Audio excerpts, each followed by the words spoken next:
Griot Audio presents The Family Business by Carl Weber with Eric Pete, narrated by Cara Patterson as the voice of Paris, Ezra Knight as L.C., Adam Alexander as Orlando, Patricia R. Floyd as London, Michael Early as Harris, and Corey Allen as Rio. This book is directed by Erica Jensen. Paris, Chapter 1. Okay, Paris. Let's go over this one more time. What exactly did the man who shot Councilman Sims' son look like? It was late, almost 3 in the morning, and standing in front of me was an obnoxious New York City homicide detective with bad breath and a Brooklyn accent. He and his partner, a homely brown-skinned woman who needed to do something with her ugly-ass weave, had me sitting in a small, dimly lit room somewhere in a police station in Brooklyn. This was the 5th time he'd asked me the same damn question, and there was no doubt in my mind that he was going to ask it again, because I wasn't saying shit. You see, less than 2 hours before, I'd witnessed the shooting of my date, Trevor Sims, son of New York City Councilman and congressional candidate Ronald Sims. Regrettably, Trevor didn't make it. He died 5 minutes after he was shot, right in my arms, which was why I was covered in his blood from head to toe. To say I was having a bad night was an understatement. I was having a terrible fucking night. Trevor, damn it. His name is Trevor. Stop calling him the councilman's son. He has a name. I corrected him as tears welled up in my eyes. I would have paid $1 million to be anywhere but where I was right then. Correction, Paris. Had. He had a name, the bad weave bitch stressed. Trevor's no longer with us because he's dead, and we're trying to figure out who did it.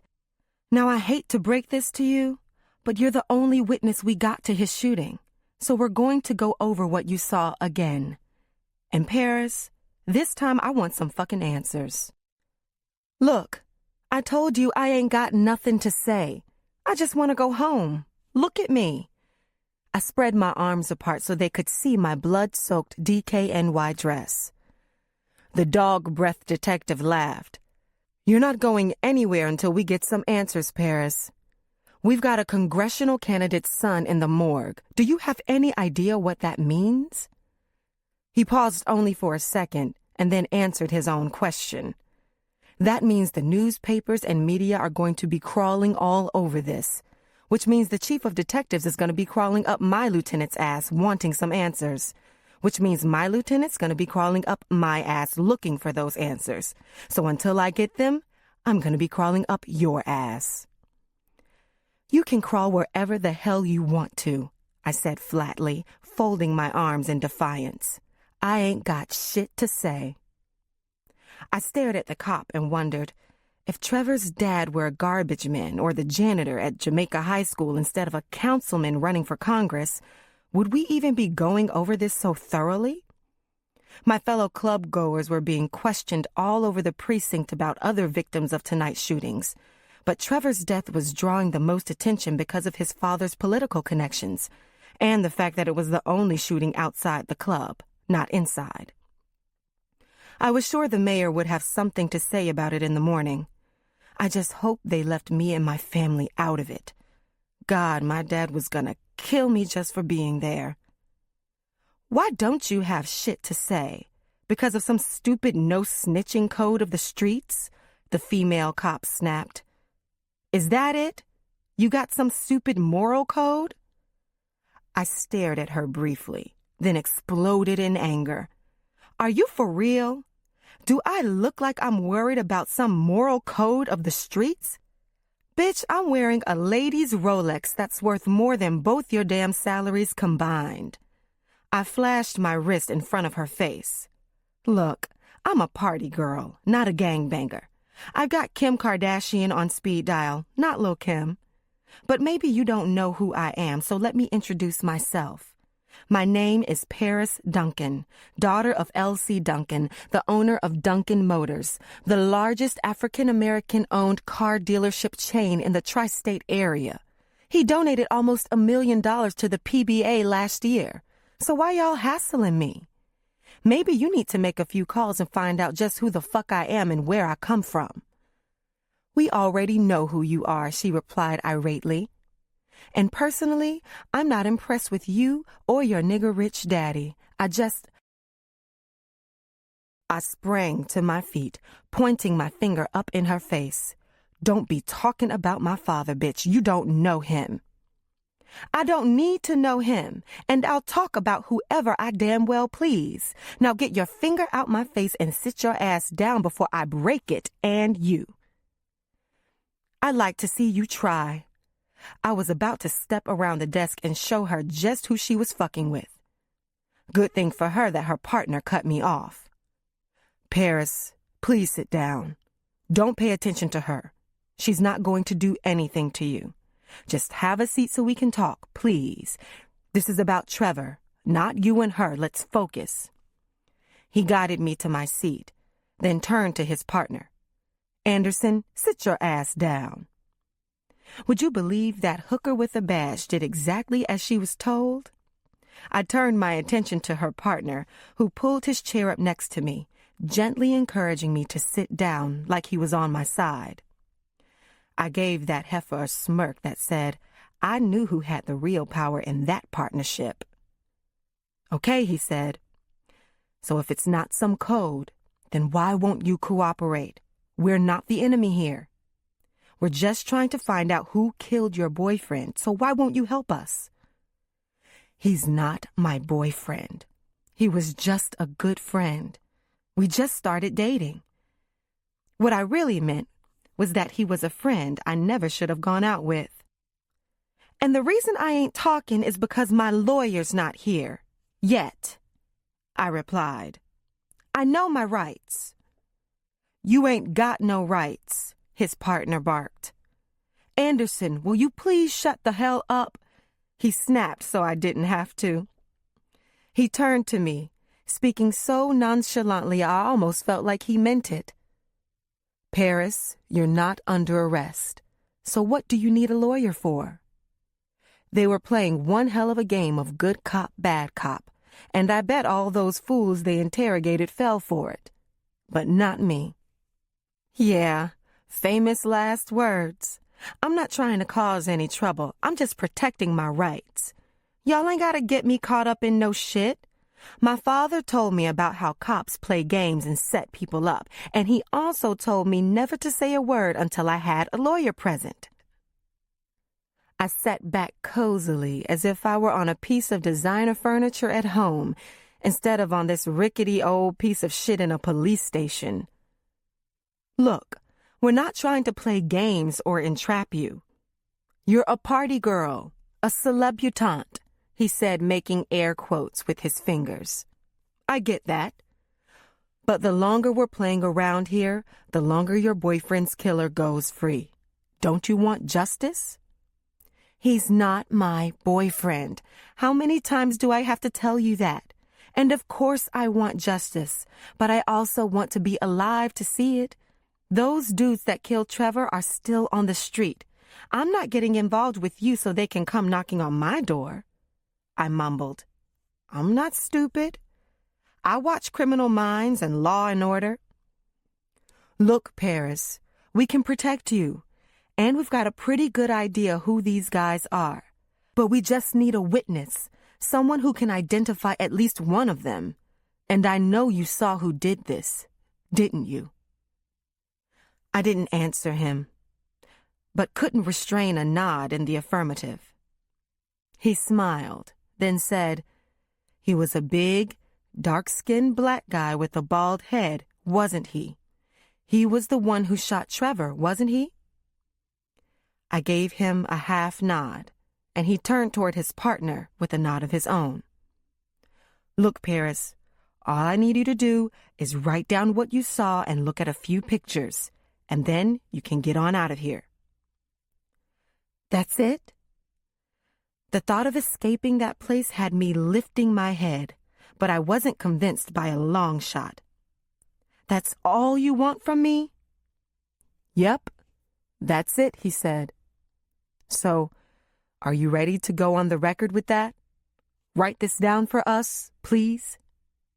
He picked up a legal pad and a pen. "You write this statement, and I can have you out of here in a half hour, tops." I can have her out of here right now, and she doesn't have to write down a thing.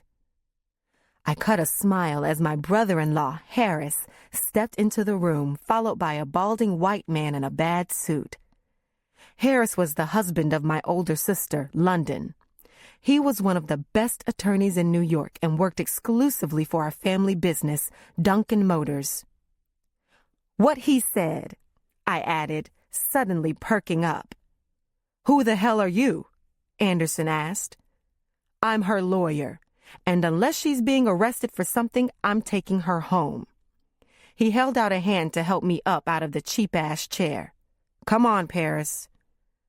"Lieutenant, she knows who the killer is," Officer Unbelievable whined to the white guy who'd come in with Harris. He just shrugged. "Cut her loose." "Bye, guys," I said as I snatched my purse from the table. Walking to the door, I turned to Brooklyn's ugly-ass partner and smiled. "You impressed now, bitch?" I almost skipped past Harris and the lieutenant, grinning from ear to ear until I saw the imposing figure standing in the corridor outside the door. Uh-oh. I nearly let go of my bladder and peed on myself. Just the sight of my father, L.C. Duncan, standing there with his trademark fedora, tailored-fitted overcoat, and gray scarf draped over each shoulder scared the crap out of me. A huge part of me would rather have gone back in the room and faced the cops than dealt with the scowl on my father's face. "Daddy, I didn't do anything. I swear." L.C.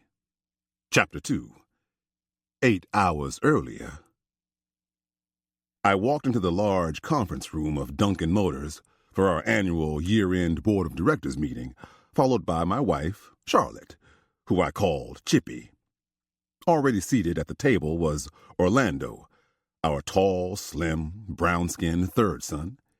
He had a phone to his ear as he worked an iPad like it was a piece of him. He didn't say much, other than to acknowledge his mother with a wave as we took our seats. Orlando wasn't being rude or anything. He was engaged in a phone conversation with one of our distributors about a shipment of pre-owned Bentleys for one of our 6 high-end pre-owned car dealerships. Like myself, Orlando was a workaholic. He ran a tight ship for which the devil was in the details.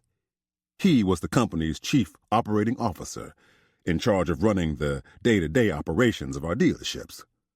Only 33 years old, he was turning into one hell of a man, if I did say so myself. Of course, like everyone, he had his flaws, of a sort. He had no idea I knew anything about it, but we were going to have to address it in the very near future. "We're good, Pop. They turned the cars over to our guys in Maryland, and the shipment will be delivered sometime tomorrow." Orlando called out to me with a thumbs up before continuing his conversation. In addition to our pre-owned car dealerships, we also owned 3 Toyota dealerships, which made us one of the largest African-American dealers of cars in America, as per Black Enterprise magazine. Chippy shook her head. "Will that boy ever learn to slow down?" "Somebody has to pull the load around here," I replied, wishing the rest of my children had what Orlando possessed. They all contributed to the family business, but none of them had his work ethic. He was the first one in the office every morning and the last one out every night. "I heard that," my youngest and more defiant son, Rio, chimed in as he walked into the conference room and took his seat. Rio was wearing a bright yellow paisley shirt that could be seen halfway across Queens. He glanced over at Orlando, who had just finished up his conversation. No offense, bro, but I bust my ass around here just as much as you do. You're not the only one who makes a lot of money for this family. I don't hear anybody complaining when the money from the clubs gets deposited on Monday morning or about the 2 BMW 650 convertibles DJ Two-Tone bought on my recommendation last week. Rio spearheaded the marketing and promotions aspects of Dunkin' Motors, a creative endeavor he came up with himself. He paired the two things celebrities loved most: exotic cars and parties. Where there were celebrities, there were fans, willing to buy everything their idols purchased. I wouldn't admit it to him, but his brainchild was a brilliant, unquestionable success that had only served to expand the family's reach in ways I didn't think possible. Orlando nodded, acknowledging his brother's work, but I took a different path. Rolling my eyes in my youngest son's direction, "Do you call going out to a club all night and sleeping until 3 and 4 in the afternoon busting your ass?" "Nope," Rio huffed, meeting my gaze with one of his own. "I call it the night shift. When you're sleeping, I'm working. Why can't you understand that? Is this because I'm gay?" Rio pulled his sunglasses down, peering over them as he struck a very feminine pose. "Don't mess with your father, Rio. Not tonight, all right?" Chippy warned, with a look that said she meant business. Rio shrugged his shoulders and gave her an angelic smile. Of all our children, he was the closest to Chippy. She loved and accepted him as is, no exceptions.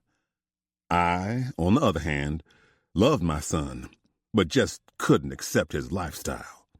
I just couldn't wrap my head around the fact that my son was a homosexual. I didn't think I ever would. His sexual preference disgusted me. "I'm not messing with him, Mama. I'm just trying to make a point. I bring business into this company, too." Rio sat back in his chair and folded his arms. "I just think a little recognition would be nice." "Are you finished?" I asked. The look on my face said everything that didn't come across my lips. With a final glance from his mother, Rio softened his demeanor and nodded. "Yeah, Pop, I'm finished." I turned my attention away from Rio just as a cute little bundle of energy came into the room, scurrying around the conference table and chairs as if they were her own personal playground. That little bundle of joy was my granddaughter, Mariah. And with her mother on her heels, she bolted just out of reach behind me and her grandmother. "Mariah, what did I tell you about running in here?" her mother shouted. Mariah's mother, my eldest daughter and fourth child, London Duncan Grant, was a tall, classy, butter-almond-colored woman, the spitting image of her mother when she was the same age. "It's okay, London," I said, handing my only granddaughter one of the lollipops I carried in my suit pocket just for such occasions. She was the apple of my eye. I loved my children, but my granddaughter stole my heart from the moment I set eyes on her. As far as I was concerned, I would lay the world at her feet. Let her be. She is just as much right to be here as the rest of us. One day, this will all belong to her anyway. Mariah took the lollipop out of my hand and gave me an affectionate kiss on the cheek before taking off again. When she passed my eldest son, Junior, he caught her with one arm and deposited her in his lap as he took his seat. She giggled at her uncle's sudden display of strength. If she were older, she wouldn't have questioned it at all, because Junior was 6 feet 5 inches tall and a solid 270 pounds of pure muscle. As big as he was, Junior could be as gentle as a lamb, unless provoked. He was in charge of our car carrier and transportation fleet of trucks, along with overseeing our service mechanics. He wasn't involved much with the financial end of our company, but he could drive and fix anything with an engine, which in our business made him very valuable indeed. Daddy, you'd let that girl get away with murder if you could. I don't recall you ever saying anything like that to us when we were growing up, London said with a slight attitude as she took a seat beside her husband, Harris Grant. He and my daughter had met while she attended George Washington University in Washington, D.C., and Harris was attending Georgetown University Law School. Harris was always thinking, and that keen mind of his had allowed him to graduate magna cum laude from Georgetown. In the years since he and London got married, Harris had become an integral part of all our business affairs and was now the company's in-house legal counsel. This allowed London to happily relinquish her duties as sales manager and focus on being a loving mother and devoted wife, something she took very seriously and sometimes to extremes. Y'all were my kids. It was my job to raise you right. Mariah's my granddaughter, and it's our job to spoil her. I smiled at my daughter, then lifted my hand to my wife, who gave me a high five. Well, that ain't making my job any easier. That girl is just as spoiled as can be. That's what the fuck I'm talking about, Mariah. Paris, Rio's twin, and perhaps the most attractive of our children, blurted out inappropriately as she walked in with some man I didn't know behind her. Let them spoil you, girl. You're going to be just like your Aunt Paris, aren't you? Kiss the boys and make them motherfuckers cry. Paris laughed, but no one in the room, other than Rio, joined in. London glanced at her younger sister and rolled her eyes. Could you please stop cursing in front of my daughter? What is wrong with you? Stop tripping, London. She hears much worse than that just sitting out in the service area with Junior and them. Well, I haven't heard that, but I heard you. Harris gently took his wife's arm and mumbled, London, it's not worth it. London glanced at me and my wife and then at her husband before she sat back in her chair obediently. This is some bull. They'd never let me get away with this. Daddy, Paris said in this gushing voice that customarily rose in pitch when she was seeking my approval. It usually worked, too, except when it had to do with men. Yes, she was a daddy's girl. There was no question about that. I didn't know why, but I had a weakness for my youngest daughter, despite the fact that she always seemed to be getting herself in some kind of trouble I had to bail her out of. Daddy, I'd like you to meet Trevor. Trevor, this is my father, Lavernius Duncan Sr. Pleased to meet you, sir. Ma'am, he said, greeting Chippy as well. You have a wonderful daughter. Uh-huh, I said, still holding the young man's hand in mine. I turned to Paris, who was smiling like she'd won the lottery. So, in what hole did you find this one, Paris? Please tell me you didn't buy the suit he's wearing, like you did the last one. I spoke loudly to be sure the young man understood I didn't care if he heard my insult. Daddy! Paris shrieked. Her pretty, high yellow face turned beet red from embarrassment. I loved Paris dearly, but I never was one to mask my disappointment in her, especially in her choice of men. We met at Anton's catering hall in Queens Village, sir, and it's not like that at all. The suit's mine, Paris's date asserted to my surprise. The rest of the family was taken aback, too, from the looks on their faces. Most of Paris's little male friends were, unfortunately, bad boys, thugs, or sheep, and were intimidated by me. Surprisingly, this one wasn't. Oh, really? Tell me how it is, son, I urged, my curiosity piqued by the nature of the stranger in our midst. We were having a fundraiser for my father's election campaign when I met Paris, sir. Nothing improper. I believe your wife was there also. I glanced over at Chippy, who nodded. His dad is Councilman Sims, Paris added, trying to take back control of the conversation. Ronald Sims? He's running for Congress, isn't he? I was keenly aware of New York's political landscape and the players in all 5 boroughs, especially Queens. Ronald Sims was definitely a player who was on the rise. Yes, he is, Trevor smiled. I was sure he was hoping for a quick thaw between us, but he'd forgotten one thing. Paris was my daughter, and I knew his only objective was to get her into bed. He was going to have to show his face around here a hell of a lot more, and preferably on days I wasn't conducting a board of directors meeting, if he expected me to thaw. So, no, I don't need anyone to buy me a suit, but my father could really use your support in his re-election campaign, he added. I let out a hearty chuckle that filled the room and then glanced over at Orlando and Harris, who both nodded their heads and discreetly began to type into their iPads. You know what, young man? I admire your moxie, or rather, your swagger, as it's called these days. I've always been one to preach involvement in family endeavors to my children. Good to see your father is of a like mind. We'll have to see what we can do for our future congressman. I nodded at Paris, who seemed pleased as she placed her arm in Trevor's and led him toward the door. While not quite up to the level of her sister, perhaps there was some hope, after all, when it came to Paris's choice in men. Chippy leaned over and whispered in my ear, Dear Lord, Elsie, has Paris lost her mind and invited that man to sit in on one of our board meetings? I glanced back toward the door and, to my dismay, watched Paris and her new friend take 2 empty seats by the entrance. Why the hell she would have that man sit in at one of our board meetings was beyond my comprehension. Perhaps Chippy was right. She'd lost her damn mind. Uh-huh.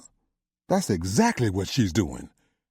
I took a deep breath, trying to calm my nerves because I was known to have a very explosive temper. Why couldn't that girl be more like her brothers and sister and just use common sense?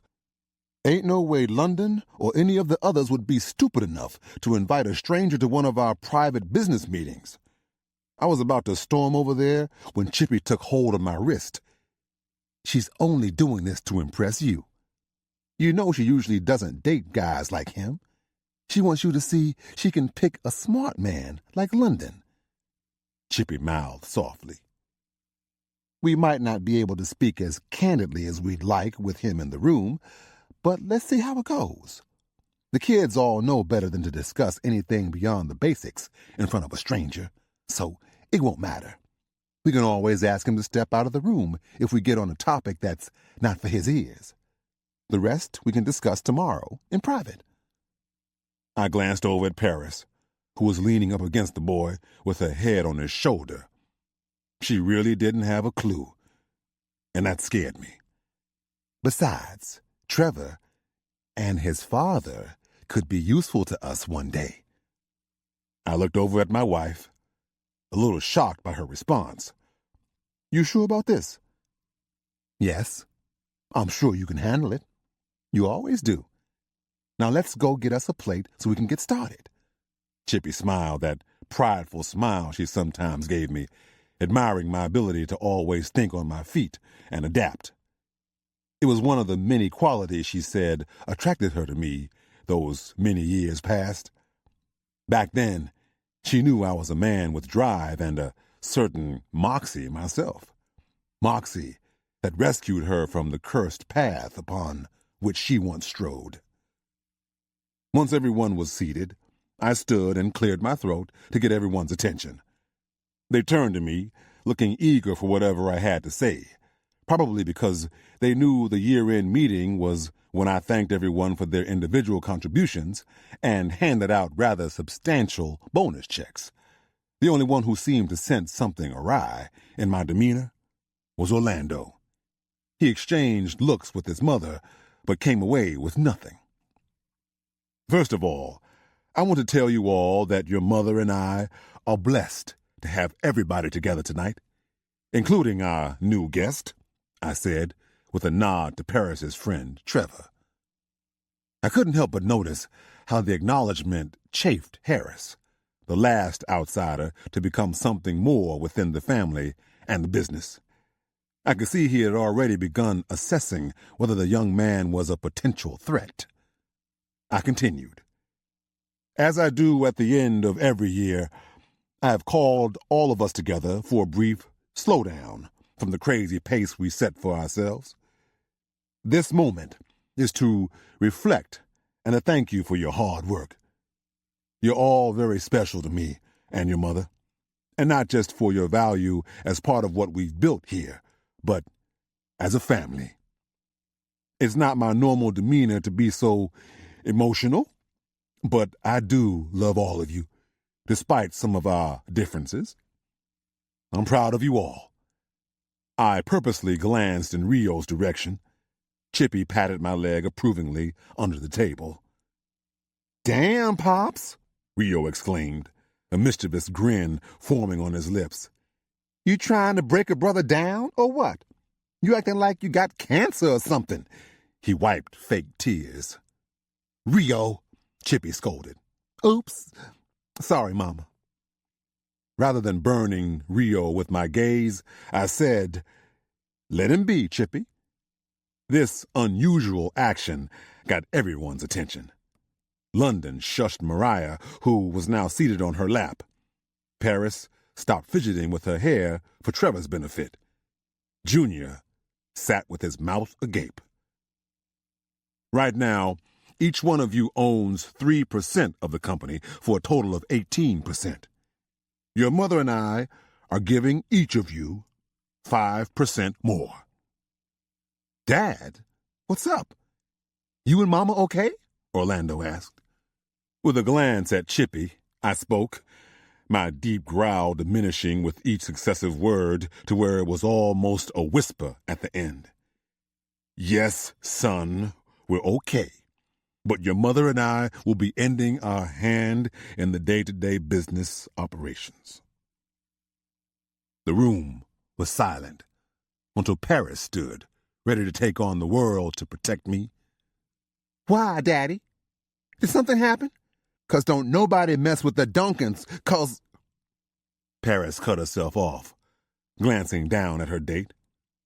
I was sure she would have loved to say more, but Trevor's presence kind of hindered that. "No, Princess. Nothing happened other than old age. All of you are grown now, and your mother and I aren't getting any younger. We'll be retiring to the house on Fisher Island soon, so we wanted to give you all time to adjust to the changes ahead." "Retiring?" Harris blurted out. I guess my right-hand man was caught more off guard than anyone. He looked hurt, too, probably because Chippy and I kept this announcement very close to the vest, and he was used to being in the know. I was sorry for that, but he'd have to get over it, because it was already done. "So if you're retiring, who's going to be in charge? Who's going to be you while you're in Florida?" I was sure Junior was simply seeking clarity. Although he was the oldest and possessed unquestionable loyalty to the family, nothing in his makeup said leader. The room fell silent again as they all waited for my answer. "I'm glad you asked, Junior. Your mother and I thought long and hard about this," I replied, sure to make eye contact with each of them. "First of all, technically, nothing changes. Your mother and I are still the majority shareholders, but someone has to make decisions in our absence, and ultimately, we decided the person best suited for the job is Orlando." All eyes turned to Orlando, and as they studied him, I studied them. They had no idea what the future would bring, and neither did I. But I knew something wasn't right, and that was why I was stepping down so that I could prepare. Orlando, Chapter 3. Every eye in the room was upon me the second my name slipped out of my father's mouth. I scanned the room, looking each of my siblings in the eye as I tried my damnedest to hold back a smile. Yes, my father had chosen me to lead them. And I was sure there was going to be some resistance, but he had to choose me. It was the most obvious choice. Who else would he have chosen to lead us? Harris, Jr., or Rio? I don't think so. I mean, Rio didn't have a chance, and although Harris was smart and close to the old man, he still wasn't blood, and everyone knew Jr. didn't want the responsibility. Besides, I'd worked my ass off for this business, for this family, so why wouldn't they appoint me its new leader? I just wish Pop had told me ahead of time so that I could have come up with something inspirational to say. No matter. I'd think of something when the time was right. I hadn't even gotten a chance to let things sink in before my pain-in-the-ass little sister, Paris, stood up, pointing her finger at me and shouting with her usual lack of tact, killing the moment. "Daddy, why him? Why would you choose Orlando to be in charge?" My father's head swiveled in her direction. "You want to know why? Because I said so, that's why." Paris's spoiled nature, along with the fact that she was my father's unquestionable favorite, allowed her leeway in most situations. But the look in the old man's eyes was all that was needed to remind her to sit down and not question him any further. It was obvious to us all that he wanted to say more to my sister, but held his tongue due to her guest, the politician's kid. Why the hell would she bring someone she barely knew to a business function like this anyway? All she was really doing was trying to seek brownie points with the old man. Maybe if she were focused on business like the rest of us, instead of partying and men, she'd have his attention the way she wanted it.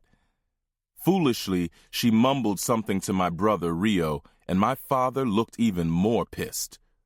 "What was that?" he snapped, his eyes shifting back and forth between Paris and Rio. "You two got something to say?" Rio slumped back in his chair, but Paris boldly stood up again and said, "I'm sorry, Daddy, but I gotta say this. What about Vegas? How you gonna put Orlando in charge and pass by Vegas?" Once again, the room fell silent, and this time all eyes, including mine, were on LC. Heck, now that she'd mentioned it, I wished I had asked that question myself. Vegas was my older brother, between Junior and me.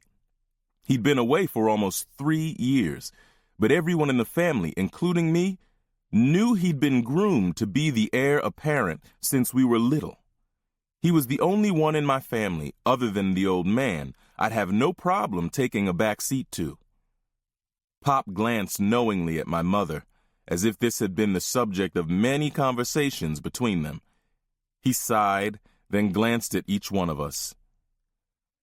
"Your mother already spoke to Vegas about this, and he's 100% behind our decision to have Orlando run the business. As you all know, he's got other things he's taking care of right now." "Yeah, but what's going to happen when he comes back?" I thought, as I watched Paris take her seat. My little sister and I were going to have a long talk in the near future, because there were going to be some changes around here now that I would be in charge. Her spoiled behind wouldn't like the changes one bit, but she was going to have to deal with it.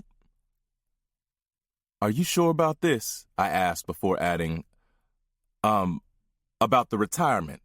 Couldn't let them think I was unprepared for the announcement, even if I was. "Mm-hmm. We're sure about our retirement, son, just as we are about you leading this family." The look he gave me almost dared me to refuse. Of course, he knew I wouldn't, even though it was not going to be easy to deal with my siblings and Harris. But life isn't about knowing everything, especially in our business. It's about how you handle the unknown, how you stare it in the eye, laugh in its face, and conquer it. "Is this something immediate, LC?" Harris asked. I knew he hoped it wouldn't be, because that would give him time to manipulate things to his benefit.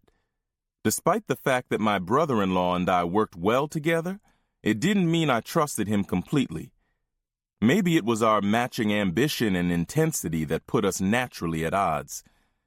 Harris had made us all a lot of money over the years, but I still questioned my father's reliance on this dude. He hadn't done anything to betray the family, and I didn't have any clear-cut reason to distrust him, so it probably just rubbed off on me from Vegas. He had never trusted Harris and wasn't shy about his feelings, despite Harris's hard work and apparent loyalty to our family. Vegas never told me what his beef with Harris was, but I was pretty sure it had something to do with our sister, London. No, Harris. We'll have time before Chippy and I wash our hands entirely of the business, but I felt it was time to let you all know. That way those who may need to step up and pull their weight will have the opportunity to do so. You don't have anything to worry about, Harris. Orlando may be sitting in my chair, but yours will remain next to it. He's going to need your advice and counsel. I see. That's good to know, Harris replied, adjusting his suit jacket. It had been established that there was still a need for him, and I was sure he'd do all he could to exploit that. Still, my father had made his decision, and the decision was me. I didn't think it could have been any clearer. Congrats, bro, Junior succinctly uttered. He'd have my back in this. He was too easygoing to want to deal with this leadership shit. As good-natured and gentle as he was, that was what Junior did so well, the not-so-gentle stuff. You okay with this, bro? I whispered. I really didn't want him to feel as if I were taking him for granted. Yeah, you know me, he said, as expected. Can't say the same about the rest of them, though. With them, you're gonna have to prove yourself. Maybe even knock a few heads, if you know what I mean. He let out a chuckle and looked around the room at my other siblings and my brother-in-law. I already knew where Paris stood in all this. She'd made her position clear, but the rest were riddles, sure not to talk about or reveal their true feelings in front of Mama, Pop, or the outsider at the table. All I had were my assumptions, as Rio, Harris, and London took turns sizing me up the rest of the night. While they did that, I tried digesting what it was going to mean to head an organization created by the great L.C. Duncan. What would I do differently once given complete free rein? What I did know was that I had to continue to build the empire my father had worked so hard to establish. Finally, Harris walked over, extending his hand. Congratulations, O. How about we sit down at the house with a cocktail and go over your vision for the future? I've got some great ideas for expanding in the South and Midwest. I wasn't sure what he was up to, but if he was extending an olive branch, I was going to take it. Sure, Harris, I'd like that. We're going to take this family to the next level. You wait and see. We sure are. He gave me a smile that almost looked like a smirk as he walked back over to my sister. See you back at the house in, say, an hour? I'll be there. I slipped my BlackBerry from my pocket when I felt it vibrate. I'd received a text. Just got some new shit in right off the boat. You were the first one that came to mind. You interested? I lifted my head from the phone, then glanced left and right to make sure no one was within eyesight of my BlackBerry screen. I glanced over at Harris, who was guiding my sister and niece toward the door, then replied to the text. Damn right I'm interested. I was just given a big promotion at work and have a lot to celebrate. Give me about an hour to slip away. The return text read, Congratulations. I'll have my sister set everything up for the exchange. I glanced over at Harris again. Sorry, Harris, but our little meeting may have to wait until morning.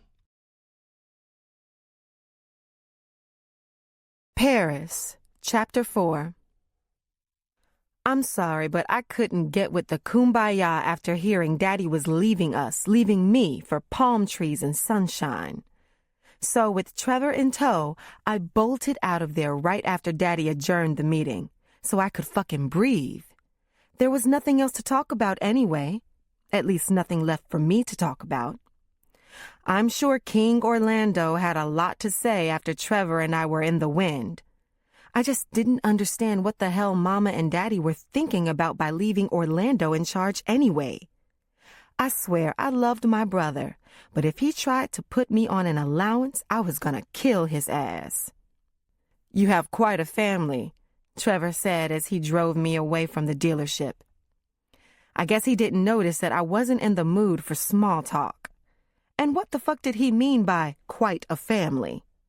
I wasn't sure if he meant that shit as a compliment or sideways ass insult. Right about now, I didn't give a damn what he meant by it. I just wished he would shut the fuck up and drive. I needed a drink and some good music and perhaps, if he was lucky, some dick. So I told him to head to the Jackie Robinson Parkway in good old Brooklyn. Orlando in charge? Orlando?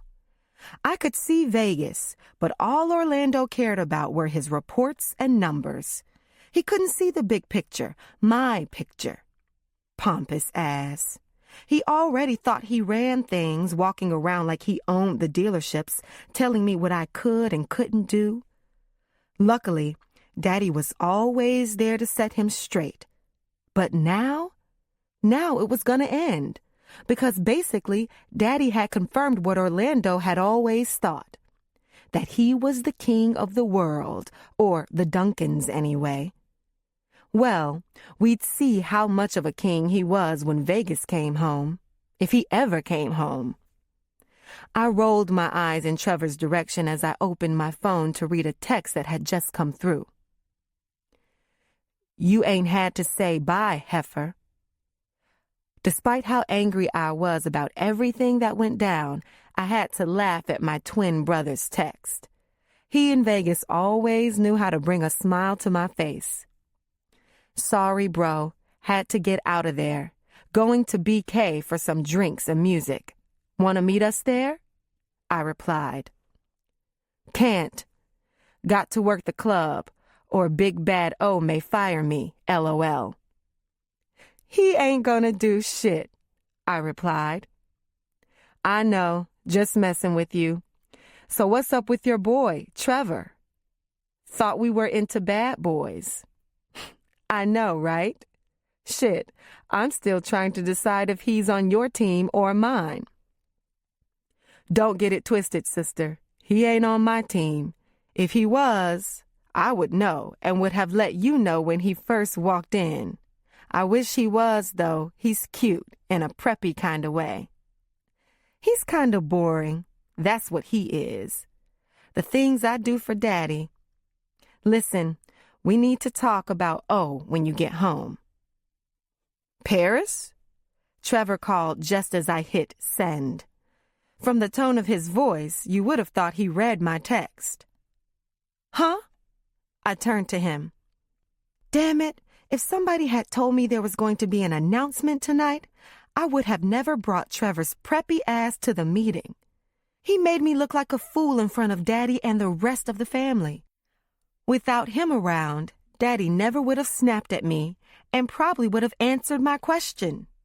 Not that I gave a shit about Trevor. Sure, he was cute, and I was a little curious about what he was packing under the Ivy League suit, but he was as boring as watching snow melt. Nah, to be truthful, I think I'd rather watch snow melt than listen to his boring ass. All he ever talked about was his father's election and what graduate school he planned on attending. God, if he told me one more time about how hard it was to choose between Harvard Law and Princeton, I was going to throw up in my mouth. Why the hell couldn't he talk to me about something important? Like when the hell he was gonna fuck me? This was the third time I'd been out with his ass, and he ain't even tried to sniff the pussy. I'd basically written him off. Only reason I dragged his ass along today was so I could show Daddy that I could attract the same kind of boring-ass man as London if I wanted to. Why aren't you talking? He asked as we entered the Jackie Robinson Parkway. I'm sorry, my brother was texting me. I answered just as Rio's reply came in. We sure do. Knock on my door when you get home. I gave Trevor a fake smile, then texted, K, gotta go. Mr. Boring wants to talk, LOL. Your father surprised you, huh? Mine does that to me all the time, always springing a change in campaign strategy or unscheduled appearances. I know a car dealership. Ships, dealerships, plural. We own many, I said, correcting him as I held one hand aloft. He was starting to bug me more with each passing minute. Why couldn't he just sit there and look cute? Oh, sorry. What I was saying was that car dealerships are different than politics, but some things are the same. It's all politics, Trevor. I swooshed my hand and stared out the window. Yeah, you're right. He agreed. I should have learned that when I attended Harvard. You know, I never asked you this. Where did you go to school, Paris? Damn. Now it was 20 fucking questions. I didn't. After high school, I attended a very special finishing school in Europe, and then I came home and got involved in the family business. Oh, wow. I never knew you didn't go to college. Why? Is it a problem? I snapped back with attitude. I knew he wasn't about to talk shit about my upbringing. No, not at all. I just assumed you went, is all. Most people our age who have a family like yours have gone to college. This SOB sounded genuinely disappointed that I hadn't experienced the richness of an Ivy League life like he had. Ever thought about college? Blah, blah, blah. Too busy for college. Too busy? Too busy doing what? Stuff for my dad. I'm the company troubleshooter. I handle collections. Collections, huh? He scoffed. Sounds like your dad just made up a job for you. You trust fund babies got it made. But I'm not mad at you. Huh? What the fuck is that supposed to mean? Nigga, for your information, ain't nothing I do for my father made up. I work for a living, and I probably make more than you and your daddy combined. So what the fuck I need with college? As I pierced him with my eyes, I prayed that he didn't call me out for lying. The truth was that although I did have a job with the company, I wouldn't know where to send the check if Orlando handed me my American Express bill. Hey, I'm sorry. I always heard about you and your brother Rio at parties and clubs and stuff. I figured you were living off of some inheritance. I never knew you worked a real job. Poor assumption on my part. That was the problem with men. They could ruin their chance of getting a good piece of ass by opening up their mouths and letting some dumb shit come out. Yeah, poor assumption, all right. You have no clue at all how hard I work, I muttered, looking at my reflection in the car window. He changed the subject. I hope you don't mind me asking, but I couldn't help but notice that you and your siblings are all named after cities. What's that all about? I wanted to say, none of your fucking business. And why the fuck do you keep asking me all these dumbass questions? But instead, I answered with plenty of attitude.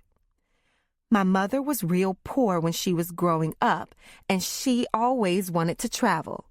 So after they named my brother Junior after my father, she named the rest of us after cities she wanted to see. I hope you don't have a problem with the fact that she was poor. No, I think that's interesting, really.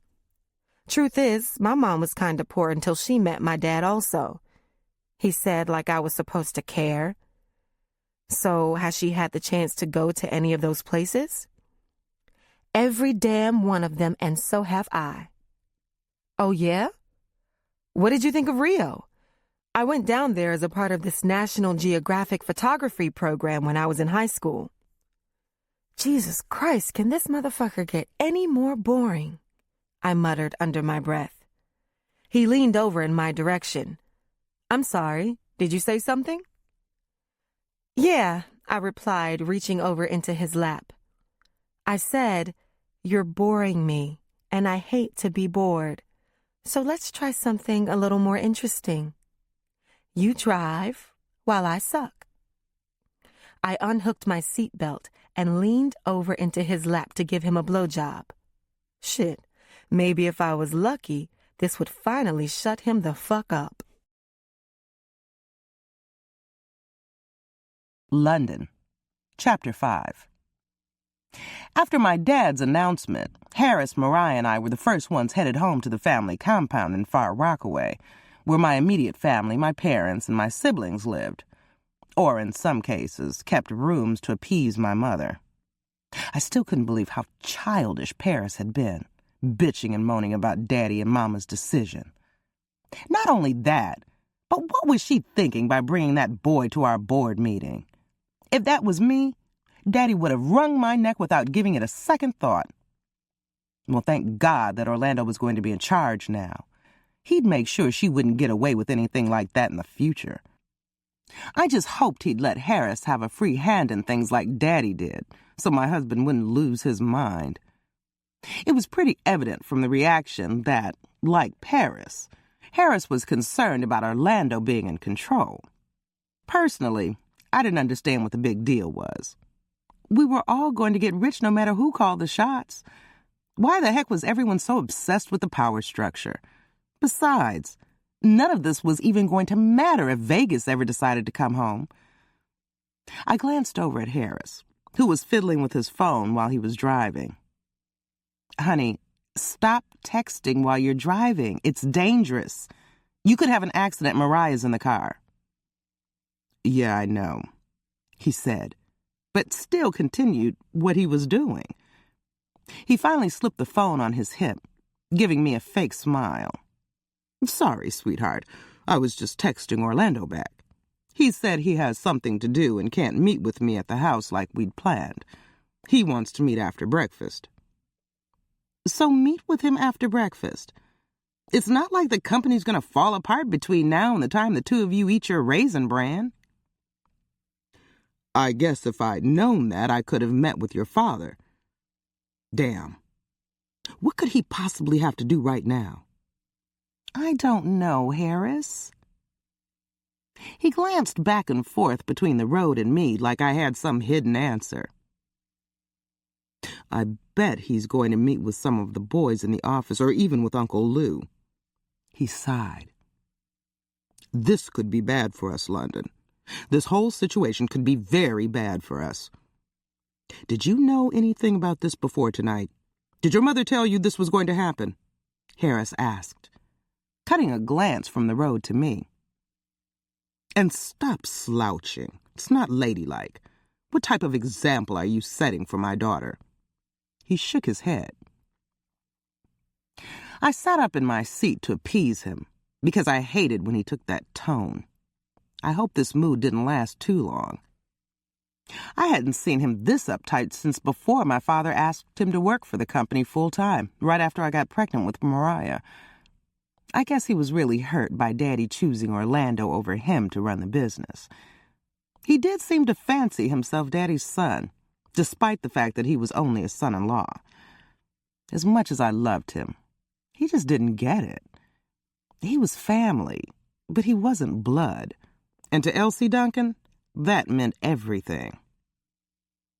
What about your father? Did he say anything about this? Honey, we both know you spend more time with him these days than me, I replied, stifling a yawn as I watched the streetlights roll past. Home and kids, remember? Susie Homemaker, that's me. You make it, I spend it. And that's the way you like it, remember? He shot back. Time to shop, do lunch with your girlfriends, get your nails done, and do charity work with your mother. No more worries about the business, which used to stress you out. You got everything you ever wanted, and we only have one kid so far. But no stress over that, right? I sighed. Except when you bring it up. What do you want from me, London? I come from a big family. I rolled my eyes, but kept my mouth shut. I did not want to fight with him. I wasn't in that type of mood. I'd had a few drinks earlier, and all I really wanted was to get home, put my daughter to bed, and have my husband make love to me. That would be a perfect end to the evening. Well, maybe if we had sex a little more often, we'd have another child. I tried my best to sound encouraging, but there was a lot of frustration behind my words. We could work on that tonight, when we get home, if you'd like. I ran my index finger up the side of his thigh. What do you think? Want to make a baby? Harris's BlackBerry interrupted us before he could reply. I watched him slide it out of its holster and glance at it. Rather than answer it, he did something he rarely ever did. He hit the ignore button. Don't you need to take that call? I asked. Nah, we're talking, he said. But that didn't make sense, because he always answered his phone. Now, what were you saying about working on expanding our family?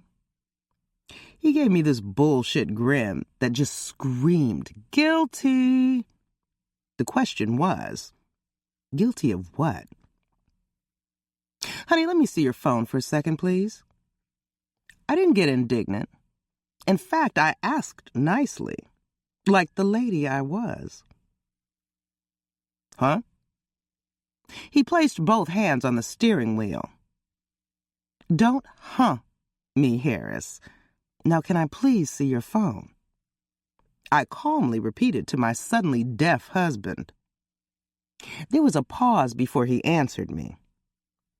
London, please don't start. Sweetheart, I said coyly. I'm not trying to start. I just want to see your phone. I stuck out my left hand and waited. Why? He asked, now determined to pay more attention to the road than me. Because I'm not stupid, Harris, that's why. I think we both know I'm a highly educated woman. Now, may I please see your phone? I moved my hand closer to him. You're barking up the wrong tree on this, London. That phone call was business. I'm sure it was. Now, why don't you let me see your phone, and this will all be over? I was trying to remain cool. My daughter was sleeping in the back seat, and the last thing I wanted was for her to wake up to her parents arguing. No, it's business. You're not in the family business anymore, so there is no need for you to see it. Now I think it's time to change the subject before I'm the one who gets mad. He reached down and turned on the radio. Well, if he wasn't going to give me his phone on his own accord, then I was going to have to take matters into my own hands. I reached for his holster where his phone was hooked, but before my hand got within 6 inches of his phone, his hand came out of nowhere and he slapped me in the face. I'd been hit harder, but this wasn't a love tap either, and my head went flying up against my window. I instinctively raised both my hands to stop the next 2 blows. Why are you always pushing me? He shouted, both hands back on the wheel. I told you it was a business call, but you always have to push me, don't you, London? I was massaging my cheek and lip where the first blow had landed. Why'd you hit me? I didn't deserve that. Although I tried, I couldn't hold back the tears. Yes, you did. You need to learn your place and stop questioning me. You are not your mother, London, and I am not your father. I am not going to put up with your shit. How many times do I have to tell you that? Next time, I'm not going to be so nice. Orlando, Chapter 6. I entered the 2-bedroom condo I kept in Port Washington, out on Long Island, and tossed my coat over the back of a chair. This place was my sanctuary, my home away from home that no one in my family knew about. It was fully furnished from top to bottom with every gadget a man could desire.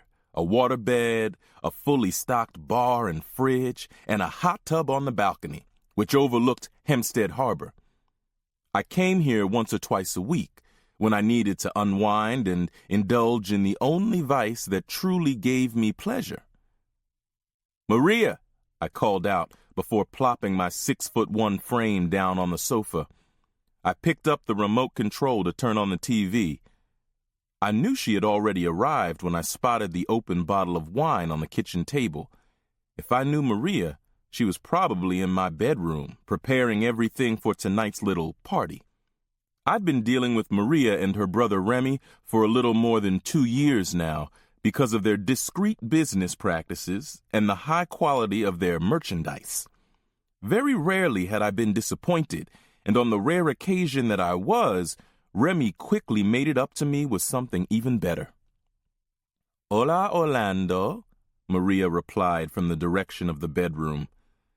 I turned toward the voice, and there stood Maria Lopez, a drop-dead gorgeous Dominican beauty with a long, flowing weave, a perfectly made-up face, and a surgically enhanced figure that would have put any Playboy model to shame. She was wearing a tight-fitting gold dress that cut off just below her perfectly round hips, and a pair of 6-inch gold heels that accented her supermodel legs. I swear she looked like some kind of hyped-up mythological goddess who was put on this earth for one reason and one reason only: fucking. "Hey," I replied as she walked over and gave me a gentle peck on the lips. Her lips were so soft and inviting that the thought entered my mind to slide my tongue in her mouth. Thank God I caught myself before I did it, because that would have cost me. To Maria, everything had a price, including something as simple as a French kiss, and she was way too expensive for my taste. A kiss like that probably would have cost me somewhere in the neighborhood of $500. Don't get me wrong, I was willing to pay to play, but not quite that much for a kiss.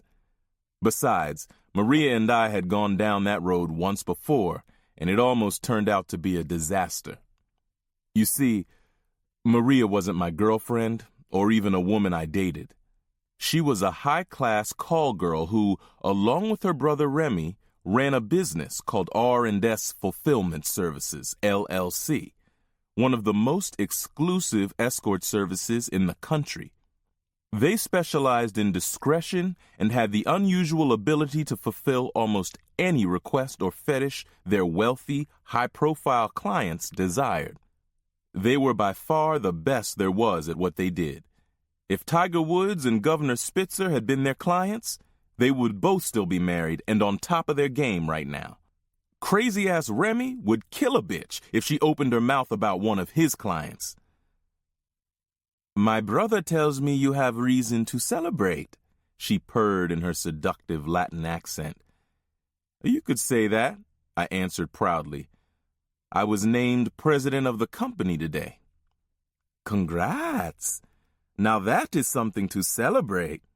You should have requested a night with me. I would have made it a very memorable night, just like I did on your birthday, yes?" She gave me this look that made my manhood leap. There was no doubt about how good she was at her profession. Old girl had put it on me that night like no one I'd ever been with. She was the first woman in years who actually made me feel like we had some kind of connection between us.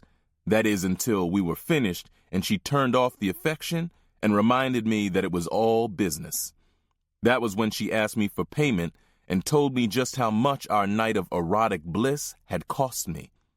Well, I refused to pay, which prompted her brother to show up at the dealership with a 9mm looking for his money. Yes, it was memorable, all right, and I'm sure you would show me the time of my life. I shook my head to clear the erotic memories before they could tempt me to take her up on the offer. But you're a little too pricey for me. As good as the sex was, the one thing I remember most about my birthday was how much it cost. I should have asked the price before I went down that road. Nobody's pussy is worth 10 grand a night. I have a pretty long client list that would disagree. She gave me a confident smile. But Orlando, you're in the car business. You know what they say when you go to buy a Rolls Royce. If you have to ask how much it costs, then you couldn't afford it in the first place. I let out a chuckle. Well, I guess you're right about that. My older brother Vegas always used to say, A man has to know his limitations. I guess when it comes to pussy, I'm just a BMW and Mercedes man, 'cause I got to know the price before I spend my money. And there is nothing in the world wrong with a BMW or Mercedes. They will both give you a damn good ride. But no matter how much you sugarcoat it, we both know they are not a Rolls Royce. She laughed and I joined in. Don't worry though, I think I have just what you need. My girl, Ruby, is a Mercedes sports car if I've ever seen one. She turned to the bedroom and called, Ruby! It took a few moments, but when Ruby finally walked out, I had to catch my breath. She was stunning. She didn't have that commercial beauty like Maria. No, Ruby had natural beauty you could almost call wholesome.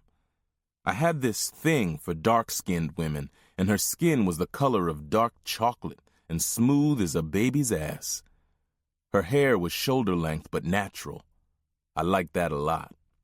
There was something special about a black woman that wore her hair natural. That was sexy to me. Not to mention the fact that I loved to bury my hands in a woman's hair while I was riding her from the back.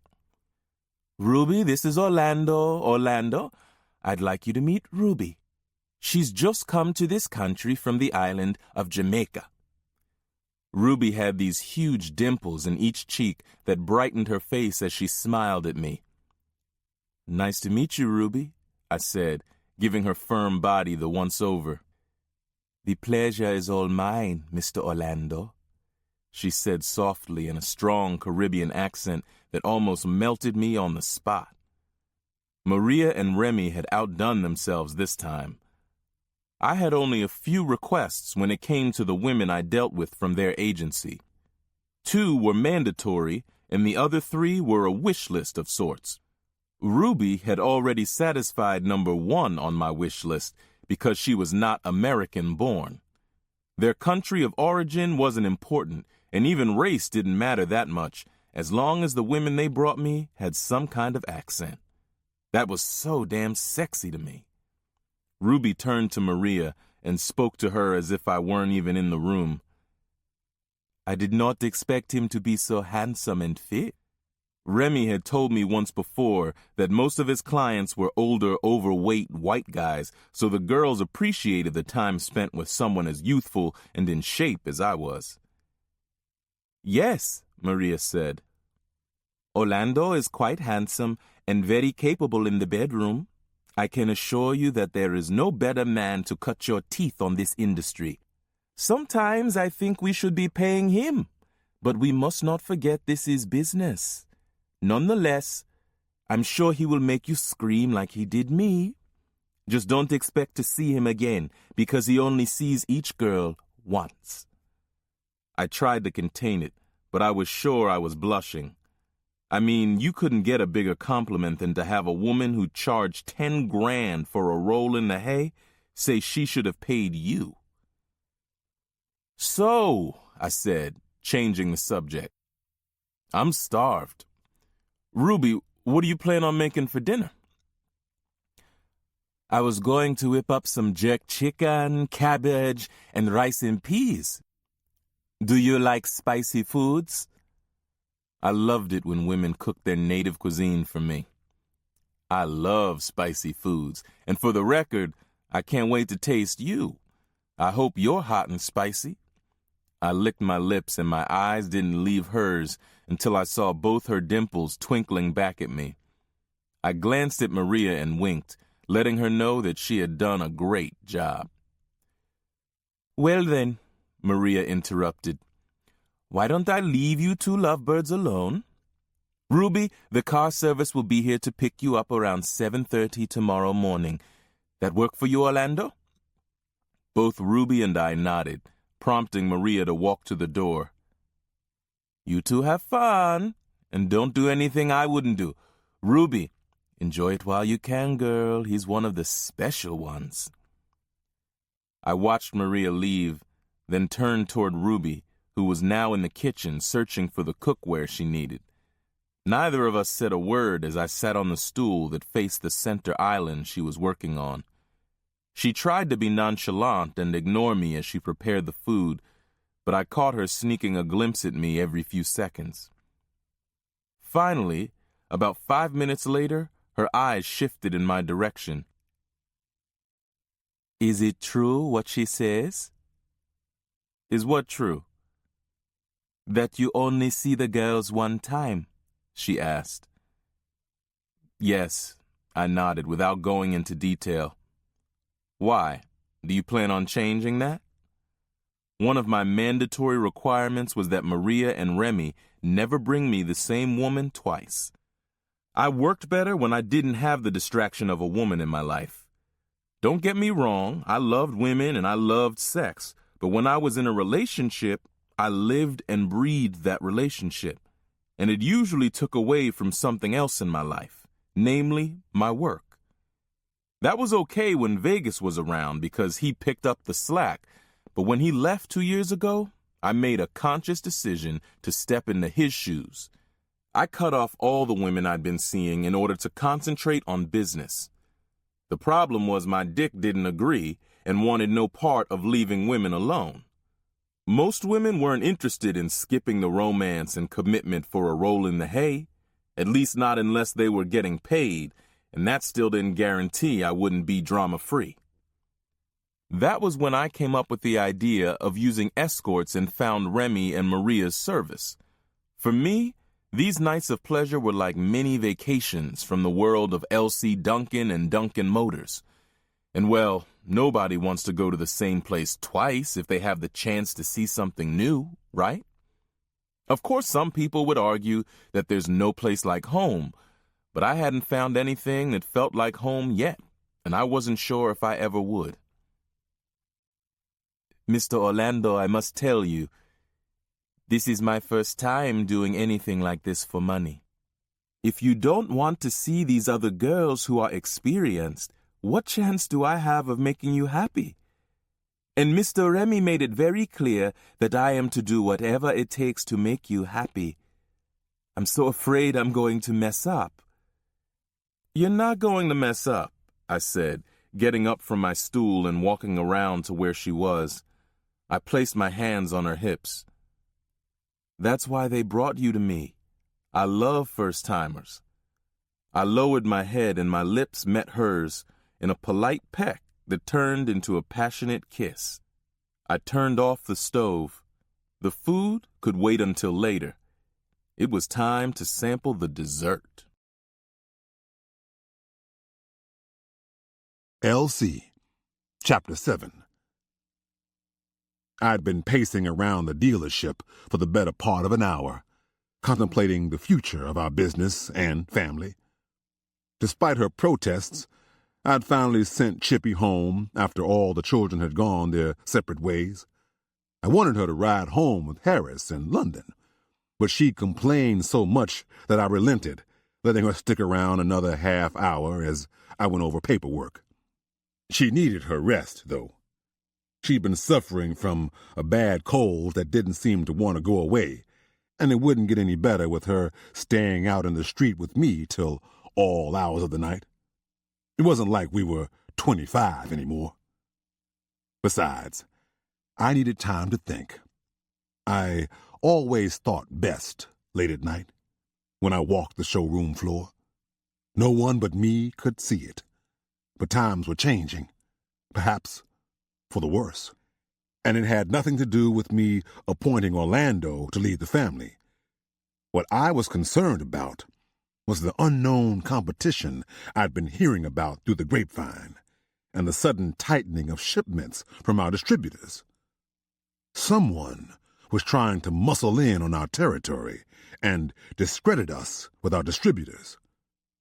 I couldn't share what I had heard or felt with my family in front of Paris's date, but it was important that they were all on the same page and that I flushed out our hidden enemy before the shit hit the fan. You're doing the right thing, Elsie. Retirement's the only way you can make sure this family survives. You've got to make them think the family's weak while you work from behind the scenes, like Vegas used to. I spoke aloud to myself. I chuckled, Listen to me. Heaven help me if I was turning into a paranoid old man. And heaven help everyone else if I was right, and they came after my family or business, because paranoia and power are a dangerous combination. You talking to yourself, Pop? I looked up and saw Junior walking out of the service area. He was carrying a toolbox. Yeah, son, I guess I am. Why are you still here? I'm here because you're here, Junior replied calmly as he approached from across the darkened showroom floor. He began pacing the tiled floor around me, as if on guard for some unseen threat. Ever since he was little, Junior always thought he had to protect me. Why didn't you go home with Mama? I needed to think, I replied, adjusting the brim of my hat. The silence does me good. I glanced at the dealer invoice on the passenger window of the 2006 Maybach, thinking back to how much I'd paid for my first used car. My younger self would have died on the spot, or would have been thrown out from a place such as this. But time changes a lot of things. It makes some men wiser and others more foolish. I like to think I was one of the wiser ones. My hand was still on the car window. I removed it, noticing the fingerprints left behind. Again, my mind went back to that younger man, to a time when my fingerprints were recorded by the NYPD for cause. I swore I would never be locked up again, and thank God I delivered on that promise, and many more on my way to this point. I had to admit, it wasn't easy as a black man trying to make it in America, but I'd made it, with Chippy's help. So, any hard feelings that I didn't pick you to run things? You're the eldest. I was hoping he'd give me a truthful answer. Knowing where he stood would go a long way to helping me transition Orlando into leadership. He shook his head. Nah, Orlando's the smart one. He's a lot like you, in Vegas. You're saying that as if you're not smart. All my children are smart, I said confidently. You know what I mean, Pops. Old plans for things. When something goes wrong, he has a backup plan. Me? I'm not a planning guy. I'm good with my hands. I know that. And I'm all right with it. I nodded my understanding. Like Vegas always said, a man has got to know his limitations. I know mine. It made me feel good to know my son was comfortable with who he was. Junior was a good boy, a good son. He wasn't as bright as the other boys, but he was 100 times more loyal, and he cared about this family, perhaps even more than Chippy and myself. In many ways, he was the heart of our family, while Vegas was the soul.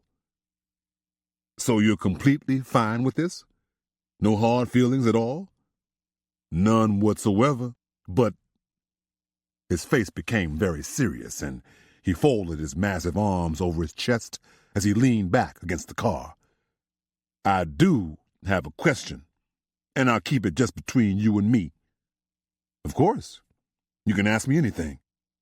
Okay, well, I'm not knocking Orlando at all, but what I want to know is, why didn't you choose Vegas? If you wanted him home, all you'd have to do is pick up the damn phone. I sucked in a bit of air as I studied my oldest son. For the child who wasn't supposed to be so bright, he'd asked a damn good question. Funny thing was, it was a question I'd asked myself 1,000 times. I didn't choose Vegas because he doesn't need this. My eyes traveled around the showroom. Vegas can build an empire anytime he wants. He's smarter than all of us. I took off my glasses and wiped my eyes. Vegas had been away almost 3 years, and I missed him dearly. Everyone who met him just seemed to love him. I never thought a child could teach a parent, but then there was Vegas. He taught me more about being a man and about sacrifice than anyone I'd ever met. And to be honest with you, Junior, I don't think he's ready to come home yet. You might be right. Junior walked over and placed a comforting hand on my shoulder. You really miss him, don't you, Pop? I tried to clear the frog in my throat. More than I'd miss my right arm if you cut it off. What about you, son? Do you miss him? Of course I miss him. Vegas wasn't just my brother. He was my best friend. A smile crept up on my face, and a laugh escaped. I feel the same way. I feel the very same way. You know, it's going to be strange not having you around here, Junior said. Not half as strange as it's going to be for me.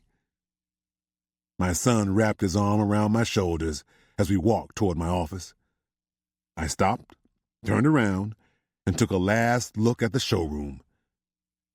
I spent the better part of my adult life putting this place together. So why are you leaving? You don't have to go to Florida. O's got everything here under control, and you and Mama can travel anytime you want. You guys can be snowbirds. Well, son, it's a little more complicated than you think, and there are a few things your mother and I haven't told you kids. He clearly wanted to ask for more details, but our conversation was interrupted by a reggae-style ringtone.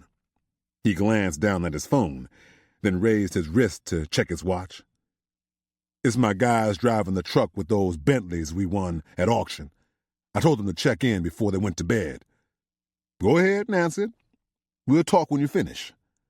I stepped away from him, gathering my composure as he took the phone call.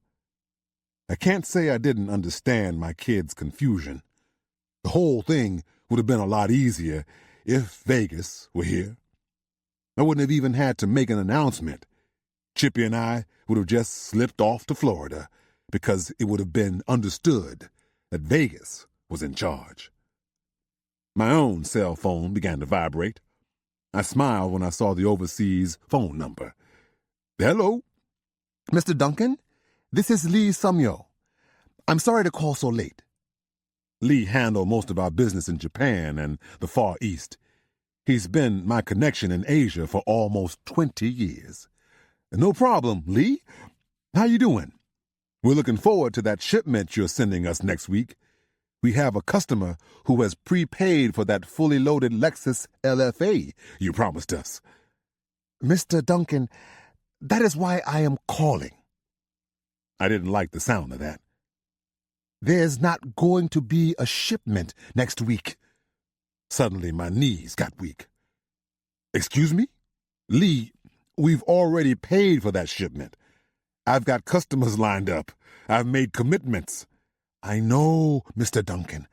I am very sorry.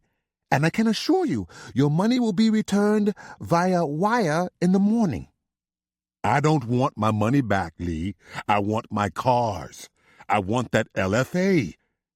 I usually tried to handle Lee with a little more finesse, but this called for the direct approach.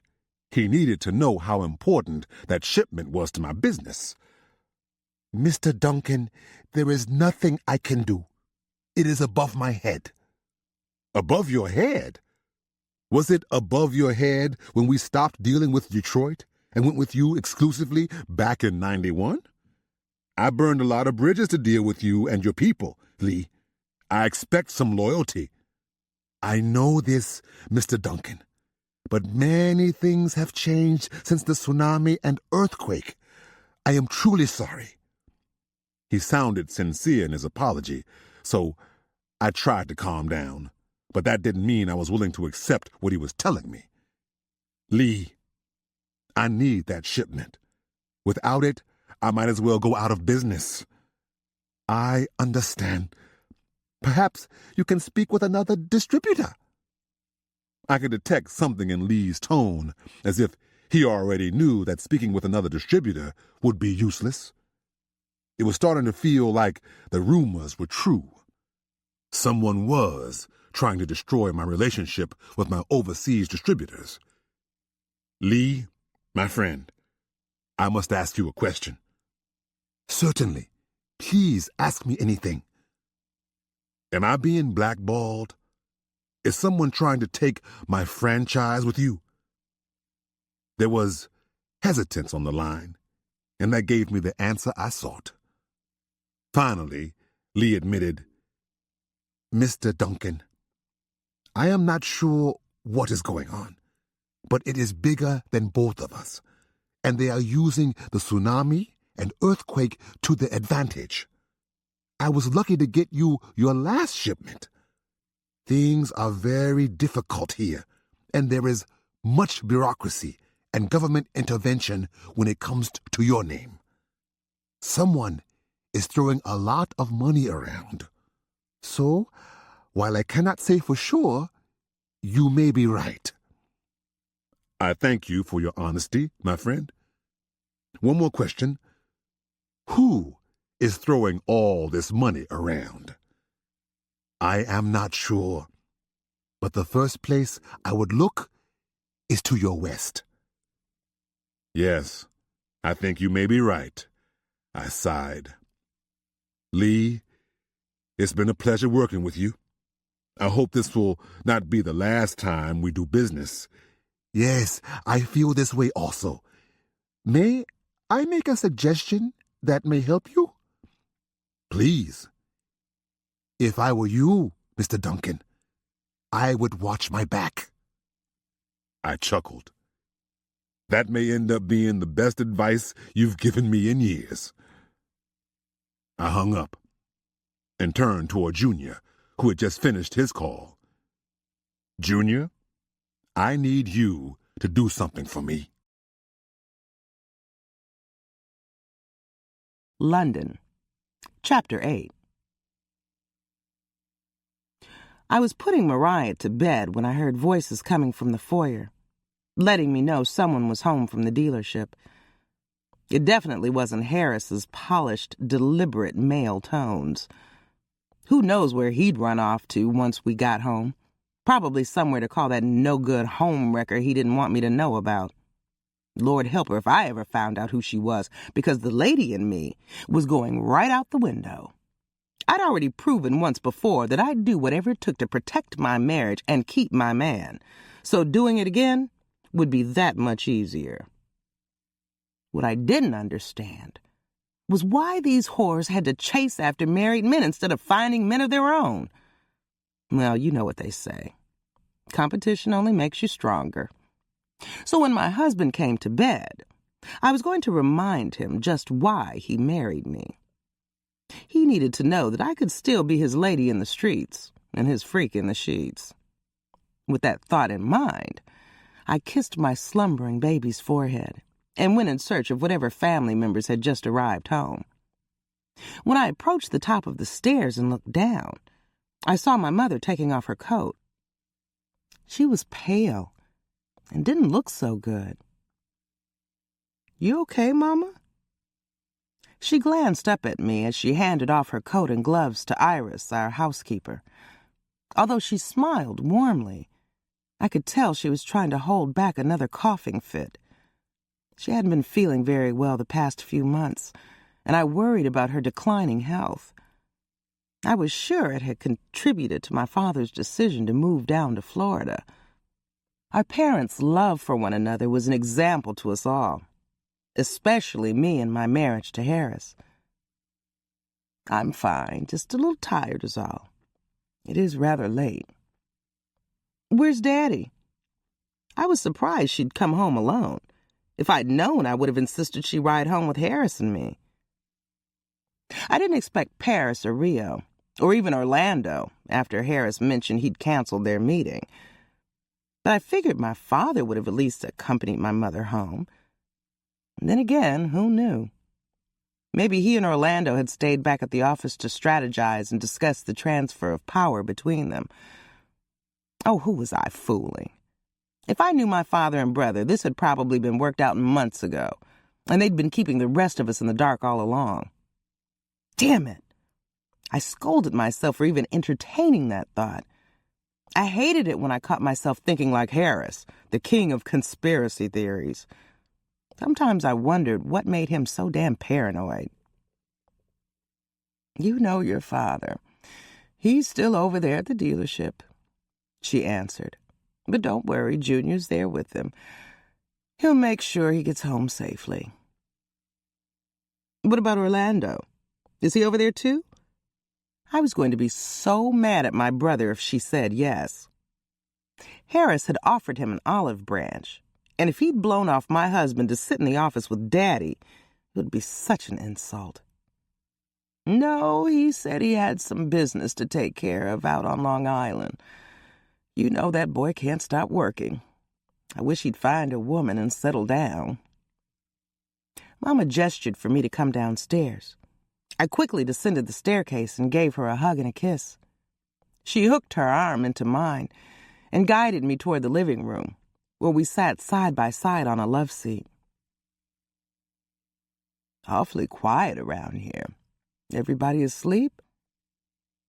She looked around our unusually silent home.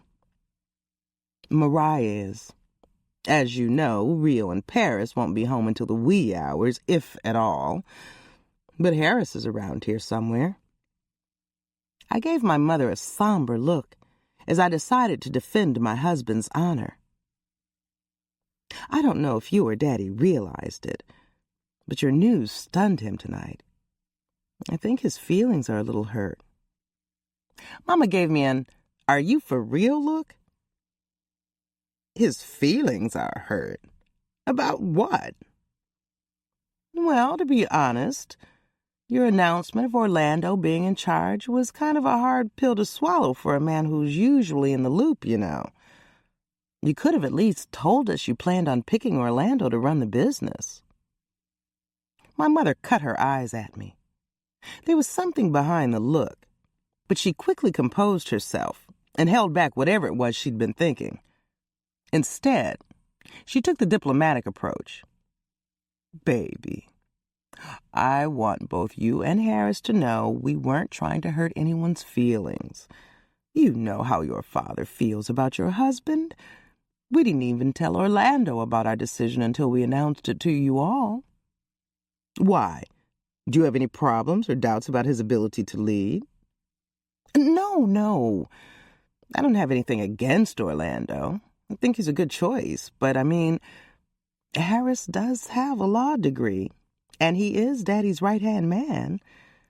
You can make an argument. My mother cut me off quickly. An argument for what? London, is this about Orlando being the right man for the job or the fact that Harris wasn't chosen? Both. I love my husband and my brother, but I just want to make sure my husband got a fair shake. He's a very bright man, Mama. To be honest, we gave Harris considerable thought, but in the end we thought Orlando was the right one for the job. Truth is, he's the only one of you, other than Vegas, who's got the stomach to get his hands dirty.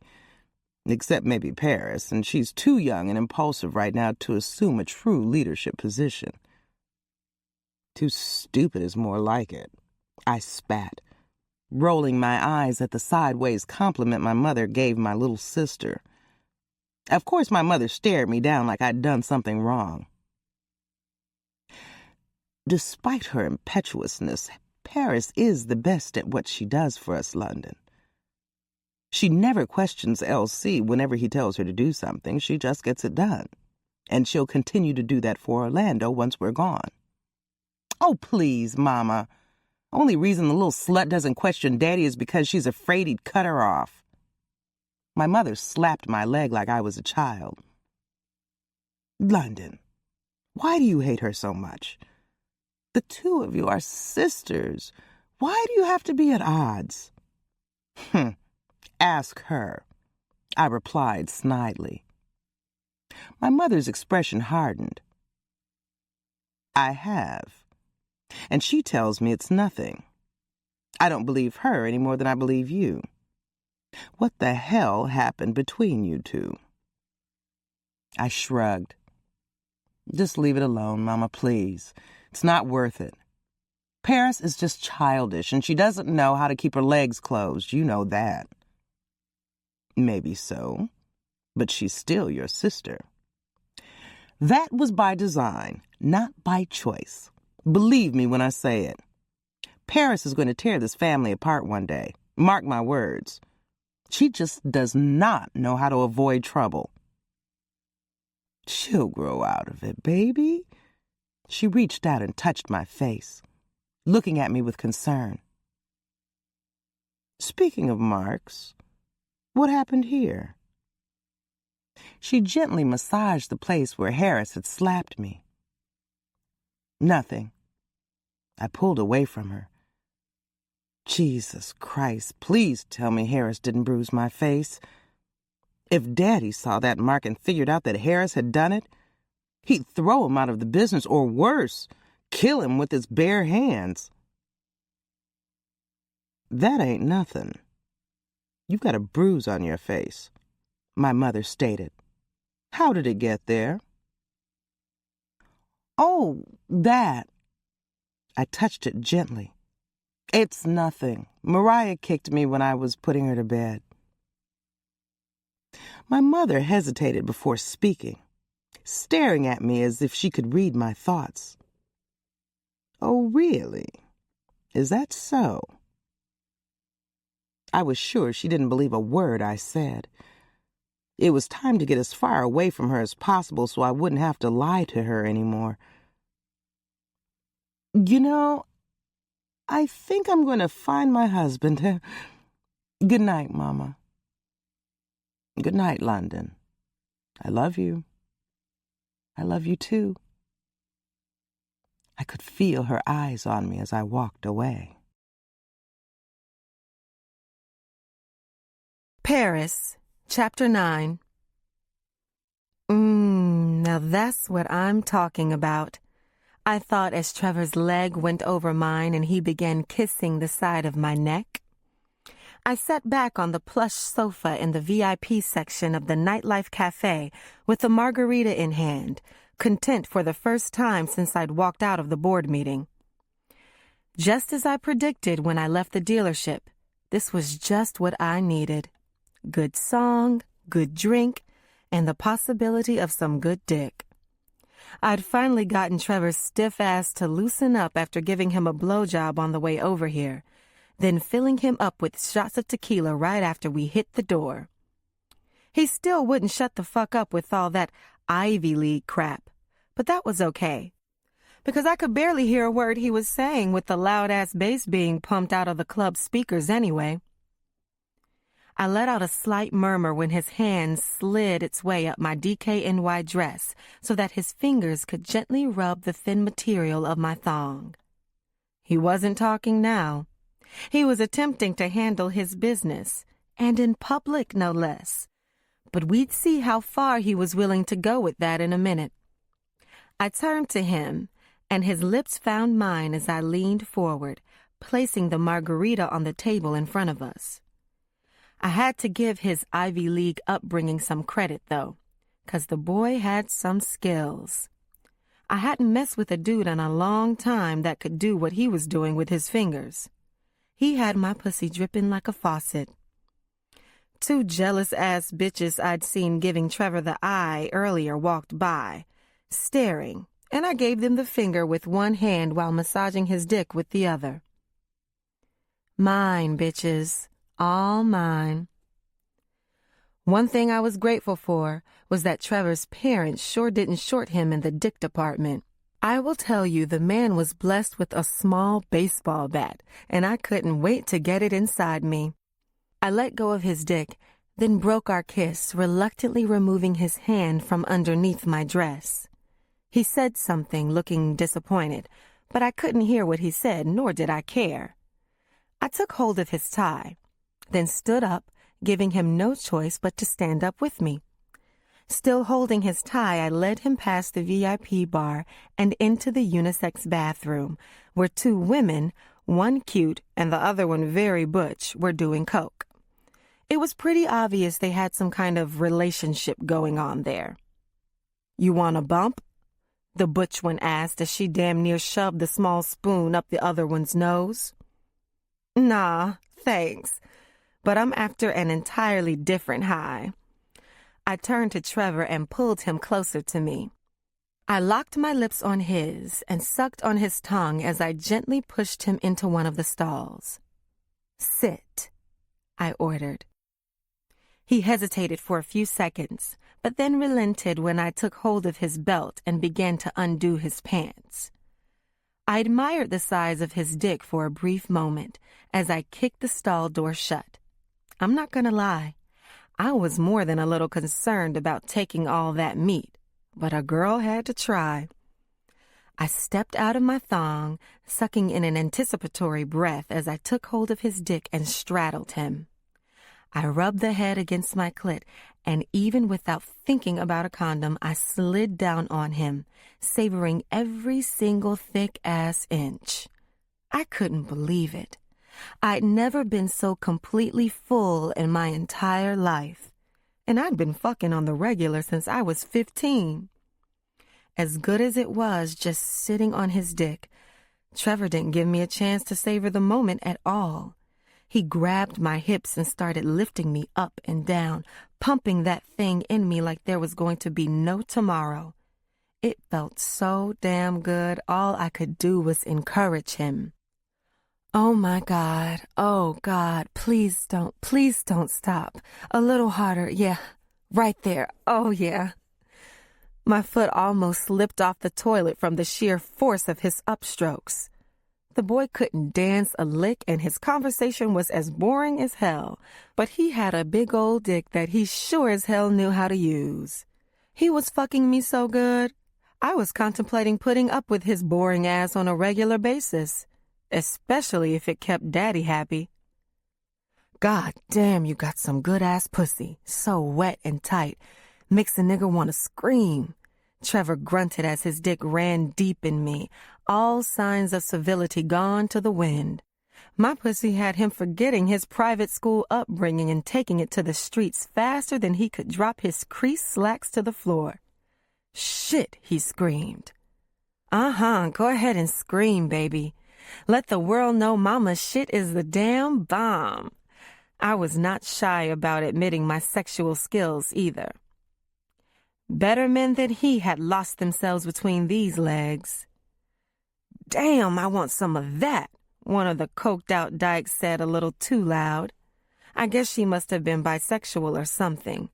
Her friend shoved her against the wall, asking her if she knew who I was, and telling her that she needed to shut up. That's right, bitch, I thought. Glad my reputation precedes me. Don't stop, baby, don't stop, I gasped, and Trevor obeyed, gripping my hips tighter with his strong fingers as he redoubled his efforts. The next thing I felt was an aura of ecstasy that swept over my body like a monsoon. I rocked my hips in rhythm with the driving 808 bass from Sierra's new song echoing outside the restroom until my flows of ecstasy coated his dick. I came so hard I could barely breathe. I couldn't be sure because I was still in quite a fog from my orgasm, but I could have sworn I heard the rat-a-tat-tat of gunfire right before a sudden silence replaced the thumping beat outside the bathroom door. Before I could even react, the bathroom door seemed to explode. The lesbians screamed at the top of their lungs and someone shouted, "Freeze, bitches, this is a fucking robbery." Ain't that some shit? A motherfucking robbery? I should have known better. Rio warned me about all the shit going down in Brooklyn lately. Damn it, why the hell didn't I ever listen? I glanced down at Trevor, who looked like he was gonna shit on himself. From the space under the stall, I could see 2 sets of legs. I placed my finger on my lips, signaling for him to stay quiet and not move. Maybe, just maybe, if we were lucky, they wouldn't realize that we were in the stall. My wish came true as the robbers forced the 2 girls out of the restroom without even a glance under the stalls. Talk about it being our lucky day. Trevor helped me down from the toilet with trembling hands. I'll get us out of here. Just Just stay close, he uttered, up close in my face. He was talking a good game, but I could see he was scared to death. I unlocked the stall and peeped out. Let's get the fuck out of here. I pushed homeboy to hurry the fuck up. All I wanted to do was get back home to Queens, but he stopped me. Keep your voice down and relax. We don't know what's going on out there, he warned, looking toward the door. We could hear the melee on the other side. Trevor crept to the bathroom door and opened it slightly, but then shut it quickly. Oh my God. What? What'd you see? I was about to push his ass out of the way and look for myself. There's a whole bunch of dudes out there with machine guns, and they're making everyone take off all their clothes. Half the people out there are naked, and the rest are stripping off their clothes. I'm not gonna lie, Paris. This doesn't look good, and I'm scared. He looked like he was about to cry. Jesus Christ, what the fuck did you get me into bringing me down here? I'm not some homeboy from the hood. I live in Forest Hills. I rolled my eyes at him. Forget what I got him into. What the hell did I get myself into, going on a date with such a little bitch? He was definitely not the dude you'd want to be with in a fucked up situation like this. Orlando, Chapter 10. Right here?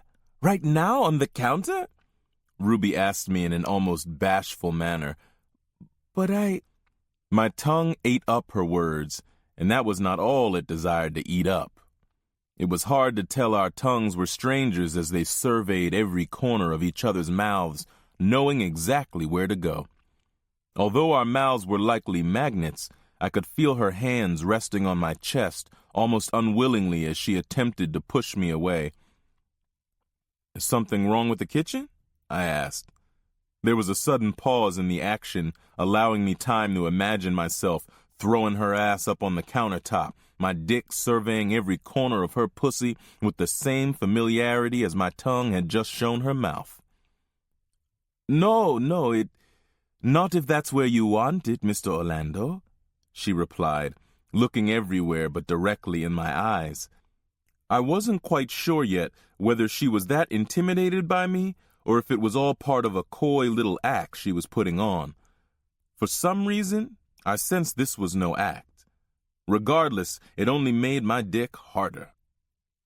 But, I asked, sensing there was more she wanted to say. But I didn't know we would,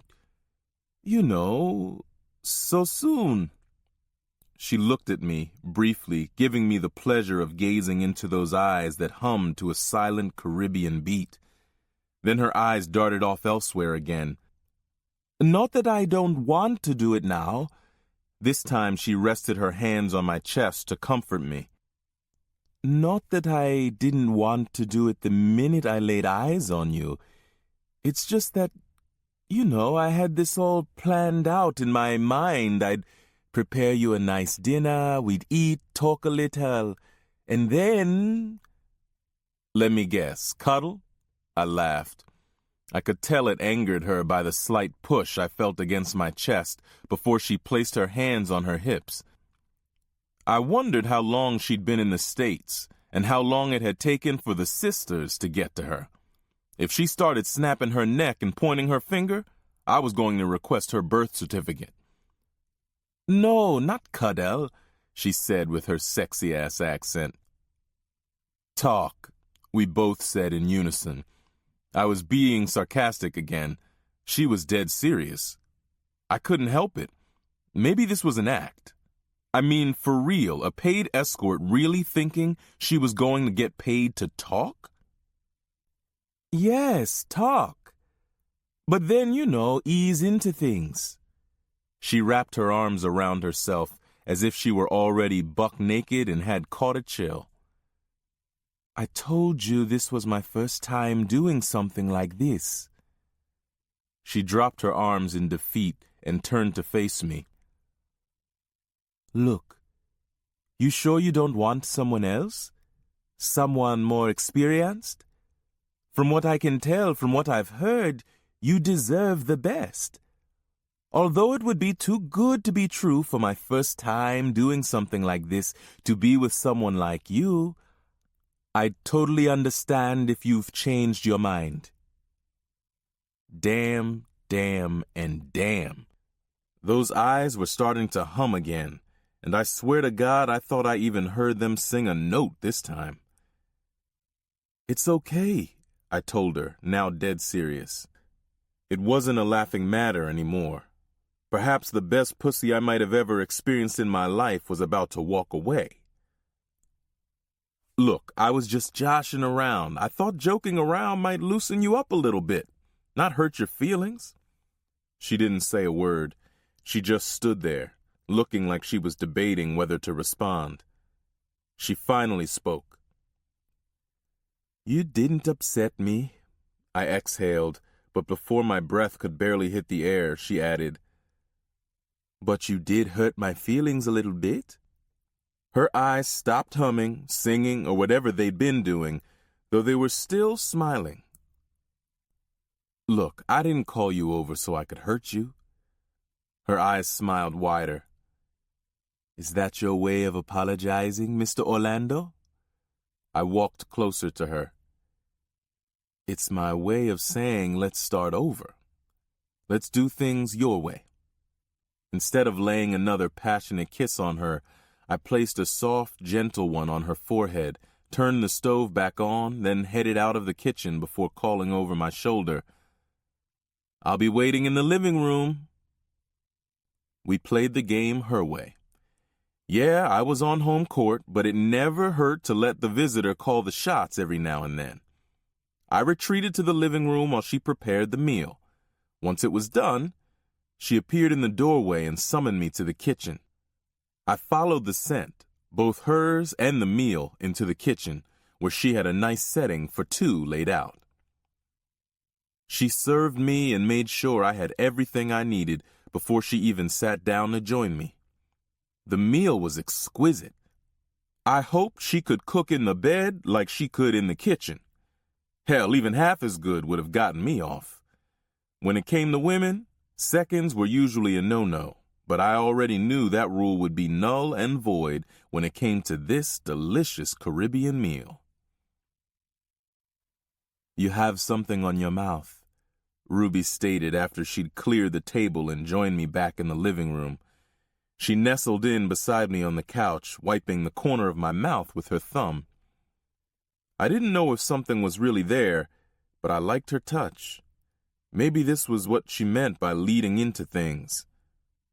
Funny how I'd just been promoted to lead the family, yet here I was, willing, ready, and able to be a follower.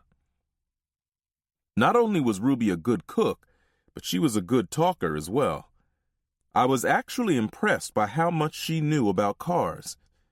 Then again, Maria could have had her do her homework in that aspect. Nonetheless, I appreciated the effort, and that, like pretty much everything else Ruby did, made my dick hard. After a while, it became difficult for us to concentrate on a conversation because the sexual tension was building. She excused herself to go to the bathroom. Knowing that was her cue, I gladly directed her to the master bath adjoining the bedroom. As she walked away, I couldn't take my eyes off that ass. Her eyes hummed, sang, and all kinds of other shit, while her ass made me think of the sound of ocean waves hitting the shore. No, it didn't really make a sound, but if it could, that was the sound it would have made. Ah! The shrill sound coming from the bathroom caused me to leap from the couch and run to Ruby's aid. You all right? What's wrong? I wondered if I should grab the protection I kept in the nightstand drawer, but I didn't want to scare Ruby and make her think she was fucking with some gangster or something. Oh my goodness, a jacuzzi! A big, huge jacuzzi? She said in excitement, or shock, or both. Are you serious? I asked, trying to watch my tone. I usually wouldn't have given a fuck about walking on eggshells around a broad, but my dick would never forgive me if I allowed this one to get away without tapping that ass. You've never seen a jacuzzi before? I decided to make a quick save. Then again, it is pretty big. I've not only never seen one this big, but I've never seen one at all. I've heard about them, but have never seen one live and in person. Her smile was beautiful. I hadn't noticed until just now. It was definitely time to move things along. I walked over to her. Then I guess you've never made love in a jacuzzi before either. She looked up at me, and no words needed to be spoken at that point. I turned the water on at a nice warm temperature, and as if on cue, both Ruby and I began removing our clothes, staring each other down the entire time. When her succulent breasts fell out of her bra, I thought my shit was gonna shoot right then and there. But I kept it together. It was that bare-shaved triangle that had my ass scooping up a buck-naked Ruby and setting her feet down gently in the tub as if I were carrying her across the threshold. I stepped in after her, and we stood, my rock-hard manhood pressed against her, resuming the passionate kissing that we left off at earlier in the kitchen. My tongue reached depths down her throat that made my penis jump for joy in anticipation of its chance to experience her deep throat. You know, I honestly never imagined myself doing something like this, Ruby confessed. But since I am, I'm so glad it's with you. I can see it now. I want to see it. I want to see it all. With that being said, she bent over and rested her hands on the edge of the tub, facing the mirror. I want to see, she repeated, everything. Oh, shit. I moaned as her chocolate moon stared up at me. I spread her open wide to shoot for the pink stars. I entered her, and it was like falling into a pool, though her body hadn't even been in the water yet. She was wet for me. She'd wanted me all along. She'd wanted this all along.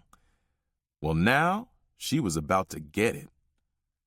Mr. Orlando, she crooned, her ass up against me, watching my every move through the mirror. I stared back at her as long as I could before I got in too deep, way too fucking deep, as I thrust in and out of her, out farther and then back in deep.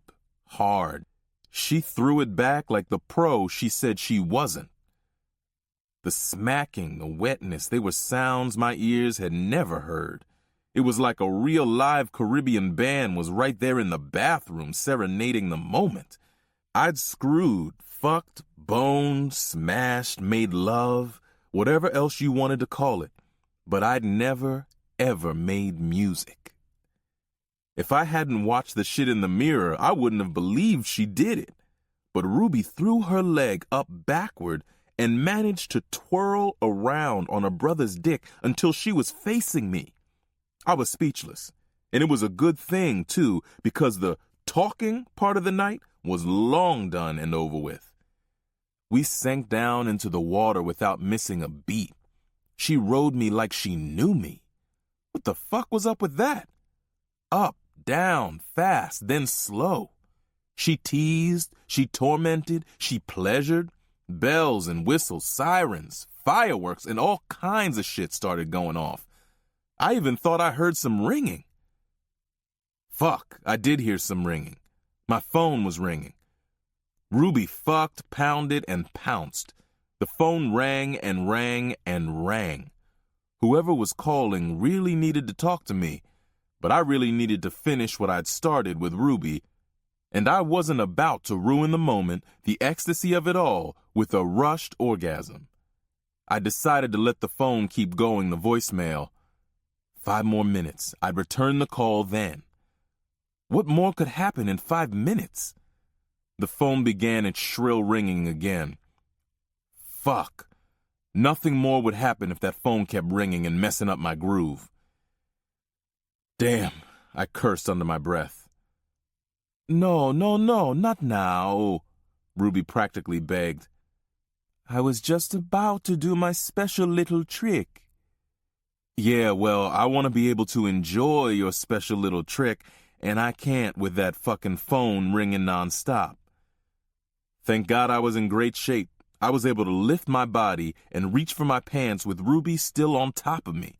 I got a grip on them and pulled them near. Just as I got the phone out of the pocket, I saw the moon, stars, heaven, and earth. I didn't know what the fuck she did, how she did it, how she moved to make her pussy pop off on me like it did, but she'd done it. And before I knew it, I'd exploded deep inside of her. The ringing phone would have to wait, indefinitely, considering that it was now resting at the bottom of the jacuzzi, while an exhausted Ruby rested her head on my chest. So, Mr. Orlando, is it really true that you never see the same girl twice? Ruby asked, knowing she'd put it on me. Never, I replied without even a second thought. I couldn't give her room to doubt me. She slowly lifted her head and stared at me. Really? There was a sadness about her now. Still, I stuck to my guns. Really? She looked down, then back up at me again. Oh, well, her lips split into a smile. Guess I better make the best of it now, then. Paris, Chapter 11. What are we supposed to do, Paris? I can't believe you brought me to a ghetto place like this. Trevor's girly reaction was starting to piss me off more than the fact that there was a robbery happening right outside the bathroom door. I couldn't take it anymore. I went off on him. What? You punk-ass motherfucker. You weren't complaining about this joint when you was fucking me in that stall a few minutes ago. Now man the fuck up and get us out of here. Suddenly, we heard 3 loud shots and plenty of screaming. I was scared about our situation, but Trevor looked terrified, and there was no doubt in my mind that he was holding back tears. Look, he said, maybe we should just go out there. If they catch us in here, they might kill us. Fuck that. I ain't going out there. I reached inside my bag and pulled out the little semi-automatic .22 Junior had given me a few years back. I pulled back the hammer and let a bullet slide into the chamber. Trevor was staring at me with more fear than he had for the men outside committing the robbery. What? I snarled. You have a gun? Yeah, I said sarcastically. This is New York City we live in, not Disneyland. My sister was almost raped 10 years ago. I don't go anywhere unless I'm strapped. Bang, bang, bang. 3 more shots. Poor Trevor started shaking so bad I thought he was about to have a nervous breakdown. Oh, God, they're gonna kill us, he whispered. They are going to kill us. With my free hand, I reached into my bag for my cell phone and started dialing. Who you calling? The police? He looked relieved, but that didn't stop his tears from falling. Hell no. You can call the police. I'm calling my brother. Sure, I talked a lot of shit about Orlando leading the family, but when the chips were down, he was the one who always got my ass out of the fire. I just hope he could get me out of this. The phone rang 6 times and then was answered by Orlando's voicemail. I didn't even give it time to finish playing the full message before I hung up and dialed Junior's number. I probably should have called my father, but the last thing I wanted him to know was that I was out at a club and had gotten myself into a situation I couldn't handle. Hello? Junior, I'm in trouble. Big trouble. What do you mean, you're in trouble? I'm at that spot on Sterling Place, the nightlife cafe, and some dudes just busted in the club and are robbing the place. Me and Trevor are in the bathroom, but it's not gonna be long before one of them figures out that we're in here. I could hear him sigh, and then he flipped on me. Didn't Orlando tell you to keep your ass out of Brooklyn? He yelled. Yeah, Junior, but Orlando ain't my... I stopped myself, remembering what my father had told me about thinking things through before I spoke. Now was not the time to be starting a fight with my brother when I needed his help. Yeah, I started again in a more respectful tone. He did. And I should have listened, but that ain't gonna help me right now. I need you to tell me what to do. He sighed again. You on the first floor or the second floor? First floor. Is there a window? I looked around. Yeah, but it's small. See if it will open, and then get your asses out of there. Damn, with everything happening so fast, I didn't even think about looking for a window, and obviously neither did Trevor. I pulled the phone from my ear and turned to Trevor, who just ended a call. Trevor, see if that window will open. He ran over to the window and pulled it, but it opened only halfway, probably to prevent people from sneaking in. It won't open all the way. We won't fit. I studied the window. You won't fit, but I will. He looked at the small opening, then at me. You really going out that window? Yep, if you give me a boost. For a quick second, he looked pissed, like I was deserting him, but then he finally manned up, cupping his hands for me to step into them. I'll call you when I'm outside, I promised. He took a deep breath. All right. You go ahead. I'll be okay. The cops are on their way. I'll meet you at the car when this is all over. Nah, my people are on their way, and trust me, you don't want to be here when my brother shows up. He's not going to be a happy camper, and he's going to blame it all on you. But, time to go. I threw my bag out the window. Bye, Trevor. I gave him a soft kiss on the cheek. I had fun. Paris, please. I had a good time. I know I'm a little bit nerdy by your standards, but I like you. I don't give a damn what your brother thinks. His eyes refused to meet mine, and hurt registered on his furrowed brow. He probably wanted to continue what we began in the club. Maybe the nice guy in him wanted more. I know it sounds lame, but part of me kind of wanted that too, despite the little bitch way he was acting just a few minutes ago. Hell, with a wife beater, some baggy jeans, and a couple tattoos, I might be able to pass him off as a thug. Besides, good dick was hard to find, and so was a guy who Daddy would approve of. Okay, Trevor, I'll meet you at the car. Here, take this. I handed him my gun, then kissed him again. All you have to do if anyone comes in here is point and squeeze the trigger. The safety is off, and I already have a round in the chamber. See you outside. He smiled and handed me his keys. I cupped his hands again and stepped up and out the window. A few seconds later, I was on the ground outside the club picking up my purse. I had a few scrapes from my fall and my stockings and dress were ruined, but I was no worse for the wear. Now all I had to do was call Junior and let him know I was okay. LC, Chapter 12. I checked my watch, shaking my head as I walked down the hall to Harris and London's bedroom.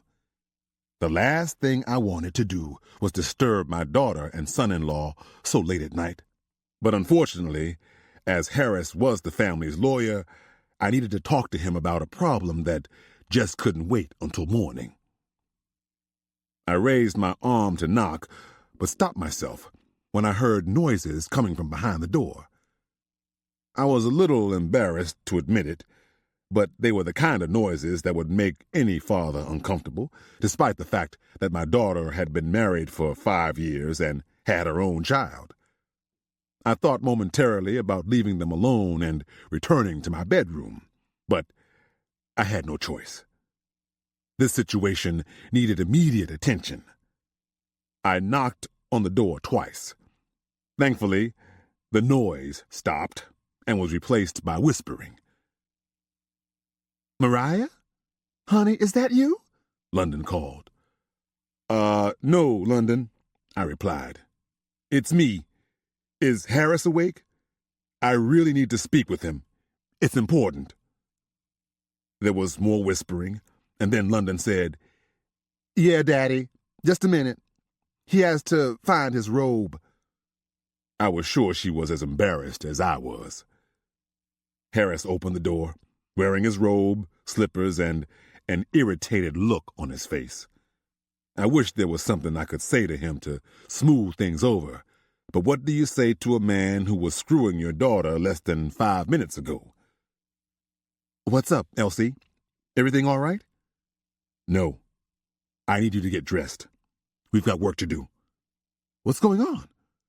I lifted my head and shifted my eyes toward his bedroom door to signal that I didn't want London to hear us. "I'll tell you in the car. Meet me downstairs in 10 minutes. I'm going to try and reach Orlando." He nodded his understanding, then headed back into his bedroom to get dressed.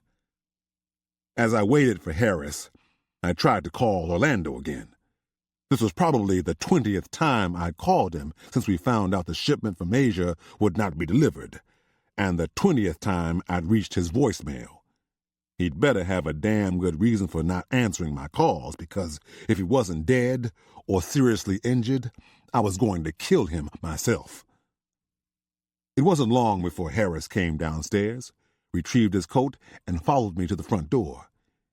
He looked tired, but then again, so did I. "So, what's going on?" he asked. "It's Paris," I told him, as we headed for the BMW I'd driven home from the dealership. "She's being detained at the 51st Precinct in Brooklyn." "Son of a bitch! What is wrong with that girl?" Harris didn't mask his frustration. I was sure he was sick of leaving his family in the wee hours of the night to retrieve her. "What are they holding her for now?" I stopped in my tracks and told him, "Harris, that boy she brought to our board meeting tonight is dead." Shock registered on his face. "Get the fuck out of here! The councilman's son? You're kidding, right?" I only wish I was. If he was half asleep before, he sure as hell was awake now. "Here, you drive." "Jesus Christ, did she do it?" Harris asked, as he slid into the driver's seat. I wasn't surprised to hear him ask that question. I didn't want to believe she did it, but the possibility had crossed my mind as well. I loved Paris, but we both knew she had a lot of issues to work through and a lot of growing up to do. She had been known to make impulsive decisions that got her into trouble ever since she was Mariah's age. Not only that, but she had a temper that only I could control, probably because she got it from me in the first place. Unfortunately, this wasn't the first time she'd been held by the police and needed to be rescued. Usually, it was for fighting some woman over a man. One time, it was for something as stupid as someone looking at her wrong. But not this time. This time, it was because someone was dead, and we both had to wonder if Paris could have done it. "No, I don't think she did it," I replied. "Has she been charged?" "From what the desk sergeant told me, she's being held as a material witness. She was there when the boy got shot." "Well, that's a good thing." He placed the car in gear, and we headed down Rockaway Boulevard. "Elsie, this is what I'm here for. Don't worry. We'll get this cleared up quickly and have Paris home in no time. What did Orlando have to say?" "Nothing. I haven't been able to reach him." Harris tried to play it cool, but I could see it caught him off guard. That's unlike him. I hope he's okay. Last thing we need is for him to show up missing. "Look, Harris, I don't need anything else to worry about right now, okay? Let's just focus on getting Paris away from the police. Orlando was a big boy. He can take care of himself." "Point taken," he said. But that didn't stop me from worrying about my son. Harris was right. This wasn't like Orlando at all. If he wasn't home when I got there, I was going to have to make a few calls. Silence took over the car for a while, as we were both lost in our thoughts about this latest situation. After a while, Harris said. "Can I ask you a question?" "Sure." I already knew what it was going to be about. "It's about Orlando." "Yep. I should probably have my own psychic network the way I could read his mind." "What about him?" "You sure this whole leadership thing hasn't gone to his head? I mean, he should be here, or with Junior. Look, I know he's your son, and the man works hard for the company. But what?" I leaned back in my seat and gave him a hard stare. Yes, he was my son-in-law, and he did a lot for our company, but Harris was treading on thin ice talking about my son. Don't get me wrong. He's bright, but he still has a lot to learn about the business. He gave me a sideways glance, and the confidence left his tone. I mean, not that what I have to say matters. You've already made your decision. I just hope it's the right one for the family. Personally, me and a few members of the family aren't so sure. Is that so? Which family members? I was putting him on the spot because I knew there could be only one family member he'd spoken to, and that was his wife. I studied his face for a reaction. It looked like he was struggling to keep a poker face, but all his tension was evident in the way he was gripping the steering wheel. "Hey, you know me. I'm a lawyer. I'm not going to throw anyone else under the bus. I could have kept this all to myself, but like you're always telling me, you pay me for my opinion, so I'm giving it to you. But I'm not the only one with concerns." "Okay. So if you were in my shoes, how would you have handled it?" He took his eyes off the road for a second so we could make eye contact. "Well, if I were you," he began cautiously, "I would have named a temporary leader. That way, if Vegas comes home, he can just take over. And if he doesn't, and the temp does a good job, you could make him permanent. Or if Orlando is ready by then, you could put him in charge." "Sounds to me like you have this all worked out." "So, who would you appoint temporary leader?" I asked, as if I didn't already know who he would say. He relaxed his grip on the steering wheel and placed one hand on his chest in a falsely humble gesture. "Hey, look, I don't want to sound self-righteous, but I would have appointed me." Oh, he sounded self-righteous, all right. "I already know the ins and outs of the businesses as well as you. I have a law degree, which, I might add, comes in mighty handy, and I have the respect of most of our employees. I could have done a great job. I would have made you proud." "And you don't think Orlando will?" I asked, pushing. "No, sir, I don't." I sighed out of sheer exhaustion. Why did it seem like everyone in my family was determined to try my patience tonight? "Harris, if you'd like, once we get Paris home and I get some sleep, I will explain to you in detail why I chose Orlando over you. From what you said here, you've made a good case for yourself. I'd like you to listen to the case that was presented against you. Would you like that?" He turned to me and smiled. "Yes, sir, I would, as long as I get a chance to redirect and defend myself. I wouldn't have it any other way." Harris, Chapter 13. Once again I came through like a champ, saving the Duncans' asses and doing it with style. It took me less than 15 minutes to get Paris out of police custody, a feat I was sure impressed L.C. She'd still have to come back in a few days and answer the cops' questions, but hopefully by then this whole thing would calm down so I could sit down with the right people to have it all swept under the rug. L.C. had made it very clear to me that he did not want Paris or the Duncan name attached to this case in the media in any way. Of course, that was a tall order, but doable considering how greedy both cops and reporters were these days. I'd already made some inroads with the lieutenant on the case, so I wasn't concerned about the police, and thankfully it was already too late for the story to make the morning papers or TV news. Now all I had to do was to get Paris home. That, of course, was if Elsie didn't kill her first, because when I walked out into the hallway, the two of them were staring each other down like gunfighters at the OK Corral. "Daddy, I didn't do anything, I swear," Paris pleaded, taking a step back so she could be out of his reach, which was probably smart, because Elsie did look like he might smack the shit out of her. "Shut up," he said angrily, pointing his finger in her face as he closed the gap between the two of them. "Just shut up. Don't you say another word." "But, Daddy," that damn Paris just didn't know when to be quiet. She was always trying to explain her way out of things, when the smart thing to do would be to just shut her mouth. This time, though, she must have sensed the level of her father's anger, because she cut her sentence short. I watched as Elsie closed his hand into a fist. I had no doubt what his next action would be, so I acted fast. "This is not the time or place," I reminded them through clenched jaws. He shifted his eyes in my direction, and I saw that cold stare he got when he was about to explode. "Remember where you are," I continued calmly. "This is a police station."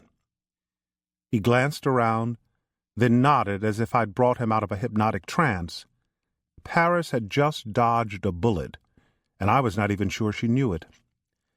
"Paris, why do the ones I love the most always disappoint me so?" he asked. They continued their staring contest for a few more seconds, and surprisingly, Paris didn't have anything to say. Without another word, Elsie turned and walked toward the exit. His reaction must have stung more than any slap in the face. Paris looked like she wanted to break down and cry, which was not something I saw often from her. I walked over and wrapped my arm around her shoulders, but she pushed me away. "I'm all right," she said, following behind her father but giving him some distance. When we first arrived, Elsie and I had come in the back door of the precinct in case the press was camped out in front of the building. I decided that it was best we left the same way, considering the lieutenant told me that Trevor's family was on their way.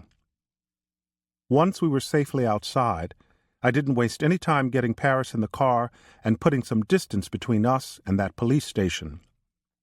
It would be daylight in a few hours, and I couldn't wait to get to my bed, where, if I was lucky, London might want to finish what we'd started before Elsie interrupted us. "Harris, I got to give it to you, brother-in-law. You was gangster in there with that law shit. I thought those cops were going to crap on themselves when you told me I could leave," Paris said with her version of affection. She stretched across the black leather seat, stifling a yawn, as if this were just another night out at the club for her. It appeared she'd forgotten about her little confrontation with Elsie just that quick. He, on the other hand, was obviously still stewing. "Any time, sis. But let's try not to make this a habit," I replied, wishing this would be the last time I had to do something like this, but knowing that in all likelihood it wouldn't be. I preferred the corporate side of the law when working on behalf of the Duncan family interests. That was the side that made me lots and lots of cash. "Paris, I'm going to ask you this one time and one time only." Elsie spoke in a calm, non-threatening voice. The proud, defining lines on his face barely shifted, despite the tension at hand. "Did you have anything to do with that boy's death?" I didn't know what he expected her answer to be, but I certainly expected her to say no. The longer she remained silent, though, the more nervous I became. I felt my stomach twist into a knot when I heard her answer. "Yes, Daddy, I did have something to do with it. I slammed my foot on the brake so hard the car came to a screeching halt. Thank goodness for seatbelt laws, because without them, Elsie and I would have gone through the windshield. I said a quick prayer of thanks for the simple fact that there had been no other cars on the road to crash into us from behind. "Tell me I didn't hear what I think I just heard," I said, turning to Elsie. "Please tell me she didn't just admit to killing that boy." "I'm sorry, son, but you heard right. We both heard right," he growled. "I spent almost $500,000 sending her to special schools in France and Asia so that they could refine her, teach her discipline, so she would act like a lady and all they did was send me home a cold-blooded murderer. Little girl, I don't know what I'm going to do with you. I'm about ready to give up. Wait a minute. Hold on. What the hell are y'all talking about? I didn't murder him or anything like that. You didn't? Elsie and I said in unison, turning toward the back seat. No, but I might as well have pulled the trigger myself by bringing him to that club. He didn't deserve this, Daddy. He didn't even want to go to the club, but I insisted. If it wasn't for me, he'd be alive right now. I almost thought I saw a tear in her eye. This night just kept getting more and more bizarre. Her sudden sentimental attitude was not something we were used to seeing, but I, for one, was willing to brush it off as shock from the incident. I took my foot off the brakes and started driving again. I would need to know more details before she went back to answer questions at the precinct, but for now, I was happy to accept her words at face value and head home. As we crossed the Brooklyn-Queens line, I glanced back at her as she looked out the passenger side window with misty eyes. Her mind was probably still somewhere back in Brooklyn, rewinding Trevor's death over and over again. I have to admit, I felt sorry for her, and I think Elsie did too. Honey, these types of things happen in life. That's why Harris, your brothers, and me are so hard on you. You can't do everything you want just because you know we're going to bail you out of it. There's an order of things in this family. You are going to have to start taking responsibility for your actions. I'm going to do better, Daddy, I promise. He turned around fully in his seat to face Paris. I hope so. Because I won't be here to help bail you out much longer. Once Orlando's in charge, he's not going to be putting up with this like I do. Elsie straightened in the seat, looking through the windshield again, and announced, You are staying home the rest of the week. I don't want you bumping into any reporters or cops by accident. Then, Monday, you're coming into work, and I don't want to hear a negative, trifling word out of you. My eyes met Paris's in the rearview mirror. She knew silence was best on her part. It was no time to test her father. Besides, now that she was safe, his mind had probably already moved on to Orlando.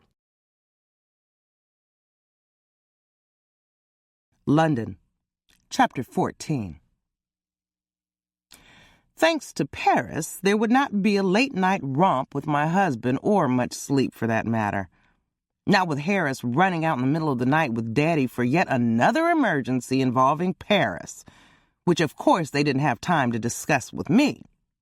Shutting me out was becoming more and more of a habit for them ever since I stopped working. The only reason I even had the little bit of information I did was because I ran downstairs and confronted Junior as soon as I heard his loud behind car pulling in the driveway. He looked like he was carrying the weight of the world on his shoulders. He obviously wasn't in the mood to talk about it, but when I asked him where Daddy and Harris were, he mentioned something about Paris and the police. That little wench couldn't stand the idea of Orlando having the spotlight. I guess she had to go and do something stupid to get Daddy's attention. I turned on the back lights and went for a walk in Mama's garden as I waited for Daddy and Harris to return home. I could only hope the tranquility of its beauty in the small pond would calm my nerves. Instead, it just left me on simmer, so I returned to the house. I had just reached the top of the stairs when I heard car doors shutting.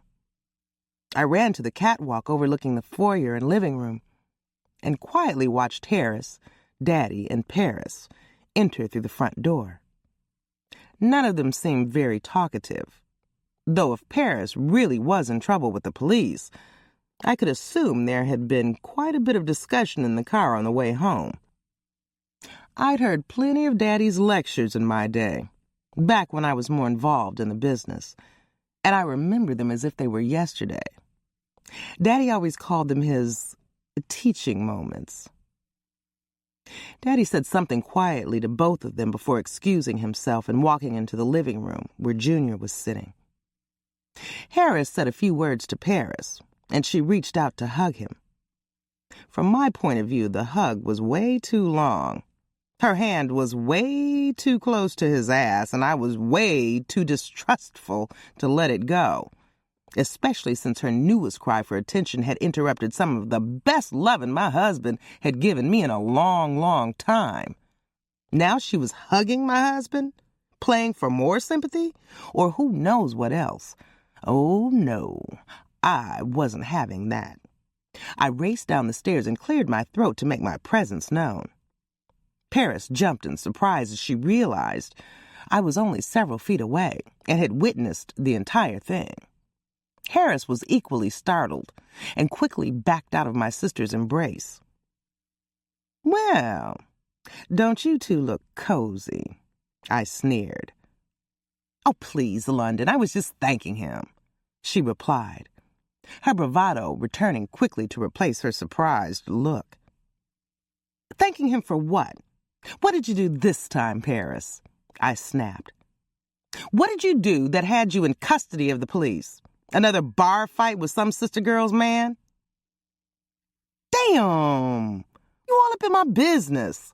Shouldn't you be asleep?" She waved her hand dismissively, as if she was shooing me back to bed. I was not about to budge, and I'd be damned if Harris didn't take up for her. "London, let it go," he said. "We worked it all out. Everything is taken care of." "Is that what you were doing just now? Taking care of it? Or were you working it out?" My sister had such a superior smirk on her face that a thought suddenly entered my mind. "Was it Paris who called you last night on your phone?" I asked. "Oh, my God." He rolled his eyes up toward the ceiling. "Now you're sounding silly, babe. I think you must be sleep-deprived." "Is that what I am? Silly and sleep-deprived? Well, maybe I need to sleep in the guest room for the next couple of nights." "Look, honey, there's no need to take this to another level. Paris was just thanking me for my services. Isn't that right, Paris?" "Mm-hmm. And I appreciate your services." Harris couldn't see it, but the smirk on her face told me exactly what services she was trying to imply. Yeah, maybe I was tired and a little cranky, but I was not going to take that shit. I lunged at her to lay a slap on her face. Harris tried to get between us, but he was too slow. Still, when my open hand arrived, Paris had already sidestepped it with the grace of a ballerina. Nothing was left in front of me but open space. My momentum carried me onto the floor where I fell, my robe spilling open. "What kind of services, you little hooker?" "Law services, you stupid bitch." Paris mocked me with another smirk. "Don't nobody want no man that belongs to you." Harris was quick enough this time, folding me in his arms to prevent any further violence. As I struggled to close my robe, I shoved my husband's arms away. "What about Jesse?" I screamed. "You sure as hell wanted him, didn't you?" As if I had cracked open a hard-boiled egg to reveal the soft inside, Paris's angry face softened, and her voice wavered as she spoke. "Damn, you still on that Jesse crap? How many times I gotta tell you I'm sorry? You wouldn't even be with Harris if I hadn't helped you break up with that loser." She was right. I wouldn't have even met Harris if it weren't for her, but that didn't change a damn thing. She could say she was sorry 1,000,000 times, but it would still never be enough. Not after what she did. Not after she broke the sacred rule in our sisterly bond. The pain of her betrayal still stung as if it had happened only a day ago. It had happened at the beginning of my senior year at George Washington University, when I invited Paris down for the weekend before she went off to private school in Europe. We were 4 years apart and had a fairly close relationship.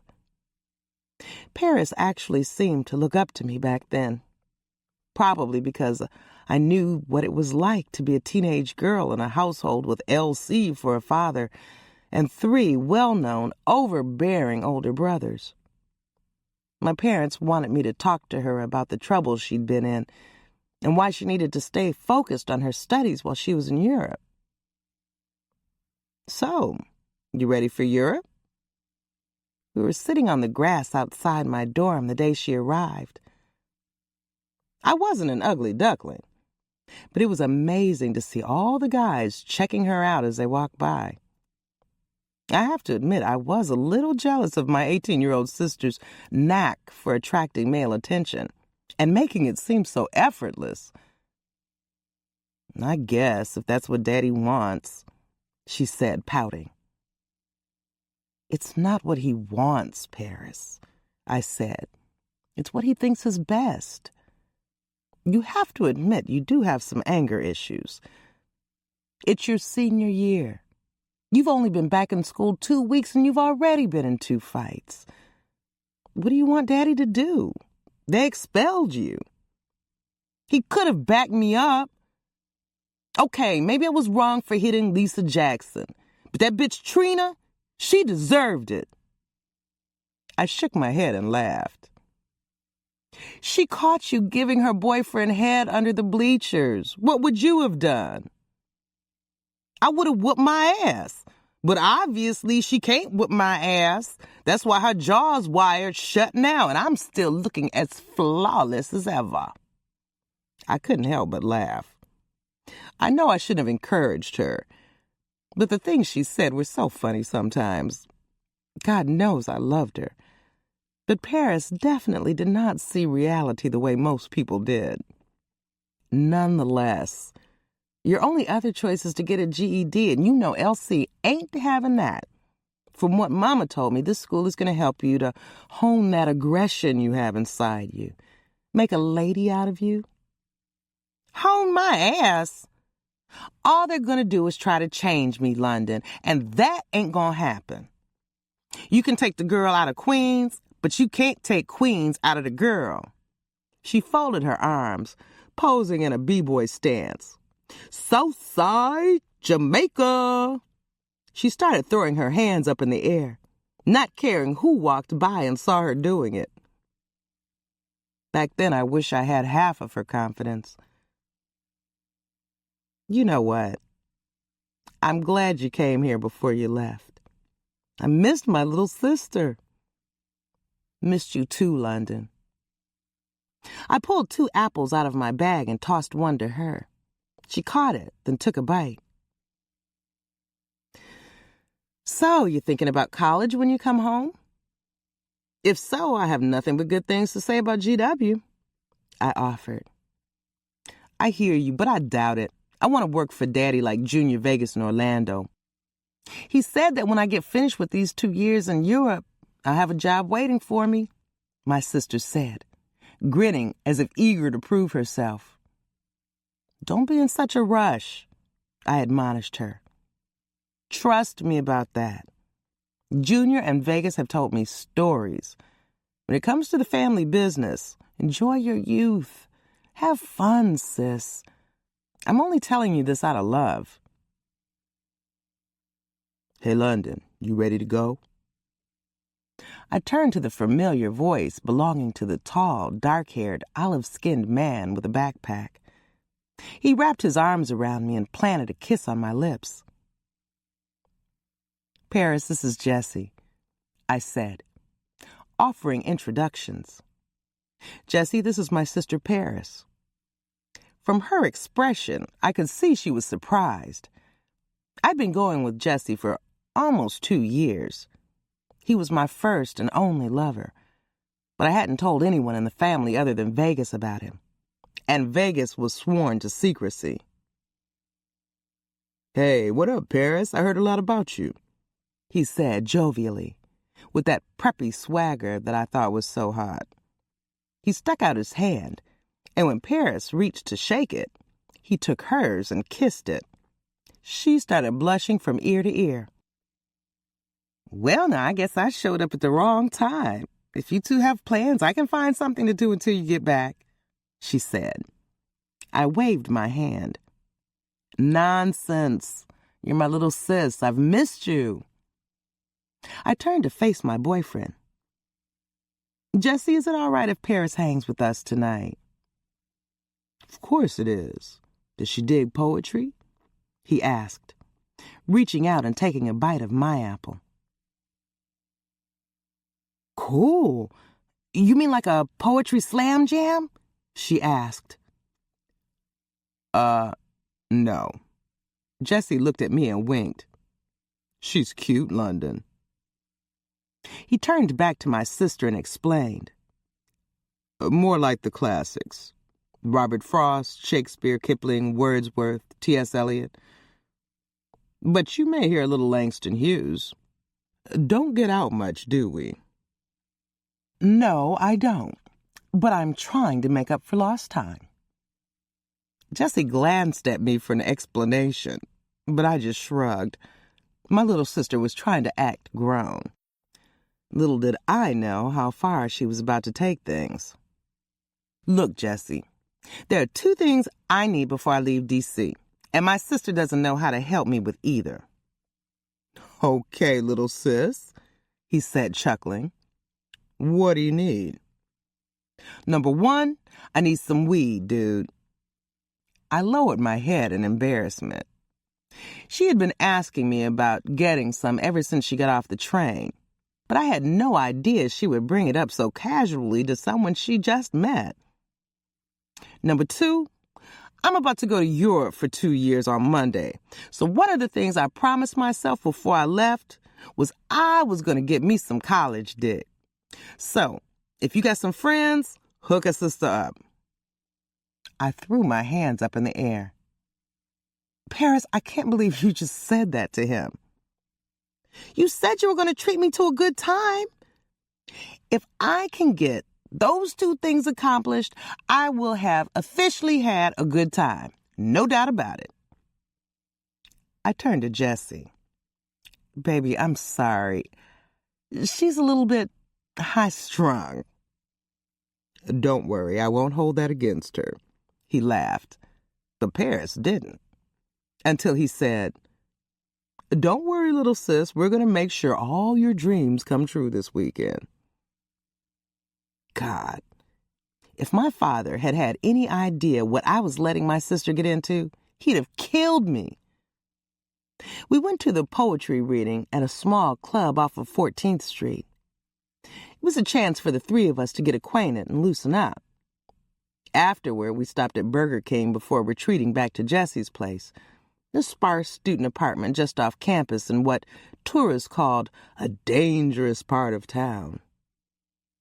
Jesse brought out a bottle of MD 2020, better known as Mad Dog around campus. It was cheap and sweet, but we college kids loved it because we could get drunk on a budget. Damn, this is some good shit, Paris said with surprise as she sucked down half the bottle of blue raspberry Mad Dog. They don't sell this in New York. Oh, they sell it, but not in your neighborhood, Jessie teased. London, you might want to slow your sister down, or she's going to have quite a headache in the morning. That Mad Dog has quite a kick. Jesse lit the bong he'd been filling. Paris had nagged him all night about rounding up a bag, until he relented, calling up one of his people before we went to his place. I'd hesitated to let her drink or smoke at first, until my little sister reminded me of a few wild parties Orlando and I had held at the house when our parents were away. I couldn't argue when she pointed out that she was already older than I'd been when those parties took place. I laughed, then took the bottle from Paris to finish it off. Well, she's my responsibility, so if she's going to have a headache, I might as well have one too. When I turned back toward my sister, she was taking a hit from the bong. She tried to brag, saying, New York shit is better, but this ain't until she was overtaken by a coughing fit. She was still a kid, after all, only 18. Both of us laughed at her as the thick, sweet odor filled the room.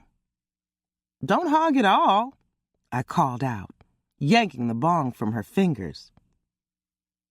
Anybody want something else to drink? Jessie asked. Yeah, I'm kind of thirsty, I said, only now aware of the time. I knew I would most likely be late to class the next day, but the way I was feeling, I didn't give a damn. Me too. Some more of that Mad Dog. And can you bring the rest of that weed too, please? Paris asked. Jessie flashed a smile at the two of us sitting on the floor, slumped over one another. Then he walked back to the kitchenette. Girl, maybe you're right about this college stuff. I might have to rethink working for Daddy, she said. Paris, I'm having so much fun tonight, I said with a giggle. Paris left my side and crawled over beside the television. A Cosby Show rerun was airing, and it wasn't long before I was mouthing along with the classic Huxtable family lip-sync routine to Ray Charles's Nighttime is the Right Time. So, are you serious about this dude? Paris whispered to me as she began fishing through Jessie's movie collection. Yeah, I think I am, I answered with a big grin. She glanced toward the kitchenette. Yeah, he's cute, no doubt about that. But do you think Daddy would approve of him? I mean, damn, London, he's white. I have eyes, Paris. And no, Daddy won't approve, but I don't really care. I don't live for his fucking ass. Whatever was in the weed had me too relaxed for my own good. Paris leaned back, looking surprised at my words. Excuse me, who are you and what did you do with my sister London? 'Cause you're obviously not her. London is right here, and she is her own woman who does what she wants where she wants. I'm not L.C. Duncan's slave or his property. If I want to date someone outside my race, then that's what I'm going to do, I said, full of a confidence I never would have had without drugs and alcohol. Easy to say when he's not standing in front of you. You know he's expecting you to bring home a black doctor or a lawyer. Your boy Jesse ain't no doctor or lawyer, and he damn sure ain't black. If he wants a doctor or a lawyer, black or white, let his ass find one for himself. I'm sticking with Jesse. Paris wasn't buying into my bravado for 1 second. Well, what are you going to say when he finds out about Mr. Tall, White, and Handsome over there and cuts you off? I don't know. Get married, maybe start a little family, and lead a nice, quiet life somewhere far away from Queens.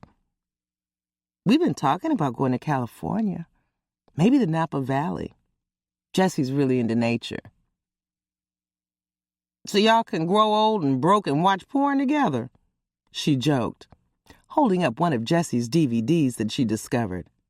Girl, put that back, I squealed, embarrassed that Rudy and Vanessa and Claire and Cliff and Theo, and Denise, could see the name of the video being waved in front of them.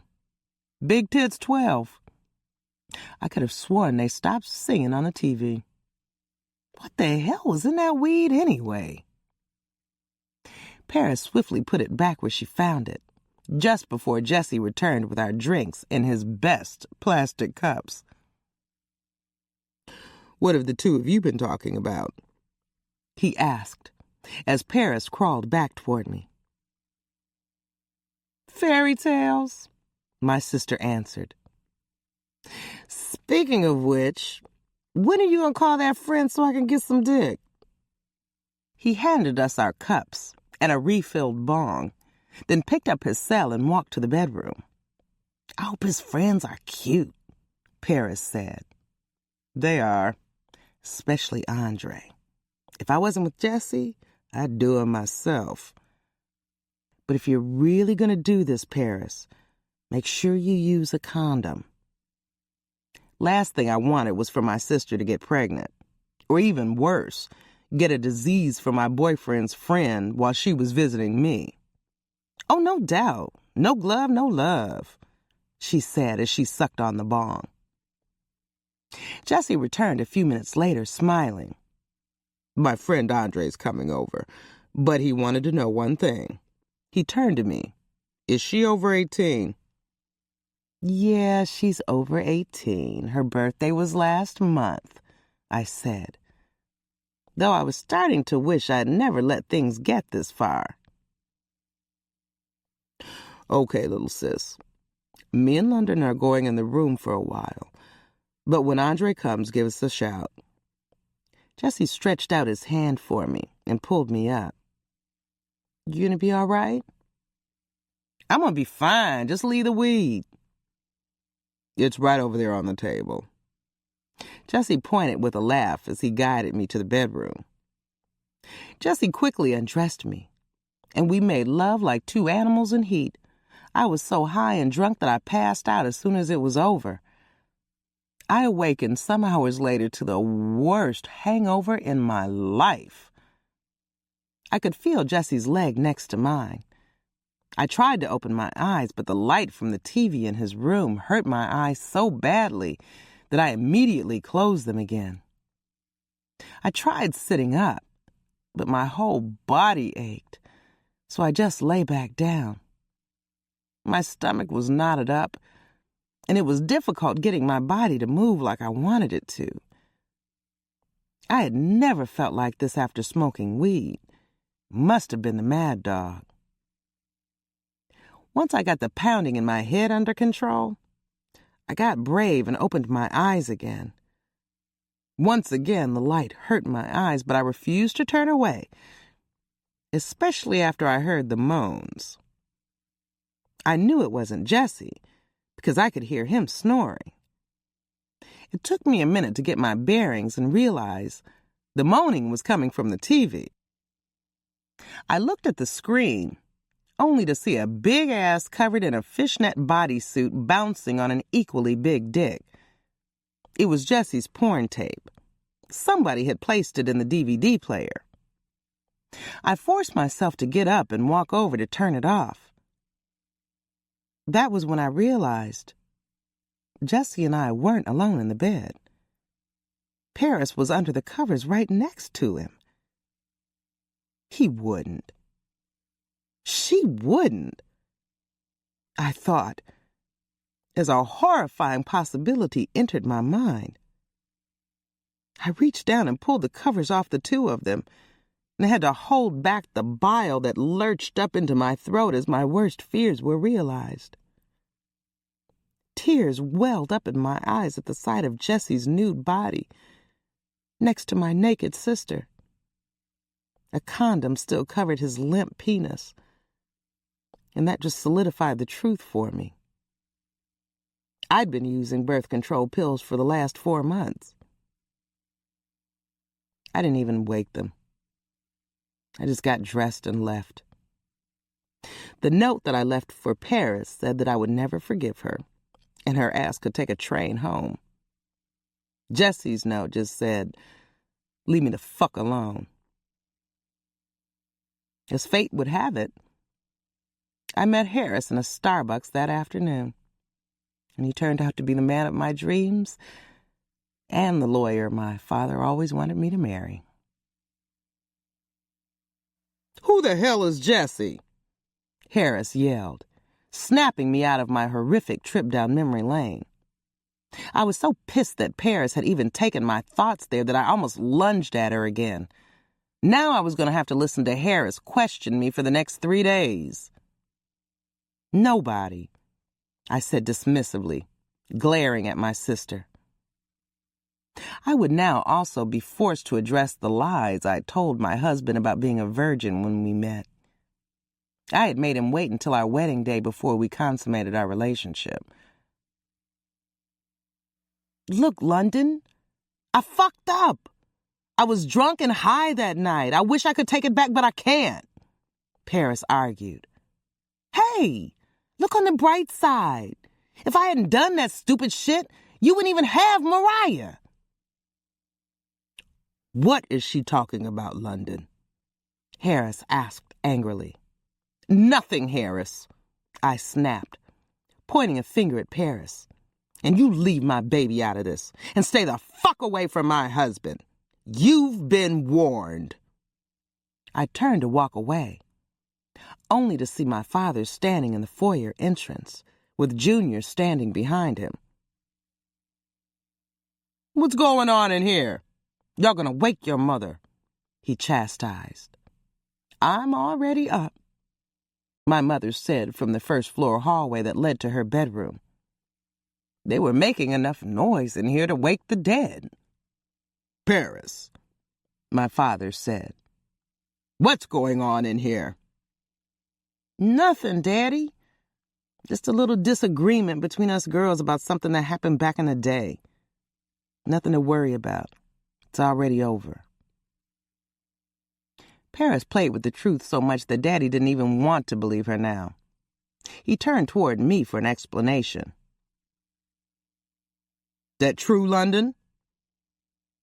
Well, technically it wasn't a lie, so I nodded my head, looking for a quick exit. I'm tired. I'm going to bed. I know that's right, Paris said. I'm going to bed too. No, you're not, Daddy said, blocking her way. As soon as Rio gets here, I want everyone but London headed to the office for a very important business meeting. It's time all of you understood what's on the line here. What about Orlando? Junior asked. What about him? Daddy replied. When I glanced in Harris's direction, he didn't even try to hold back a smile. Thank goodness his mind was on something other than me and Jessie. Orlando, Chapter 15. I pulled into my parking space at the dealership at about 8 o'clock. It had been a long time since I'd slept in past 7, but I had to admit it was worth it. After a wonderful evening highlighted by some of the best sex I'd had in a long time, I'd fallen asleep. When I woke, Ruby made me this bangin' Jamaican breakfast of salt fish, ackee, eggs, bammy, and plantains. My mom could really cook, but I swear Ruby's breakfast was better than anything I'd ever eaten. We topped breakfast off with another round of sex that literally had us falling asleep in each other's arms. It was a good thing I met Ruby through Maria and Remy, because a woman like her was dangerous. If it wasn't for that car service driver banging on the door and waking us up, I might have lain up with her the rest of the day, and I couldn't have that.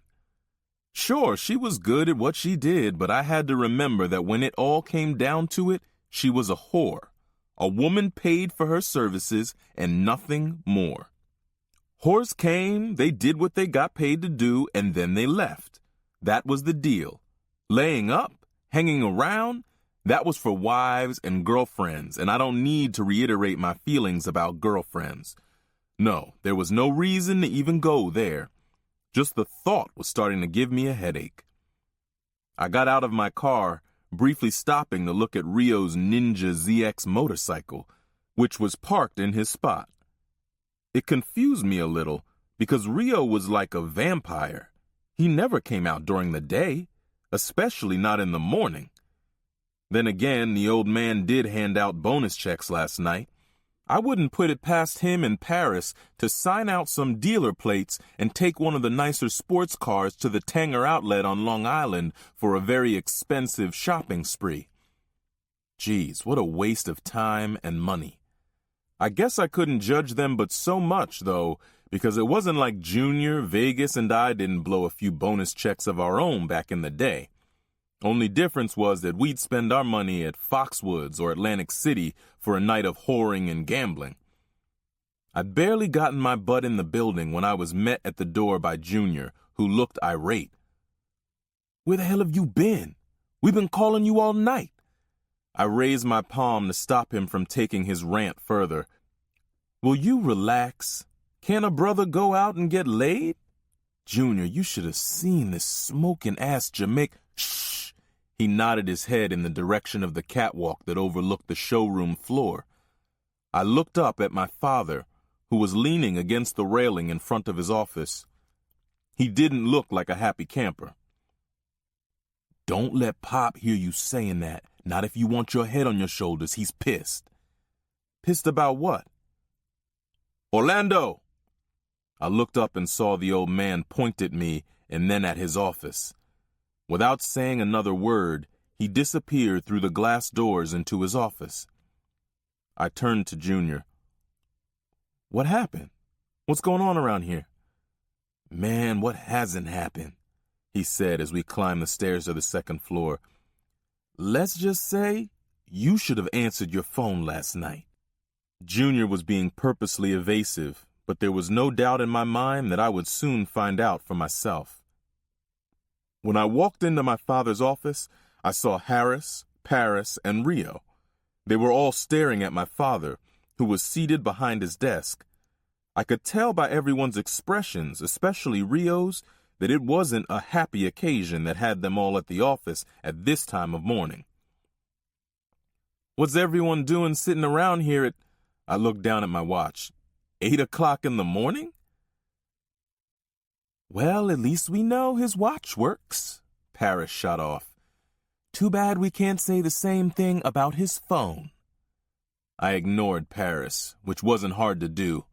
I've been ignoring her for years, but there was more to this. I could sense it. Suddenly, I felt like I had a rock in my stomach. Jesus Christ, where the hell was my mother? She'd been a lot sicker than anyone wanted to acknowledge lately. I turned my attention to the only person I knew who would give me a straight answer. What's going on, Pop? Why's everyone look so somber? Well, for starters, Harris interrupted. I wanted to say, for starters, nobody was talking to your ass, but I let him finish. Your little sister here had a mishap with the police and had to spend the better part of the night being interrogated. He nodded toward Paris. Yeah, and where were you when I called, Mr. I'm the new head of the family? Paris snapped off again. That's none of your business.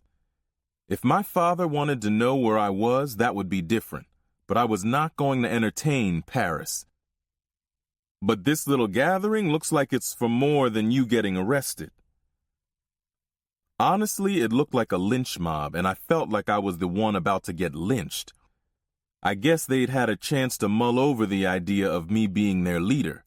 Paris and Rio weren't smart enough to orchestrate something like this so fast, so I had no doubt Harris was the ringleader.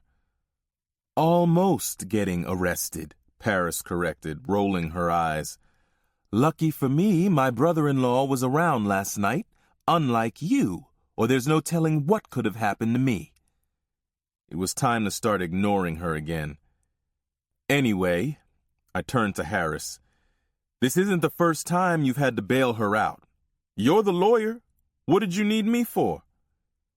He wasn't the one who was looking for you, the old man finally spoke up. He didn't sound very pleased, and his expression matched his serious tone. I was. Now where the hell were you, and what were you doing that was so important you couldn't return my call?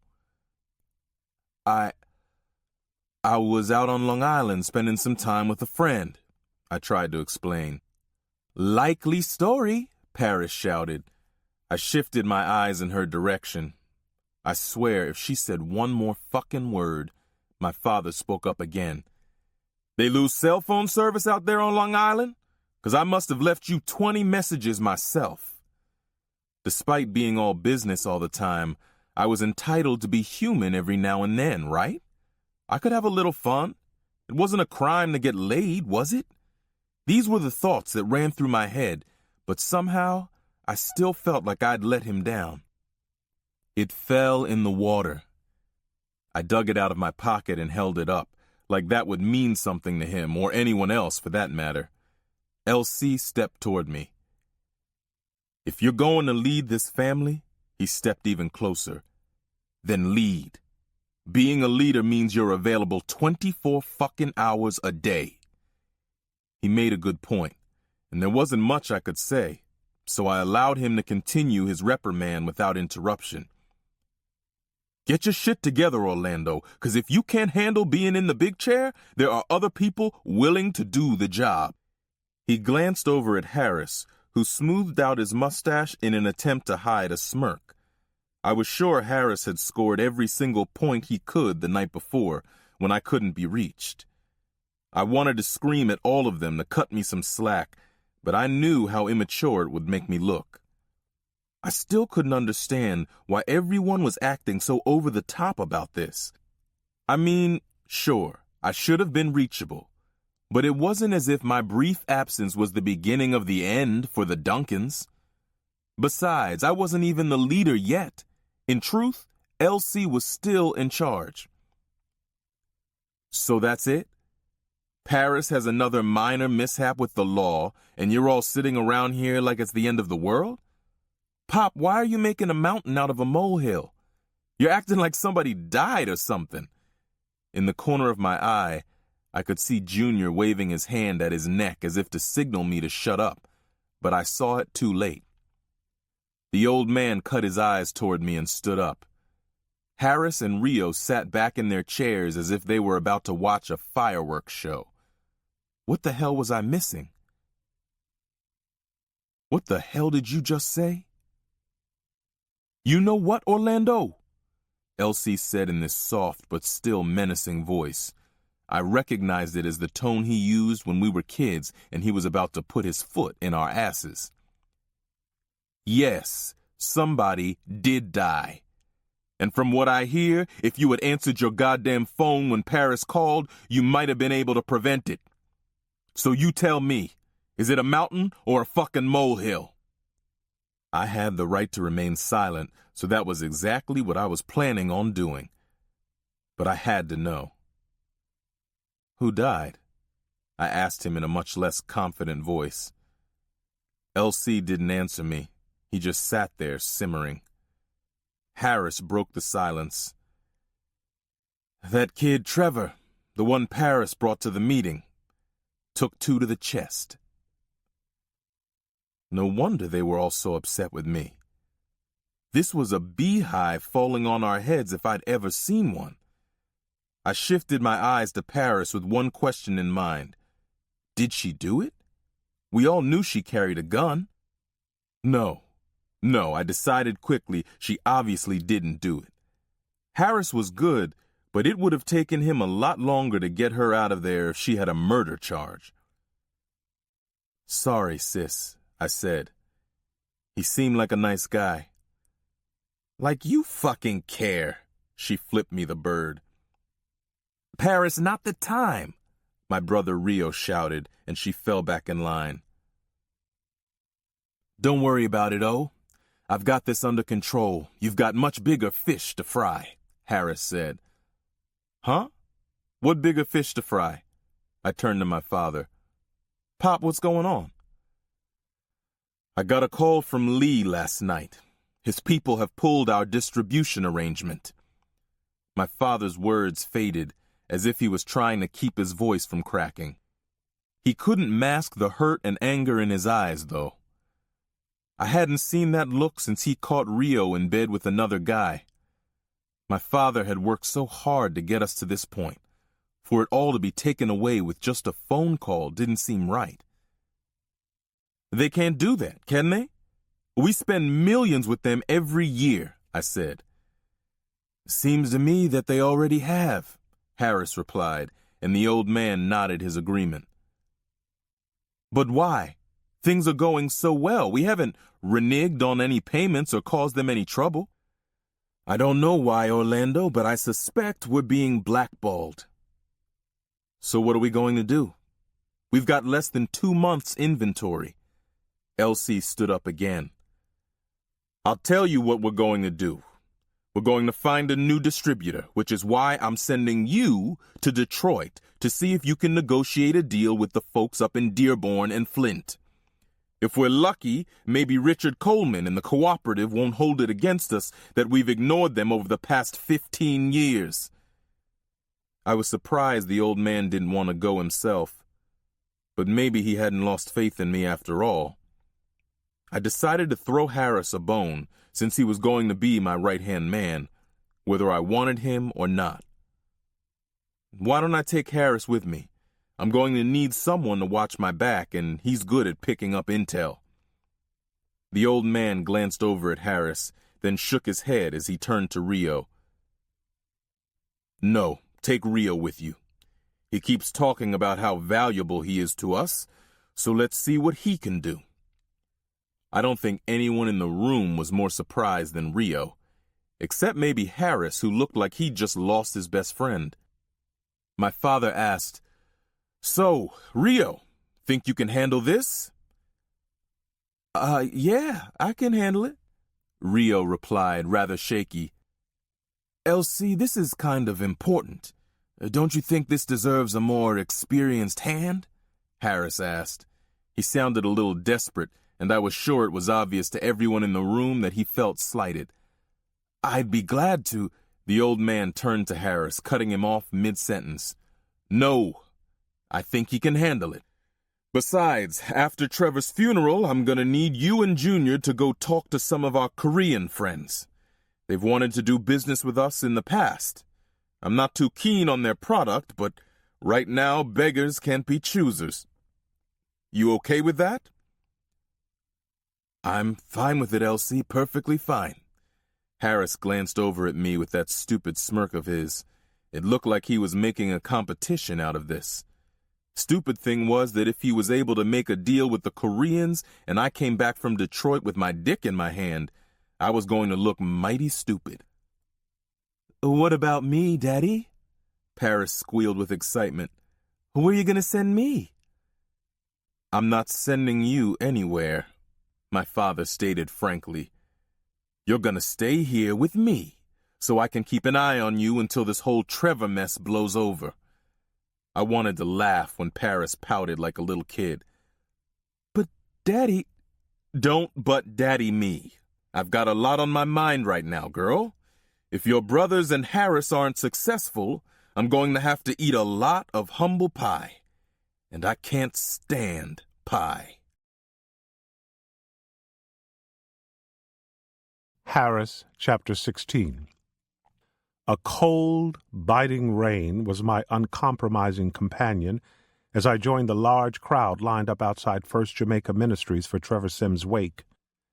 Councilman Sims and his wife had wanted it this way: a public wake, then a private funeral, and a discreet burial sometime tomorrow. I hated going to funerals, but it was a duty I'd become used to as Elsie's right-hand man and legal counsel for the family. It had been 3 days since Trevor's death, and so far I'd been able to keep Paris and the Duncan name out of the press. A few more days of damage control, and this whole thing would be water under the bridge. Not that things would be any less stressful for us with all the problems we were having with our distributors. Junior and I had met with our Korean contact, but that didn't pan out at all. Once again, Elsie was right. Their product was just too inferior for a high-end operation like ours. What's more, even if we wanted to go with them, they couldn't put us in their distribution pipeline for a good 6 months to a year. By then, our competitors would have eaten our lunch and taken over our markets. Getting back to the task at hand, I followed the line of mourners into the church to the open casket. Like everyone else, I stopped briefly to look at Trevor's body before offering my condolences to the family. I had to admit that J. Foster Phillips' funeral home had done a great job with him, because the kid looked good, almost as if he were sleeping. I offered my hand to the grieving father. "Councilman Sims, I'd like to offer my condolences. I know who you are, Mr. Grant," he replied curtly, "and what you do for the Duncans." He maintained a gentle hand on his wife's shoulder to console her.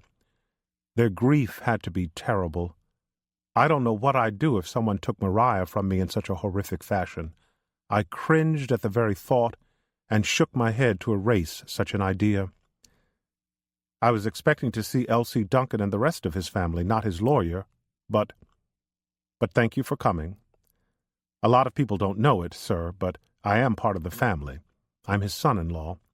Well, then I hope you and your family will be a part of the Stop the Violence campaign we're organizing, along with the Cash for Guns rally we're having this weekend at Baisley Park.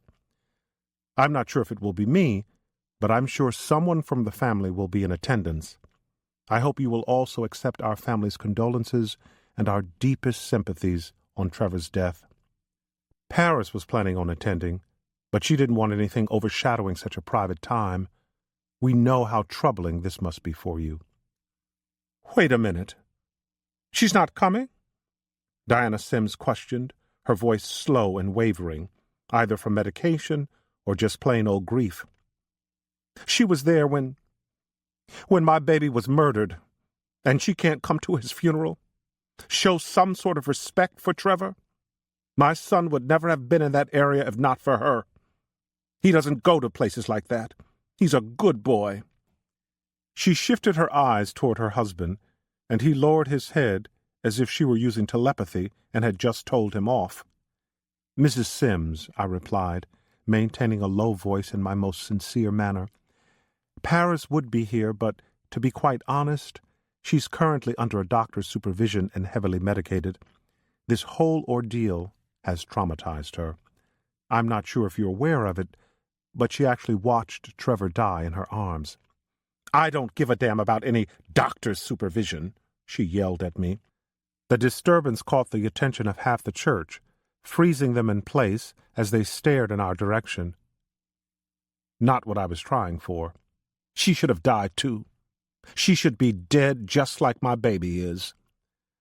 I know whatever I say won't be sufficient at this moment, ma'am, but if there is anything we can do, please don't hesitate to ask. I handed her husband my card, but she ripped it out of his hand and tore it to pieces. You want to know what you can do? You can give me my son back. Can you do that? Can you give me my son back? I paused before answering gently. No, ma'am, I can't. Only the Almighty can do. Then what you can do, Mr. Grant, is kiss my ass. The councilman raised his hand in a gesture to calm his wife. What you can do is tell us what your employer's daughter knows about the night Trevor was murdered, Councilman Sims uttered. She already told the NYPD all that she knows, Councilman, I assure you. We've even gone over it repeatedly with her to see if there was anything she missed. Believe me, we want these murdering dogs brought to justice as much as you. Given time, I'm sure the police will turn up some leads. Mr. and Mrs. Sims, a low feminine voice called out, interrupting our exchange. I whipped my head around in shock, and I couldn't believe my eyes. It was Paris. What the? I'm sorry. I'm so sorry. Paris, adorned all in black, with a matching fur and a pillbox hat, wept openly. The way she was dressed, you would swear she was the boy's widow. What the hell was she doing? This was not what we agreed to. She stared at Trevor's parents before shifting her gaze to the casket. She slowly moved in its direction, seemingly oblivious to the other people trying to pay their respects. I thought you said she wasn't coming, Trevor's father snapped accusingly. I've just been made a fool of, is what it looks like. Although the mother said that she wanted Paris there, now I could see just how socially inappropriate it was. Paris must be out of her friggin' mind. They tried to keep me at home, but I had to, Paris answered for me, still staring in the direction of the casket. Trevor was so sweet to me. He didn't deserve this. I'm sorry that I didn't see the thugs who did it, but I was so scared, and Trevor was so brave, stepping in front of me. She wiped her eyes, although I didn't see any tears. I can still hear the gunshots over and over in my head. I didn't know what to do. Thank God Trevor squeezed himself through that window and followed me. Otherwise, I would have been face to face with that gunman by myself. Mr. and Mrs. Sims, Trevor saved my life. Paris looked like she was about to faint. Mrs. Sims was becoming more visibly upset by the moment.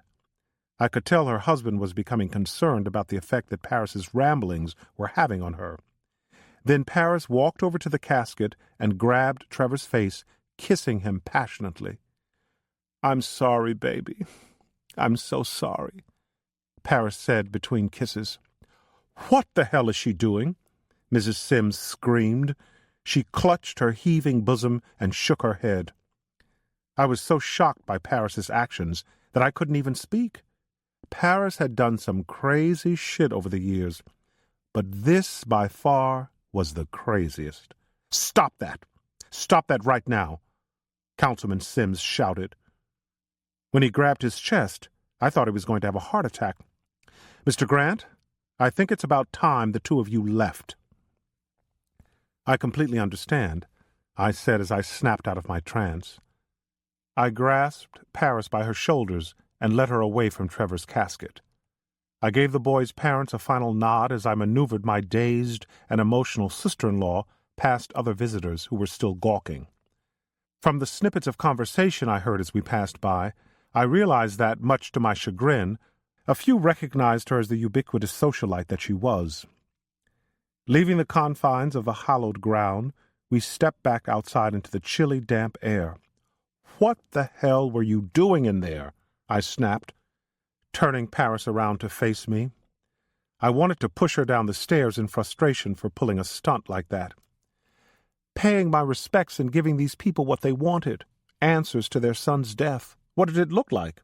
she replied, her numb state giving way to her typical demeanor. Obviously, her incoherent babbling had been a show for Trevor's parents. "I don't think they want to ask me any more questions now, do they? It looked like you were creating a scene and adding to those poor people's misery. Your father told you—" Hey, Paris exclaimed as we walked down the stairs toward the parking lot. "He's my daddy, not my master. Maybe you should learn that, brother-in-law. Then again, if you had, Orlando wouldn't be the one running things, would he?" Now, that was hitting below the belt, and I wanted to punch her for it. I stopped and turned to her at the bottom of the stairs. "You're not going to taunt or shame me into thinking or behaving like you, Paris. Have some damn decency. Maybe your sister is right about you. Whatever. Maybe my sister is just as bad as me, or worse." Paris smirked, rolling her eyes. She was purposely trying to bait me. Everyone in the family knew London and I had been arguing the past few days over this Jesse guy she'd dated and never told me about. I still couldn't believe she'd had me thinking I was the only man she'd ever slept with for all these years. Anyway, all this death and sadness has me feeling all chilly. I need something to warm me up. Want to get some coffee or, better yet, a drink? Before I could answer, a man's loud voice interrupted us. "Harris Grant, why does someone always have to die for me to run into you?" I turned to the voice, recognizing the impeccably dressed Vinnie Dash right away. Vinnie was my law school rival at Georgetown. We graduated first and second in our class. Unfortunately, I was number 2, something he would never let me live down. Funny thing was that regardless of my second-place status, he'd been trying to get me to come to work for his family's business for years. I gave him a polite wave, hoping he wouldn't make the trek down the stairs. Of course you know he did, and a lump formed in my stomach as he approached. I discreetly turned to Paris. "You better get out of here. This is business, and he's very close to the press." "Yeah, that's cool. Like I said, I need a drink," Paris replied. She walked out of earshot just as Vinnie loped up to me, grinning from ear to ear as he offered me his hand. "What, now you're following me?" I asked, taking his hand. "No, coincidence, or maybe just karma," he said, taking a sip of the coffee he was carrying in his free hand. 2 of his employees walked behind him, pretending to be disinterested. "I'm paying my respects to the Sims family just like you. Well, maybe not just like you," he laughed. "Duncan's kids can't stay out of trouble, huh?" "Nothing I can't handle." "Is that the best use of your talents? Playing babysitter to spoiled brats? Jesus, Harris, you were number 2 in our class. You need to leave the amateurs. Come work for me. and this whole stinking borough can be yours. I cut my eyes at him. Careful. That's my family. And the only reason I was number 2 was because you cheated. Why don't we compare our bar exam scores, see where that gets you? You're still a competitive fuck, aren't you? I like that. He eyed me from head to toe as if he were evaluating me. I can see Duncan's treating you good, but I can treat you better. I shook my head. Vinny, what are you doing here? My family's contributed a lot of money to the councilman's campaign. My father thought I should pay my respects. This thing with his son may be just what he needs to cruise to the finish line. Big-time sympathy play. Unfortunate, but great if you're trying to win an election. We like to be on a winning team. He leaned against a car that was parked on the sidewalk. So, did you think about my offer? He asked. It's a sweet deal, and you'd be running the show without interference from us. I did, but the answer is still no. I'm a Duncan, Vinny. They're not my employers, they're my family. And I've already got a pretty sweet deal now. He chuckled. Harris. You're only a Duncan by marriage. We both know about your real family. Vinny smirked. And you know how clannish the Duncans are. You'll always be second, third, or even fourth place in their eyes when it comes down to it. Need I remind you of the old saying, blood is thicker than water? Maybe, but I'm obviously the wrong color for your organization, I said, holding my hand up and placing it near his face. I mean, you may have a nice tan, but my melanin's a little stronger than that. Didn't you hear? It's a new day. Black president. Yes, we can. And all that candy-ass Oompa-Loompa bullshit. He laughed, then said, Black is beautiful. In other words, you want this nigger to open doors in the black community for you and your people, and maybe help you move in on LC's business. First of all, I resent the fact that you use the N-word in association with anything I do, especially since you know how fond I am of black people. This time I had to laugh. Black pussy, maybe.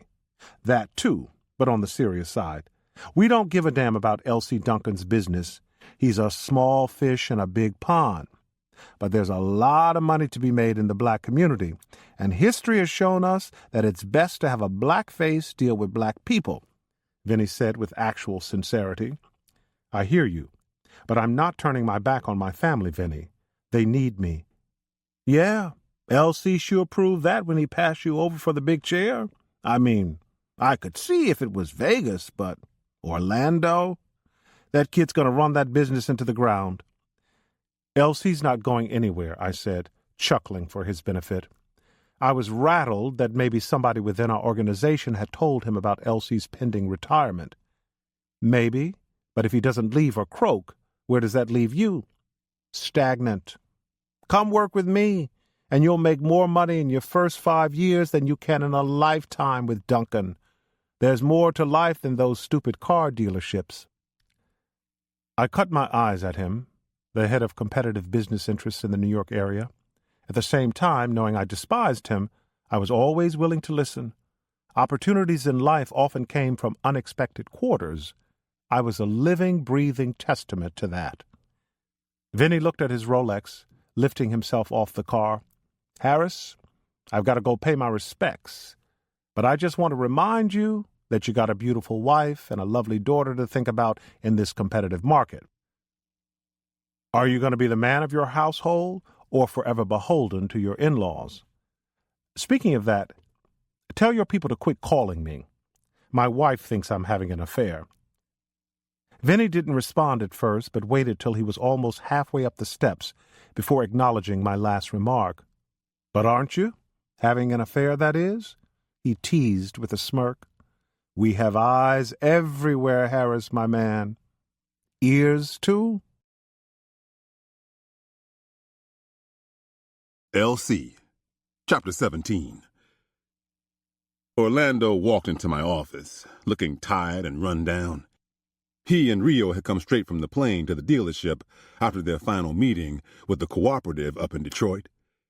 From the look on his face as he sat down in the chair to my right, I could tell he'd been unsuccessful in securing a distribution deal. Truth be told, I didn't think they had a snowball's chance in hell of negotiating a deal when I sent them, but as desperate as we were, it was worth a shot. Hell, I don't think if I'd sent them up there with a suitcase full of money, they could have gotten those old boys to help us. How did it go? I asked, more to break our silence than anything else. They said no, Pop. Orlando leaned back in his chair, sighing as he loosened his tie. Like me, he hated failure. It's okay, son. I figured they would. I nodded my head in understanding as I ran my hand through my hair. There's a lot of bad blood between us and the cooperative since we went foreign and high-end. I guess they feel like I got too big for my britches. Who knows? Maybe they're right. Orlando said, Yeah, I got the impression they didn't like you too much, Pop. Quite a few of them, especially Richard Coleman, seemed to be enjoying the fact that you were having problems. Yeah, well, Coleman's got an axe to grind. I'm sure that when I left the cooperative, it took a lot of money out of his pockets just in margins alone. I sat back in my chair, second-guessing my decision to leave the cooperative. I was now seeing the wisdom behind the old adage that there's safety in numbers. It was not good news to hear that the chairman of the cooperative was still holding a grudge. Enough about Richard Coleman, I said. How'd Rio do? Orlando sat back in his chair. Surprisingly well. He kept his mouth shut when he was supposed to and did what he had to do when the time came. We may not have gotten what we wanted, but we left there with quite a bit of information about how they do business. I take it you knew Simons was gay? Let's just say I was pretty sure Rio was right up his alley. I'd sent Rio with Orlando instead of sending Harris or Junior because I knew Mark Simons, the number 2 man behind Richard Coleman, had a thing for young men in their 20s. So, what did Rio find out? Well, for starters, they're hurting far worse than we are from the slowdown in production and government intervention. Coleman's looking to make a deal with Alejandro from out west. For some reason, Alejandro doesn't seem to be affected the same way as we are on the East Coast and the cooperative in the Midwest. I haven't figured it out quite yet, but there is something up with Alejandro. I wouldn't be surprised if he turns out to be the reason for all our problems. I hope not. I raised an eyebrow. Why is that? Well, I know you don't particularly like him, but on the way home, I was thinking maybe we should give him a call. I mean, it can't be any worse than talking to Coleman. Besides, he always seemed cool to me. He's never seemed disrespectful when I've seen him, and he always asks how you and Mama are. You always told me business was business, never personal. So I never understood why you didn't want to do business with him in the first place. It's a long story, son, but I'm glad to see you thinking. And you're right. Business is business. I was about to explain myself when Paris poked her head in my office. Daddy, your 3 o'clock is here. Thanks, Princess. Why don't you send him in and ask Harris to join us? Okay. You want me to sit in on this as well? I can take notes, she replied. No, I don't think it will be necessary. Paris looked like she wanted to say something, but then she must have thought twice about it, because she pulled her head back through the door. She was still on relatively good behavior after her incident with Trevor. Listen, Pop, if you've got a meeting, we can talk about this later. Orlando stretched, getting up from his chair. No, son. I want you in on this. I think you're going to see that I can think outside the box as well. All right. But can I ask you a quick question? I nodded as he sat back down. Why'd you send Rio up there to seduce that man? You would have never let Paris or London do anything like that. I sent him there because this family is in trouble and I had to use everything at my disposal to save it. Make no mistake. Every member of this family has talents that are very valuable to our operation. If you're going to lead this family, you better understand it and be ready to use those talents whenever it's necessary. I took a cigar out of the box on my desk and clipped the tip. Son, we'll have to finish this conversation another time. It looks like our guest has arrived. Orlando turned to the door, and we both stood up to greet the handsome and well-dressed Latino gentleman in his early 30s that Paris had ushered into my office. Daddy, this is Miguel Sota. Miguel, this is my father, L.C. Duncan. Buenos dias, Miguel, I said as he shook my hand. Paris's eyes lustfully lingered on Miguel before I shooed her away. Orlando saw it as well, but he didn't bother to react. He was learning. Miguel, this is my son, Orlando. Senor Duncan, both of you, it is a pleasure to make your acquaintance. He spoke with a heavy accent. I liked his manners, as well as his composure, especially after whatever his employer had told him about me before he came from California.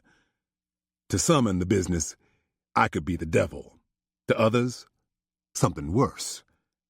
No, Miguel. The pleasure is ours. Come, have a seat. I motioned toward the open leather chair next to Orlando. Would you like something to drink? Orlando asked, stepping up so as not to be a spectator in what he now perceived to be an important meeting. No, I'm fine, Miguel replied. Paris already asked me, and after a long flight, I'm just ready to get down to business. That is, if you don't mind, sir. No, not at all. Orlando, Miguel works for Alejandro. Orlando nodded his head with a smile. I see. How is he? Orlando asked as Harris entered the room, carrying a folder. He sat to the right of Miguel. Doing good, in spite of the economy. When some of our competitors struggled and failed in Las Vegas, he managed to move right in and expand into that market. I glanced over at Orlando. Yes, I hear he's doing a lot of that lately. Is he being backed by anyone? No, sir. Not that I know of. I studied him, hoping to see some type of chink in his facade. He gave away nothing. He continued. He just sees opportunity and takes it. That sounds like him. Did you know I used to do business with Alejandro a lot back in the day, when I was getting established and branching out?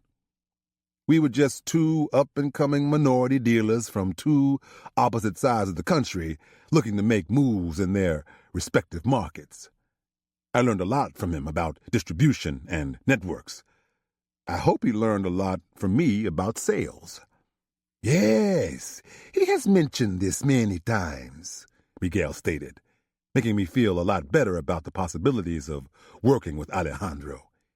He says that you are a great businessman, and we can all learn much from you. I hope so, Miguel, because this deal he proposes could change the way we all do business. He must really trust you to have you broker it. I believe he does, Miguel said, pride evident on his face. Good. Then I must trust you too. You know, even though me and your boss butt heads from time to time, there is always respect. With that in mind, he wanted me to discuss the final terms of our proposal to become your new distributor. I know you and Senor Alejandro have discussed the basics, but I thought you might want to see the numbers in black and white. He handed me a folder, which I in turn handed to Harris. He opened it and scanned the paperwork it contained. When he finished, he smiled and handed it to Orlando, who did the same when he was done reading. Alejandro did tell you that this deal hinges on one thing, didn't he? He nodded. Yes. You want Senor Alejandro's 1957 Corvette Roadster. He did tell you I used to own that 57 Corvette Roadster. It's been a sore spot between us for years. I pointed to a picture of me standing next to a fully restored red and white classic 1957 Corvette Roadster with barely 1,000 miles on its engine. I'd lost the car to Alejandro in a poker game almost 20 years ago, during a business trip to Las Vegas. That was the last business transaction we'd done because I believed he'd cheated in that game, miraculously pulling a straight flush to my full house. In any other situation, I would have protested, but considering I was in his part of the country, he had several of his men there, and I was alone. I figured it was best to give up the keys. I'd regretted that mistake to this day, but my baby was finally coming home. Of course, now I had to pay 2011 prices for its return, but I was glad Alejandro had taken good care of it. I hated parting with that car. And he equally hates parting with it now, sir. But in the interest of business and good relations, he has agreed to your terms. Glad to hear that. I glanced over at the boys. Orlando, Harris, what do you think of the deal we've made? Should we do it? I can't see any reason not to. It gives us a steady supply of inventory for the next 5 years and covers all my concerns, Harris explained. It's a no-brainer, Pop. These terms are almost as good as Lee's when you take out the shipping. Very good, I said, reaching across my desk to shake his hand. Miguel, it looks like we have a deal, as long as I get my roadster back in one piece. I can assure you, we will take the utmost care in delivering the Corvette to you, Senor Duncan, as I will be here personally to ensure delivery once payment is made. That is why Alejandro wanted to make sure we met. My brother Junior will be your contact for transport on our end, Orlando said. He was all into the details, back from whatever mental vacation that trip to Long Island had him on. How do you plan on making delivery of the Roadster, considering its value? A special tractor-trailer transport, fitted with special bracing and retrofitted to fit classic cars. It keeps them from picking up any damage during the trip. We use them a lot for this type of transport, Miguel replied calmly. Yeah, so do we. What about security? I mean, we're not talking about a few Camrys here. If that car is what you say it's worth more than both our paychecks. It's worth more than both your lives, I interjected. Of course. All will be secure as per your father's arrangement with Alejandro. We, of course, will guarantee delivery. Sounds good. You can see me about payment, Orlando confirmed, looking at me with a smile as he checked off on everything. He handed Miguel his card. Junior will get with you and nail down the route and delivery date in the next few days, but don't hesitate to call me if something comes up. Bien. How long are you in town? I asked as we walked out of my office. I head back to L.A. in the morning, but I will be back in a few days before the first shipment. I patted him on the back. Well, let me see you out then. I have an apartment nearby that you're free to use if you'd like. Anything else you need while in town, just let me or Orlando know. My son Rio owns a club that I think you might like also. You have our numbers, and we'll be sure to answer, I said, cutting a look at Orlando. Outside my office, I led Miguel to the showroom floor while we waited for Orlando to double-check all the facts and figures of our agreement. Miguel was drawn to the black Continental GT instantly, peering in its windows and admiring its powerful lines as he circled it. You like? I love it. It's beautiful, he gushed, his eyes ablaze. Senor Alejandro does not deal in such expensive European cars as you. He is more comfortable with domestic brands and Japanese cars, as you know. When you're ready for one, come see me. I'll let you have one at my cost, I said with a smile. Even though I wasn't actively involved in sales these days, the allure of a potential deal still gave me a rush. You are most generous, Senor Duncan. Daddy, here are those purchase orders you asked for, Paris said as she approached us. This could have waited, but at least she was following my instructions and being productive in the office until she was needed. Thank you, I said curtly, letting her know I was still busy. She hadn't noticed Miguel, who was now seated inside the Bentley, and broke into a wide grin when she did. His smile for the car was now devoted to my daughter, as he tried to discreetly check out her body. That'll be all, Paris. Go check on Orlando to see if he's done back in my office, I directed. She moved on, but not before eyeing Miguel a final time and flicking her hair. I could have sworn she had a little extra bounce in her step. Once she disappeared around the corner, I leaned over and placed my arm across the roof of the Continental GT, peering inside. Miguel, that's my daughter, I offered, not sure if he was aware. Yes, sir, Miguel responded, trying to be nonchalant about the obvious rise she'd gotten out of him a minute ago. This car you can have one day. Matter of fact, once this deal goes through, maybe I'll give it to you. We'll call it a finder's fee. But my daughter, you can't have. Comprende? Yes, sir. Good, I said, looking him dead in the eye as I gave him a fatherly pat across his chest. Because if you touch her, I'll kill you. London. Chapter 18. I walked out of Queens Village Montessori School, holding Mariah's hand. Styling and profiling like I owned the place. With the tuition I was paying them for Mariah to go to school there each week, I probably should have had Daddy buy the joint, because it would have been cheaper. I'd picked her up a little early in hopes of using her as an excuse for stopping by the office and running into Harris. We'd been arguing nonstop since he found out that he wasn't my first lover. I'd hurt his ego pretty bad. He hadn't come home from the office before midnight for the past few nights, and he was out of the door before 7 every morning.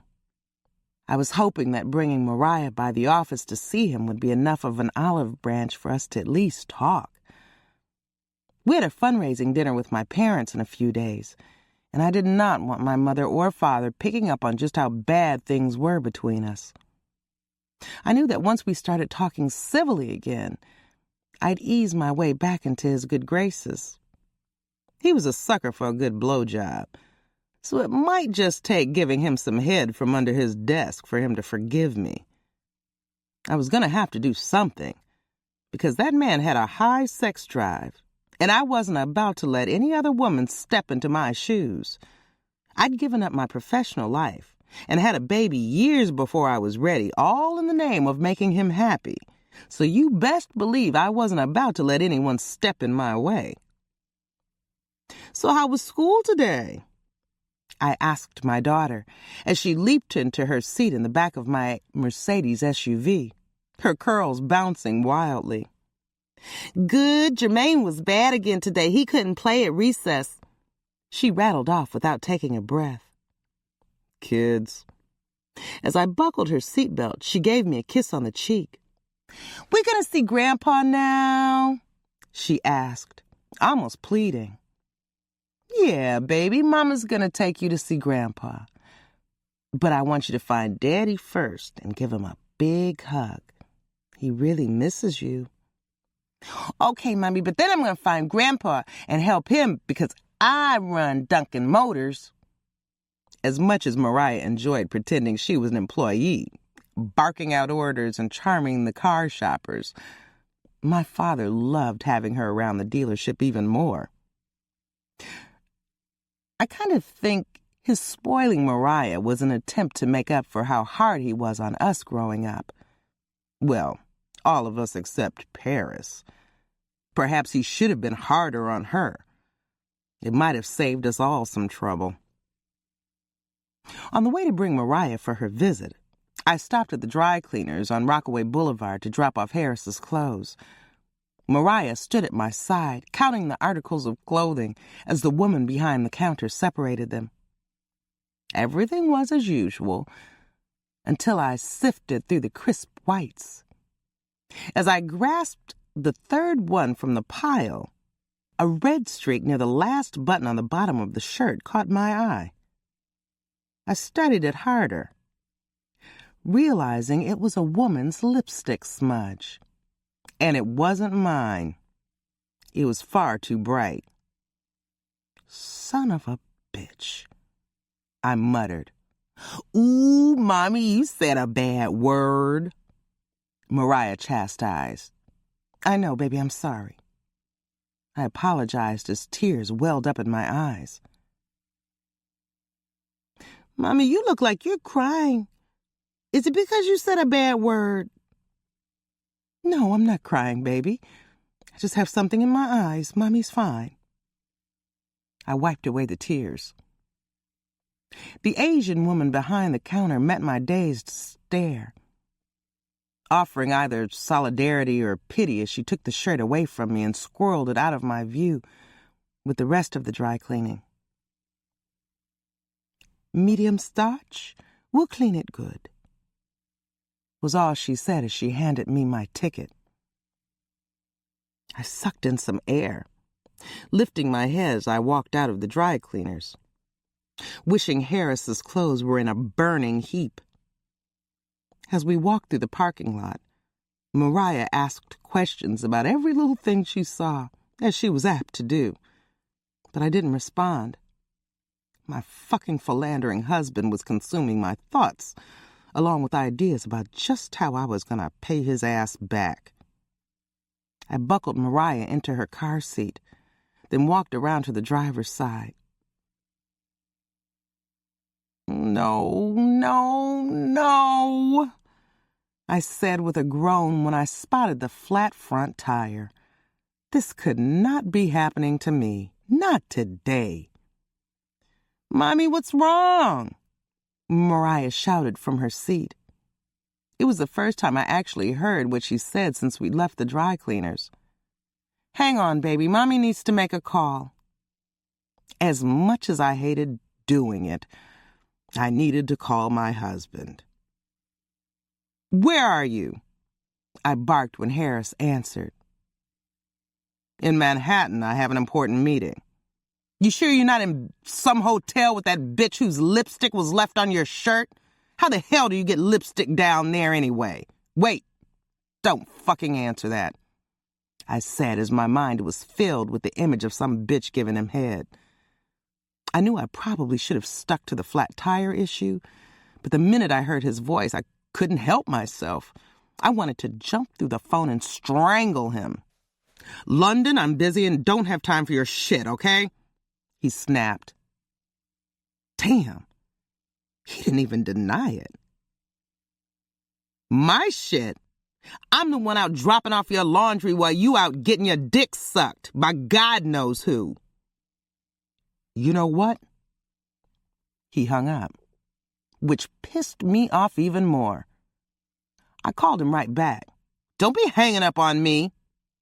You keep talking to me about nonsense, and I'm going to do a lot worse than hang up. Now, I told you I have a meeting. I'm not going to lie. His threat scared me, but I tried not to let it show.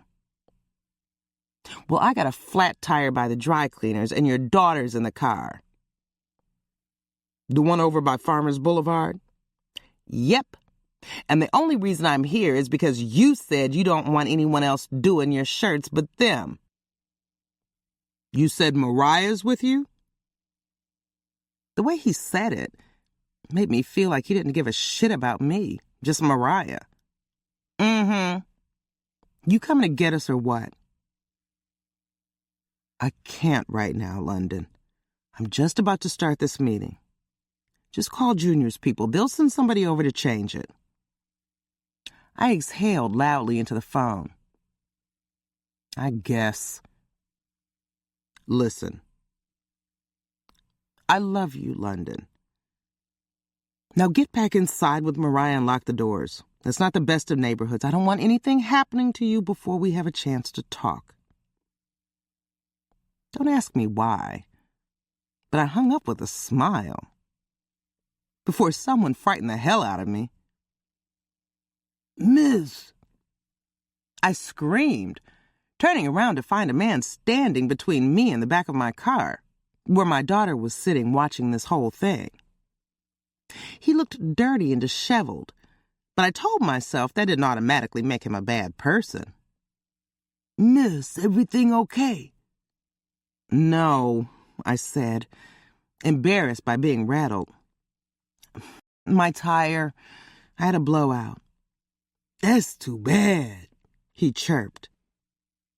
At that point, I was about to show him where the spare tire was because I assumed he was about to offer assistance. Well, you know what they say about assuming things. Guess I can't drive it off then, he continued as he pulled a gun on me from under his hoodie. I gazed down at its barrel. Please, my daughter will be okay if you hurry up and hand over all your shit, he snarled, cutting me off. Mommy? Mariah called out from inside. Thank God the man's back was turned to her so she couldn't see the gun. Wait a minute, baby. The nice man is going to help us. I looked at him and pleaded. Please, just leave us alone. You don't want to do this. Who the fuck are you to know what I want and don't want? Lady, I'm losing my patience. Now give up your shit. Okay, here. I was willing to give him everything as long as Mariah and I could walk away from this alive. I let my purse slide off my shoulder into my hand, then tossed it to him. What else you got? What about that jewelry and that watch? Don't even think about holding out on me. I took off my wedding ring and watch and handed them to him. That's it. What you got in the car? I said I want it all, he shouted. Nothing, just my daughter. Check again, or I'll make her check. He glanced in Mariah's direction. Just the thought of him going near her was enough to make me take action. I opened the car door. Behind me, I could hear him rifling through my purse with his free hand. I knew he was distracted, so I began fishing underneath the driver's seat for something he hadn't bargained for. You got a nice ass. I dreaded that his eyes were on me again rather than on my purse. I reached around a little more frantically for what should have been easy to find. Then it hit me. My gun wasn't there. It was in the glove compartment, locked away so Mariah couldn't find it. Damn! Motherhood had made me sloppy. But I had to think of something. This guy was starting to act creepier than before. My glove compartment is locked. I'm gonna need the keys out of my purse. Nah. Now that I think about it, that wheel and tire ain't that bad. Why don't you get in? We can drive around the corner. Talk. Maybe I'll change it for you. Afterwards. I jerked up when his hand touched my ass. Look, I said, turning to face him. You really don't want to do this. Check my wallet. I'm already going to get the money, lady. What I want is between your legs. Now get your ass in the car. He glanced over at Mariah, and I made a decision right then and there. I was not going to let that man rape me, especially not in front of my child. So we were about to see who was stronger. I was about to try to wrestle that gun away from him. I took a deep breath, but before I could move, someone rushed up behind me and bowled the fiend over. He fell against the fender of my Mercedes, busting his mouth wide open and sending the snub-nosed revolver spilling onto the pavement, along with several rotted teeth. My sudden rescuer, a very handsome, dark-haired white man, delivered a knee to my attacker's ribs as he tried to scamper to his feet. Leaving his gun, my personal effects, and the teeth that no longer mattered, he fled up the avenue with his busted mouth. "Get the fuck out of here!" my rescuer hollered, kicking at the open air in disgust. "Mommy!" Mariah screamed as she tried to undo her seatbelt. I rushed to the back seat, opening the door to check on her. "Shh, shh, hey, baby, it's okay," I said, delivering my best smile to calm her as I brushed her curls aside. "The man fell, and this gentleman tried to help him up." "I thought he was trying to hurt you." No, baby girl, everything's fine. This nice man is going to help us instead, that's all." Mariah looked at the new arrival, waving at him with a warm smile. He returned her smile and waved back. I was still trying to remove my heart from my throat as the adrenaline wore off.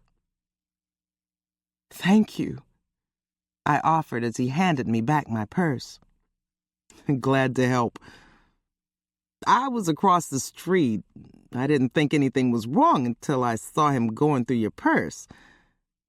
Didn't know about the gun until I hit him."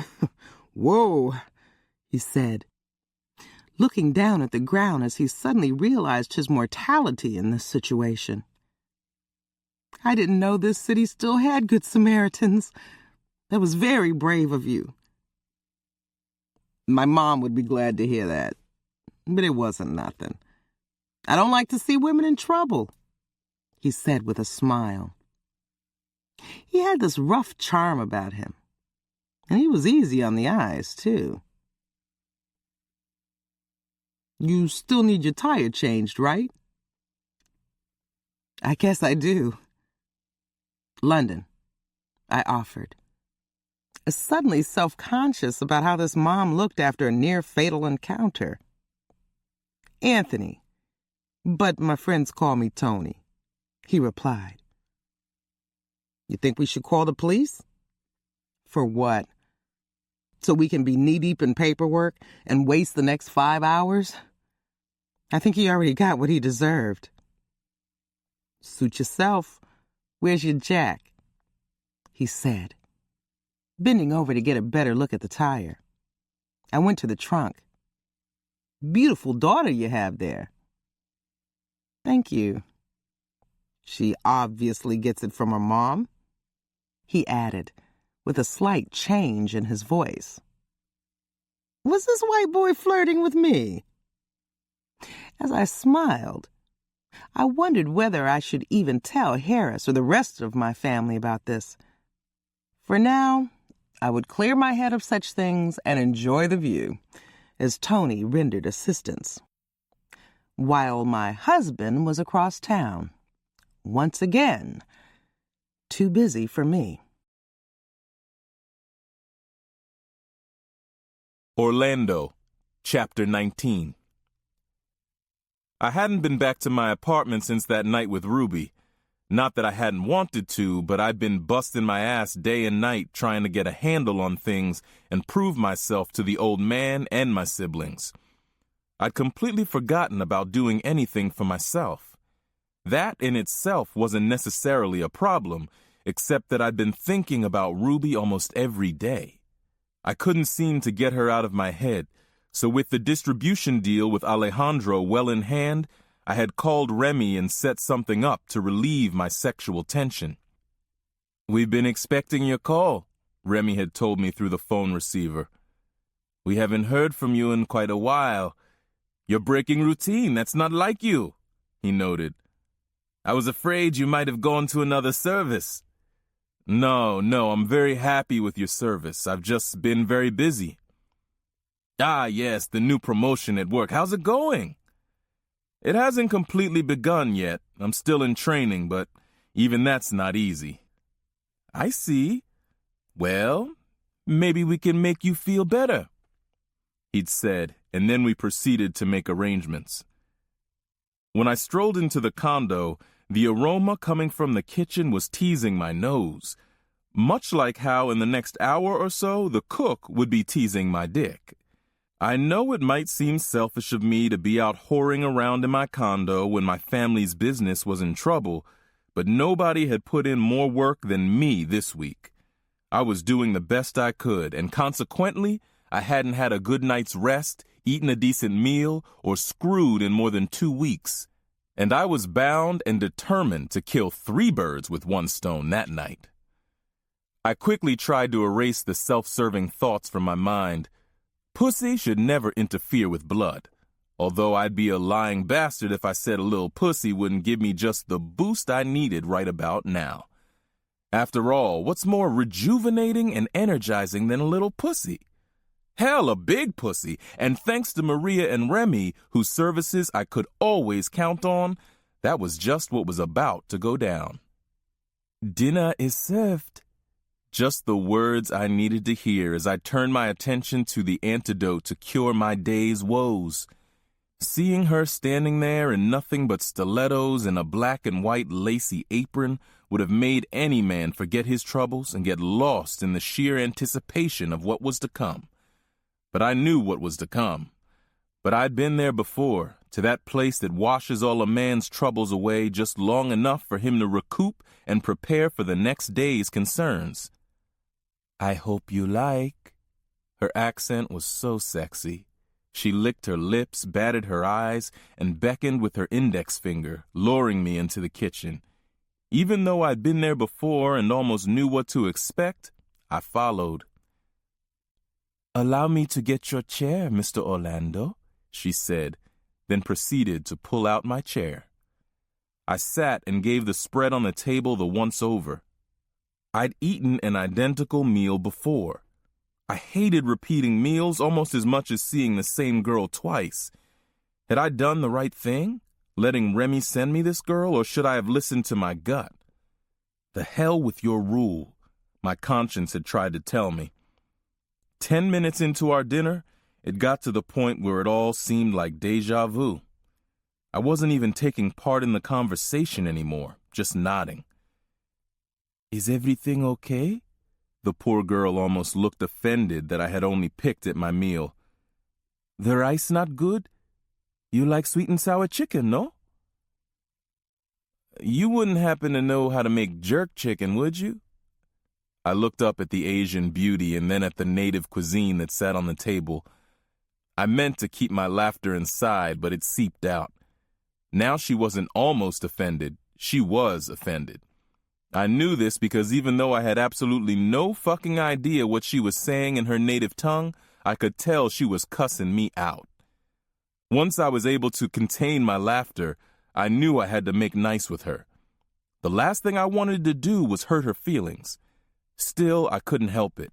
It wasn't really her fault, I suppose, but all of a sudden, everything seemed so redundant. I'd never been with this particular Asian girl before, but I'd been with plenty just like her. Plenty who looked like her, talked like her, even cooked that same damn meal like her.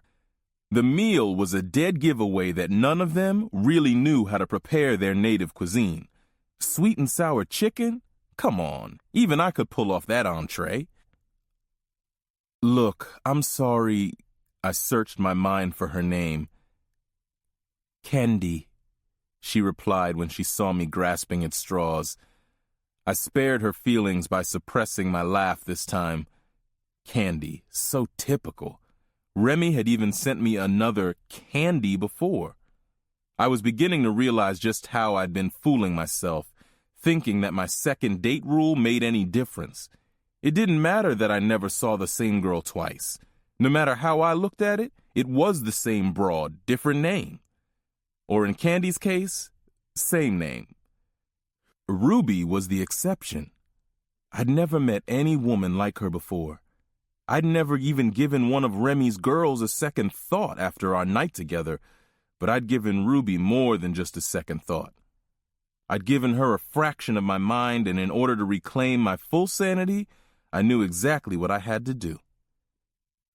Candy, you're a wonderful, beautiful young lady, and a hell of a cook, I'm sure. I had to soften the blow, didn't I?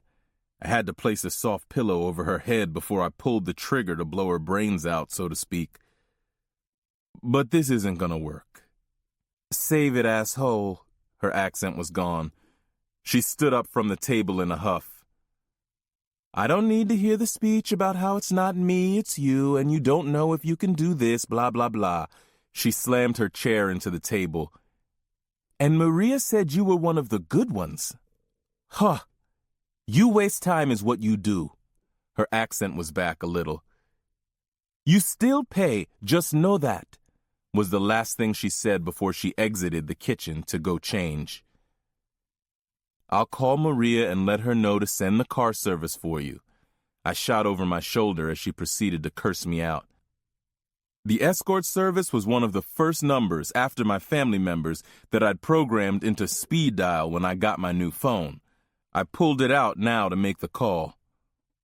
Orlando, how's our favorite client? Remy, my man, I replied.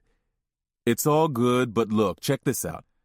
I'm going to need you to send the car for Candy a little earlier than scheduled. Oh? He sounded disappointed, nervous even. Is everything okay? Was something wrong with your girl? I could hear him flipping pages in the background. She wasn't a repeat, was she? Damn it, I told Maria to always make sure you never get the same girl twice. Look, I'll send you someone else. Just let me... No, listen, Remy. Everything is fine. Candy is fine. She wasn't a repeat. You guys are on the J.O.B., I explained.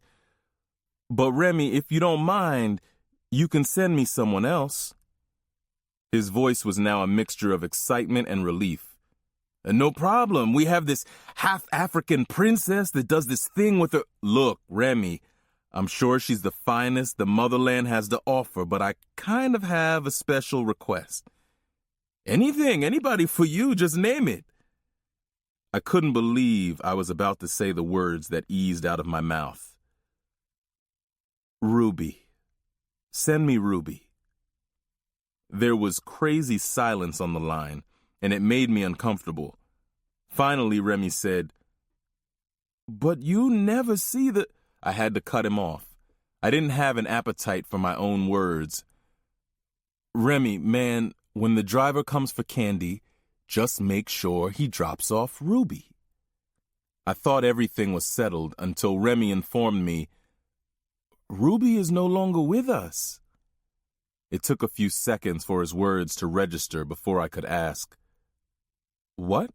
Excuse me? I'm sorry, Orlando, but you were Ruby's first and last. She said this line of work didn't suit her after all. I felt... Hell, I didn't know how I felt, but it wasn't good. Remy, I have a craving for the Caribbean beauty by the name of Ruby.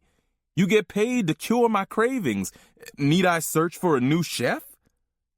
No, that won't be necessary. I'm sure we have another island girl who will suit your needs. Just... I was cutting Remy off for what was hopefully the last time. Maybe you didn't hear me, Remy. I want Ruby. Get me Ruby. Money is and never has been an issue. There was a sigh from Remy. I'll do my best, Orlando. He didn't sound too convincing. Do better than your best, Remy. Get Ruby here by tomorrow. I ended the call knowing that if Remy didn't make this happen, I'd be cutting him off all right and hopefully finding Ruby on my own. L.C. Chapter 20. My wife walked into my office and sat down on the small sofa, smiling for what seemed like the first time in weeks. You could always tell just how the Duncan family was doing by her mood. And this day, well, this day was good all the way around. We'd gotten our first shipment of cars from Alejandro earlier that day, and my 57 Roadster was due at our Long Island City warehouse sometime the next day. To top that off, Chippy and I were going to be receiving a Lifetime Appreciation Award from First Jamaica Ministries for all the charity work she'd done for underprivileged children. I really didn't want to take any of the credit, since all I did was write a check. She and London had done the work, but she insisted that I accept with her because we were a team. "Daddy, you have a phone call on your private line?" Paris said from our office door. "Thanks, baby girl." I reached for the phone. "Paris?" Chippy called, giving our daughter a disapproving look. This prompted me to hesitate before hitting the talk button to connect the call. "Don't you know how to use the intercom?" "Yeah, Ma, I do," Paris confessed. "But the view's so nice at this end of the hall today, I decided to walk down and tell Daddy about his call." Both Chippy and I were shaking our heads as Paris walked slowly back down the hall. We heard her stop at the next office, where Orlando was having a meeting with Miguel. He'd flown in from California the night before to supervise the first shipment of cars and to make sure the roadster was delivered unharmed. It was pretty obvious that he was the view Paris was talking about. I just didn't understand why my daughter kept putting herself out there like some common slut. She was by far the most beautiful of all my children and could have any man of her choosing if she decided to settle down. Frustrated, I hit the button, connecting the call. "Elsie Duncan." I spoke into the phone. "Greetings, Elsie, my friend." It was Alejandro. I would know his raspy voice and thick accent anywhere. "I call with great thanks for the payment and with well wishes for our continued business. I also want to thank you for the hospitality you have shown Miguel. He's mentioned quite often what a wonderful time he has had in your city. In fact, it was his diligence that ensured that the roadster will be delivered tomorrow." I had to smile. Miguel must have really wanted that Bentley I hinted at during his first trip to New York. That was a good thing, though. The more he was in tune with my needs and wants, the better. Now, if I could only keep him away from my daughter. "Glad to hear that, Alejandro. Even though things have been strained between us, I'm glad we're able to do business again," I stated in the spirit of the moment. "As am I, my friend. Let this be a new beginning. No longer competitors, but partners of a sort. I look forward to making much money with you, my friend." "I'll toast to that." "Good. Maybe we can share a bottle or two of some of my best tequila. If I can get you back out here to L.A., mi amigo, maybe I'll arrange for some sexy ladies, like we used to do. I remember that time with me and you and those 4 señoritas from Cozumel. Those were the days, huh?" He laughed loudly. I glanced at Chippy, happy that I didn't have this on speakerphone. "I've gotten a little too old for that, Alejandro, but thank you for the offer. These days, I'm just a community sort of guy who enjoys time with his family. I don't really travel much anymore outside of New York, like how you don't leave the West Coast, eh?" "You got me there. I guess at the end of the day, we're both just kings captive in our own little castles." "Good way of putting it," I commented, thinking of the world beyond my castle walls that awaited me and Chippy down in Florida. "We'll talk further once we take delivery from your men." "We most certainly will. Best wishes to you and your family, my friend," Alejandro stated, presumably with other thoughts kept to himself for another time. "Yours also," I replied, then disconnected the call. "Do you trust Alejandro?" Chippy asked. "Have I ever, sweetheart?" I answered. "You know how it is. Same as it's always been.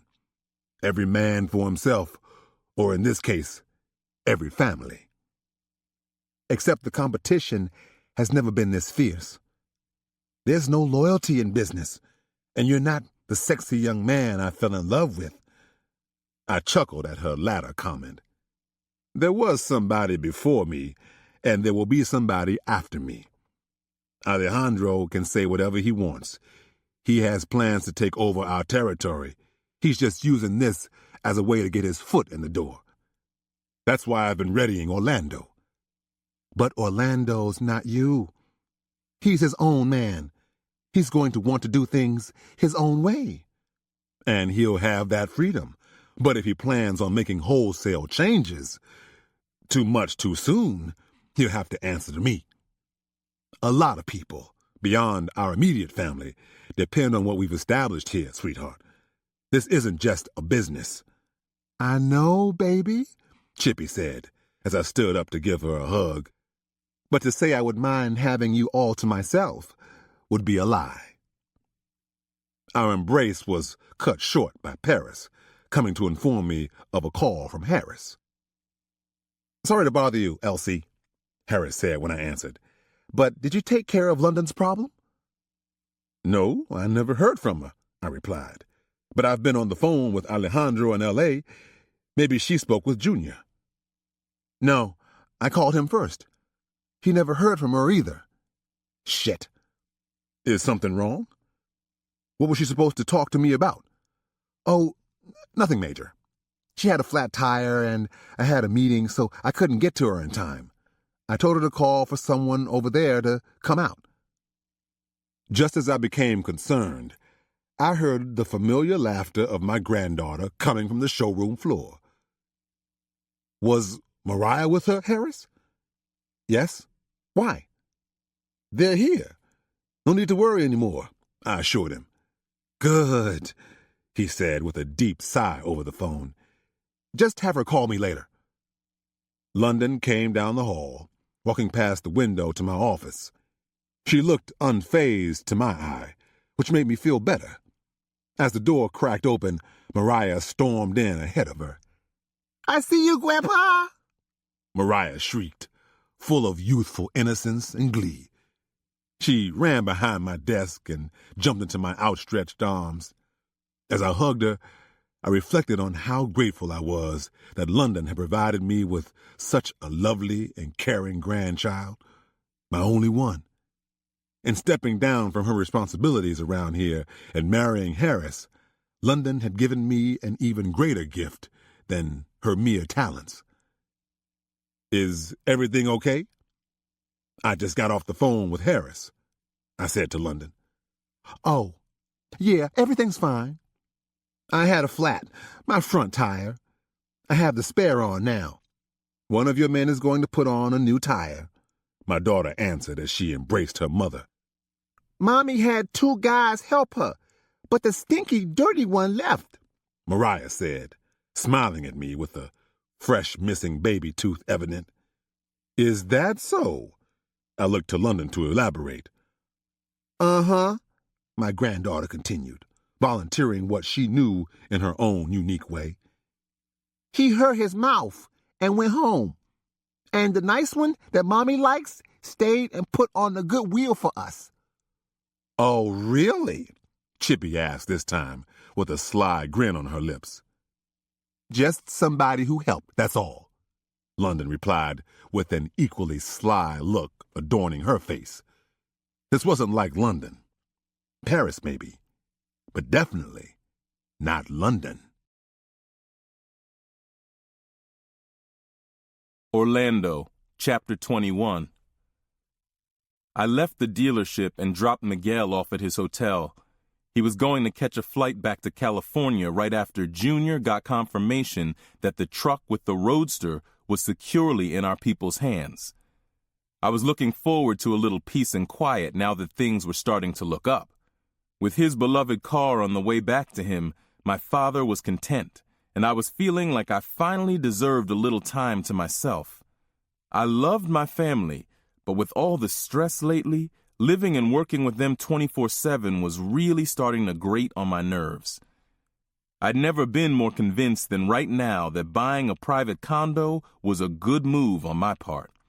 Even more than the privacy it afforded me, my place allowed me to indulge in something else that I needed, something that was waiting for me on the other side of the door to my condo. I entered the condo, and before I could stop myself, I shouted, "You're here!" I tried to play it off once those words escaped my mouth, but there was no hiding my excitement. I was breaking my own rule about never seeing the same girl twice, so no doubt Ruby was already feeling pretty full of herself. I didn't really want to add fuel to that fire, but just seeing her again, I couldn't help myself. For a while, I'd worried that Remy wouldn't be able to find her, and I might never see her again. "Were you not expecting me?" Ruby rose up off the couch. Her voice was like music to my ears. "Oh, yeah, I guess I was." I looked everywhere but at her eyes, as though I had a million things on my mind, and that she wasn't one of them. She was, though. She had been on my mind plenty since our first encounter. Damn, it was proving to be hard work to maintain my cool around this woman. "You don't sound so sure about that." She began to undo her blouse. With any other escort, I would have appreciated that she was ready to get right down to business, but there was something about Ruby's eyes.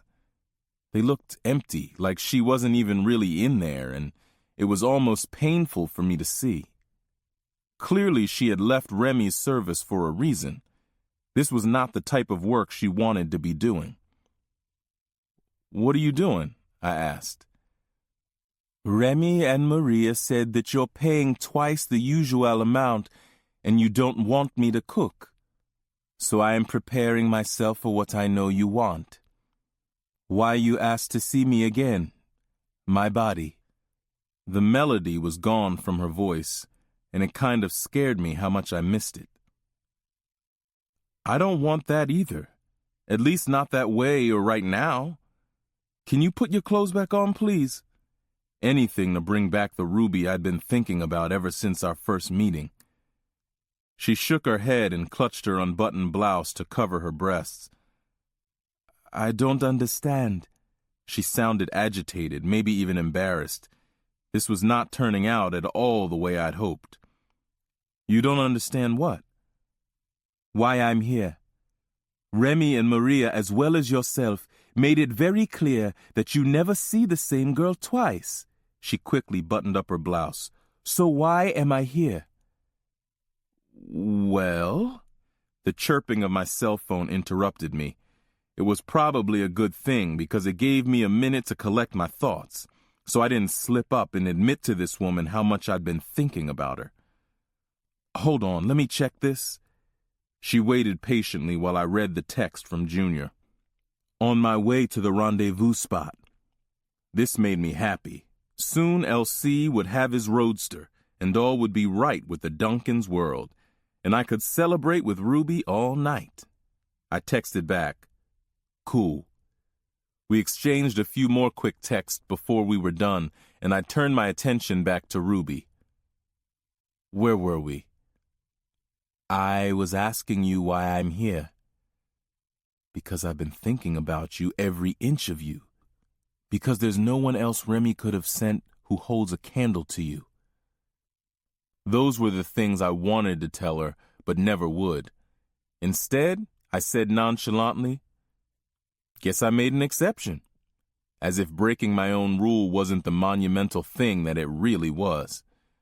Her confusion seemed to be giving way to a little bit of an attitude, complete with hands on her hips and the hint of a sour frown, which she was trying hard to conceal.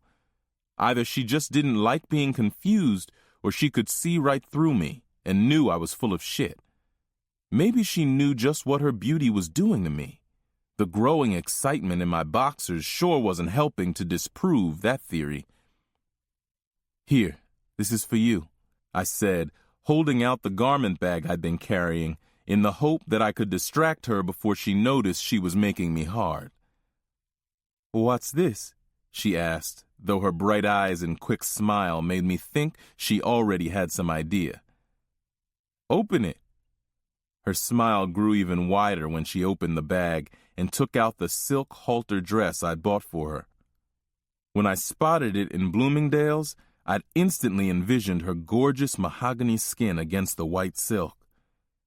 Her eyes met mine, and for the first time that night, I heard that sweet island music again. Now that was more like it. "Put it on," I said. She turned to head to the bedroom to change. "No, here. I want to watch you put it on." She stopped in her tracks and turned to face me. This time, when she began unbuttoning her blouse, she kept her eyes on me, and that vacant look from before was replaced with, was that admiration? Desire? Either way, I liked the way she was gazing into my eyes as she undressed for me. I guess a $3,000 dress can turn a bad situation good just that fast. By the time she was down to her bra and panties, she had me rethinking the plans I'd made. Maybe we'd have to order takeout because I didn't know if I'd be able to wait until after dinner to bury myself deep inside her warmth. Just as I was about to tell her to take off the rest, my phone rang. I looked down and saw my father's number on the screen. As much as I hated to tear my eyes off Ruby's body, I'd already learned my lesson about ignoring calls from my family. So I turned away and answered the call. Behind me, I heard Ruby sigh. Guess she didn't like being interrupted while she was seducing a man. "Junior's on his way to the rendezvous spot," my father said when I answered. "I know, he texted me already." I hoped the annoyance wasn't evident in my voice. It wasn't so much my father that was annoying me, just the fact that I had much better things to attend to at the moment. Work could wait. My father must have sensed something because he kept the call mercifully brief. It wasn't long before he said, "All right, son, I'll talk to you tomorrow at the office." I hung up and turned around. I didn't know what was more gorgeous, Ruby in her bra and panties, or in the dress she was now wearing. The rhinestones sparkling along the neckline drew my eyes to her succulent cleavage. "You look beautiful," I said, at a loss for words to truly describe her. "Thank you. This is very generous of you." I didn't answer. She was so stunning. I felt like I could barely form a thought in my head. "So?" she asked coyly. "Do you do things like this for the other girls, too?" That was enough to snap me out of my stupor. Ruby was fishing for some kind of confirmation that she meant more to me than all the other girls, and it was way too soon for that. While she might very well be more special, I still didn't know where this was going. Shit, it had been a big step for me to break my rule, so I was not about to take it a step further and profess feelings for this woman. "Nah, never have, but it's no big deal," I said coolly, then changed the subject quick. "You hungry?" She looked disappointed by my less than enthusiastic response, but knew enough not to complain like she was my woman or something. "Sure. Did you change your mind? Should I cook for you?" "No. You're wearing the hell out of that dress. I thought I'd take you out to a restaurant. No doubt you'll be the most beautiful woman there." I was right. There was not a woman in the place whose looks came anywhere close to Ruby's. One woman actually had to smack her husband to make him stop staring. I knew how Dude felt, though. Halfway through the appetizers, I thought I was going to lose my mind watching the way she ate her shrimp cocktail. She dipped a fat, juicy shrimp into the cocktail sauce, brought it up to her mouth ever so slowly, rested the tip on her tongue, then wrapped her full, sexy lips around it, sucking off the sauce before she bit into it. I don't have to tell you what she had me thinking about. I was so into this sexy show that a moan almost escaped my lips right there at the table. "So you broke your rule for me, Mr. Orlando," she said with a flirtatious smile. "And not only have I been invited back for a second time, but you're taking me out in public, and to such a fancy place." Again, she was fishing for compliments or commitment or something, but I wasn't going there. You know, I was a little worried that Remy wouldn't be able to find you. He tells me you're no longer working for him. She lowered her eyes. I'd hit a sore spot. Yes, she said with a sad little sigh. After my night with you, I told him I didn't think I was cut out for this line of work. I was not raised this way. My parents would die if they knew what I was doing here in the States. They're still in Jamaica? I asked. Yes. My family is the only reason I agreed to come back when Remy called. I had no other way to earn money to send back to them. Now, I understood family loyalty, but damn, this was taking it to another level. You're saying you can't find any other line of work? Something that will make you happier? The way she appeared to withdraw into herself, I realized maybe my question hadn't been very sensitive. After a long moment of silence, she practically whispered, I don't have a work visa. I nodded. Say no more. Forgive me for prying. She seemed to relax a little, I guess since she saw that I wasn't going to report her to the INS or something. I only plan on doing this for a while. Once I've earned enough, I will go home to my parents and my daughter. You have a child? She nodded, then looked away quickly. You must think less of me now, no? What type of woman leaves her child behind and goes to another country to sell herself to strangers? Rules be damned, this woman was arousing feelings of tenderness in me I thought I might never allow myself to feel again. I reached across and put my hand under her chin to make her turn and look at me. Her eyes were glistening with tears. Hey, you're doing what you have to do to take care of your child. I don't judge you for that, and you shouldn't be so hard on yourself. Thank you, she said and wiped her eyes.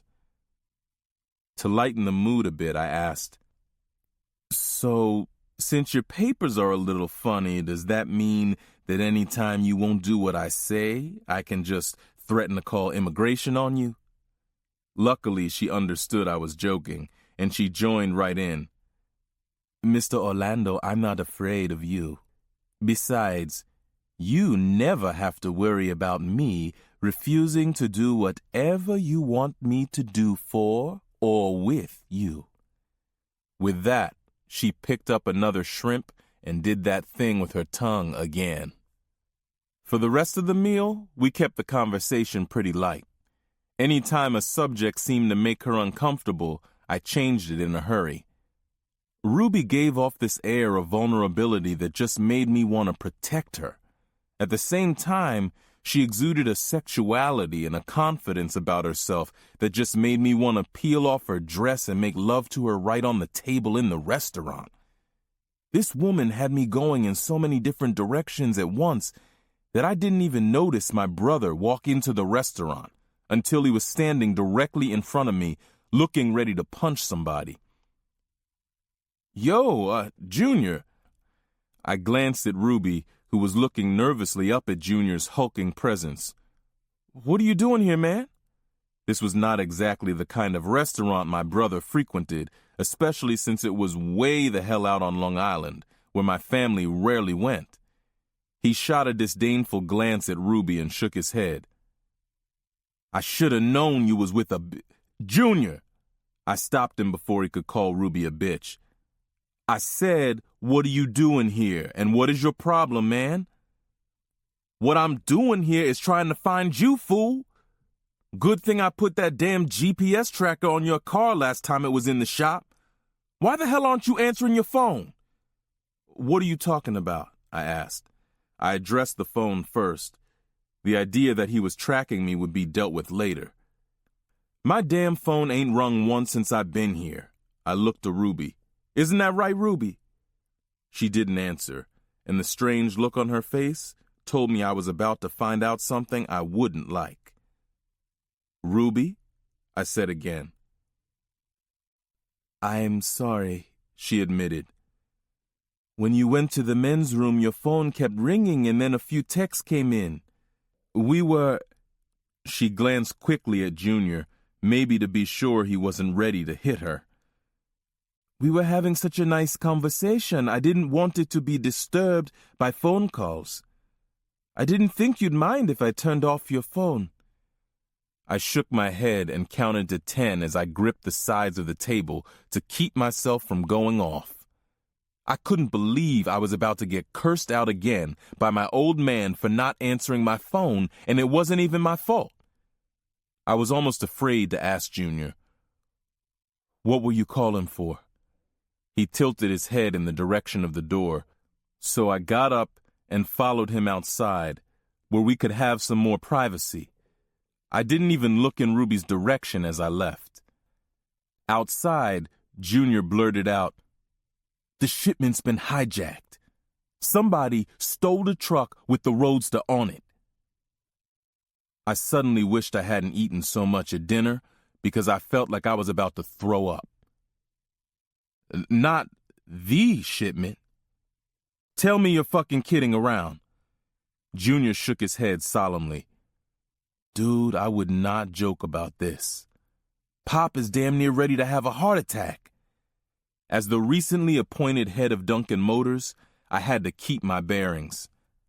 I wanted to flip out, but I tried to remain calm as I asked, "Okay, look, any idea who could have done it?"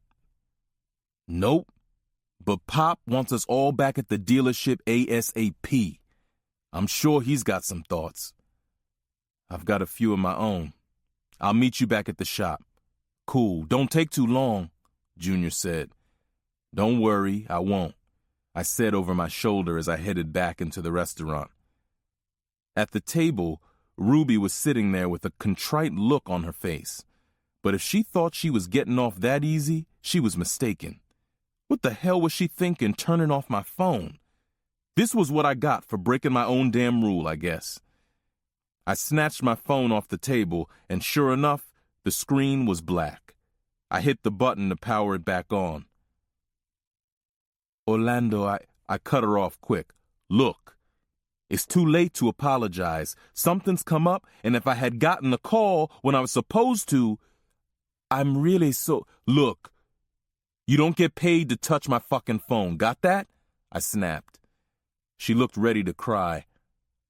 "I'll have Remy send a car to pick you up here." I threw some money down on the table to pay for dinner, then left without another word. London, Chapter 22. The water running down my body had turned icy cold, but I barely felt it as I leaned against the wall, still trembling from the powerful orgasm I'd just given myself. I'd been doing a lot of that lately, pleasuring myself like a horny teenager. Instead of fantasizing about my husband, though, I found myself thinking about Tony, the guy who saved me from that mugger outside the dry cleaners. Maybe it was kind of cliché. You know, the damsel in distress falling for her knight in shining armor and all that. But once I got past the fact that he'd saved me from an attempted rape, it didn't take me long to notice that Tony was pretty damn hot. Coincidentally, his look reminded me a lot of my ex-boyfriend Jesse, the same guy I'd been fighting about with Harris. Maybe that was why I took Tony's number when he started flirting and offered it to me. Speaking of Harris, he was still barely talking to me. Oh, he showed a fair amount of concern when I told him about the mugging, but that only garnered me sympathy but for so long. We made love that night, but he'd hardly looked in my direction since. I assumed he was still mad about the whole Jesse thing. But he wasn't the only man in the house who was out of his mind lately. My father and my brothers were all on edge, too. I didn't know all the details, but I knew some serious shit had gone down. And it had every one of them stressed out. When I approached Harris one night and asked why he hadn't made love to me in a while, he actually told me he had too much on his mind to think about sex. He suggested I take care of myself. And so I'd done just that. I figured, hell, if Harris was too busy and stressed out, fantasies about Tony would do the trick just fine. When the tremors between my legs subsided, I turned off the now frigid water and stepped out of the shower. I wrapped myself in a huge, fluffy Egyptian cotton towel and headed into the bedroom, where I thought I'd lie down and watch Regis and Kelly for a while. I was so glad my father had taken Mariah to preschool so I could have some time to myself. The peaceful moment was soon interrupted, though, when I heard a ringing sound coming from my walk-in closet. At first, I thought it was my phone, but as I got closer to the door, I heard Harris in there answering his phone. "Hey, what's up?" he said warmly. He lowered his voice almost down to a whisper. I was sure he didn't realize I was on the other side of the door and could still hear everything he said. Whoever he was talking to sure had him upbeat and happy. "Yeah, I miss you too, but things are a little hectic right now at the office. I'll be free this evening. I'm not going to have much time, so it'll have to be quick. But I'll make it count. You got my word on that." I'd heard enough. The least the messy bastard could have done was told the heifer he'd call her back when he left the house he and his wife shared. "Make what count? And who the hell is she that you miss her so much?" I blurted out as I pulled back the partially closed door and stepped into the closet with him. "Damn it, London!" Harris snapped, like he was pissed that I was interrupting his call with his mistress, like he was mad at me for talking so that she could hear me. He quickly hung up the phone, and when I went to reach for it, he pulled away. "Give me the phone, Harris," I demanded. "Who is the bitch? Have some balls about your shit. Man up and let me have the fucking phone." He wasn't giving up without a fight, that was for sure. I could feel my towel loosening as we tussled, but I didn't care. I was determined to find out who the hell was coming between me and my man. "London, you're acting like a fool. Stop it," Harris shouted, still holding the phone out of my reach. I continued to press forward, trying to grab the phone out of his hand. "Did you hear me? Stop it." Harris followed up with a slap that I swear made me lose my hearing for a few seconds. I stood there, still a little damp, with the towel now at my ankles. I was holding the side of my face and head where he had laid one on me. The pain was excruciating, enough to make me cry. Harris had put his hands on me before, but this time, there was so much rage behind it, so much power. Even he could tell he'd landed a mighty blow. It showed in the look of instant regret that shot across his face. "London, oh my God. Baby, I'm sorry." He took a step toward me, but I jerked back. Don't touch me." I held the side of my face gingerly. "Harris, I swear, if you ever put your hands on me again, I'll kill you," I said in a low growl. "What?" His regretful tone suddenly vanished. "Look, I said I was sorry, but don't make this worse by making idle threats. You ain't got the guts to kill me." He was right. I didn't have the guts, but I knew who did. Maybe, but let's see if I have the guts to tell my father you've been hitting me. I didn't have a problem telling Vegas that time, did I? The first time he'd ever hit me, I told my brother Vegas, and it wasn't pretty. I actually had to tell Vegas I was lying to stop him from killing Harris, and I made sure Harris understood that I'd saved his life. Now, anytime things got too out of hand, all I had to do was threaten to tell my father or my brothers, and Harris would snap right back in place. You'd do that.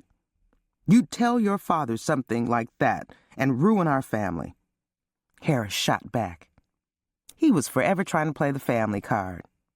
What he failed to understand was that, husband or not, I was a Duncan long before I was a Grant, and I wouldn't hesitate to play my own family card if he ever got too heavy-handed with me.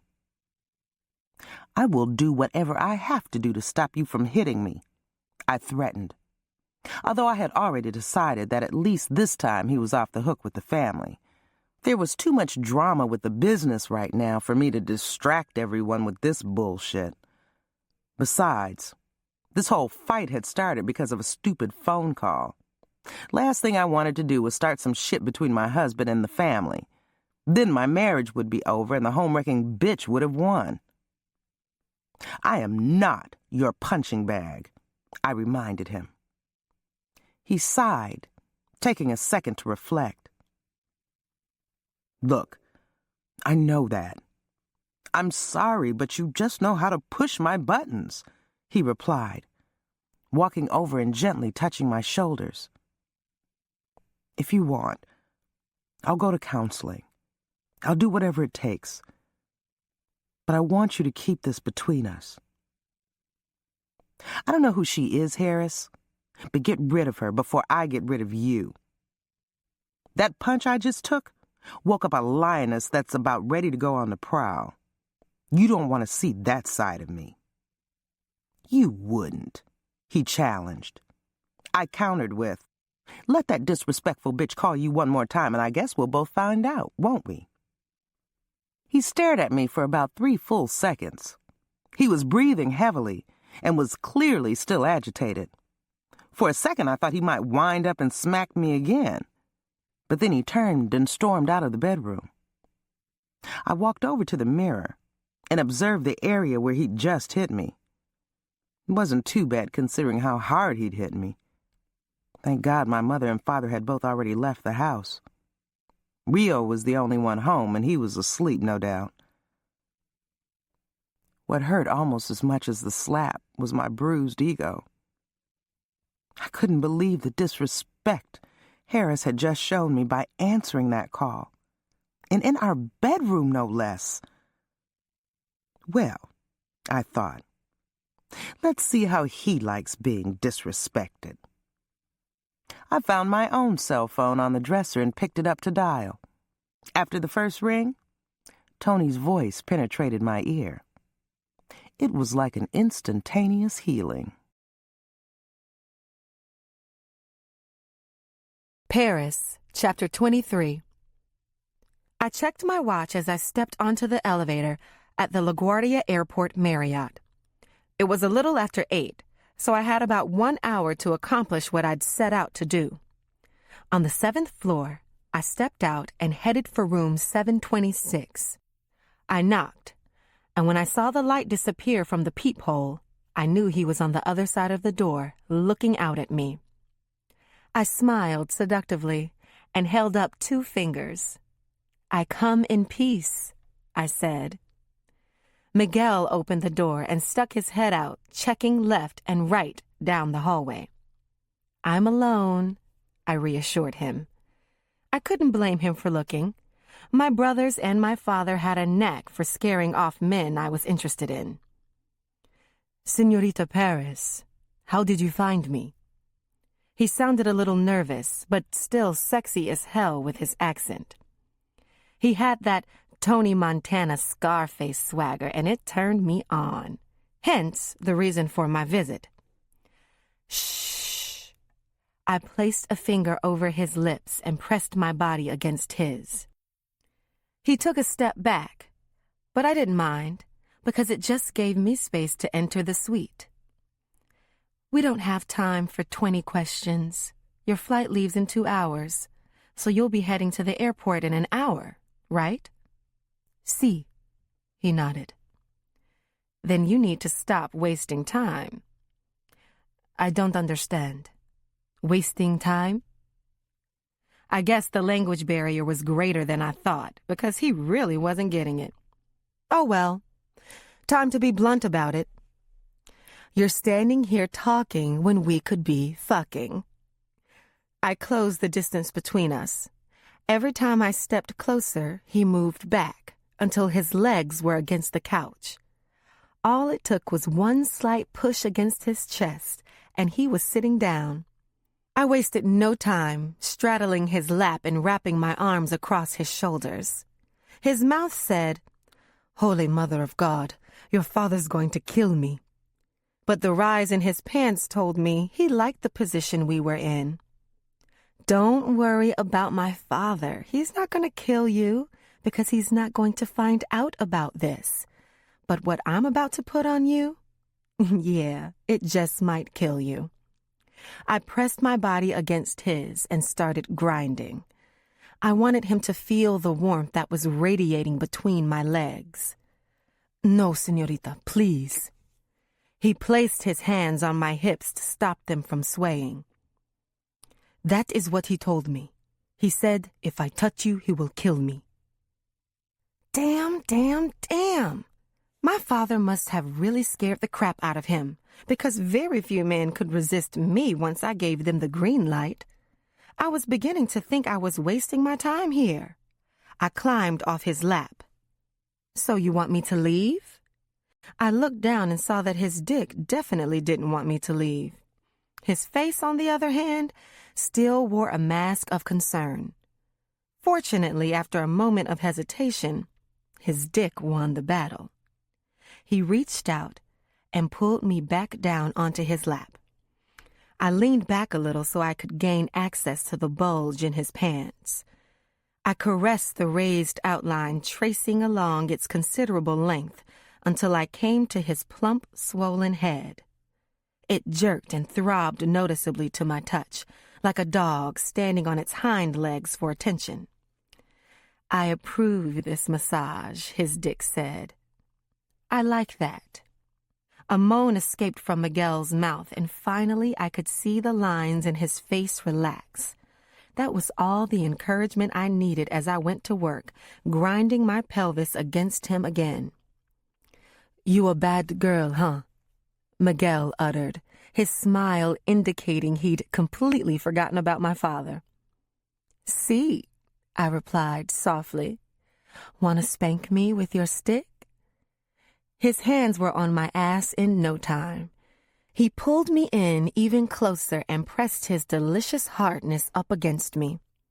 When he started whispering in my ear in Spanish, I thought I might come right then and there.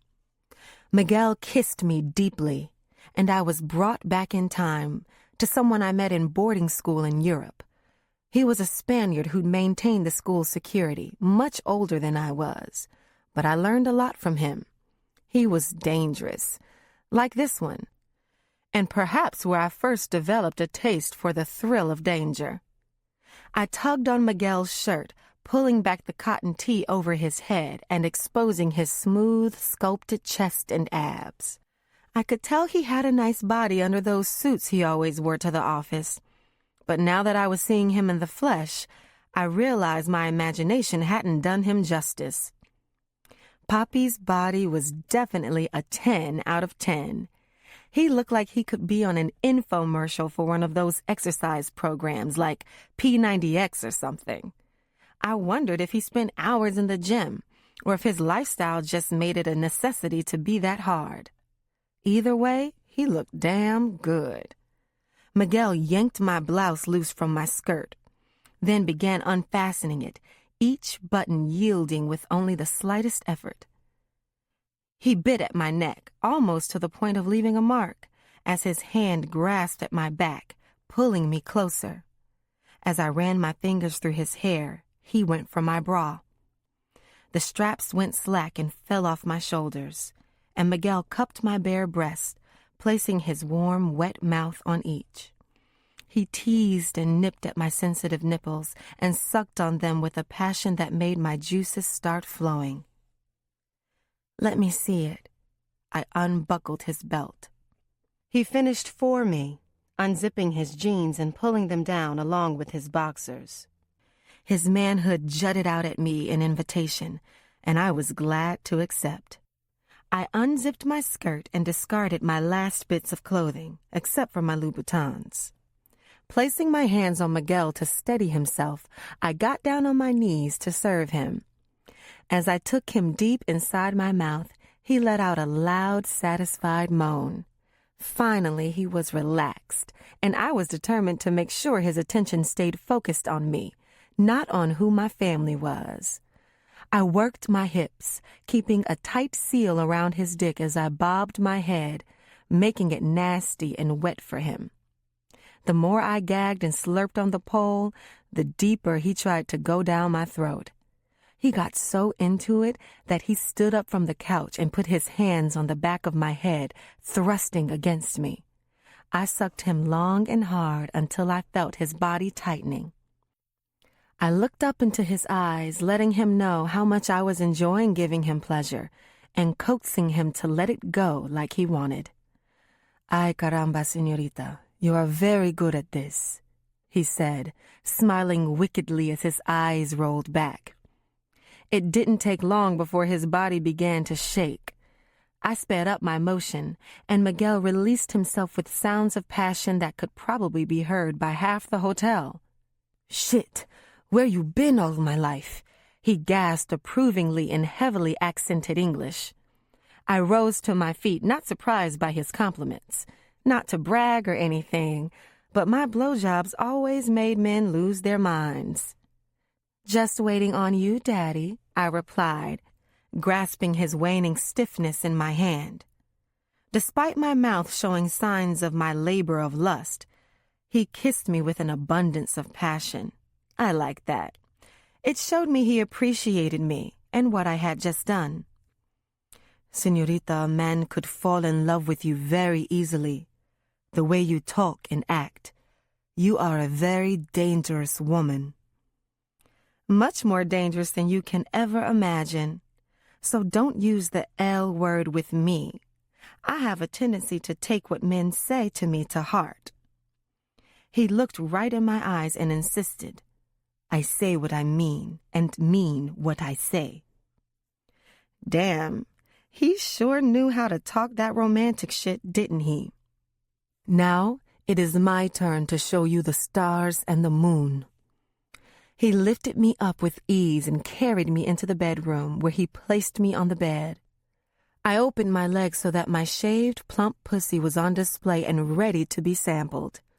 He dropped to his knees before me and nuzzled his face into my lips, where his nose and then his mouth sought out my clit. He licked and probed first with a firm tongue, then pushed deeper into me, making my clit throb and my pussy cream. I convulsed, popping my hips toward him with each uncontrolled eruption on his face. My body had barely stopped trembling from the first orgasm when he dove in for another. "Don't stop till you get enough," I teased, grateful for this man's skills. I could fall in love with a man like this. As he went to work with his tongue, I turned my head to the side and noticed a black handgun on the nightstand beside me. Miguel hadn't even bothered to try to hide it. It was so close. I could have reached out and touched it if I wanted, which I definitely didn't. Something similar had snuffed out Trevor's life. A solitary tear escaped down my cheek as I closed my eyes. "What?" Miguel asked. "Am I doing something wrong?" I opened my eyes, hating that he'd noticed my momentary emotional lapse. "No, you're perfect," I replied with a smile at the inquisitive face between my legs. I quickly wiped away the rogue tear. "Don't stop. Talking gets me in trouble." I gently pushed his head back down, coaxing my pussy onto his face again. As he resumed a gentle tongue massage on my clit and slid 2 fingers inside, I closed my eyes and started grinding against his face. Just as Miguel brought me to the edge of orgasm once again, we heard a crash coming from the living room. Miguel jumped up and went for his gun. He was no Trevor, that was for sure. Miguel was 100% man. Before Miguel could even take the safety lock off his gun, though, 3 masked men burst into the bedroom. Shit! This was even worse than that night with Trevor. These dudes were huge, and they had shotguns pointed right at us. Miguel lowered his gun. "Don't move, or we'll blow your fucking heads off," one of the masked men yelled. "Oh, shit," was all I could say when I recognized the voice. One of them switched on the light. "What the fuck? Paris, put some fucking clothes on." Junior pulled off his mask. The look on his face scared the hell out of me, but of course, I wasn't gonna let him know that. I pulled the sheet up to cover my naked body. This was so fucking embarrassing. Not only had my brothers just seen me naked, but they probably heard me screaming in ecstasy right before they barged in. What the hell is going on here? Is this some kind of joke? Does it look like a joke? Orlando spat angrily as he grabbed Miguel by the arm. "We're taking this motherfucker for a ride. Pop wants to see him, and I'm sure he's gonna want to see you too. Get some damn clothes on." All three of them pulled Miguel out of the room. Rio came back in a second later, but instead of coming to smooth things over with me, he just shook his head and then threw my clothes at me. I didn't know yet what was going on, but maybe Miguel was right after all. My father was going to kill him. LC, Chapter 24. "What time is it, Harris?" I growled.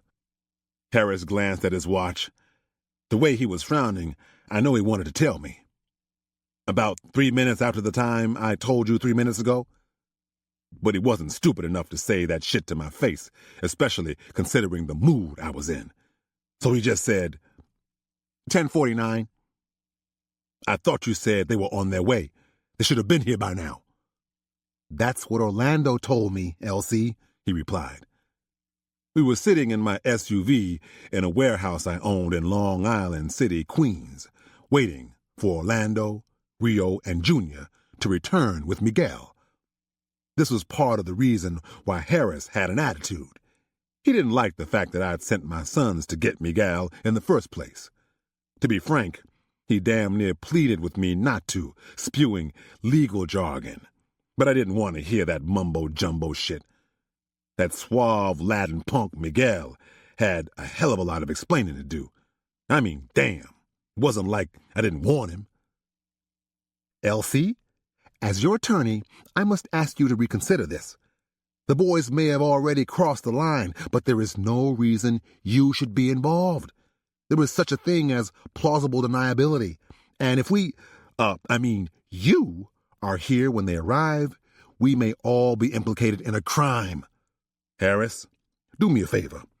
For the next hour or so, can you be my son-in-law and not my goddamn lawyer? If you don't have the balls for this, you can take your ass home, because you sound like a little punk. You're either part of this family or you're not. Which one is it?" Harris sat back in his seat, a little thrown off by my question. He might have been formulating some lawyer bullshit response, but before he could speak, one of my men covering the door yelled, "They're here!" I heard the sound of a car door being slammed, and then the side door of the warehouse opened. Orlando stormed in with Rio on his heels. "Yo, Uncle Lou, open the garage doors," Orlando barked. Lou, my brother, did what he was told, and then a white cargo van entered the warehouse and parked beside my SUV. I rolled down my window so I could watch everything. Junior jumped out of the van, walked to the side, and opened the sliding door. "Jesus Christ, Elsie! This is even worse than I thought! This is kidnapping straight up!" Harris shouted when he saw Miguel lying on the floor of the van, bound, blindfolded, and gagged. Without even looking in his direction, I raised my hand to get him to shut the hell up. I loved Harris's legal mind, but sometimes that law rhetoric he spouted just got on my damn nerves. This was one of those times. Junior and Lou removed Miguel from the van and dragged him to a chair at the center of the warehouse. Miguel kinda slumped over in the chair, and Junior used that as an excuse to strike him in the side of the head with his gun. "Sit the fuck up," he shouted. Blood trickled down the side of Miguel's face as he did what he was told. I didn't even have to look in Harris's direction to know that he was ready to lose it. I told him, "Don't say a damn word, Harris. If you can't handle this, you know where the door is. You move, I do it again. Comprende?" Junior yelled as he yanked the blindfold off Miguel's face. "Fuck you!" Miguel spat, looking directly at me as I sat in the SUV. This motherfucker had some balls, I give him that. His eyes almost looked like he was challenging me. "Wait until Alejandro finds out about this. He will kill you, all for your insolence." Junior raised up to strike him again, but I shouted, "Hold on, Junior."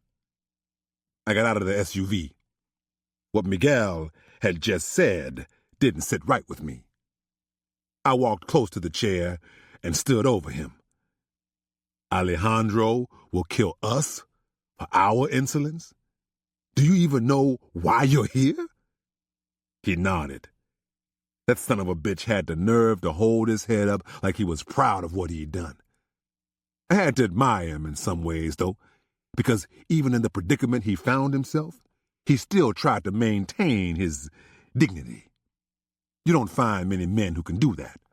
Most men would have been begging for their lives as they were dragged from the van. "Tell me, Miguel, why are you here?" I asked. "Because I fucked your daughter." I felt his words like a punch in the gut, and I did the only thing a father could do upon hearing those words. I hauled off and swung as hard as I could, hitting him square in the jaw. His head snapped back, and as he righted himself, blood began pouring from his nose. I pulled a handkerchief from my pocket and wiped the blood from my hand as I turned to Orlando. "What the hell did he just say to me?" I asked. "We caught them right in the act, Pop." "Son of a bitch, where is she?" I looked back at Miguel. His bloody face and swollen lip had gotten rid of any bravado he might have had left. I had a momentary urge to wrap my hands around his fucking neck and choke the life out of him, but I could already hear the lecture I would get from Harris, so I restrained myself. "I sent her to the office," Orlando told me. "Figured you want to speak to her away from this situation." "Damn right I want to talk to her. Rio, call Paris and tell her I said to keep her ass at the office until I get there." I turned my attention back to Miguel. "What did I tell you I would do if you touched my daughter?" He wobbled in the chair, but remained silent, until Lou popped him in the head with his open hand. "Answer the man." "You said you would kill me," he slurred. "But you did it anyway. Because you don't fear me, do you? You think Alejandro will save your ass from my wrath. Maybe make you marry her or something like that." "Senor, I swear, she came to me. I did not mean for this to happen," he pleaded. "But if you want me to marry her, she is a very beautiful woman and will make a good wife." "You arrogant little bastard." I landed another punch, which started a fresh wave of blood streaming down his face. I was ready to keep swinging until this son of a bitch was nothing but a bloody pulp, but Harris knew me well enough to step in before my temper reached the point of no return. "LC!" he yelled to get my attention. "Remember the reason we're here. Deal with Paris later." I turned to Harris and took a few deep breaths to bring my blood back down from the boiling point. "You're right." "You're one lucky man," Lou said to Miguel, who just nodded. "You know, Miguel," I said, "I'm not quite sure you understand how serious the situation is. Maybe you're even more stupid than I thought. Now, why don't we talk about the real reason you're here?" "I don't know, senor." His voice cracked, and even covered in blood, his face clearly reflected the fear he was feeling. "Oh, you don't know, huh?" Well, let me explain it to you. I started circling around the chair as I spoke. Right after your people handed over the truck carrying the roadster, someone hijacked my people, and now my roadster is gone. Funny thing is, you were the only one other than my people to know the route. His eyes got huge. He actually looked like he might shit on himself. You know anything about this, Miguel? Sir, Senor Duncan, Miguel started breathlessly. I know you're upset about your car. I know how much it means to you. I just want you to know. I don't give a fuck about that Corvette. I tipped over the chair, and Miguel fell to the ground. I want what was in it. Fuck the damn Corvette. With both hands around his throat, I lifted Miguel to a sitting position on the ground. Where is my shit? With each word, I squeezed his neck a little tighter. Where the fuck is my heroin? Even if he wanted to answer me, Miguel couldn't talk the way that I was cutting off his air. His face was starting to turn blue at this point. Pop! Pop! He's no good to us dead! I could feel Orlando trying to pry my fingers from around Miguel's neck as he pleaded with me. I released Miguel, and he fell to the ground in a fetal position. There was supposed to be a shipment of 200 keys of Alejandro's best product stowed in that car. Keys that are bought and paid for and belong to me. I want my shit, Miguel. I kicked him hard in the gut, and when he tried to crawl away from me, I kicked him again. Senor Duncan, I swear, I had nothing to do with this. Por favor, Miguel pleaded. At this point, I didn't give a shit what he had to say. I just needed a place to take out my aggression, so I kept kicking him repeatedly until I was too tired to kick him anymore. I grabbed him by the hair and, with Lou's help, lifted him back into the chair. I patted Miguel on his shoulder as a father would his son. You say you have nothing to do with it? Well, I guess we'll see about that, won't we? And God help you if you did. 'Cause I still haven't forgotten that you slept with my daughter. Harris, Chapter 25. I will never forget the day that I learned the truth about my wife's family business. When I first met her, I saw the Duncans just like the rest of the gullible, admiring public did, as legitimate businessmen who'd made it big by selling cars. Their wealth was something to be admired among black families in Queens. But that was only because they did an exceptional job of hiding their dirty little secret.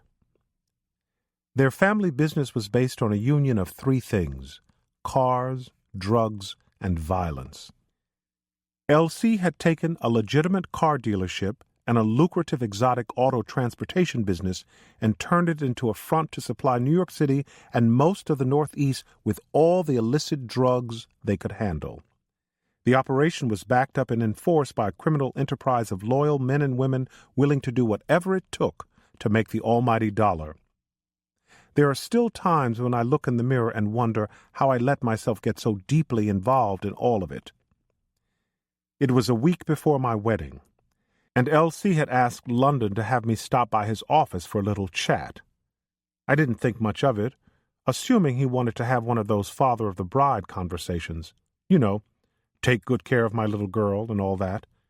I was a little nervous to meet with LC because I hadn't spent much time with him up to that point.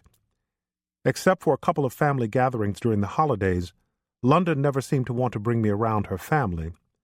At the time, I just figured they were a little more dysfunctional than she wanted me to know about, but I would soon find out the truth.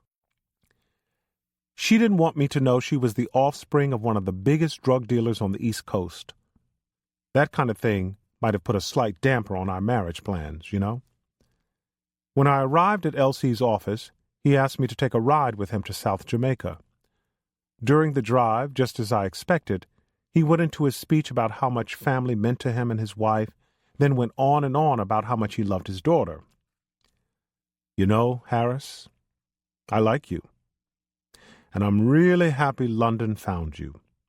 You seem like a nice kid with a good head on your shoulders, he said as we parked in front of a Crown Fried Chicken. Thank you, sir. I worked to rid my voice of any evidence of nervousness.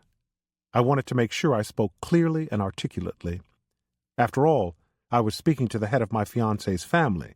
Not just any old family, but one of the most prominent and wealthy black families in the city.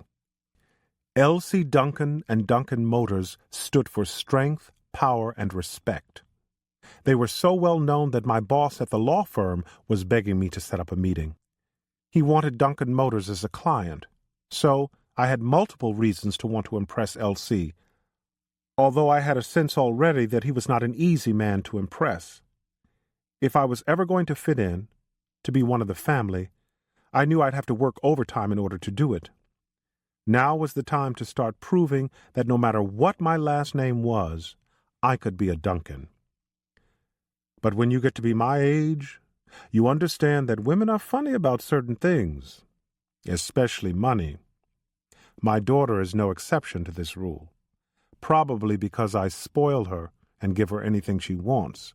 So, I have to ask you. He took his hands off the steering wheel and turned to me. Harris, are you going to be able to keep my child in the lifestyle she's accustomed to? Now, I hadn't been expecting the conversation to go in this direction, but I'd done enough job interviews in my life to know how to give an answer on the fly. Well, sir, as you know, I'm an associate at Brask & Williams. The managing partner says I'm on track to be a partner one day, but to be honest, that's some years down the road. With that being said, I still have a nice salary for my age and, well, London seems to be okay with that. I thought my answer was fine, one that would satisfy my future father-in-law, but like I said, Elsie Duncan wasn't easy to impress. He laughed as he reached for his car door and opened it. So, as her husband, you're not going to mind if she comes to me for money. I got out and we stared at each other across the roof of the car. Sir, with all due respect, that's not going to happen. London and I, he cut me off. Harris, how much do you make over at Brask & Williams? 60, maybe 70 grand? I nodded. Something in that neighborhood. You're right. That's not bad for a man your age.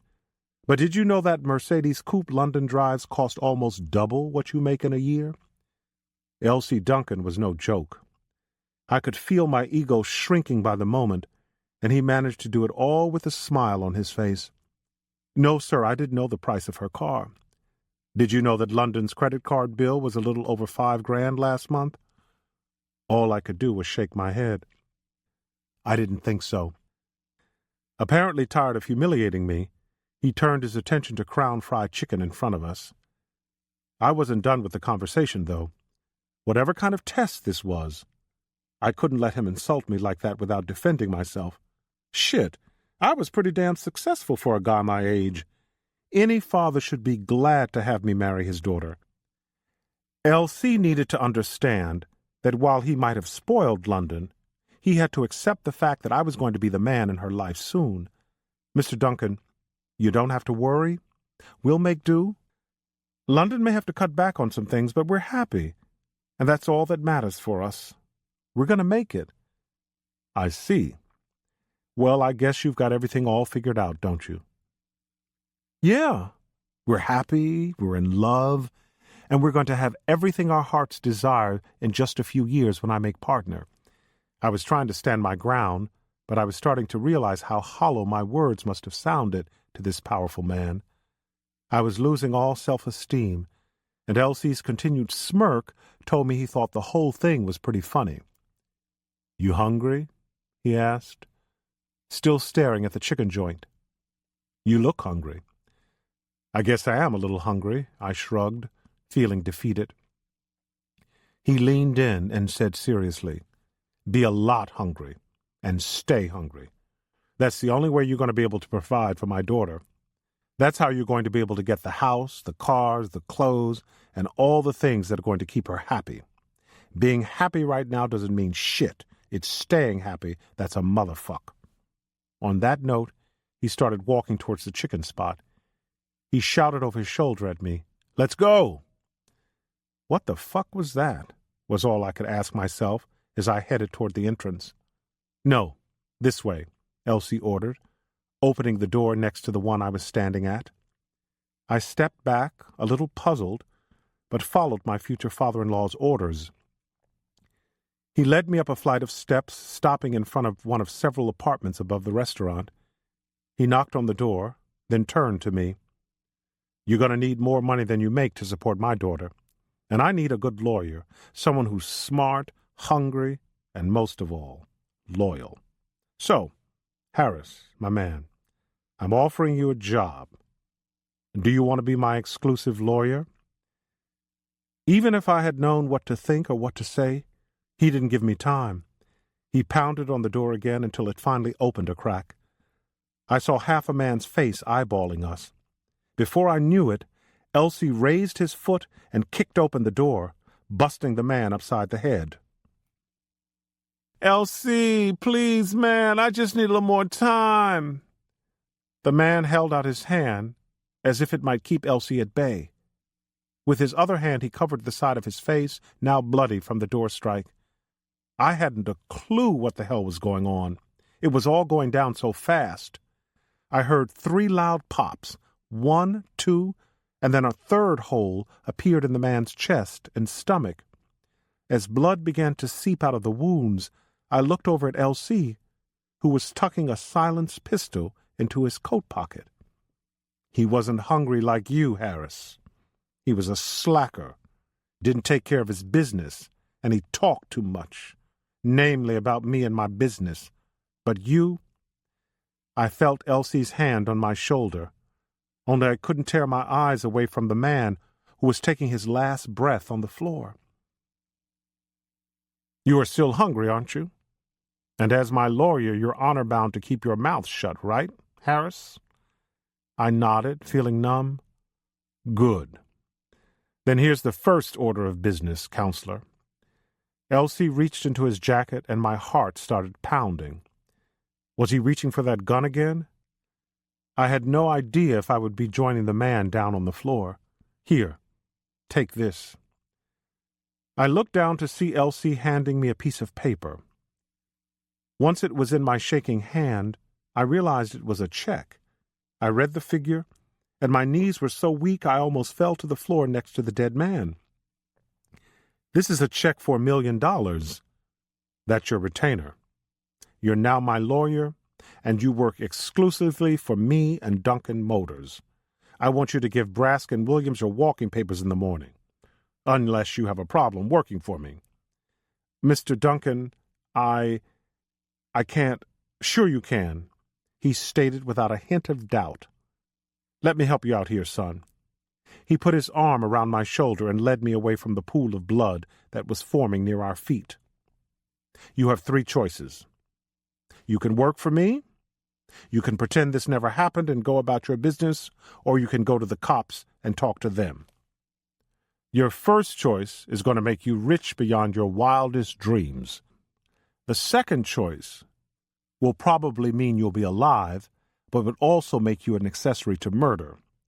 Something to think about just in case you ever consider changing your mind. And the third, well, if you decide to go to the cops, you might as well lie down with the guy down there, because you're as dead as he is. If I don't kill you, then I promise you that my sons will." I stood there silently, taking in Elsie's words and trying to breathe. A sudden wave of nausea hit me, and I didn't know if I was going to throw up or pass out. One thing I did know was that of the 3 choices Elsie had given me, only one guaranteed that I would live. "So, Harris, future son-in-law, are you my lawyer or not?" I couldn't speak. My words were somewhere frozen between my throat and the tip of my tongue, so I relayed my answer the best way I could. I folded the check and tucked it into my pocket. Elsie patted me on the back. "Welcome to the family." Now, let's go get something to eat, because I'm famished. Killing a man really helps you build up an appetite, you know. So, for the past 10 years, I've been learning and mastering both the public and private side of the family business.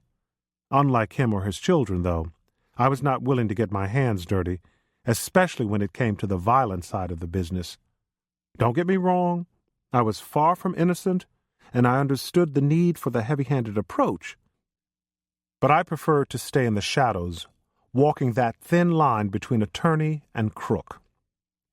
Still, what I just witnessed Elsie doing to Miguel was just plain stupid and a little scary. Aside from that first murder I saw him commit, Elsie usually had other people handle that type of thing. He claimed to be proud that he stayed above the fray, but as we drove back to the dealership and I looked in his face, I was starting to think that he enjoyed it, which was probably why I was scared to death by my wife's threat to tell him about our physical confrontation that morning. Orlando, I want to know who's got that damn truck and my dope, and I want to know now. We don't have much time before Alejandro realizes that Miguel wasn't on his plane and starts asking questions about him. Elsie barked at his son, who was sitting in the front passenger seat while Lou drove. I want you to put it out on the street that I got $100 grand cash to anyone who tells me where to find that truck. No questions asked. We only have a short window before that shit hits the streets, if it was even in the car. Already on it, Pop, Orlando replied, pulling the phone from his ear. With that kind of money, we should have every crackhead in the 5 boroughs turning over every rock to find it. What about Alejandro? When he finds out we have Miguel, he's going to go through the roof. You want me to? Elsie cut me off. Don't worry about Alejandro. I'll take care of him when the time comes. What I want you to do is call our friend at One Police Plaza and see if he can offer any assistance. Have him check the stoplight cameras and all the toll cameras. If that truck left the 5 boroughs, I want to know it. I reached for my phone to make the call, but my finger froze over the send button when Orlando turned around and said, Pop, Pablo's dead. What did you say? Elsie asked, even though he sat only a foot or two away. Pablo was one of Elsie's best friends and a trusted lieutenant. He ran most of the drug trade in Spanish Harlem and the Bronx. By taking him out, someone was sending us a message. From the expression on Elsie's face, it was a message delivered loud and clear. Orlando elaborated. His brother Carlos said some people busted into his brownstone and shot him in the head in front of his wife and kids. Shit. Does Carlos know who they were? Did anyone recognize them? Elsie asked, surprisingly calm in the face of this gruesome news about his friend. No, but he said they spoke Spanish fluently. Some of his Bronx beef coming back to bite him. I told him to let the Puerto Ricans have that block, Lou complained. He was just too stubborn. No, Uncle Lou, I don't think so. Carlos said they weren't Puerto Rican or Dominican, Orlando retorted. Pablo's wife thought they sounded Mexican from their dialect. Everybody quieted, probably thinking the same thing as me. Alejandro. This wasn't common knowledge, but Alejandro was the middleman for most of the Mexican drug cartels. Son of a bitch, Elsie shouted out, breaking our silence. You want me to turn the car around so we can go back and talk to that motherfucker Miguel again? Lou asked, looking at Elsie in the rearview mirror. No, let him sit on ice while we figure this all out. I don't know what it is, but I think we're missing something. Well, I hope you figure it out fast, or we're going to be in the biggest damn fight of our lives, I warned. London, Chapter 26. I took a deep, nervous breath before I stepped out of the cab when it finally pulled up in front of the Long Island Marriott. I'd had the cab driver circle the block 5 times before I built up the courage to ask him to stop. I still couldn't believe I was sneaking around behind Harris's back to have drinks with Tony. Less than a month ago, you couldn't have paid me to talk to another man, let alone meet him for a drink. But Harris and his bitch had really pushed my buttons this morning. Granted, I had no intentions of doing anything other than having a drink. I mean, yes, I was meeting him at a hotel, but the hotel was nothing more than a convenient meeting place, because it wasn't likely I'd run into anybody I knew on this side of town at a hotel. After all, who would be hanging out at a bar at the Marriott in the middle of the week other than someone from out of town? Or someone having an affair? We weren't having an affair, but if I was being honest with myself, it sure as hell would look like it, wouldn't it? What the hell am I doing? I asked myself as I paid the driver and headed toward the lobby. I wanted to believe I was only getting a little payback for the smack I got this morning. So why the hell was I feeling so guilty? I didn't know which emotion was more overwhelming at the moment as I made my way through the hotel entrance, guilt or fear. I was feeling guilty about sharing my time with another man, but also fearful about what could happen if someone saw me. "Can you point me to the bar, please?" I asked the bellman, wondering if I looked like someone who might be getting ready to cheat. "Right that way, ma'am." He pointed over his shoulder, barely even acknowledging my presence. "It's just a drink. It's just a drink," I kept telling myself as I headed toward the bar. There was nothing to feel guilty about. The man saved me and my daughter, for Christ's sake. Couldn't this friendly little meeting be considered just a form of thanks? That was all it was. A drink and conversation. Lord knows I could use a little adult conversation these days. Harris always acted like he was too damn busy to give me the time of day, so I was left to converse with no one but my 4-year-old daughter. Hell, if no one else could be bothered with me, I was going to talk to Tony. It sure wasn't hard to spot Tony in the small bar. All I had to do was follow the stares of the women in the bar, every one of whom seemed to be ogling him. Maybe it was the light in the bar, or maybe it was just all the attention he was getting.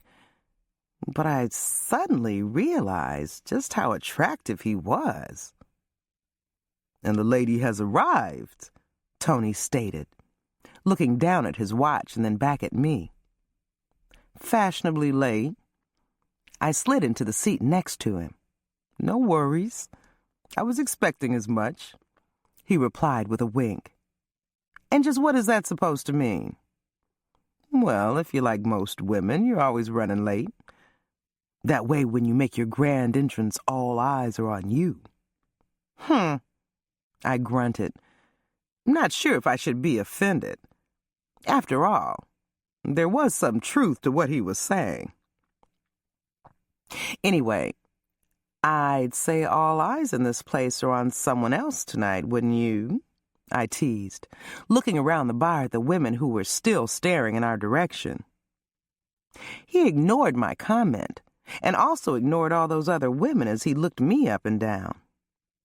"Well, Miss London," he said, as he raised his glass in a toast, "I must say, you were definitely worth the wait." As much as I didn't want to be, I was flattered by his obvious flirting. He stared at me with those golden brown eyes, which I hadn't really noticed the first time we met. Here in this bar, surrounded by other women who wished they were sitting in my place, I was starting to think they were the most beautiful shade of brown I'd ever seen. The uneasiness I'd felt evaporated from my body. He was making me feel very at ease. Maybe even too much at ease. As a matter of fact, every emotion I might have been feeling before walking into that bar was no more. Now the only thing I felt was, and I'm ashamed to say this, wet. He gestured to the empty space in front of me on the bar. "So, what can I get you?" "How about an apple martini?" I'd never had one of those in my life, but I'd just seen a rerun of Sex and the City on cable, and one of the ladies had ordered one. What woman didn't live vicariously through Carrie, Miranda, Charlotte, and Samantha? Tony ordered my drink, and while we waited, I started in on the small talk. What about you? What are you drinking? He picked up his glass and took a sip. Hennessy. Another sip. But I usually drink rum. He shrugged, looking at the drink in his hand, and then looked at me. For some reason, I felt like trying something different today. He swallowed the last of his Hennessy.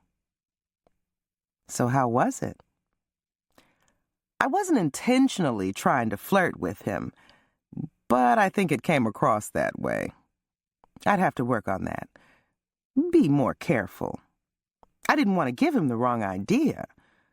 I was just here to talk. That was it. And to get back at Harris for the smack and that bitch he was seeing behind my back. It was good, but then I expected it to be. Doc liquor never lets me down. It's the only thing I drink. I have this thing for dark stuff. While I was worrying about sending the wrong message, Tony was sending his message loud and clear, and it scared the hell out of me that I was becoming aroused by it. The bartender set my drink in front of me and took away Tony's empty glass to get him another. I picked up the martini and took a sip, then another, and then a gulp. Thirsty? Tony asked with a chuckle. I looked down at my glass. On Sex and the City, the woman had sipped it, not drunk it down like Gatorade after a soccer game.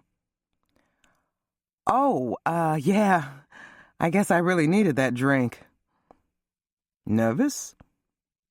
Tony inquired. A little, but more stressed than anything, I replied, taking another gulp.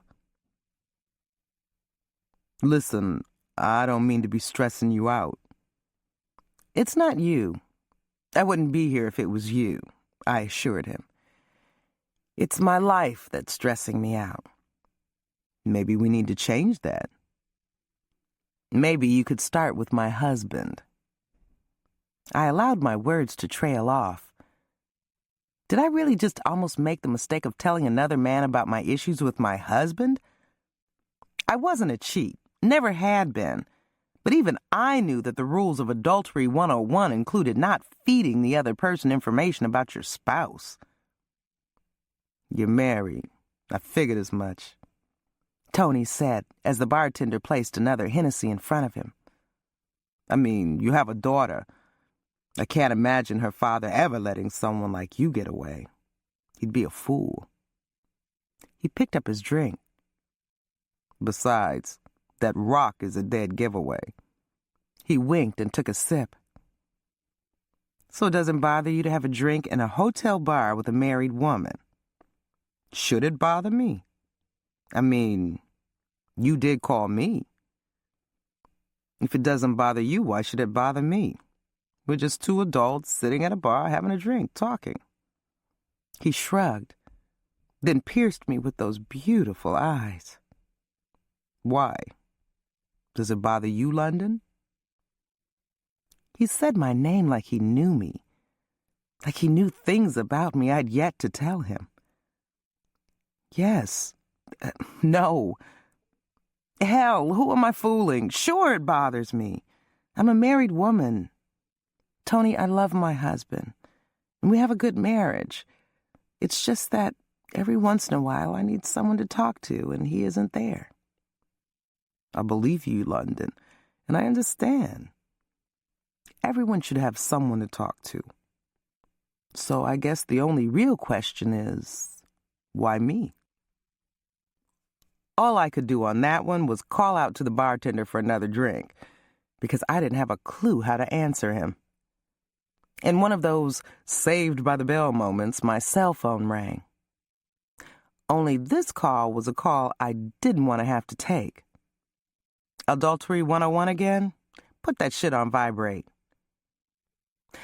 I contemplated letting it go to voicemail. But why? I was there only to have a drink and talk.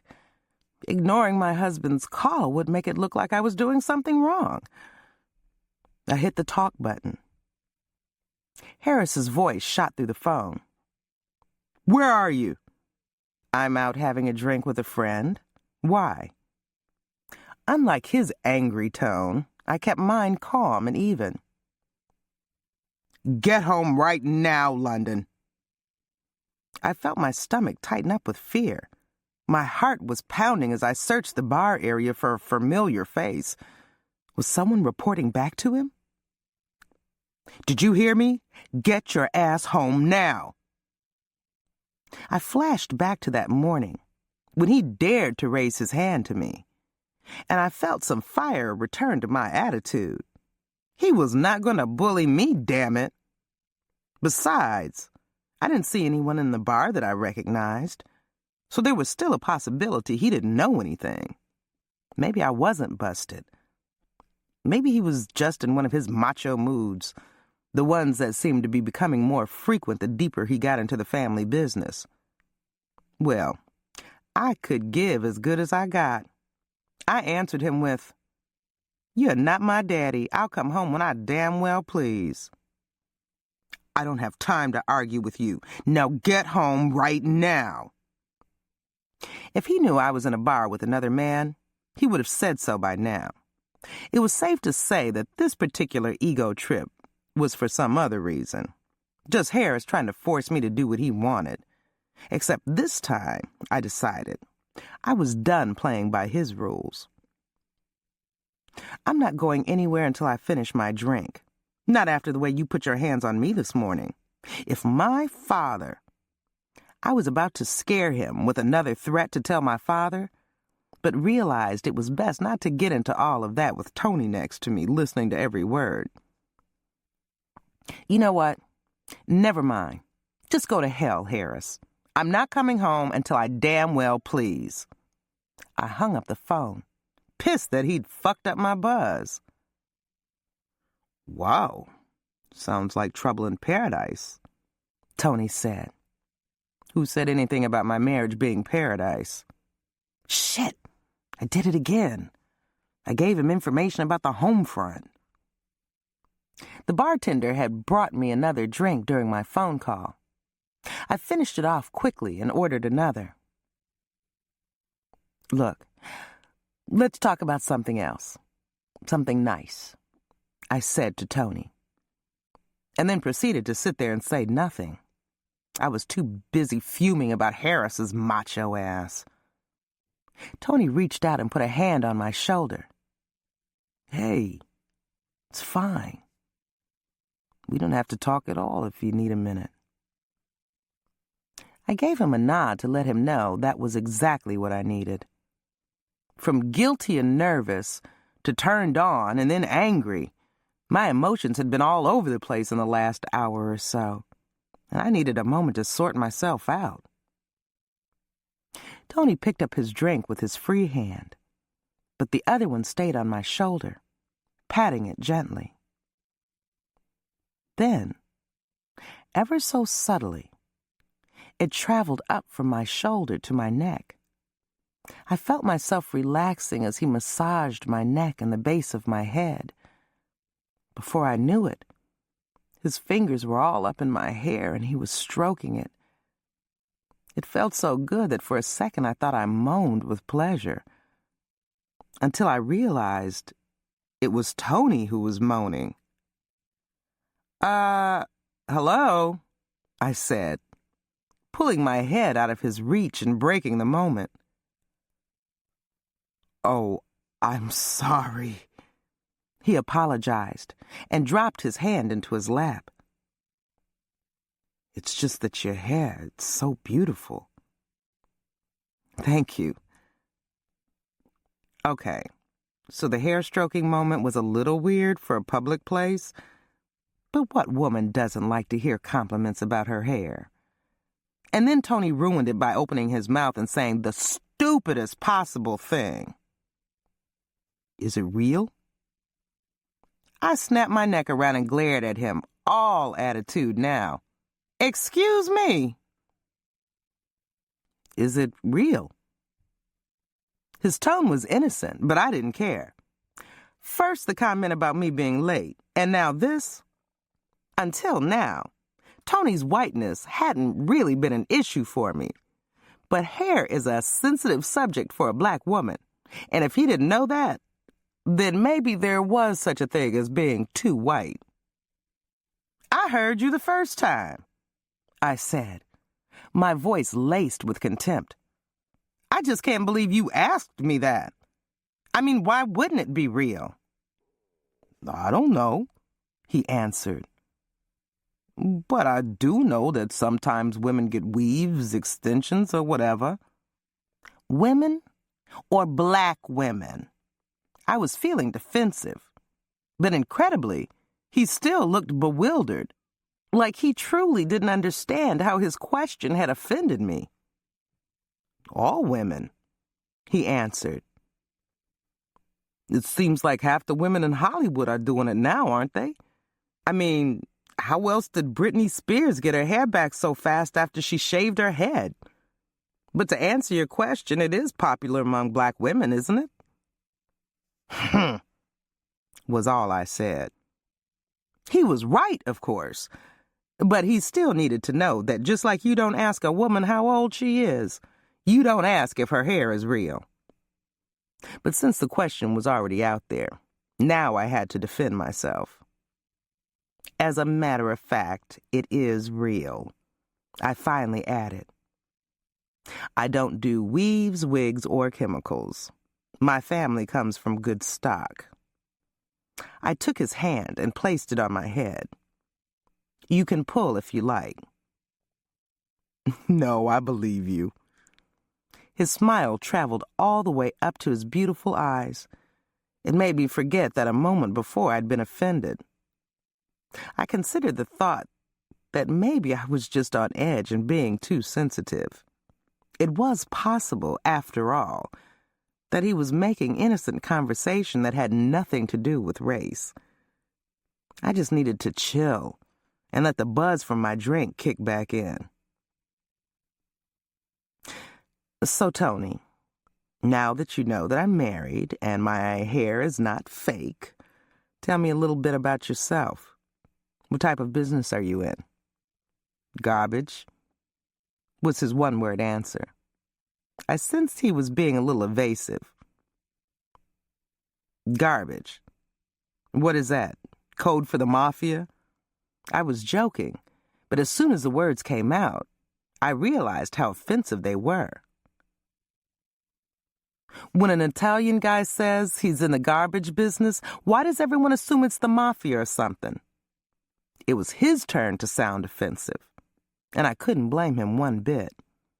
I know, and I'm sorry. I shouldn't have said that. That's just as bad as when a black man says he's a delivery man and people automatically think that's code for drug dealing. Exactly. Now, how would you have felt if I automatically assumed you were somehow involved in the drug business just because you're black? Correction? African American? Oh, if only you knew. Point taken, I replied. We both retreated into our drinks for a minute to avoid any more uncomfortable conversation. After a while, Tony looked at me with a mischievous smirk on his face. What's so funny? I reached for a napkin, thinking maybe I had something on my face. No, I'm sorry. I just had a thought, he said, still with that smirk on his face. A thought about what? He shook his head. Nothing. It's totally inappropriate. Of course, this just made me even more curious.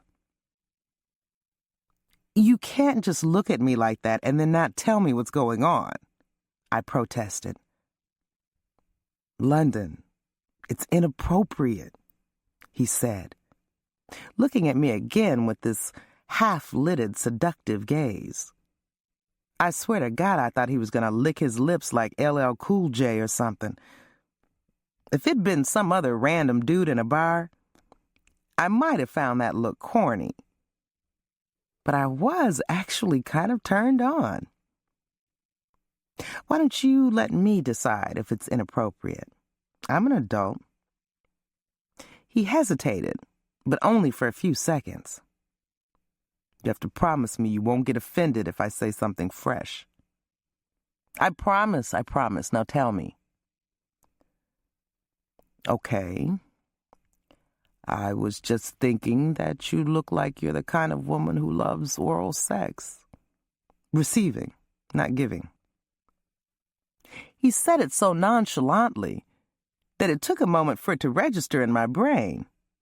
When it did, I lowered my head because I was sure all the blood in my body had rushed to my blushing face. See, I told you it was inappropriate.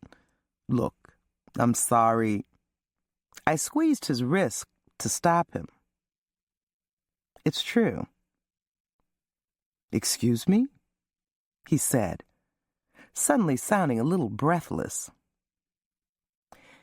Yes, it was inappropriate, but it's also true. I do love to receive oral sex. I don't mind giving it either. For the record, I was now even wetter than before. I just don't get it like I used to. You know, husband's too busy and all. My God, what is wrong with him? I wish I knew, I said, not wanting to get into the fact that I believed he was too busy giving it to someone else these days. London. What would... Never mind. No, go ahead and say it. I was starting to find this conversation very intriguing. He sighed. What the hell? You only live once. He turned his whole body to face me. London, what would you say if I told you I wanted to perform oral sex on you? No strings, no reciprocating, just me doing you until you come. Okay, at first I was wet, but now I was fucking soaked. Just the thought of this dreamy, olive-colored man wanting to kiss me between my legs had me ready to go home and make love to my shower massager. I didn't need the real thing. Just the imagery was enough for me. After all, I was a married woman. I opened my mouth to respond, but the phone rang again. I snatched it up furiously. Harris, didn't I tell you I wasn't coming home? I yelled. This isn't Harris. The baritone male voice was like a bucket of cold water over my head, extinguishing any flame that Tony might have ignited. It was my father. But you stand corrected, he said. You are coming home. So whatever you're doing, drop it and get home now. And that was that. He ended the call. Grown woman or not, Daddy was Daddy, and if he said I needed to come home, then something was going on. I picked up my purse. I'm sorry, Tony, but I have to go.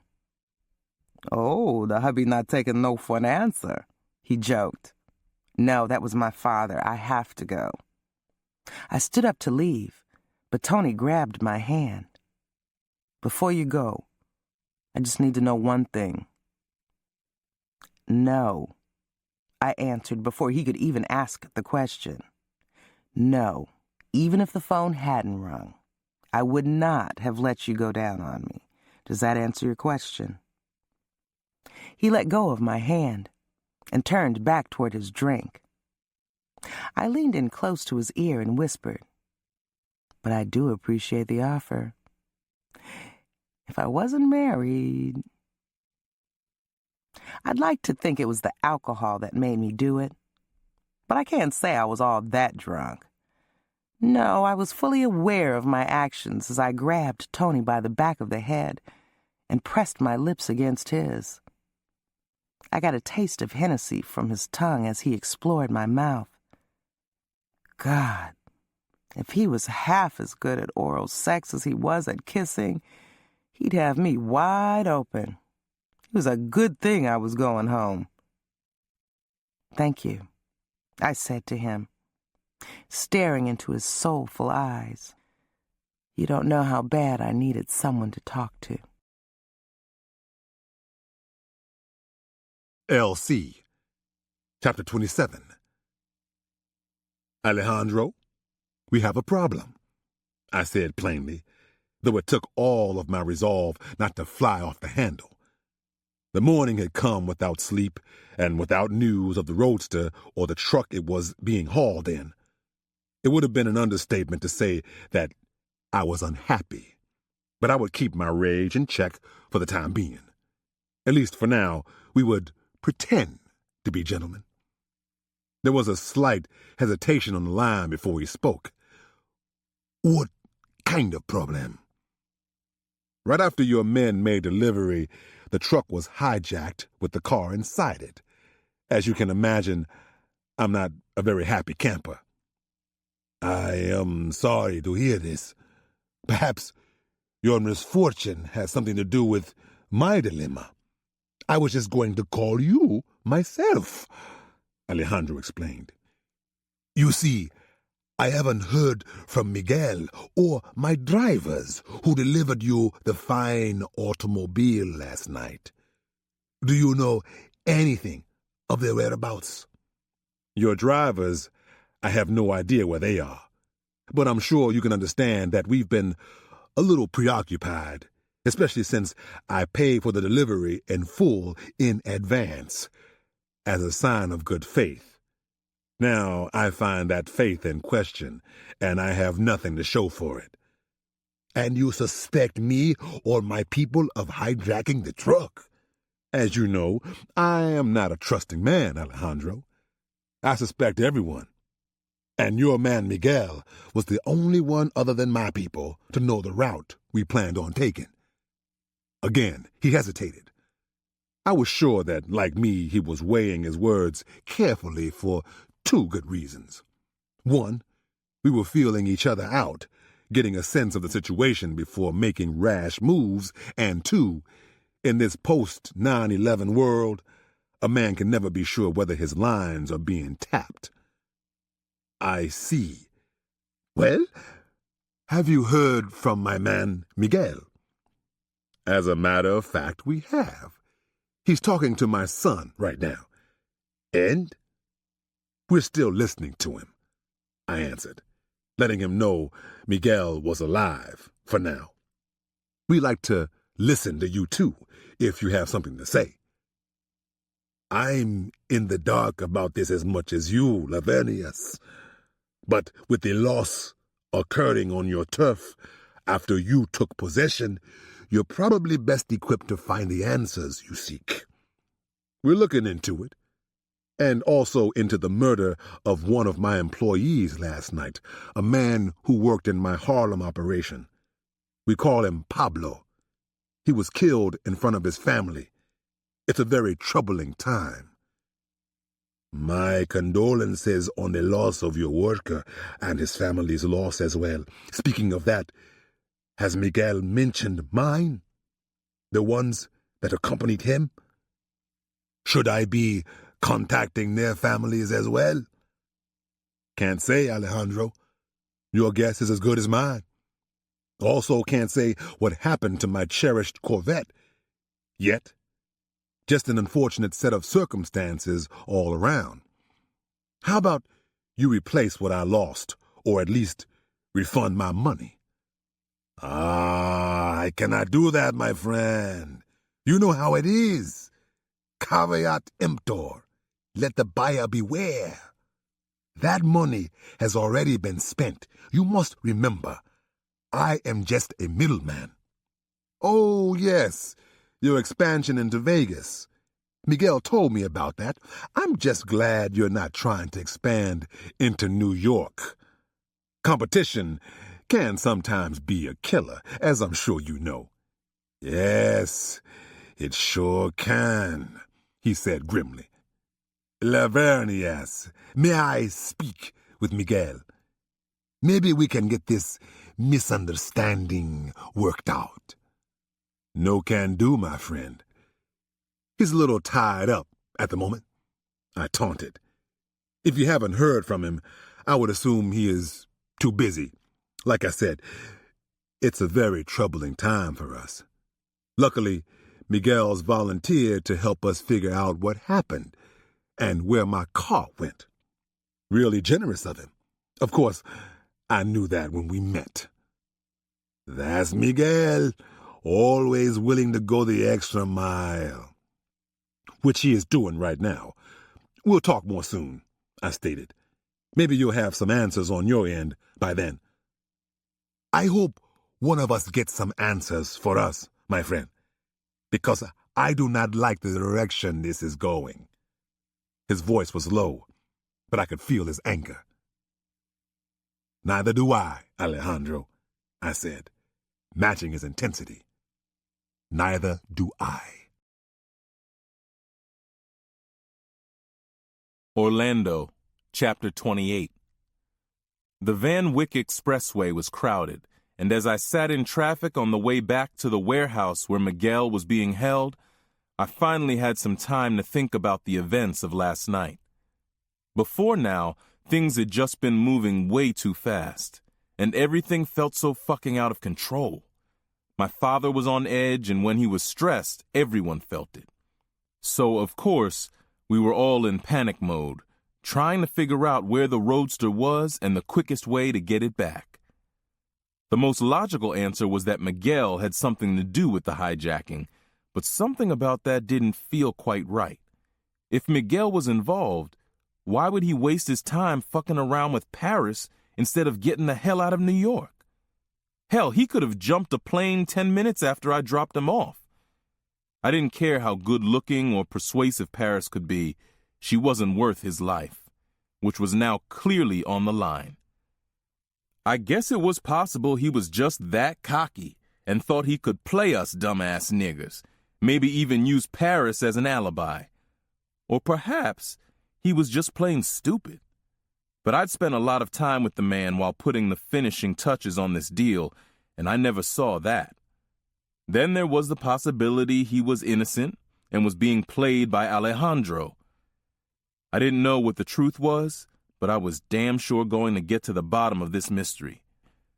By the time I finished pumping a couple hundred cc's of sodium amytal into his system, he was going to tell me anything I wanted to hear. Most people didn't believe in truth serums, and that included my father, until he'd seen it work for himself. Now he had me keep enough of the stuff around to interrogate an army. I wondered what Ruby would think if she knew how I was really using my pharmaceutical degree. Ruby. Believe it or not, even with all this crazy shit on my mind, I was still constantly thinking about Ruby. I didn't like the way I'd left things with her. I just kept seeing that expression on her face when I snapped at her about turning off my phone. But what did she expect? His cell phone and his radio. Every woman should know those are two things you don't fuck with when it comes to a man's stuff. Of course, the real reason I was so pissed off that night was that someone had dared to steal from the Duncans. But Ruby's stunt with my phone made her the target for my anger. Still, I felt bad about hurting her feelings, and something inside of me just needed to make things right with her. I took out my phone and hit one of the speed dial buttons. Remy, it's Orlando. Orlando, it's always a pleasure. What can I do for you? Remy said. I need something from you. Well, you know I've got you covered, and your call is perfect timing. We have this new girl that... No, I don't want to meet a new girl. I want you to set up something with Ruby again. Oh? Remy sounded confused. But after the way you left her at the restaurant, I thought... I interrupted him. Can you do that for me? I'm afraid not, my friend. Ruby has once again decided that she's through working for us. Perhaps it is for the best anyway. She was very emotional after your last date, and you and I both know that emotion is a no-no in this business. Get her back. I'll pay triple if I have to. I don't think you understand. She's moved on. But there are others. I've got plenty of girls. Not like her, you don't. There was silence on the line. Remy probably didn't know what to think. Me, the originator of the one-date-only rule, suddenly demanding to see the same girl again, no matter what the cost. I was still a little shocked myself by how into this girl I was, so I was sure Remy was beyond confused. Look, Remy, I started. I've been one of your best customers for a long time. If you won't get Ruby back, then I need you to give me her phone number. This time he wasn't silent. This time Remy laughed at my request. Come on now, you know I'd do anything for you, but I can't give you the personal number of one of my girls, current or former. If I did that, I'd be putting myself out of business here. You're a businessman. You know that's not how things work. I understand, but it's not like that. I'm not trying to score behind your back, I reasoned. It's just that something went down with Ruby and me. It was less business and more personal. I just need to clear some things up with her, that's all. You can understand that, can't you? Something like what? I could hear the suspicion in his voice, but I didn't blame him. I was acting way out of character, and he was just trying to protect his interests. Knowing it would only make him more leery if I tried to bullshit him, I went for the direct approach and told him the truth. I flipped on her for turning off my phone. I think I hurt her feelings.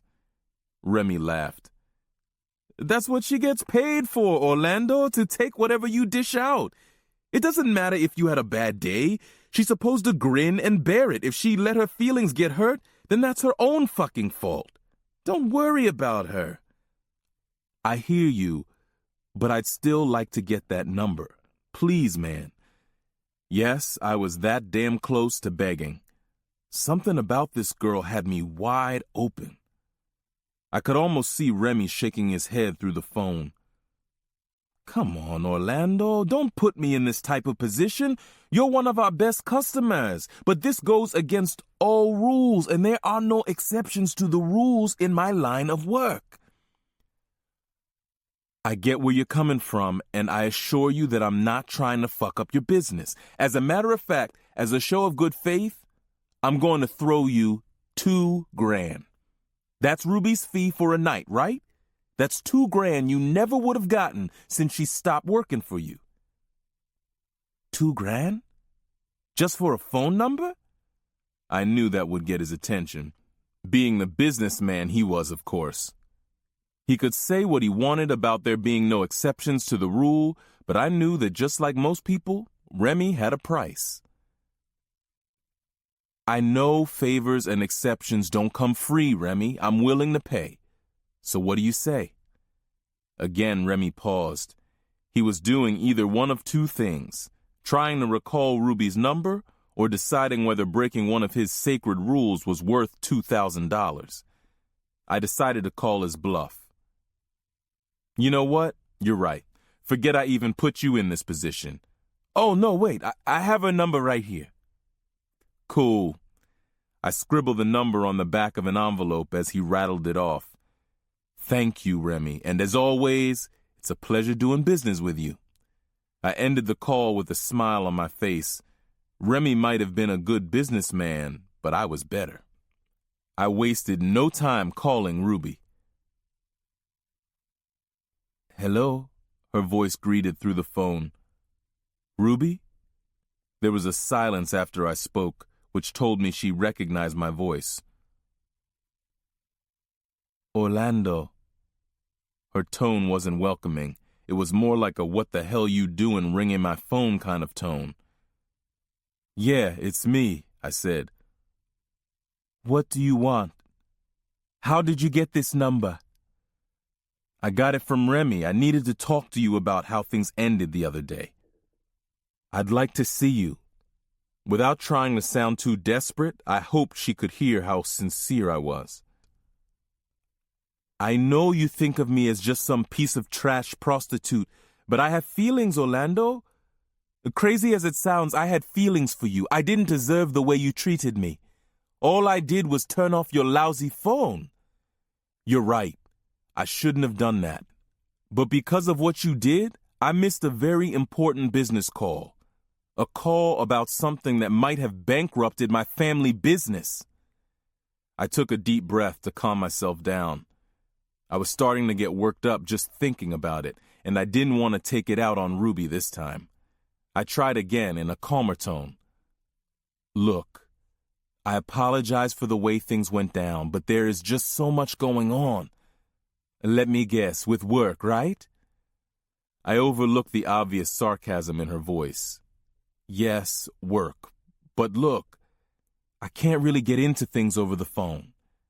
By now, I had arrived at the warehouse and was parking my car. If you'll just agree to see me, then we can talk, and I promise I'll tell you everything.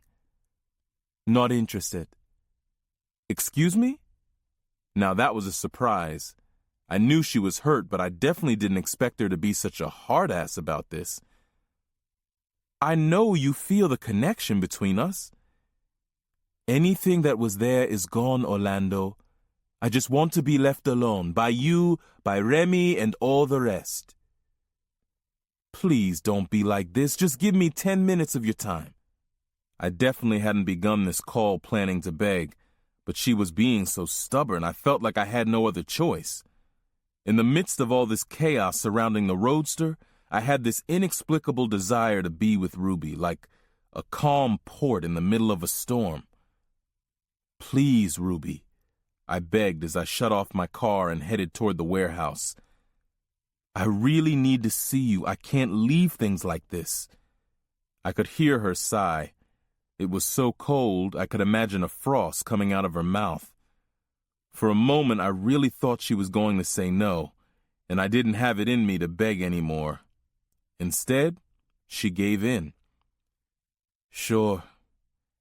A slight victory smile spread across my lips until she said, Set it up through Remy. And Orlando, don't call this number again. I won't. But we don't need Remy. Yes, we do. Needless to say, the smile disappeared from my face. I choked out a laugh as I walked inside the warehouse, where I was greeted by Junior's men. I lifted a finger so they wouldn't interrupt my call. Oh, so it's like that. It's business. Just like your reason for yelling at me in the restaurant. You chose to make it about business then, and I choose to keep it about business. Again, she was so cold that I could imagine icicles hanging off her words. All right, fine, I agreed. I'll call boom. A loud blast echoed throughout the warehouse. Look, Ruby, I have to go. I'll see you soon. Orlando! My God, what was that? That was business. I'll see you soon. I ended the call, stuffed the phone in my pocket, and pulled out a gun. LC, Chapter 29. Alejandro, are you able to talk? I was seated in the conference room at our offices. It had been almost 2 days since Alejandro and I first spoke about the hijacking. I was not any happier now than I was then. I motioned for Harris to come closer as I placed the phone on speaker. Yes, the line's secure. Speak freely, he replied. There have been new developments on our end. I just want to know if you have anything for me. I'm starting to lose my patience about the loss of my product. I can only imagine, my friend. You have remained remarkably calm during a difficult situation. Unfortunately, I have no answers for you. I'm afraid my resources on the East Coast aren't as reliable or thorough as they should be. Does he really expect me to believe that? I wondered as I glanced over at Harris, who just shook his head. We both knew Alejandro had been supplying the Mexican gangs on the East Coast for years.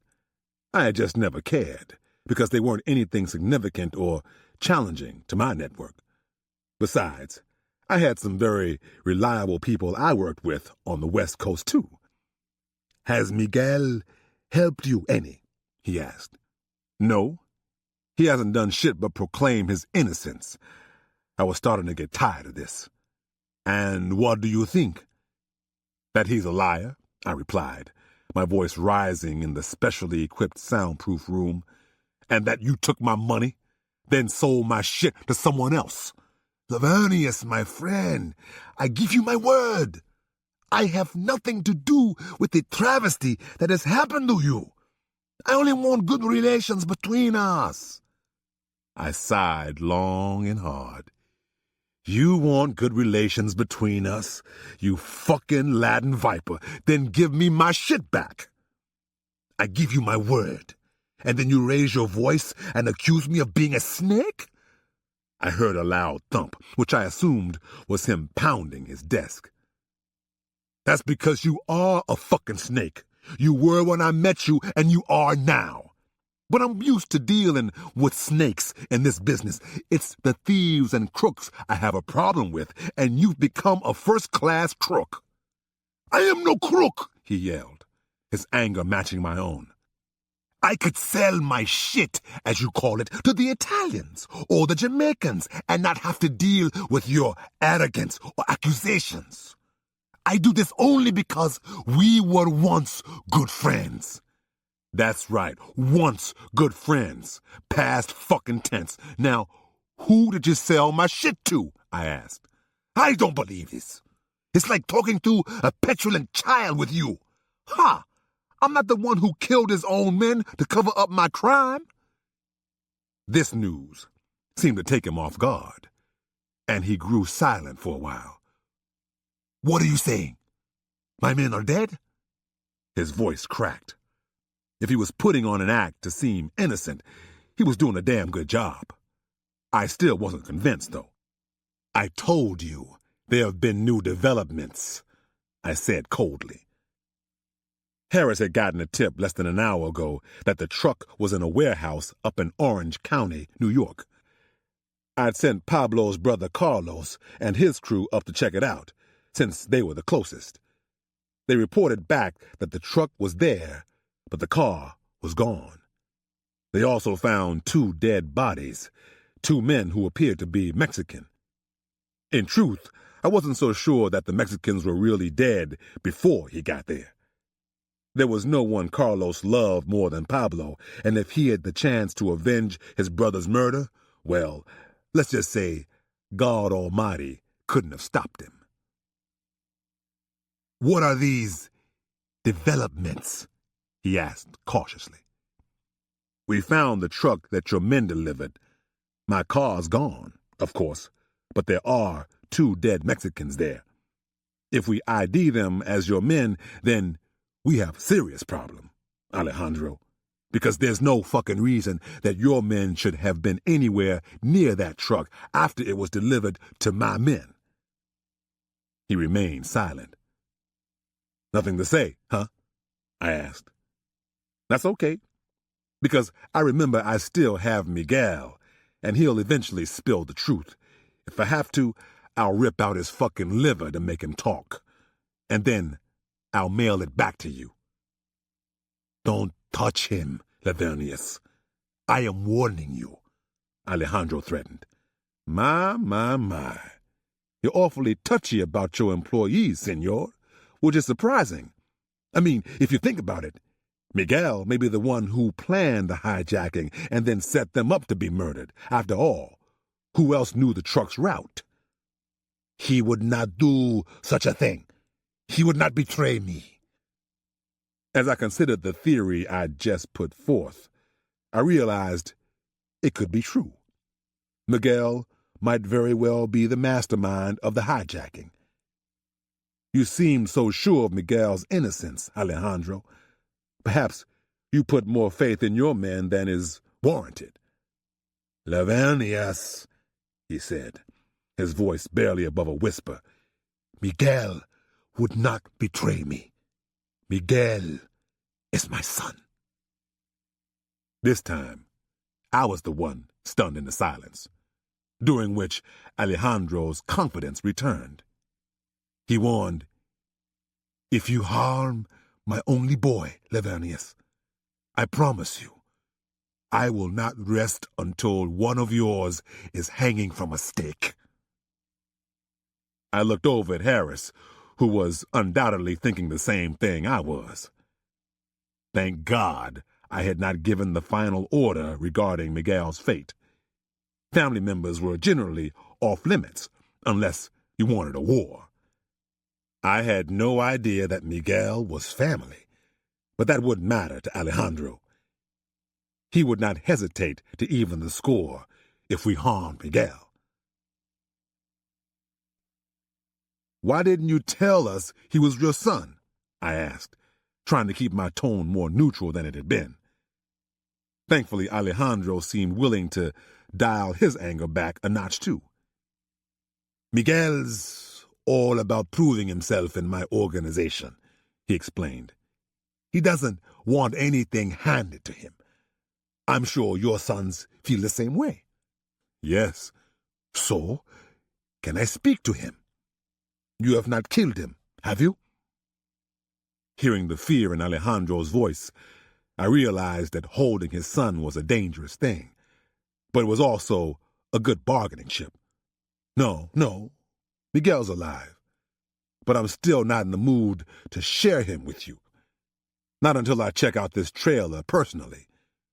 You do understand, I cannot let you hold my son any longer without a sign of good faith," he said. "How about you return the money I gave you, and I return your son?" "You know I cannot do that. It would be an admission of guilt, and I am not guilty of anything. I was thinking more like a sign of good faith on your part. You have my son. For all I know, your people murdered my men and are processing the delivery as we speak. Ridiculous. You already had my money. Why would I jack my own shipment?" "I don't know. To discredit me?" he speculated. "Maybe you're just looking for an excuse to end our arrangement and go with someone else. Still, I'm going to need something to keep this from turning into some very bad shit for both of us." "Okay, you're right. How about I send one of my people to L.A. to keep the lines of communication open until we get this sorted out?" "Agreed. But I don't want it to be some flunky. I want it to be someone high in your organization who you value. One of your family members." "Fine," I answered. As long as we held Miguel, I had to assume that Alejandro would never be stupid enough to harm my family. "I'll send one of my sons." "Fair enough. There is a flight that leaves Kennedy in 2 hours. I will expect your son to be on it.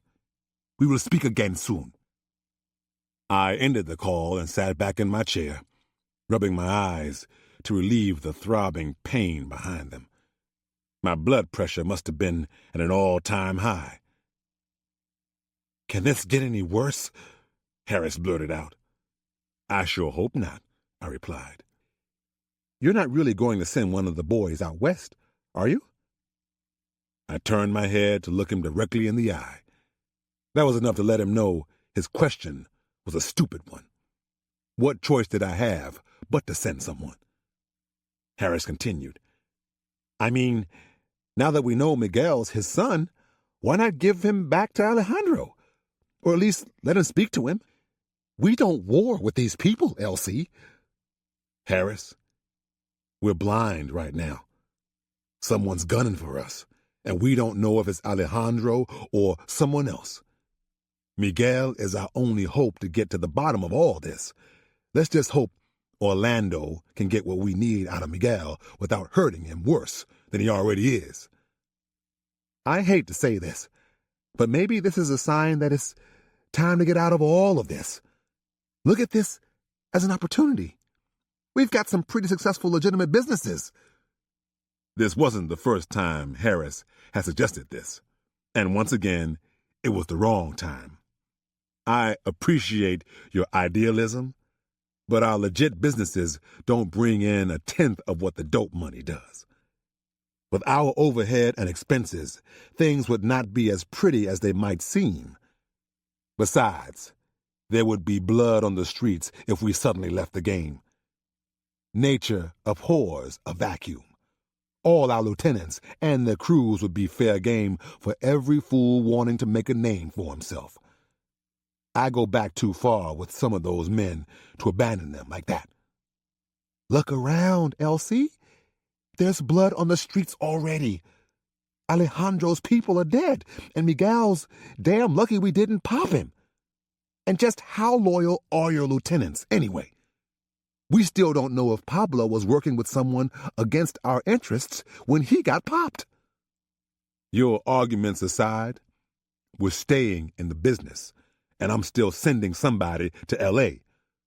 Okay, I tried, Harris said with a shrug. But you're not really gonna send one of the boys to L.A., are you? Yes, I am. We have to show a sign of good faith, I said, shaking my head. It'll be okay. We'll send Rio. Rio? Harris snapped back. Rio doesn't have anything to do with this. He runs a club and distributes designer drugs. You don't even think of him as an executive. Exactly, I responded. He's not essential to our operations. Damn, Elsie. That's cruel. It's a cold, hard fact. We can still function while Rio gets a little vacation out west. But it could be dangerous. He could get killed. That's life. Everything we do is dangerous and comes with risk. Do you think peddling club drugs all over Manhattan is safe? Sometimes celebrities and entertainers are more irrational and unpredictable than the criminals we deal with day in and day out. And besides, Rio's never shied away from wanting to prove himself. Now's his opportunity. But he's your son, Harris said. How are you going to tell him you're sending him to his possible death? I'm not.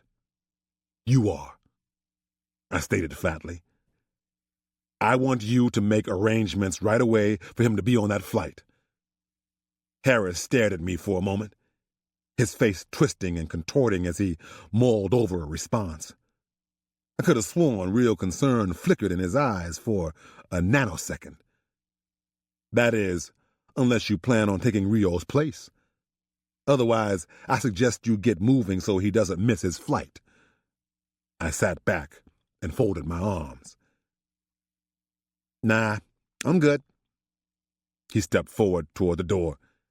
Now that he knew his own ass could be on the line, he was all business, no more protecting his brothers-in-law. You don't have to worry about it.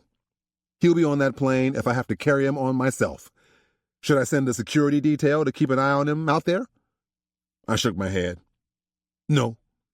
Alejandro and his people are too smart for that. Our people will stick out like a sore thumb out there among those Mexicans. Rio's going to have to be on his own on this one. Harris, Chapter 30. I pulled up to the family residence and got out of the car. It was about a 30-minute ride to the house, but it felt like forever with all the anxiety building up inside me. I loved being Elsie's right-hand man and lawyer, but telling my brother-in-law he was being exchanged for that scumbag Miguel was not something I was looking forward to. I just hoped Rio was awake so I could tell him what he needed to know, get him on a plane, and put this whole ordeal behind me. As I entered the house, I ran into London with purse and keys in hand, getting ready to exit. "Oh, honey, you're home," she said with such a lack of emotion that I couldn't tell if she was happy or disappointed to see me. For some reason, my wife was very hard to read as of late.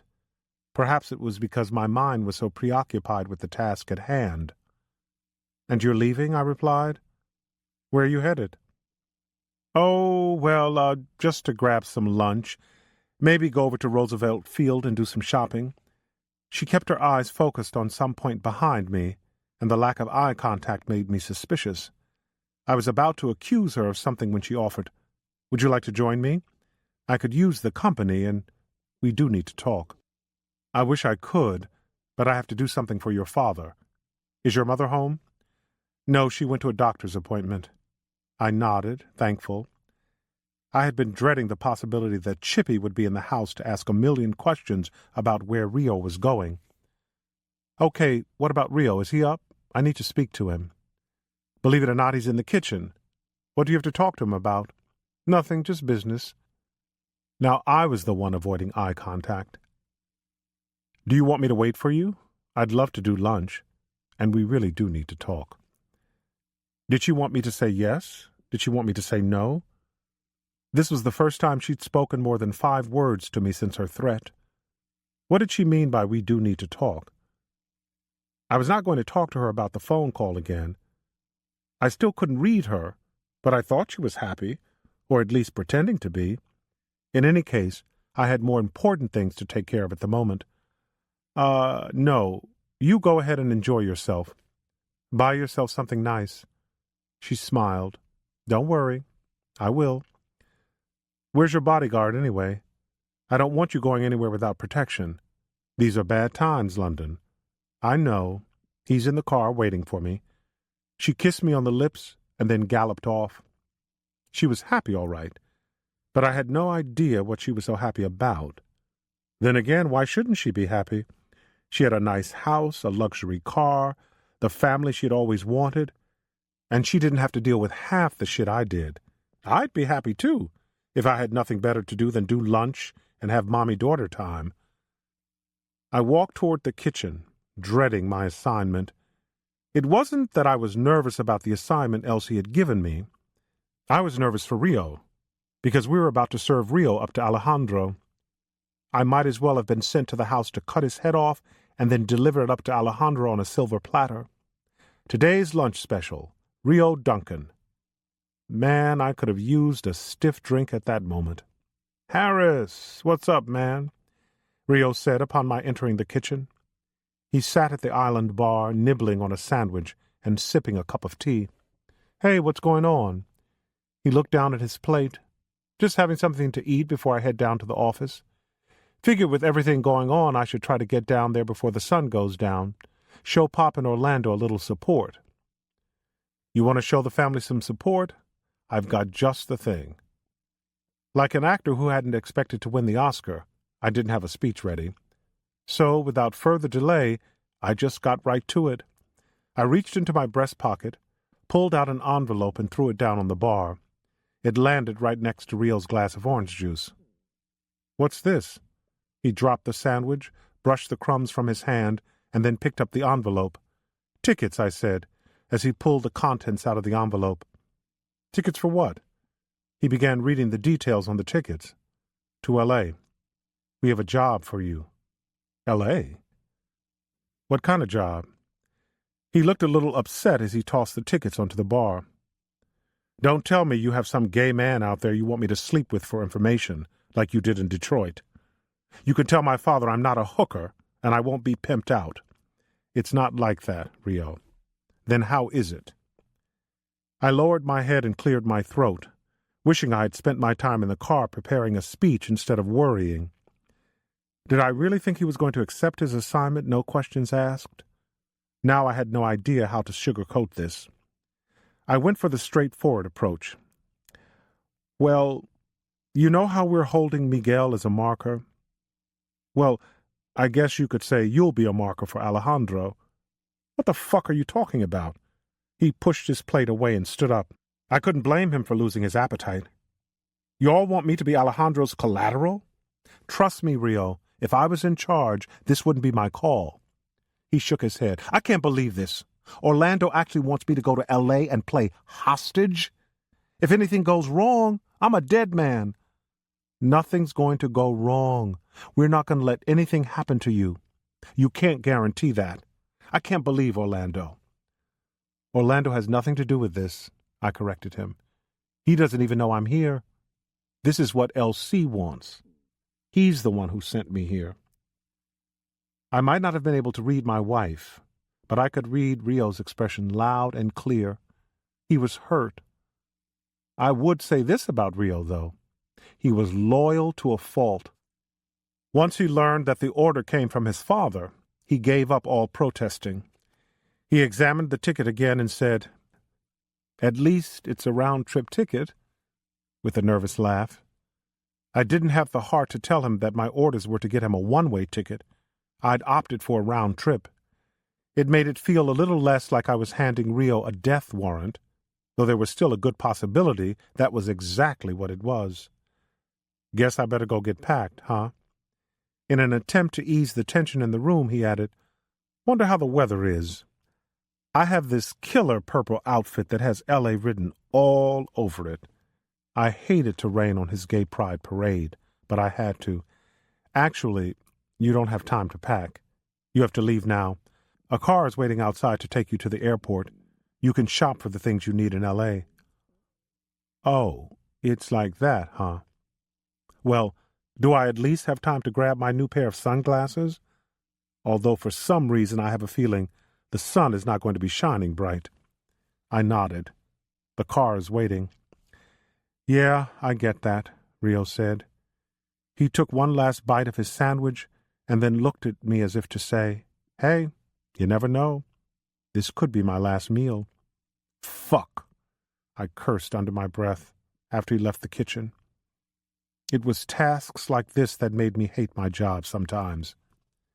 When my mother-in-law found out it was me who sent Rio to L.A., she was going to hit the roof. My cell phone rang, and I looked down at the caller ID. "Shit, not now," I said, and ignored the call.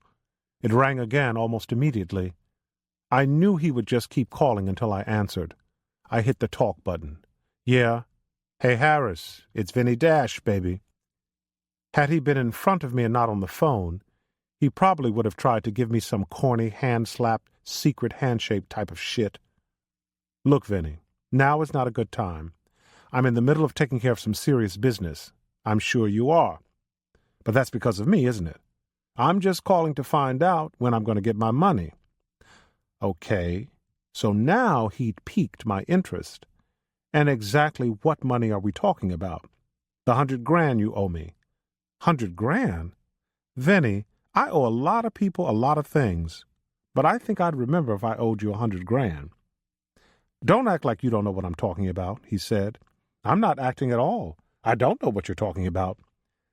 If he didn't stop bullshitting soon, he was going to be the recipient of all my pent-up tension. "You and your people put it out on the street that you were paying $100,000 for any information about that truck." Shit. Now I knew exactly what he was talking about. Earlier today, Vinny had called me with a tip on the truck. This information was just what I needed to prove my value to LC, to prove once and for all that I was more than just the convenience of a son-in-law with a law degree. No, I wasn't a blood Duncan, but surely this would help me move up in rank. His tip had turned out to be right on the money, except for the car being missing from the truck. "Vinny, you never mentioned that you were looking for the finder's fee when you told me about the truck." "Didn't know I had to. But I did give you the tip that helped you find the truck, didn't I?" "Yeah, I guess you did. But the car's not in it. Don't know anything about a car. I was looking for the truck." He laughed, probably reveling in the fact that he knew something we didn't know. Smug bastard. "How'd you know where the truck was anyway, Vinny?" "Someone offered us the truck. We declined, of course, but still, we acted just interested enough to get a location." "Who offered it to you?" "Now, that's something you're going to have to ask my old man about." "I can set up a meeting." "Let me get back to you on that." "That's up to you, counselor. I just want to know when I'm going to get my money." "I'll make arrangements. Don't worry, Vinny. You're going to get exactly what's coming to you." After I hung up, I walked over to the window and pulled back the curtain. Rio was just getting into the car. He looked over his shoulder and spotted me staring out the window. Slipping on his diamond-studded sunglasses, he waved and then slid into his seat. I watched until the car headed down the driveway and was out of sight. I called LC and let him know. He's on his way. He should be at the airport in 15 minutes. My men will let me know the minute his flight takes off, and I'll call you. Good. Junior and I are on our way to the truck. I just texted Paris to meet us up here. Why don't you check on Orlando and make sure Miguel's okay? Paris, Chapter 31. I walked up to the large steel doors and gave the secret knock. I knew I shouldn't be there, especially since my father and my brothers had chewed half my ass off for sleeping with Miguel in the first place, but I needed some answers. Sure, Orlando had promised to get to the bottom of things with all that chemistry mumbo-jumbo, but I didn't want to wait for that. Besides, I had my own agenda, my own set of questions. I needed to know that I wasn't wrong about Miguel, that his swagger wasn't anything more than confidence, not conspiracy, and our lovemaking was filled with affection, not betrayal. I had always said that talking got me in trouble. But handsome men who showed me affection were my true Achilles heel. My therapist had tried to tell me I had daddy issues, but I stopped going to that bitch right after I whipped her ass for bringing up that crazy shit. I hated it when people talked bad about my father. The steel doors opened, and a large, bald-headed black man holding a sawed-off shotgun gestured for me to come in. The man's name was Kennedy, and he, along with 2 other knuckleheads, worked directly for my brother, Junior. They were assigned the duty of keeping secure the 50-plus classic cars my father had collected over the years. Kennedy and his men also doubled as muscle for our family during times of trouble. They were all highly trained and would give up their lives to protect Junior and our family without a second thought. "Hey, Miss Paris," one of the men said, lifting his head from the desk where he'd been sleeping. "What are you doing, Freddie? Sleeping on the job again? Wait till I see Junior," I scolded half-heartedly. I wasn't about to snitch on him because I liked Freddie. He wasn't much to look at, but he was a nice guy and knew how to handle a gun under pressure, something I admired in any man. No, I was just resting my eyes. "What you here for anyway?" He walked over and gave me a hug. "Business," I replied, turning toward the bolted door to the room where they were holding Miguel. "Our guest doing all right in there?" "Yeah, he's all right. I gave him something to eat about an hour ago. Junior just said to keep him tied up until someone from the family called or came by," Kennedy replied. "Well, here I am." I took a step toward the door, but was cut off by the third man's rolling office chair. His name was Kareem, and he was a good-looking brown-skinned man about my age. I'd given him some ass a couple of years ago, but that nigga didn't know how to keep his mouth shut. He was lucky that shit didn't get back to my brother, or I would have killed his ass. "Where you think you're going?" Kareem asked, blocking my way. "To see the prisoner. You gonna let me by? Or you gonna stand here and jack off for shits and giggles? Lord knows your dick's small enough to make a bitch laugh." Both Kennedy and Freddie started cracking up. "What you trying to say? That shit ain't funny," Kareem barked. "If that shit wasn't funny, then you better talk to your boys, 'cause they're sure as hell laughing. Now open the damn door and get your ass out of my way before I move it for you. I told you I have business with that man." He stood his ground until Freddie said, "Yo, man, you better let her pass before she fucks you up. You know she's not someone to play with." Freddie shook his head at Kareem's stupidity. Kareem moved aside, mumbling under his breath, and Kennedy walked over and unlocked the door. I entered with both Kennedy and his shotgun on my heels. "I need to speak with him, alone." "You sure?" He looked surprised by my request. "Junior said that man is dangerous." "Yeah, maybe with his tongue and dick," I thought. I glanced at Miguel, who was lying motionless in his underwear across the bed. He was blindfolded, and his hands were tied behind his back. "Is that what you think?" "Well, yeah," he said with a shrug. "Dude's down with them Mexicans. Can't take no chances with that." "He's tied up, for crying out loud. What's he gonna do? Shoot me with his big toe?" Don't worry, I can handle him. Just wait outside, I ordered. Kennedy hesitated for a moment, probably wondering whether he should challenge me, but deciding against it. All right, if you say so. But if he gets out of hand, just holler and we'll come running, he offered. I might holler, but you better not come running in until I'm finished. He exited the room, and I closed the door behind him. I stepped out of my heels and headed to the bed, treading softly across the cement floor. I stopped alongside the bed, taking a moment to quietly observe him as he slept. I took in all his sexy-ass tattoos that covered his back. He was bruised and beaten. There was no question about that, but not broken. I was actually surprised that they had let him sleep. My daddy was getting soft, though I'd never say it to his face. 5 years ago, Miguel would have told him everything he wanted to know by now, or they would have dumped his lifeless body somewhere in a landfill on Long Island. Placing my purse on the table next to the bed, I reached out and shook Miguel gently. Hey, wake up. It's me, Paris. He flinched at first, spinning around quickly to confront me. I wasn't sure what he was planning on doing with his hands tied.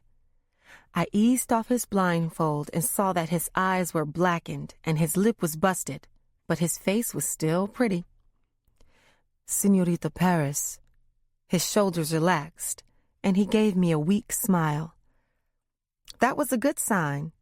It meant he trusted me. We could get a lot accomplished as long as he trusted me. Daddy's not happy with you, I said, arms folded. Yes, I noticed. He thinks I stole his dope. His mouth twisted into something I couldn't quite interpret. Was he smirking? Or did it just look that way because his face was so damn busted up? I sure hoped it wasn't a smirk. As far as I was concerned, that would be almost like an admission of guilt. The uncertainty made me angry. Did you? Did you take our fucking shipment, Miguel? His entire demeanor changed, all trust replaced by fear. He pleaded, No, I did not. I tried to tell your people that the night they beat me up. He sat up in the bed with a grimace. He probably had a few broken ribs, and in spite of myself, I felt sympathy. I placed my hand on his chest, touching him slightly. I hate seeing you like this, but you need to try harder. Give us what we want. Just tell us where it is, and I can get you out of here. I can't, Paris, because I do not know. I swear on my mother. You know I would tell you. I backed away from him with a sigh. You taking me for a fool, Miguel? Because I'm not a fool. I know you know something. No, I do not. You know how I feel about you. I swear I would tell you. His statement stopped me in my tracks. What did he mean, how he felt about me? And why did I care so much? I mean, the sex was hot. And what did I really know about this guy? I definitely wasn't used to feelings getting involved when it came to the family business. But there was something about Miguel that was tugging at my heart. You told my father you would marry me. Is that true? Yes, Paris. I would marry you. You don't have to lie to me. I'm not lying. I told you I could fall in love with you when we made love, did I not? He did say that, but did he mean it? Was it just a moment of passion, or was he falling for me? Maybe this was just the attempt of a trapped man who would say anything to get released. But I wanted to believe him. I sat on the bed next to him and leaned down to kiss him, as if the truth might be found on his lips. The heat between us was instantaneous. I stood up and unzipped my dress, letting it fall to the floor. Enough talk, I said. I've got something that will ease your pain. I took off my bra and slid my panties off my hips. They're outside the door, so we're going to have to be quiet, I told him. though I didn't think I had to worry about making any noise. He was staring at me, dumbfounded, looking like he couldn't form a thought in his head. Who could blame him? I'd had sex in plenty of strange places, but never with a man in captivity. As crazy as it was, I was totally turned on, and from the way his dick was straining against his boxers, I could tell he was too. I removed a switchblade from my purse and cut the cord that was binding his hands together. Instead of trying to escape, he fell back onto the bed and reached his arms out to me. I climbed on top of him and then moved up until my pussy was right over his face. He wasted no time going to work. I could feel his warm tongue on my thigh, and then across my clit again and again. I wanted to cry because it felt so good. I rode his face like a jockey, and it wasn't long before I came. I slid down to his hips, guiding his already hardened dick out of his underwear and deep inside of me. Certainly, this had to be a treat after what he'd endured.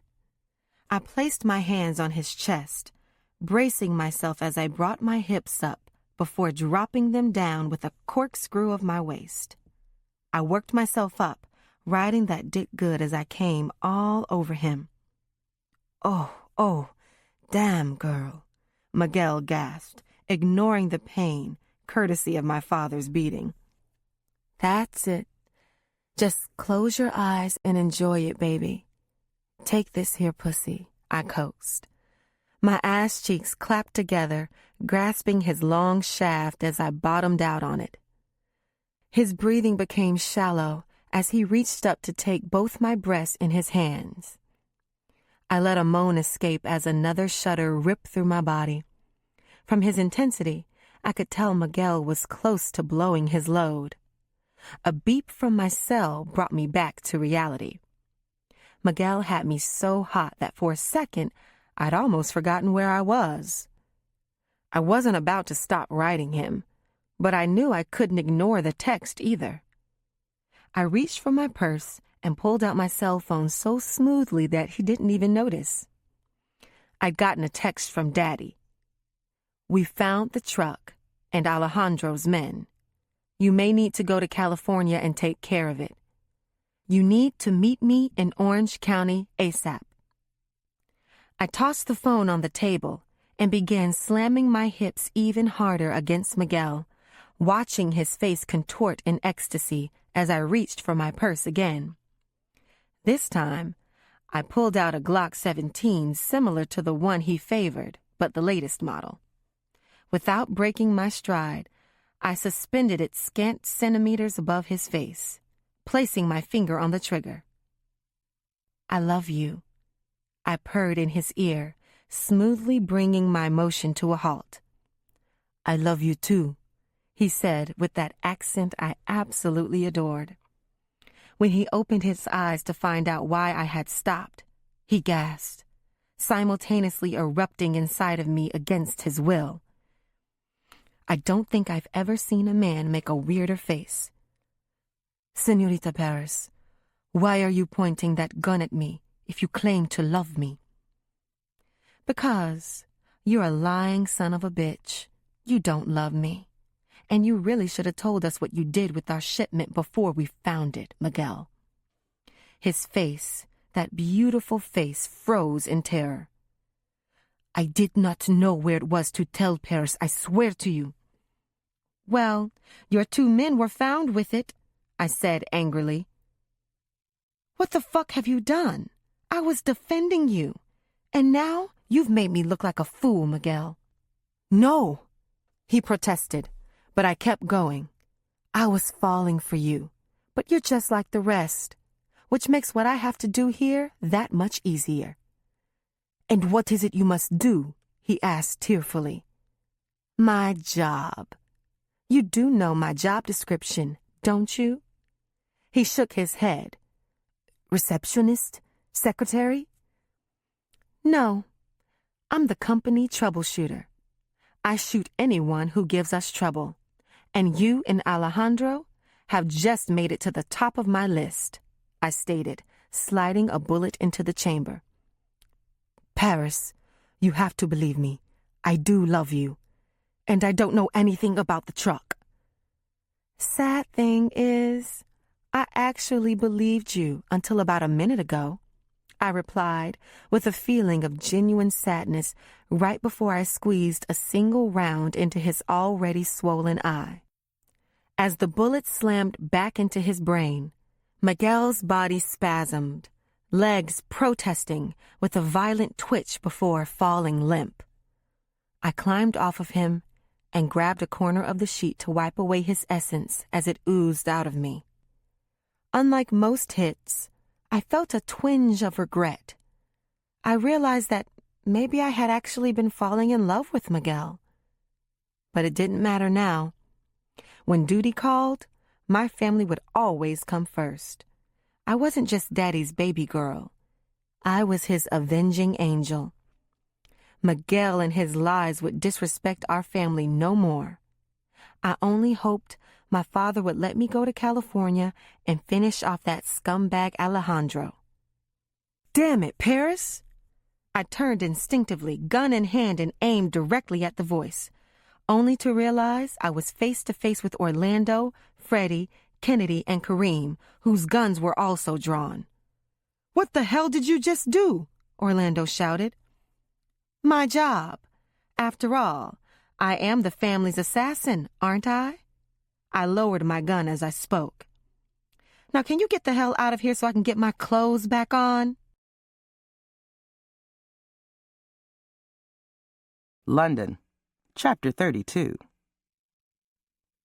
20 minutes into my shopping trip at Roosevelt Field Mall, I ditched my security. I just needed some time alone to think, without some hulking guy following my every step. I was still a little disappointed that Harris hadn't taken me up on my offer to go to lunch. He didn't have a clue he was doing it, but he was pushing me away. And Tony was standing right there with open arms to catch me when I fell. It wasn't that I didn't love Harris, but damn, can a girl get a little attention sometimes? Yes, I'd made a conscious decision to retire from my role in the business, but that didn't mean I wanted to feel left out and alone. And that was how I felt when it came to Harris. Who could blame me for wanting to escape that type of life? And escape was just what I planned to do as I picked up my phone to call Tony.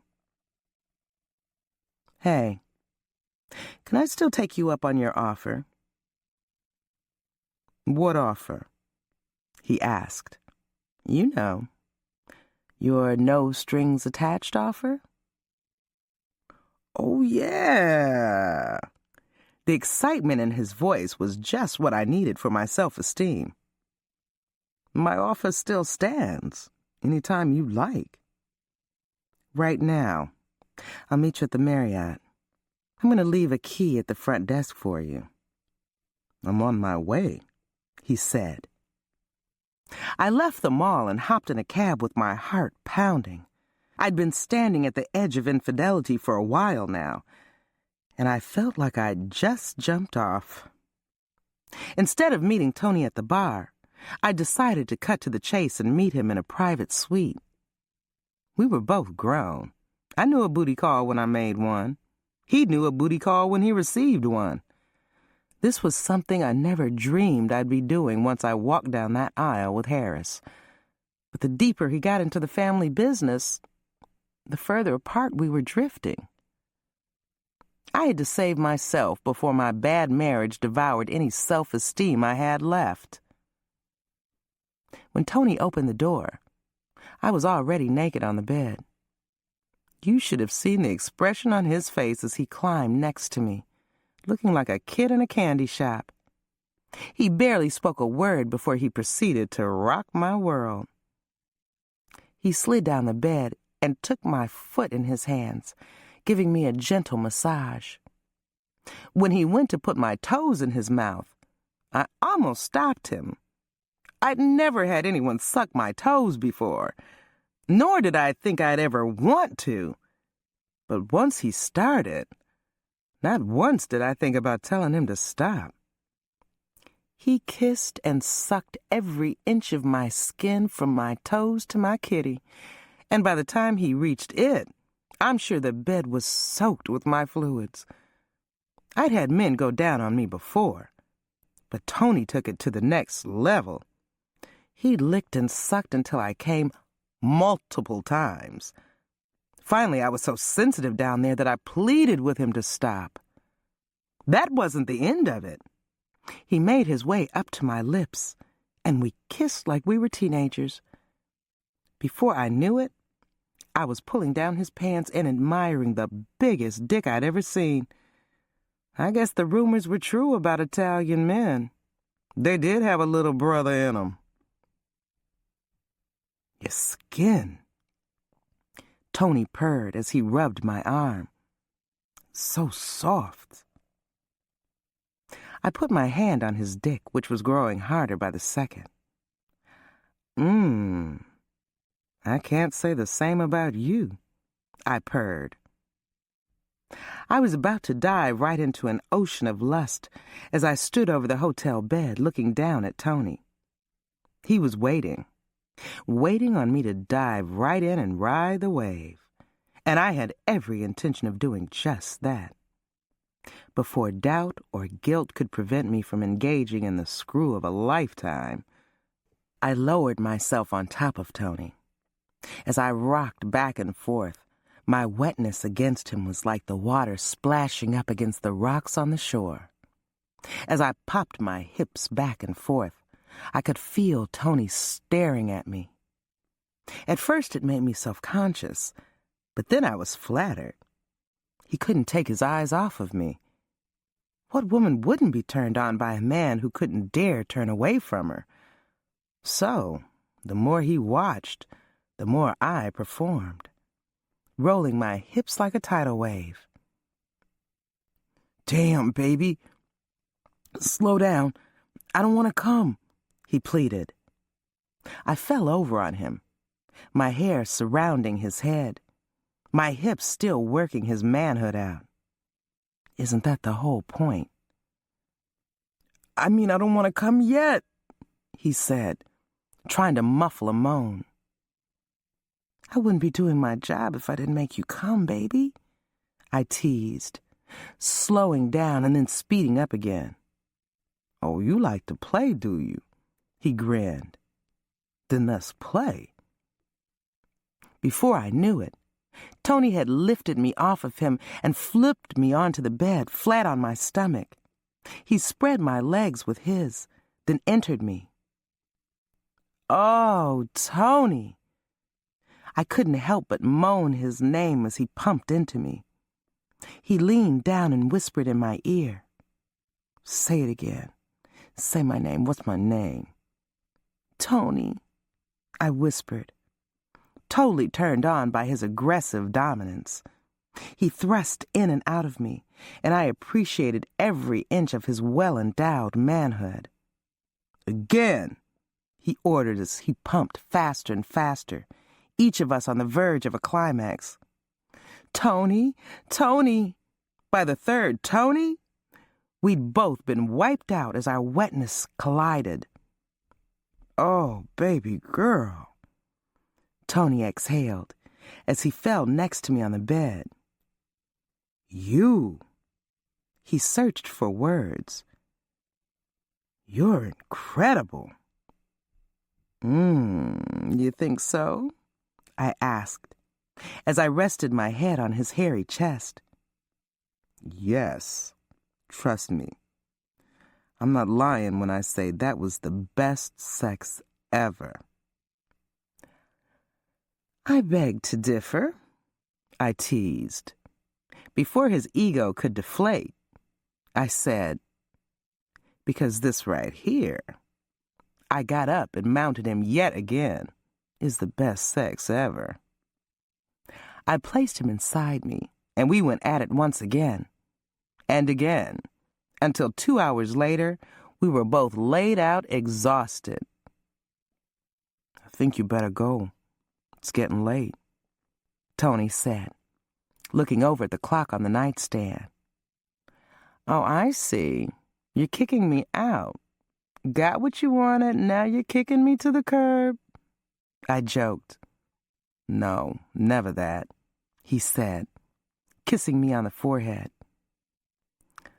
I just wouldn't want the missus getting into any trouble with the mister. I heard what you said the other day on your phone call with him. Does he hit you? I immediately got up out of the bed. If I had a dick, it would have just gone limp. Hey, come here. Tony gently pulled me against him. I'm sorry. I didn't mean to spoil the mood. But you deserve better. And for as long as you'll let me, I'll give you better. And just like that, he won me over. And I was leaning over to give him a deep, soulful kiss. Now get out of here, it's getting late. He smacked me on the ass and nudged me to go. He was right. I needed to get going before Harris started blowing up my phone. Or worse, before Daddy called. I took a quick shower and got dressed. You want me to walk you down? Tony asked. Nah, I'm good, I said. I was already taking a big chance. The last thing I needed was to get spotted being escorted down from a hotel suite by some sexy-ass Italian guy. Oh, I know you're good. Tony smiled, still lying across the bed, looking like he belonged on the cover of a romance novel. Now how many times do I have to tell you that? He swished his hand as if scooting me out of the room. I'm going. I opened the door. But I'll be back. LC, Chapter 33. Rio's plane is in the air. Very good. Junior and I are at the warehouse now. I'll call you later. I told Harris and then ended the call. So, Rio was on his way to California, and Junior and I were with 6 of our men preparing to examine the hijacked truck and the dead bodies in the warehouse. Best case scenario would be that the dead bodies were not Alejandro's men, so that somehow we could avoid an all-out war. I've been around long enough to know that war wouldn't be good for any of us, especially Miguel and Rio, but I wasn't holding out much hope. Carlos, I said, with open arms as I greeted the brother of my deceased friend, Pablo. He was standing at the entrance to the building, flanked by 2 very large Dominicans, each holding a Tech 9 semi-automatic machine gun. My deepest sympathy for your loss. Pablo was a good man and a good friend. Thank you, LC, Carlos said, as he gave me a firm handshake. You were a good friend to my brother. He talked about your many adventures in Asia. Yeah, me and Pablo went way back, I said. He saved my life on more than one occasion, so I can promise you I will not rest until the people responsible for his death are wiped off the face of the earth. I know this, Elsie, and my boys and I will help in any way we can. I glanced at the men carrying the Tech 9 handguns. They looked like they meant business, which was something I liked. So, with that being said, where are the men and the truck you found? It's time we found out who we're up against. Right this way? Carlos gestured with his arm and led the way down a corridor. Stopping in front of a large sliding steel door, he stepped aside and covered his nose with his hand. One of his men opened the door, and the odor hit us immediately. Holy shit, I mumbled, taking one step in and another one back. The indescribable stench of death filled my nostrils. Yeah, the smell takes a little getting used to, Carlos explained. Try not to breathe through your nose. It took me a few moments, but I finally walked inside and was met with something that looked like a scene out of the St. Valentine's Day Massacre. Blood and guts were splattered all over the cinder block walls. Both men lay dead on the floor, with their hands tied behind their backs, their bodies riddled with gunshot wounds. This wasn't a shooting. It was an execution. Johnny, are these the men?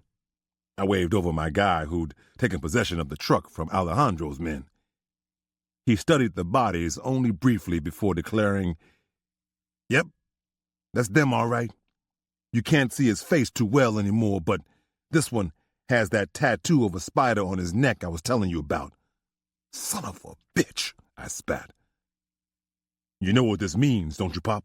Junior asked. I ignored Junior's stupidity, still focused on the two men before me. Of course, I knew what it meant. It meant that son of a bitch Alejandro and his piece of shit son had been playing me all along. And to top that off, now they had Rio. "Junior, I want you to get a hold of all the men loyal to us and have them meet us at the usual spot in 3 hours." Junior came closer and said under his breath, "So, what do we do now, Pop? We going to war?" "I don't think we have any choice, Junior. But we're going to wait till Orlando and Paris get here. I need to know what Orlando got out of Miguel, and I have a job for your sister." I checked my watch. I texted them both before we left. They should have been here by now. The warehouse door creaked open. Every gun in the room was drawn and focused on Orlando as he walked into the room. "Hold your fire! Hold your fire! That's my son!" I shouted, my heart in my mouth at the thought that one trigger-happy finger could have lost me my son. "Orlando, where the hell have you been? I texted you almost 2 hours ago." "Sorry, Pop, but some stuff came up that I had to deal with," he answered, seeming a little bit distracted. As he took in the bloody scene around him, he turned to me and said, "Jesus Christ! So, what's the verdict? Are these Alejandro's men?" "They sure as hell are," Junior answered. Orlando acknowledged his brother's words, but turned to me for verification. "It's his men," I nodded. Johnny confirmed it. Orlando looked at the bodies again, and then at the truck. "You know, Pop, I've been thinking about something the entire ride up here. If these men hijacked the truck, then who shot them and stole the car?" All heads turned to the first people on the scene, Carlos and his men. A few of Junior's people even drew their guns. "Put your damn guns away," I shouted. "They didn't have anything to do with this. They're on our side. Can't you see these men have been dead for at least a day?" After a few seconds of silence, during which everyone got their tempers under control, Carlos spoke. "LC, I think my part here is done. We will leave you and your men to take care of your business. Will you be there tonight?" Carlos looked over at Junior and my men, then shook his head. "No, but when this war starts, I want you to know that as many of my men as you need are at your disposal. Just say the word." "I appreciate that, and all you've done, Carlos." I shook his hand before he and his men exited. Junior turned to me and said, "I'll put a team together, and we'll be on the red eye tonight, Pop. We're going to need all the intel we can get on Alejandro and his people. I'd like to take Paris, if you don't mind. With her skills, she might be able to take out Alejandro with one shot." I still didn't know how the hell I was going to tell their mother about Rio. Last thing I needed was more of my family on Alejandro's turf. "No, you're staying here. I've already got a man on the ground out there." Orlando and Junior exchanged glances before they said in unison, "You do?" "Yes, I do." I didn't elaborate, and they knew enough not to ask for more explanation. "Orlando," I said, "I'm not totally convinced, but there might be some merit to what you said. These men didn't shoot themselves, so what the hell happened here? Now, it could have been Alejandro trying to cover up his tracks, or it could be there's a third player in this little game that we don't know about. What you two need to do is find out who killed these men, and that should lead us to the roadster and my heroin. I turned to my men and instructed them to start removing the bodies. Pop, Orlando said, sounding nervous. I know it's not a good time to discuss it, but we have another problem. What kind of problem? Orlando washed his hands down his face. He clearly didn't want to speak up, and I knew that whatever it was big. I asked you a question. What kind of problem? Miguel. He said it in a whisper, but to my ears, it sounded like he was screaming at the top of his lungs. He's dead. His words almost brought me to my knees. What? I said, Miguel is dead. My mind immediately went to Rio. I had sent him out to California, into the hands of a man who would undoubtedly kill him now. As if I had no control over them, my hands went right around Orlando's throat. What the hell did you do to him? Why did you kill that boy? I was screaming like a madman. Orlando grabbed my wrists, pulling them down until I had to relinquish my grip around his neck. He gasped for air. I didn't kill him. Your daughter did. For the second time, I felt like the earth had dropped out from under me. I could only manage to mumble, Paris? Yeah, Paris, Orlando said angrily as he rubbed his throat. I told you about her. We've all told you about her. She's out of control, and now she's killed Miguel, the only chip we had over Alejandro. No, Orlando, I said as I walked away in anger. She didn't just kill our only chip. She killed Alejandro's only son. And she may as well have killed your brother Rio, too. Paris, Chapter 34. Hey, watch it! I yelled. I had just stepped over a puddle, careful not to mess up my shoes, but the two burly men shadowing me didn't have such concerns. The heavy-footed one stomped down, splashing the back of my legs as well as the Alexander McQueens I was trying to protect. I glared at both of them, lifting my hand in a fist. One of them flinched, prepared to defend himself with the revolver he probably kept holstered inside his suit jacket, and I almost laughed out loud. If I wanted to take him out, he would have already been on the ground. I stopped to wipe the drops of muddy water off my calves, scowling at the stains on my shoes. Now my palm was wet and dirty, so I dried it on the front of the guy's black jacket. Neither of them reacted. No complaining and no apology. Instead, they just motioned for me to continue walking straight ahead. Sucking my teeth, I turned and resumed trudging on the uneven ground.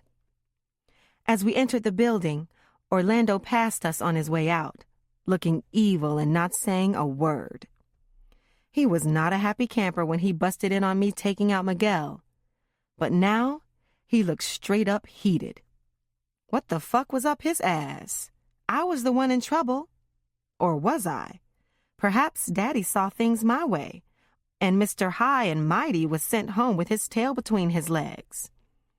At the end of my escorted walk, we entered a room where Junior's men were huddled around him, talking, and my father was standing off to the side talking on his cell phone.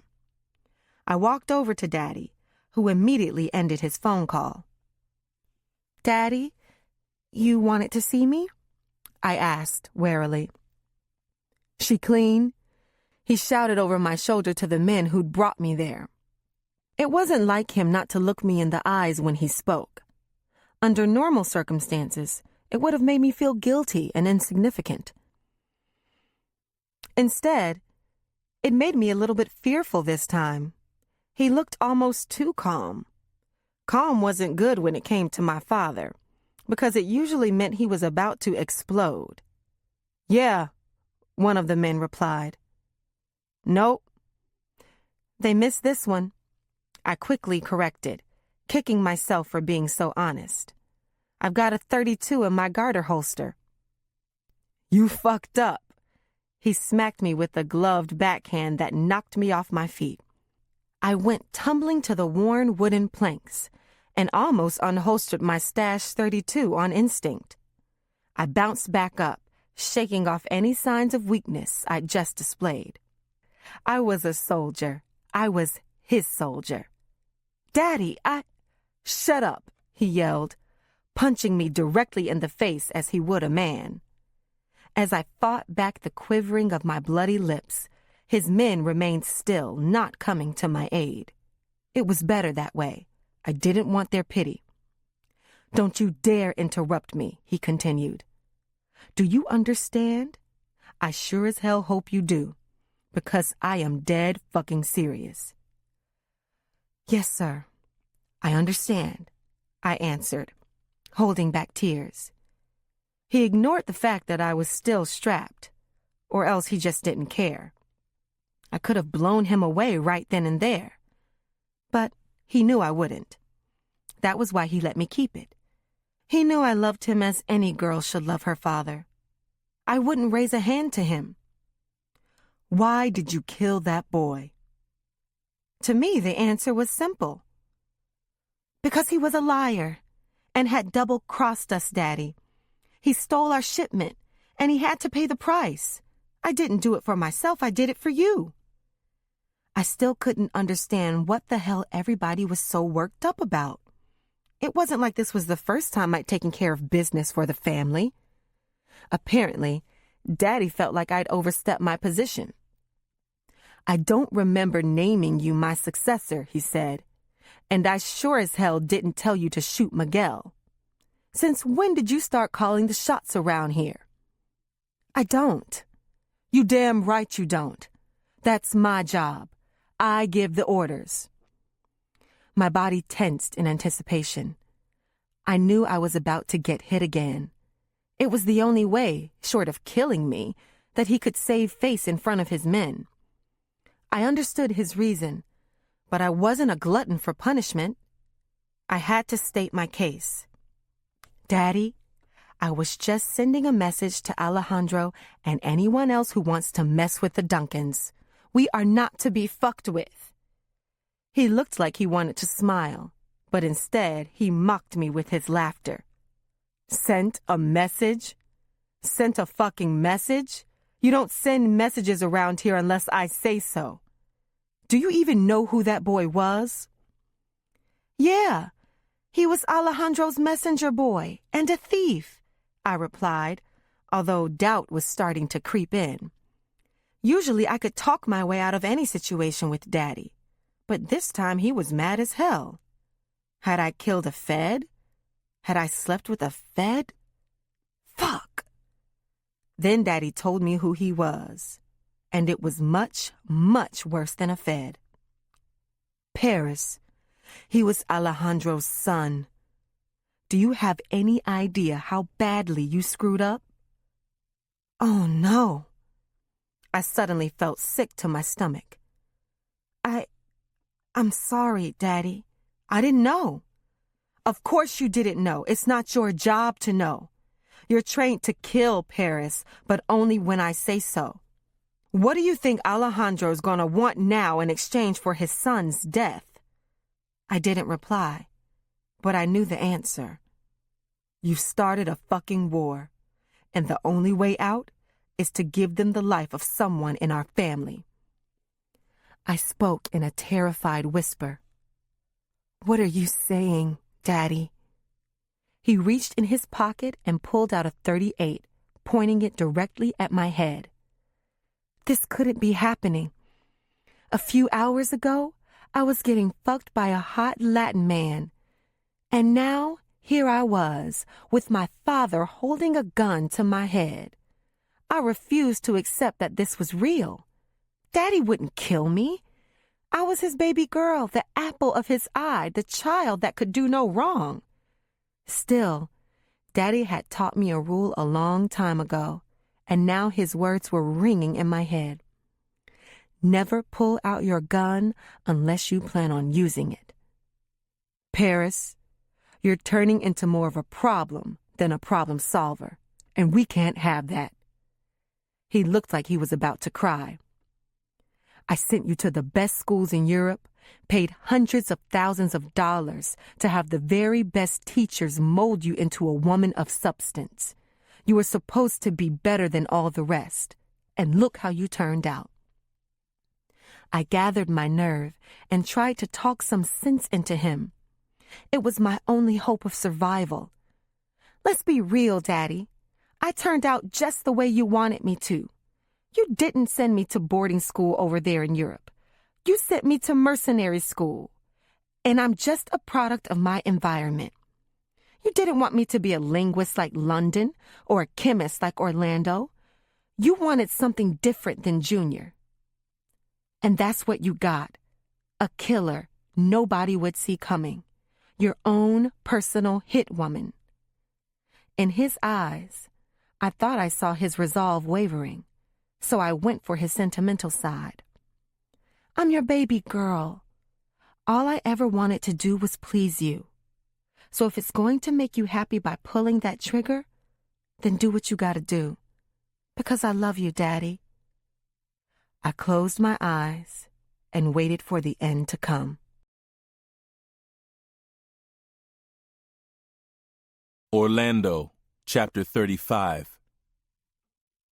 The cold gray walls and the sound of metal clanking only intensified my anxiety as I walked down the long corridor. I wondered what the old man would think of me if he found out I was here. Stupid. That was what I'd be labeled. I'd be dethroned as the new leader of the family before my reign even started, but I guess that was just a chance I'd have to take, considering the circumstances. Besides, he could blame this on me all he wanted, but this wasn't my fault. If anyone should take the blame for me coming to this god-awful place, it was him. I'd made arrangements to come here right after I left the warehouse in Orange County in a huff. I can't begin to tell you how pissed off I was when I found out that the old man had sent Rio to Alejandro. I didn't know why the hell he was using my brother in his little game of chess, but it sure as shit had blown up in his face. Now that Miguel was dead, he could pretend he had everything under control, but I knew better. We needed help, or at least I needed help figuring this whole thing out. And there was only one person I could really trust in this situation. "You here to see Mr. Johnson?" the sandy-haired white man sitting behind the desk asked. He caught me off guard with the Mr. Johnson crap. For a minute there, I almost said no. "Yes, I'm here to see Michael Johnson," I confirmed. He glanced down at the notepad in front of him, then back up at me, smiling. "You got something for me?" I reached in my pocket and slipped out 5 bills, discreetly handing them to the man. His smile became a smirk now that he was $500 richer.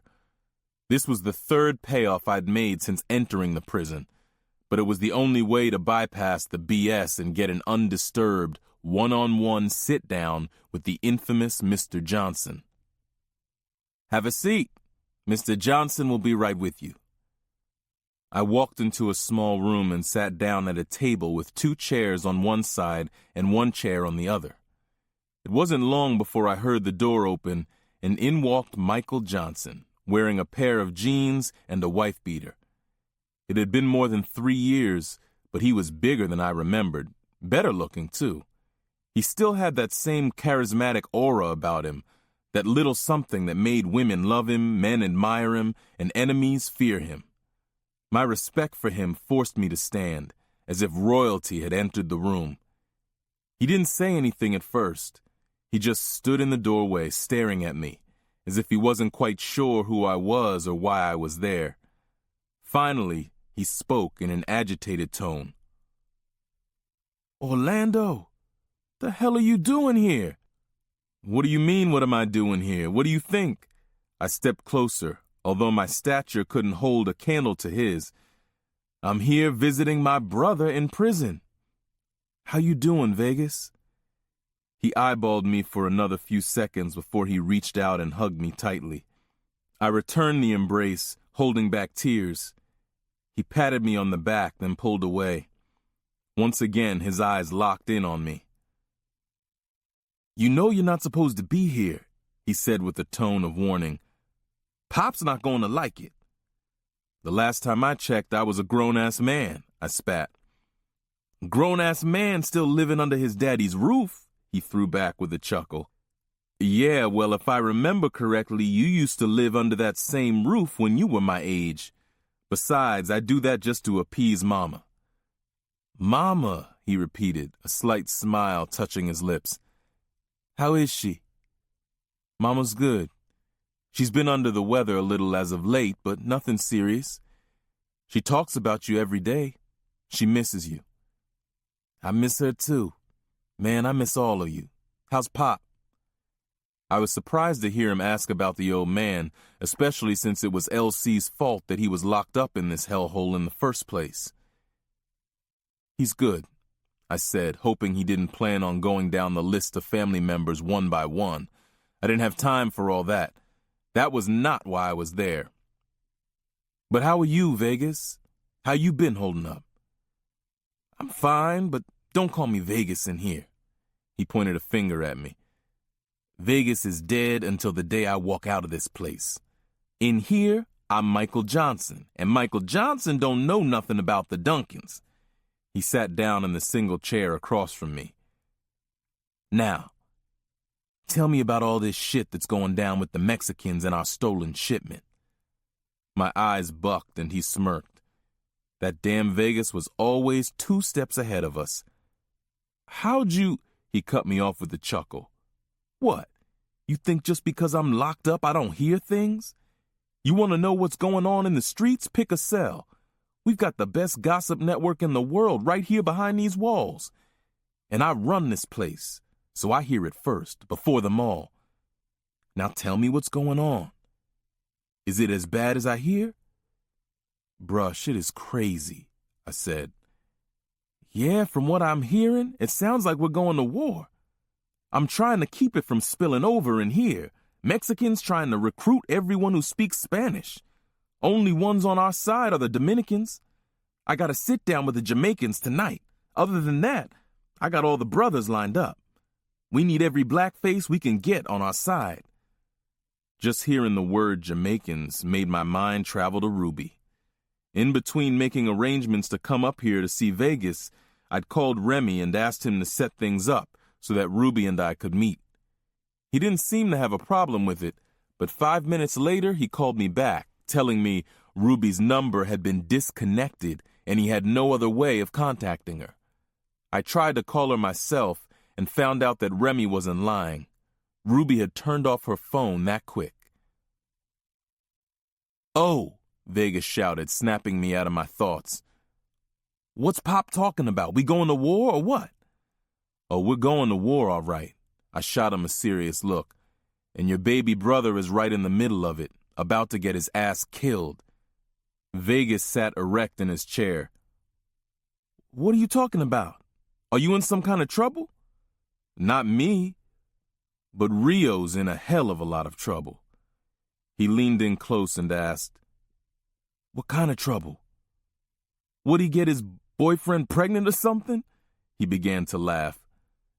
It didn't take long for Vegas to realize that I wasn't laughing with him. You're serious? He really is in trouble, isn't he? I nodded. Guess there are some things you don't hear in this place. What's going on with Rio? What's he gotten himself into? He hasn't gotten himself into anything. It's what LC has gotten him into. Vegas sat back in his chair, listening intently as I continued. Alejandro's son, Miguel, is dead.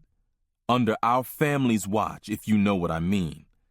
Vegas nodded to confirm that he knew exactly what I meant. To make a long story short, LC sent Rio to California as a good faith trade for Miguel. 2 hours later, Miguel was dead. That stupid son of a bitch! Vegas banged his fist on the table, then shot out of his chair and began pacing the room. He promised me he'd never do that again! Vegas's outburst had drawn the attention of the guard outside the room. He rapped on the window a few times and glared at us until Vegas took his seat again. Rio ain't cut out for that shit, man. I mean, yeah, he's a Duncan, but fuck. He caught his fist in midair before it landed on the table once again. Calm down, man. That's why I'm here. LC has told us not to do anything, that Rio's on his own, I said. But that doesn't sit well with me at all. Me either, oh, me either. Vegas shook his head. So what's Junior got to say about all this? I haven't talked to him in private, but you know Junior. He's never gonna go against Pop, even if he's wrong. Yeah, kinda figured that. Junior's not exactly a free thinker when it comes to Pop. So what should I do, Vegas? What the hell do you mean, what should you do? You get our little brother back here, alive. That's what the fuck you do. You put our people on the next thing smoking and go get Rio. But what about Pop? Fuck Pop. He's the one who got us into this. Now you came here to get my advice. Well, I just gave it to you. And here's a little more. You want the old man to respect you? Then sometimes you gotta stand your ground. Now go do what you gotta do to get my little brother. All it took was that assurance from the one person I knew would see things the way I did. Some people ask themselves what Jesus would do, but I ask myself, what would Vegas do? Then I do it. I stood to leave. The clock was ticking. Time was wasting. Although I hadn't seen my brother in a long time, I had another brother who, despite LC's orders, I had to save. Thank you, Mr. Johnson. I extended my hand. Vegas stood and shook it, then pulled me in for a quick chest bump and a pound on the back. There was a knock on the door. The hell do they want? Vegas asked. We ain't even been in here half an hour. They told me I had an hour visit. When I get out there, heads are gonna roll. That might be my fault, I said, pulling away. I got a little present for you. A cell phone? He could hardly contain his excitement. He went from being this big bear to acting like a little kid over the possibility of a cell phone. I laughed. No, bruh, it ain't a cell phone. But I can make that happen. What I got is better than a cell phone. I walked over to the door and knocked a couple of times. The guard looked in at me. I nodded, he nodded back, and a few moments later the door opened. Well, I'll be damned. I guess that is better than a cell phone, Vegas said as he gave Maria, who stood in the doorway, the once-over. Mr. Johnson, I said with a wink, I leave you with Mrs. Johnson. You did good, oh, you did real good, Vegas told me as I left. As I sat in the back of the town car, waiting for Maria to finish her business inside the jail, I tried to get in touch with Rio. His phone went straight to voicemail, so I left a message for him to call me ASAP. That was not a good feeling, being unable to reach my brother, knowing he was alone and vulnerable. I prayed he was going to be okay until I could get someone out there to bring him home. I heard a tap on the tinted window, and I looked up to see Maria standing outside. I unlocked the doors, and she climbed in. Mrs. Johnson, how was your conjugal visit? I joked. Always discreet about her business arrangements, Maria didn't kiss and tell. She sat there quietly, looking down with an expectant look on her face, and I knew exactly what she was expecting. I reached into my jacket pocket and pulled out an envelope, which I handed to her. That had to be the fastest 20 G's you'll ever make. I hope you left him with a smile on his face. Maria didn't respond with words, but the look on her face said it all. She'd had a pretty good time, probably better than she'd expected, or at least faster. Sure, she did have to ride 4 hours upstate with me, but at least she didn't have to do it on her back. She was still looking down at the envelope, but her expression had changed. What's wrong? I asked. It's all there. You can count it if you like. She opened the envelope and flipped through the money half-heartedly. This is wrong. No, it's not. I counted it myself. No, I don't mean that. She handed the envelope back to me. I mean, I can't take this, Orlando. She turned her body toward the door, as if turning away from the money, and stared out the window. Remy's gonna kill me. I don't understand, I said. I don't either. She turned back to me. Have you ever just felt this strong connection with somebody? You don't know what it is or why, you just feel it? Instantly, Ruby entered my mind. This might surprise you, Maria, but yeah, I have. Well, that's what I felt with your brother. So you understand why I can't take the money. She gazed out the window as she spoke. There's just something about him. He's not like any other man I've ever been with, anyone I've ever known. Yeah, that's my brother, I said with a proud smile on my face. Mr. Charming. She looked at me. Then can I ask you something? A favor? I nodded. Would you mind if I saw your brother again? No charge? I'll come see him every week. Bring him money, whatever it takes. Are you serious? For a minute, I couldn't imagine anybody being sprung like that. But once again, Ruby entered my mind. Dead serious, Maria replied.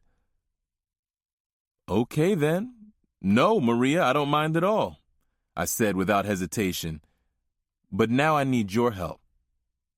Whatever you need, she said. Can you set me up with Ruby? I tried going through Remy, but your brother is tripping, talking about he can't, all the while trying to pitch another girl at me. I don't want another girl. I want Ruby. A look of disappointment crossed her face. I'm sorry, but I can't. Remy can't either. Ruby wasn't cut out for the business. She was simply paying off her brother's debt. With your help, she paid it off a lot quicker than any of us thought possible. Maria shook her head. What some people will do for family. But I don't blame her. I'd do anything to keep my brother alive, too. Rio came to my mind. Yeah, me too. LC, Chapter 36. Just do it, Daddy, Paris said, as I held my .38 snub-nosed revolver to her head. If I'm that much of a burden, just pull the damn trigger and get it over with. I took a deep breath to calm my nerves. My usually steady hand began to tremble as I stared in my little girl's face. Taking a life, although necessary sometimes, was never as easy as it seemed. And this was my baby girl, not some thug I was trying to keep in line, which made it so much more difficult. Nonetheless, just as I helped bring her into this world, I was prepared to take her out. Or so I thought before now. Why couldn't she just have done as she was told? Pop! I heard Junior shout from the other side of the room. Pop, no! You really fucked things up, Paris, I said. I heard the sound of Junior's footsteps as he rushed toward us. They stopped, though, when I commanded, Junior, you fucking stay out of this. Give me one good reason why I shouldn't handle you the same way I would anyone who crossed me. I pressed the barrel of the gun deeper into the flesh of my baby girl's forehead. If she had just followed directions, I wouldn't be standing here, struggling with the decision I had to make.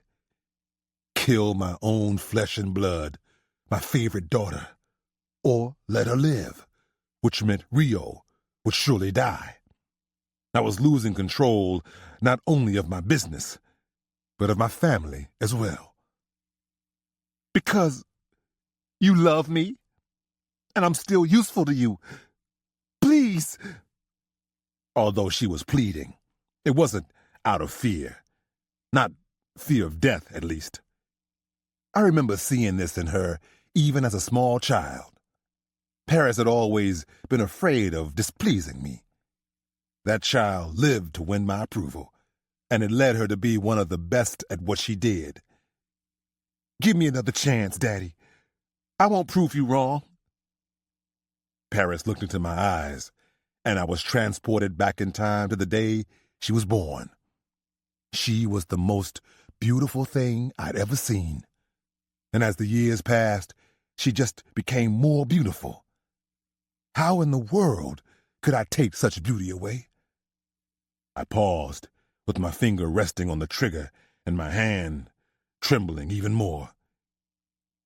Daddy, she called out, I'm sorry. Why? I asked with a voice somewhat weaker in tone. I eased up on the barrel just a little bit. I let her take a breath. Why what? She asked with sincere puzzlement.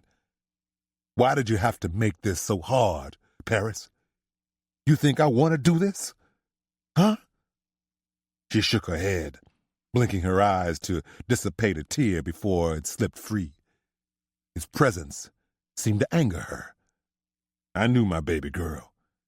She didn't like to cry unless it was planned. Crying equaled weakness, and she detested weakness, especially in herself. Pop, damn it, someone's coming, Junior called out. I finally looked in his direction just as a dark sedan rolled into the warehouse and 2 men jumped out. An ambush! Shit! FBI! Drop your weapons and put your hands up, now! FBI! Double shit! How can I help you, fine gentlemen? I called out quickly, placing my revolver back under my jacket and trying to will my hands to stop shaking. If I'd given in to my anger and shot Paris, this scene would have been very different. You can help yourself to a jail cell, L.C. Duncan, the one I would peg as the lead agent replied. His gun was pointed directly at me, and his partner's was pointed at Junior. Clearly, they knew who was in charge. Of course, our men had their guns drawn on each of the feds.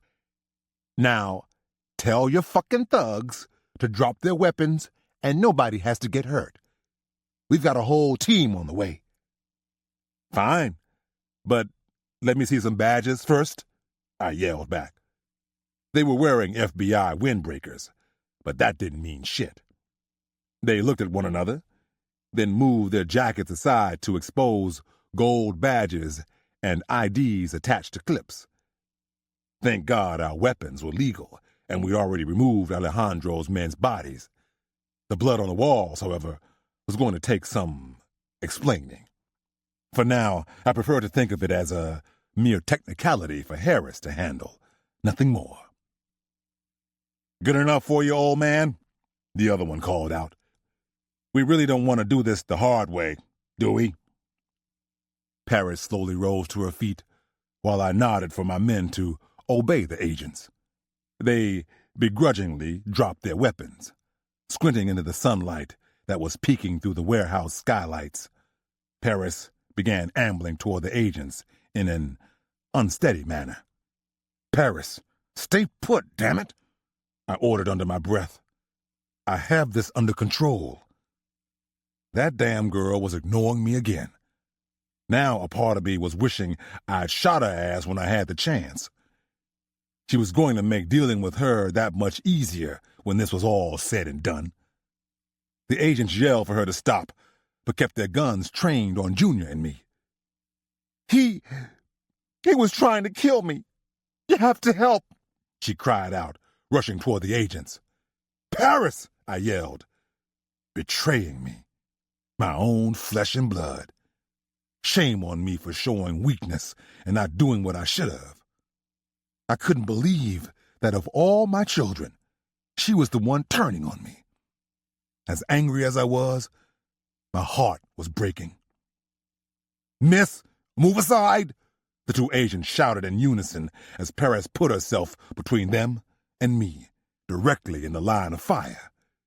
She was jumping around hysterically, screaming, Please don't let them kill me. Ma'am, shut the hell up and move out of the way, the lead agent growled. coming from behind the boxes that partially shielded him. His gun was no longer trained on me. When he approached Paris to shove her aside, she tumbled forward, pulling a hidden Taurus 32 from under her skirt.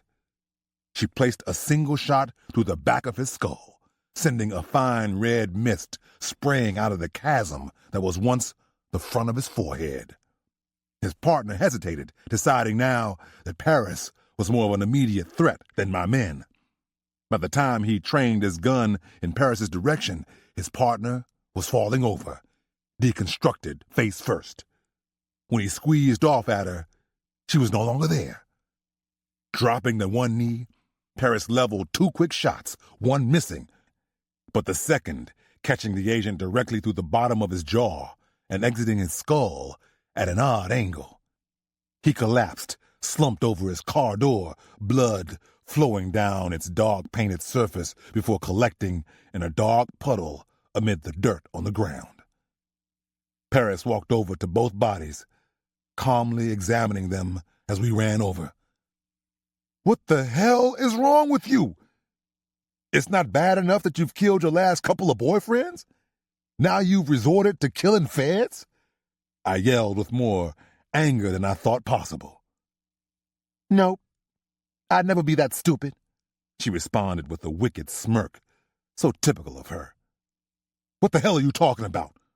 First, you kill Miguel, then you kill not one, but 2 feds, and now you stand here and say that you didn't? Have you lost your motherfucking mind?" "Daddy," she said, still as calm as if we were discussing the weather. "Those aren't feds. Those are hitmen.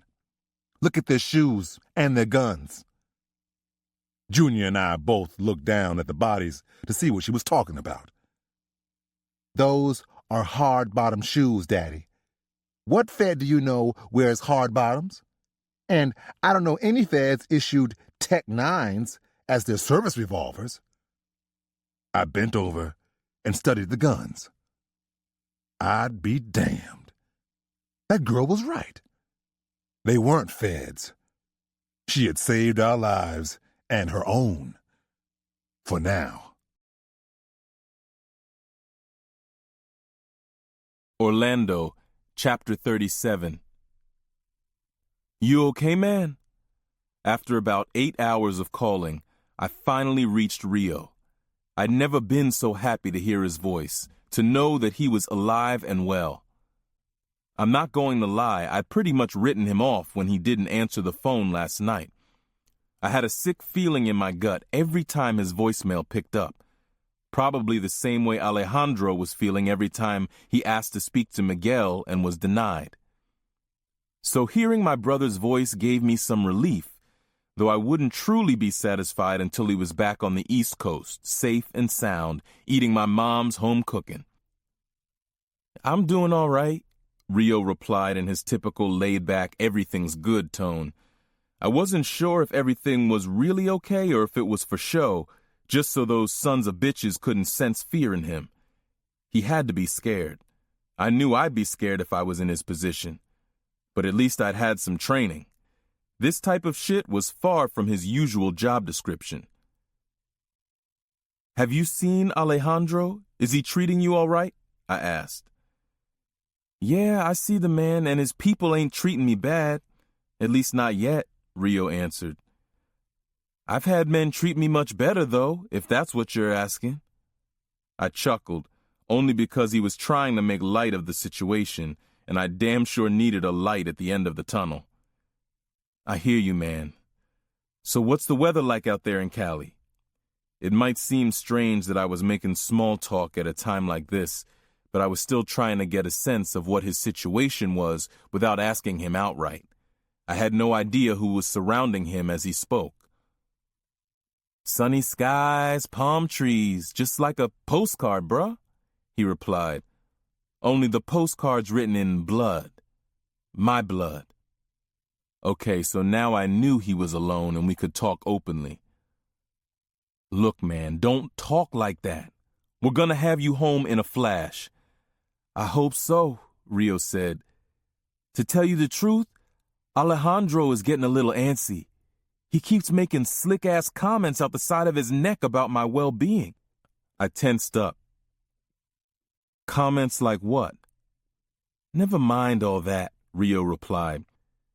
Just tell Pop to let him speak to Miguel, for crying out loud.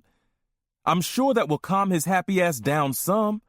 I know he's stubborn, but what's a 5-minute phone call just to make the playing field even? Fuck, I lowered my head. A phone call wasn't asking too much, if only Miguel was alive to do any talking. I didn't have the heart to tell my baby bro that Miguel was dead, so I said, I'll see what I can do. And I wasn't lying either. Not only was I going to see what I could do, but damn it, I was going to do it. Thanks, Orlando, man. I know you'll come through for me. Pop didn't choose you to be in charge for nothing. That one last vote of confidence nearly crushed me as the phone went dead.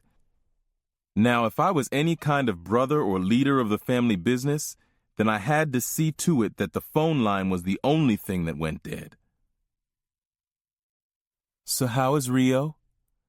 I turned to look up at Paris, who was standing next to me impatiently, waiting on word about her twin. Harris was sitting on the sofa across from us, and Junior stood behind him. I'd asked them to come in right after the old man left for the office. I thought it might be a good time to hear everyone's honest opinions of our situation without Pop's presence looming over them. Rio made it, and he's alive is all I can really say, I replied. What do you mean he made it? Where is Rio? London asked as she strolled into the room.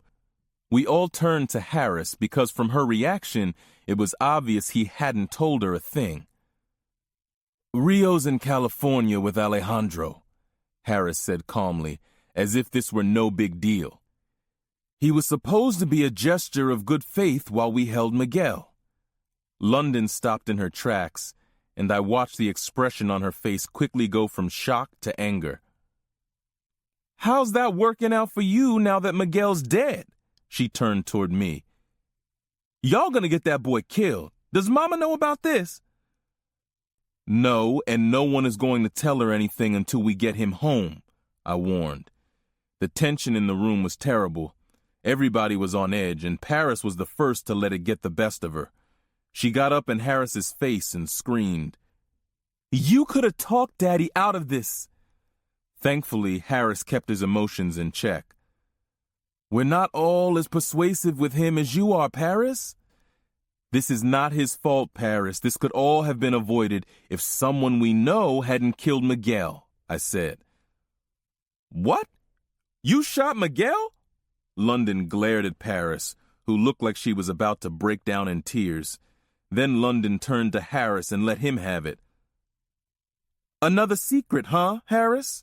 I'm getting sick of all this mystery lately. What the fuck is up with you not telling me things? Harris started to get up off the sofa until London said, Oh, really? You gonna show out in front of my family? I dare you. He sat right back down. I wasn't trying to worry you, Harris offered weakly as an explanation. There was definitely some unspoken shit going on between these two, but now was not the time to address it. And what would you recommend? I yelled, turning my attention back to Paris. Just go batshit crazy and start blazing on them? Maybe, I don't know, she said, still smoldering. But I'm not going to let him die. Junior pounded his fist on the table, silent until now. Shit. Y'all some fucking kids. I got my boys out there on these streets feeling heat, and we got no answers? Is this how it starts? The end? Everything we worked so hard for? Damn. We might not be alone in this situation, Harris noted, using his most lawyerly tone.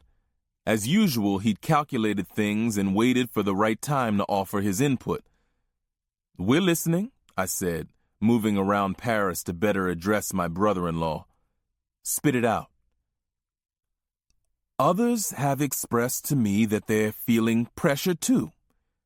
From, I pressed. Mexicans. Shit, Paris cursed a half second before Junior. And that they're actively trying to cut out the middleman here, Harris continued. Using our shipment, Junior muttered as he shook his head. The people that expressed this to me want to speak with LC. Who? I asked. The Italians, Sal Dash and them. And why did they pick you to speak with? I was suddenly curious as to what else my brother-in-law hadn't shared.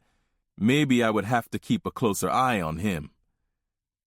Being a lawyer in this city, I guess they felt approaching me might result in a less violent reaction from one of you, he replied. Part of me wanted to punch him in the face for his arrogance, but he did have a point. Even Junior shrugged his acknowledgement of the facts. You believe them? I asked Harris. I don't know. You're a lawyer. You deal in lies 24/7. You can't tell if they speak with forked tongue? No, I haven't spoken with Dash, he said, ignoring my insult. Mainly a go-between, one of his errand boys. Sal wants to speak with LC, family head to family head. I took a moment to assess the body language of the three of them, Harris, Paris, and Junior. If we still had anything left, I would have to learn to depend on these three. Okay, I decided. I'll tell LC. Make the meeting happen, counselor. Right away, but on our terms. We don't need any more fake feds showing up trying to take us out. If this is a setup, it's on your head, brother-in-law. And family or not, I mean that literally. It's on your head. I tried to give Harris my best LC glare. If what the Italians say is true, then Rio is as good as dead, Paris pointed out, and a noticeable pall fell over the room. I needed to keep everyone focused on the business at hand before our worst fears paralyzed us. Junior, find our shit. Or at least find out who has it. Do whatever you need to do. We've played nice for too long. Duncans don't do nice. It's time to remind the streets of that. I turned to my sister and continued handing out orders. Paris, get a small team together, discreetly. We need most of our people here, but you're going to L.A. If I'm wrong and things get royally screwed with Alejandro, I'll deal with it. But this, I said, thumping my finger on the table for emphasis, this ain't happening to my brother. Our brother. Did Elsie approve of this? She asked. No. And maybe you can get some shopping in on Rodeo Drive when this is all over. Isn't that why you're going? Just another shopping trip and a chance to see your girls on the West Coast? I asked coyly. What has gotten into you? She asked, smiling wildly. Taking a stand. We have to do something, I said. Rio said everything is all right, but I know better. Why? What exactly did he say? Paris was practically bouncing around the room at this point. She was hyped for a fight. She lived for this kind of high drama. Alejandro wants to talk to Miguel. Rio says he's getting antsy. That's not good, Harris stated. Tell us something we don't know, Paris snapped back. We have to do something, Junior added. My pulse was racing from the tension and anger that were building up inside of me. I was about to give the order to go over Dad's head. If only there was a way to get my brother back without risking the wrath of LC. But if I was going to step up and be the head of the family business, then I couldn't waver in my decision. Pushing any doubt to the back of my mind, I said, You damn right we have to do something, and we are. Yeah, right, Harris said as he stood up. It goes without saying that I'll have no parts of going against LC. On that note, he straightened out his suit jacket and exited the room. As he passed by, Paris mumbled under her breath. Bitch ass. To this day, I have no idea how London got pregnant by a pussy. Junior let out a chuckle. Even London, who would normally set Paris straight, just shook her head. What do you think, Junior? We need to get Rio out of Cali alive. Junior's answer surprised me a little. Orlando, we all know what being a Duncan is about. Risk is just part of the package. I don't mean to sound heartless, but Rio is no exception. Believe it or not, I'm with Harris on this one. I looked to Paris. What do you think? Well, isn't anyone going to ask me what I think? I turned to see my mother entering the living room. Mama, I thought you were lying down, I said, regretting the fact that we'd held the meeting in the house. Well, do you or do you not want to know what I think? She repeated. Of course we do, Paris said, jumping in. As usual, she was trying to kiss up, but my mother wasted no time putting the freeze on her antics. Quiet, Paris, she shot. In all honesty, we wouldn't even be having this conversation if it weren't for you and your whorish actions. I know, Paris said, clearly tired of being reminded. And I feel like shit. As you should, Mama snapped. Your brother may not live through the night because of you. This is all your fault. Her tone was acid, but she looked like she might cry. Junior walked over and rested a hand on each of her shoulders. Relax, Mama, he said, comforting her. And of course we want to hear what you think. She walked out of Junior's caress and over to me. What I think, Orlando, is that you need to see to it that I get my baby home safe. Her bottom lip was trembling. I will, I assured her. I'll go get him and bring him back personally. No, you need to be here to run things, she said sternly, then turned to face Paris. You go. I didn't know if she thought it was some type of punishment for Paris, but that was like a Scooby snack for her. Her eyes lit up, and her bags were as good as packed. I'm on it, she said, then immediately turned to go start taking care of her business. Hey, wait a minute here. What about Pop? Junior was trying to be the voice of reason. Don't you worry about your father, my mother was quick to say. I'll take care of him. LC, Chapter 38.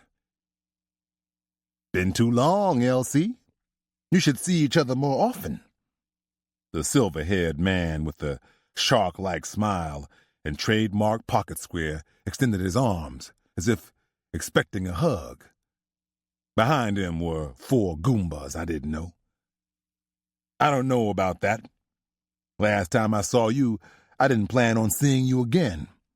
At least alive, I said, denying him the disingenuous hug he sought for appearance's sake. At my side were Orlando, Harris, and Sahad, a trusted soldier. In all honesty, I didn't want Harris there. His attitude about what we had to do lately had me on guard. But Orlando insisted, because Harris was the one who had brokered the meeting. Orlando had also taken it upon himself to send Paris out of town due to her unpredictable nature. I'd kept Junior away as a precaution, but he wasn't far.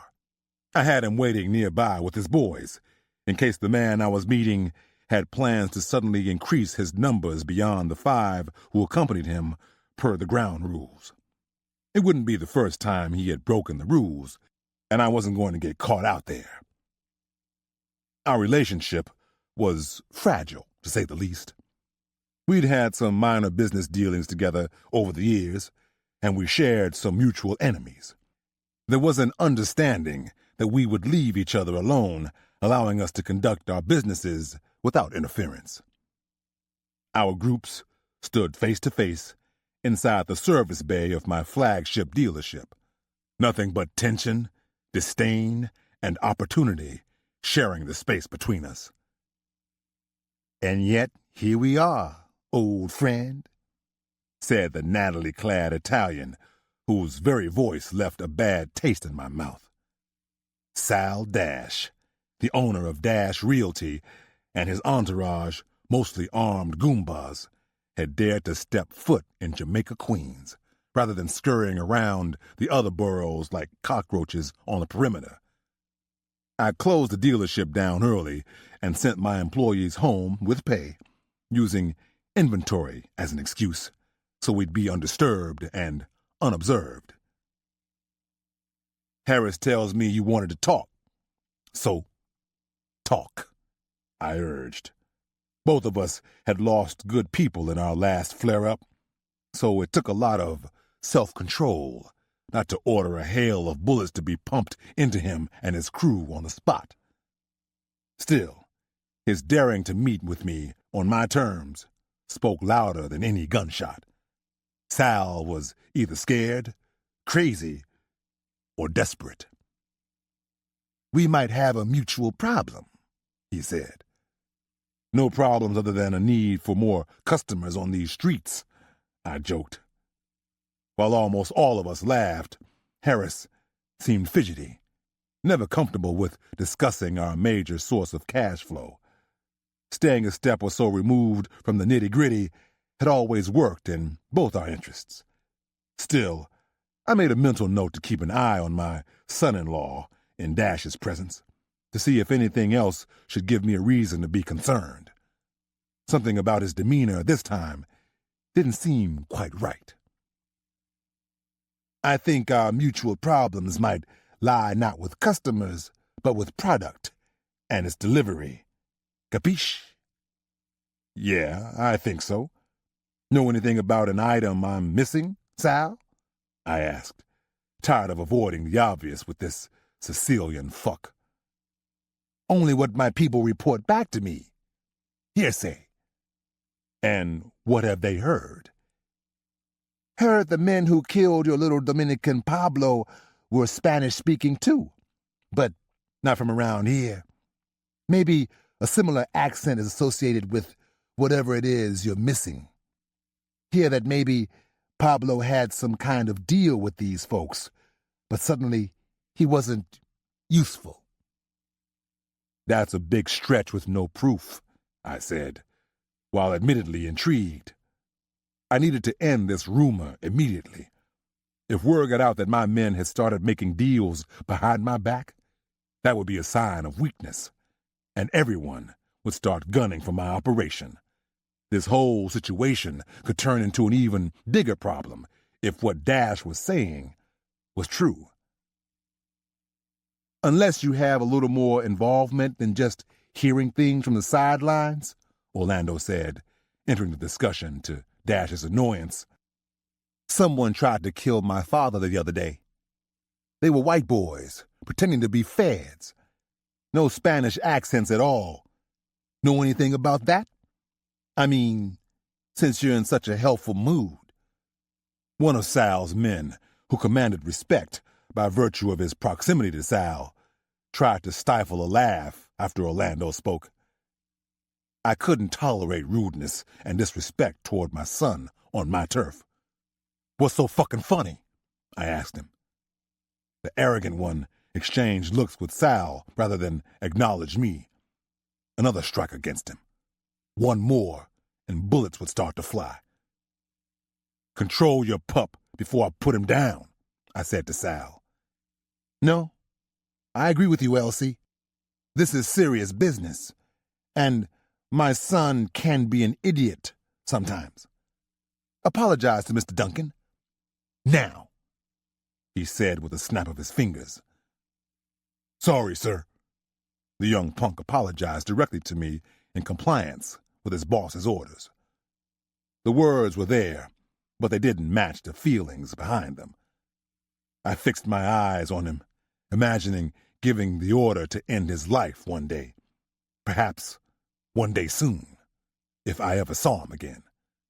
While he was not a killer by any means, Harris's expression told me he shared similar feelings toward Sal's arrogant son. I made a mental note to add that to the list of out-of-the-ordinary reactions from Harris. Harris, is this all Mr. Dash had when his people reached out to you for this meeting? Gossip and rumors? If so, you just wasted my day with this bullshit.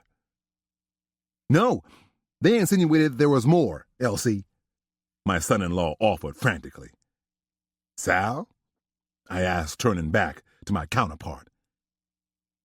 The Mexicans, he said. I'm hearing they're trying to gain a foothold here, beyond supplying the region, maybe to cut out the middleman and supply directly. I don't know about you, but I'm not ready to become irrelevant. When you say Mexicans, who? Mexican Mafia? Los Zetas? Cali Cartel? I asked, intentionally omitting someone. No. Somebody based stateside, out west.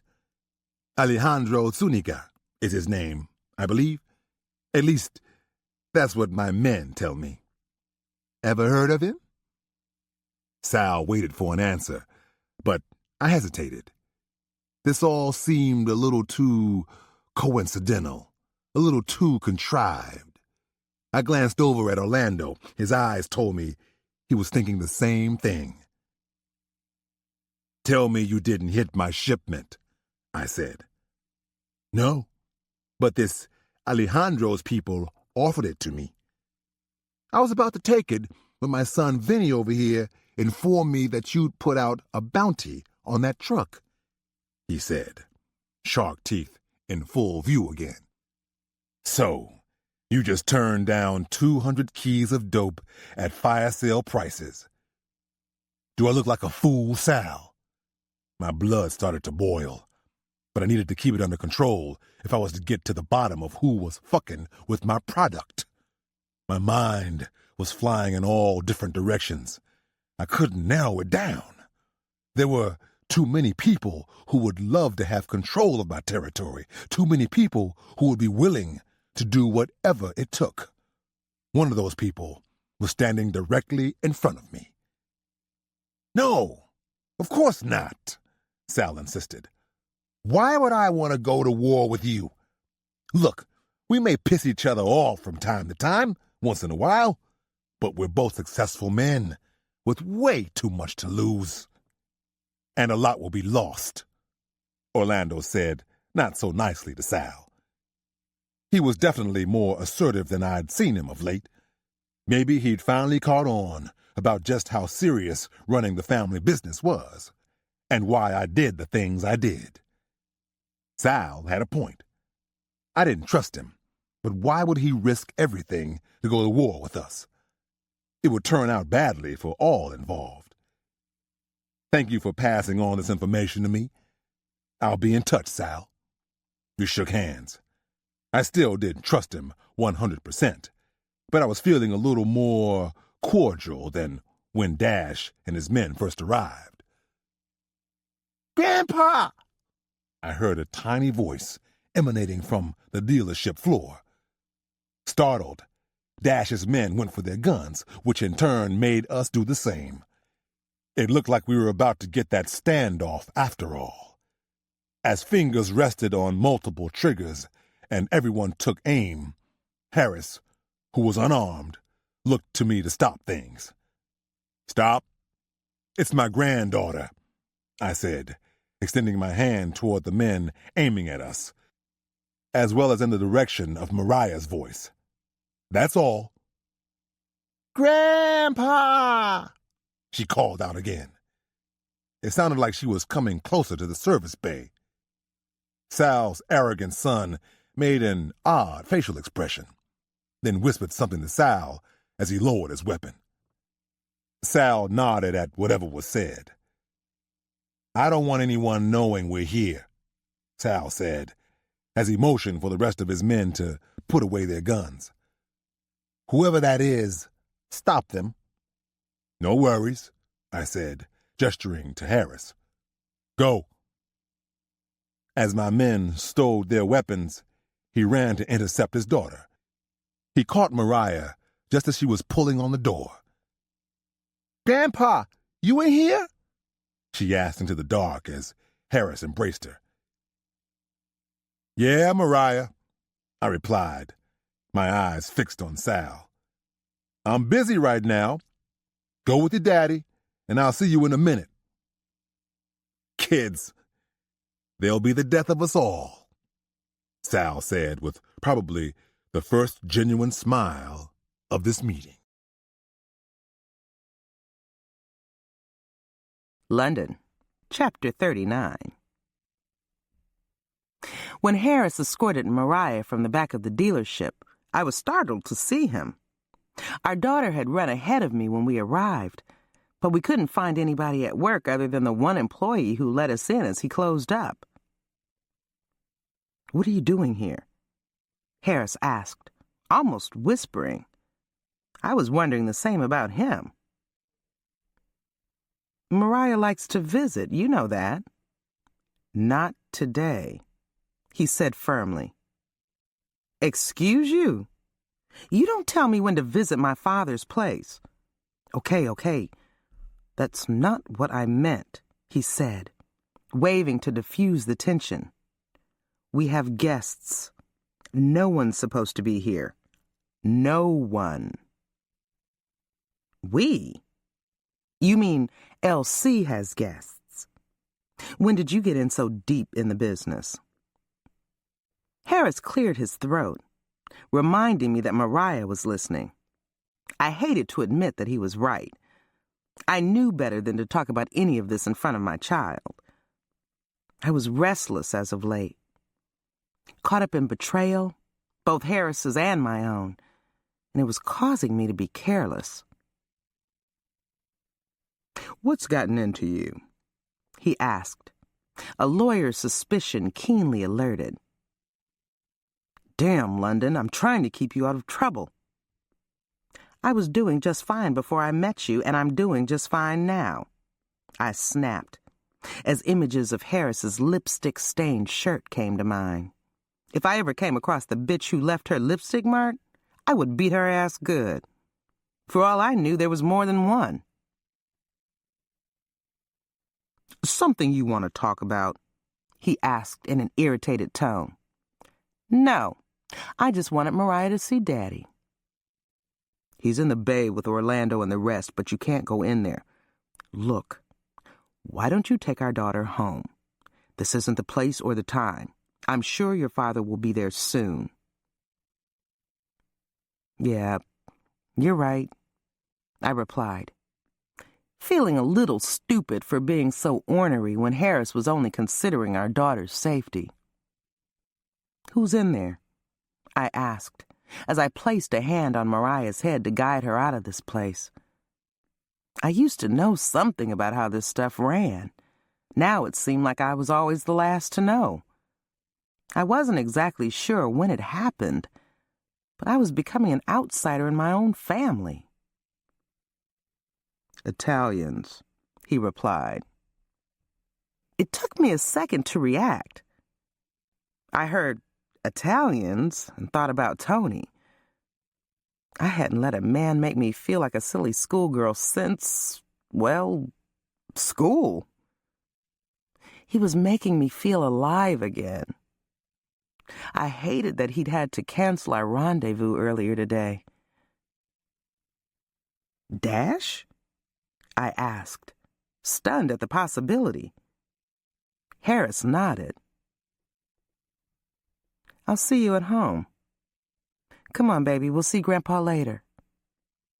Knowing the implications, I hurried Mariah away from the potential war zone. I drove back to our home in Far Rockaway more uneasy than I'd ever felt. Paris had been sent off somewhere after a whispered meeting with Harris and my brothers. Rio was missing, as far as I knew, and no one wanted to give me a straight answer. Now, after a major drug shipment had turned up missing, my father was meeting with a man he'd rather see dead than breathe the same air with him. Strange times calling for strange alliances. And me, being left on the sidelines. I didn't know what to do. Not only was my husband pushing me away, but now my family might be doing the same. Again, I thought of Tony. He made me feel wanted. I smiled at Mariah, turning up the volume on her Dora the Explorer DVD. The sounds of childhood innocence came from the back seat, while in my mind I worried, with the knowledge that life seemed to be changing for all of us. Rio, Chapter 40. It has been 3 days since you arrived here, and we have treated you well. So I must ask, when you last saw him, how was my son? Alejandro asked from behind his desk at the auto dealership. Same MO as LC, except this place sold Chevys. He was a volume dealer in more ways than one, with lollipop-colored Camaros and big trucks stretching as far as the eye could see on his lot. Alejandro snagged a few cashews from the glass bowl in front of him and plopped them in his mouth as he waited for my response. He was good. Said for you to hurry up and get this straightened out. He wants to come home. Misses his mom's home cooking, I replied, making up shit off the top of my dome. What kid didn't like his mom's cooking? That's interesting.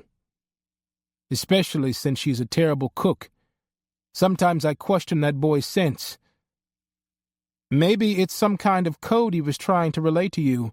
All I know is that's what he said before I left, I offered, not missing a beat after fumbling on my ad-lib.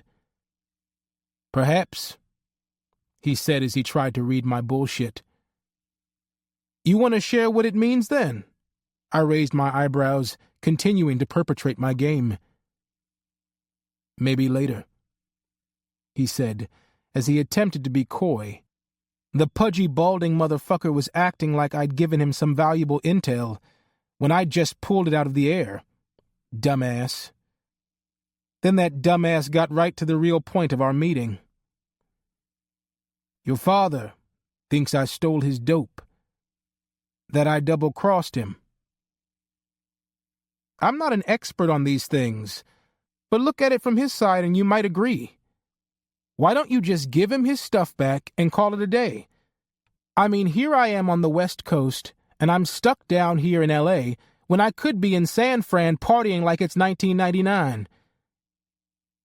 You're young. You're strange, he said, making a whistling sound and motioning with his hand in a way I didn't like. Another homophobe. Just like LC.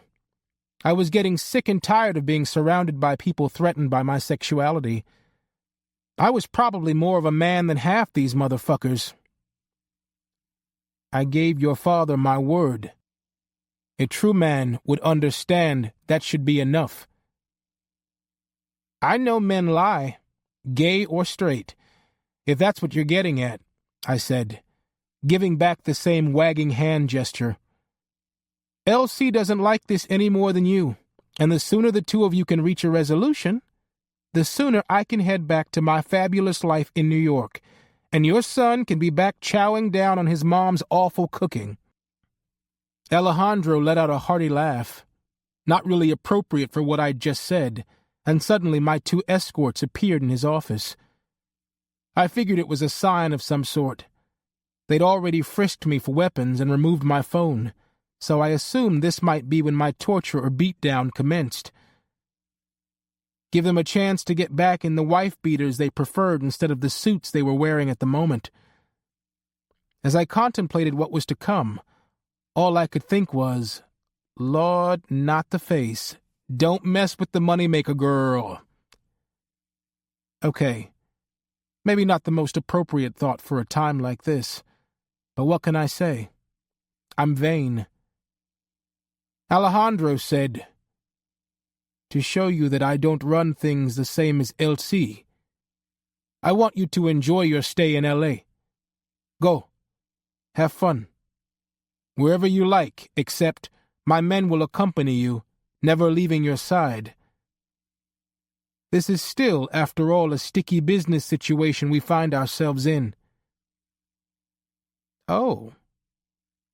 Okay, I said, breathing a sigh of relief.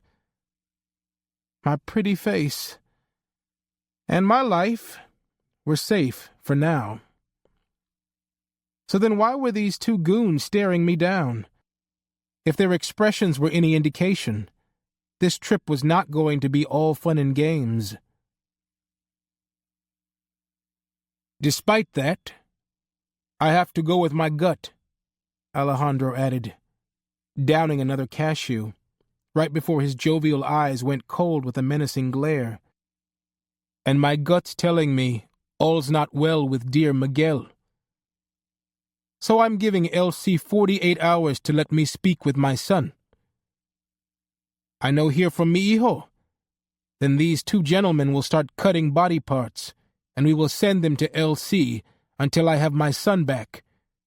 Comprende? Si, I replied casually, hoping to mask my nervousness. In truth, I was scared shitless. LC had better work this situation out in a hurry. Good. Good, he said heartily. Until then, enjoy yourself as my guest. Eat, drink, be merry. In other words, enjoy yourself as best you can, because tomorrow there's a good damn chance you shall die. As scared as I was, I still couldn't resist playing with my two new best friends a little. Okay, I said. But I hope your boys don't mind gay bars, because I plan on visiting the Pink Lion, picking up a pretty young thing and getting laid. Both men glanced at each other, then turned to their boss. It was quite obvious they wanted no part of a club like the Pink Lion. Take him where he wants to go, but don't let him out of your sight. As Alejandro had promised, they treated me as well as could be expected, but the clock was ticking, and I could feel the pressure mounting as Alejandro demanded answers from LC back in New York. The dirty looks and less than hospitable attitudes of my escorts were evident, and it made me nervous as hell. I didn't want to die. I tried to console myself with the thought that at least the weather was nicer out here, and the shopping was off the hook. Oh, and all the fine wannabe actors swarming around meant I had plenty to look at to keep my mind off my current predicament. Got anything to say? My de facto chauffeur asked as he pulled the black Suburban with darkly tinted windows to a stop. His eyes were like daggers in the rearview mirror. I felt as though he was asking me for any last words before I was sentenced to death. I don't know what else to say, I said with a shrug. I just want to enjoy my stay out here while our bosses have their Dr. Phil moment. Just have your boss turn over Miguel, puta, or I'll be the one to kill you myself. The more angry one, seated next to me, snarled. It was obvious he'd hacked a body or two in his time. If I had that kind of power, I wouldn't be here with you two handsome gentlemen. Oh, and I'm being sarcastic when I call you handsome, just so you know. Now, can we go inside, please? Before exiting the vehicle, both men were sure to remind me they were both packing. Roger that, I said, as I sarcastically saluted. We had parked a block away and made the trek up Santa Monica Boulevard, so as not to run the risk of a nosy valet discovering the rest of their arsenal. How do you know about this place? One of them asked as they trailed behind me, hands on triggers, no doubt. I heard about it online, and always wanted to see it. Somewhere I can have some fun, I replied, leaving off the unspoken before I die. I continued to step lively down the sidewalk.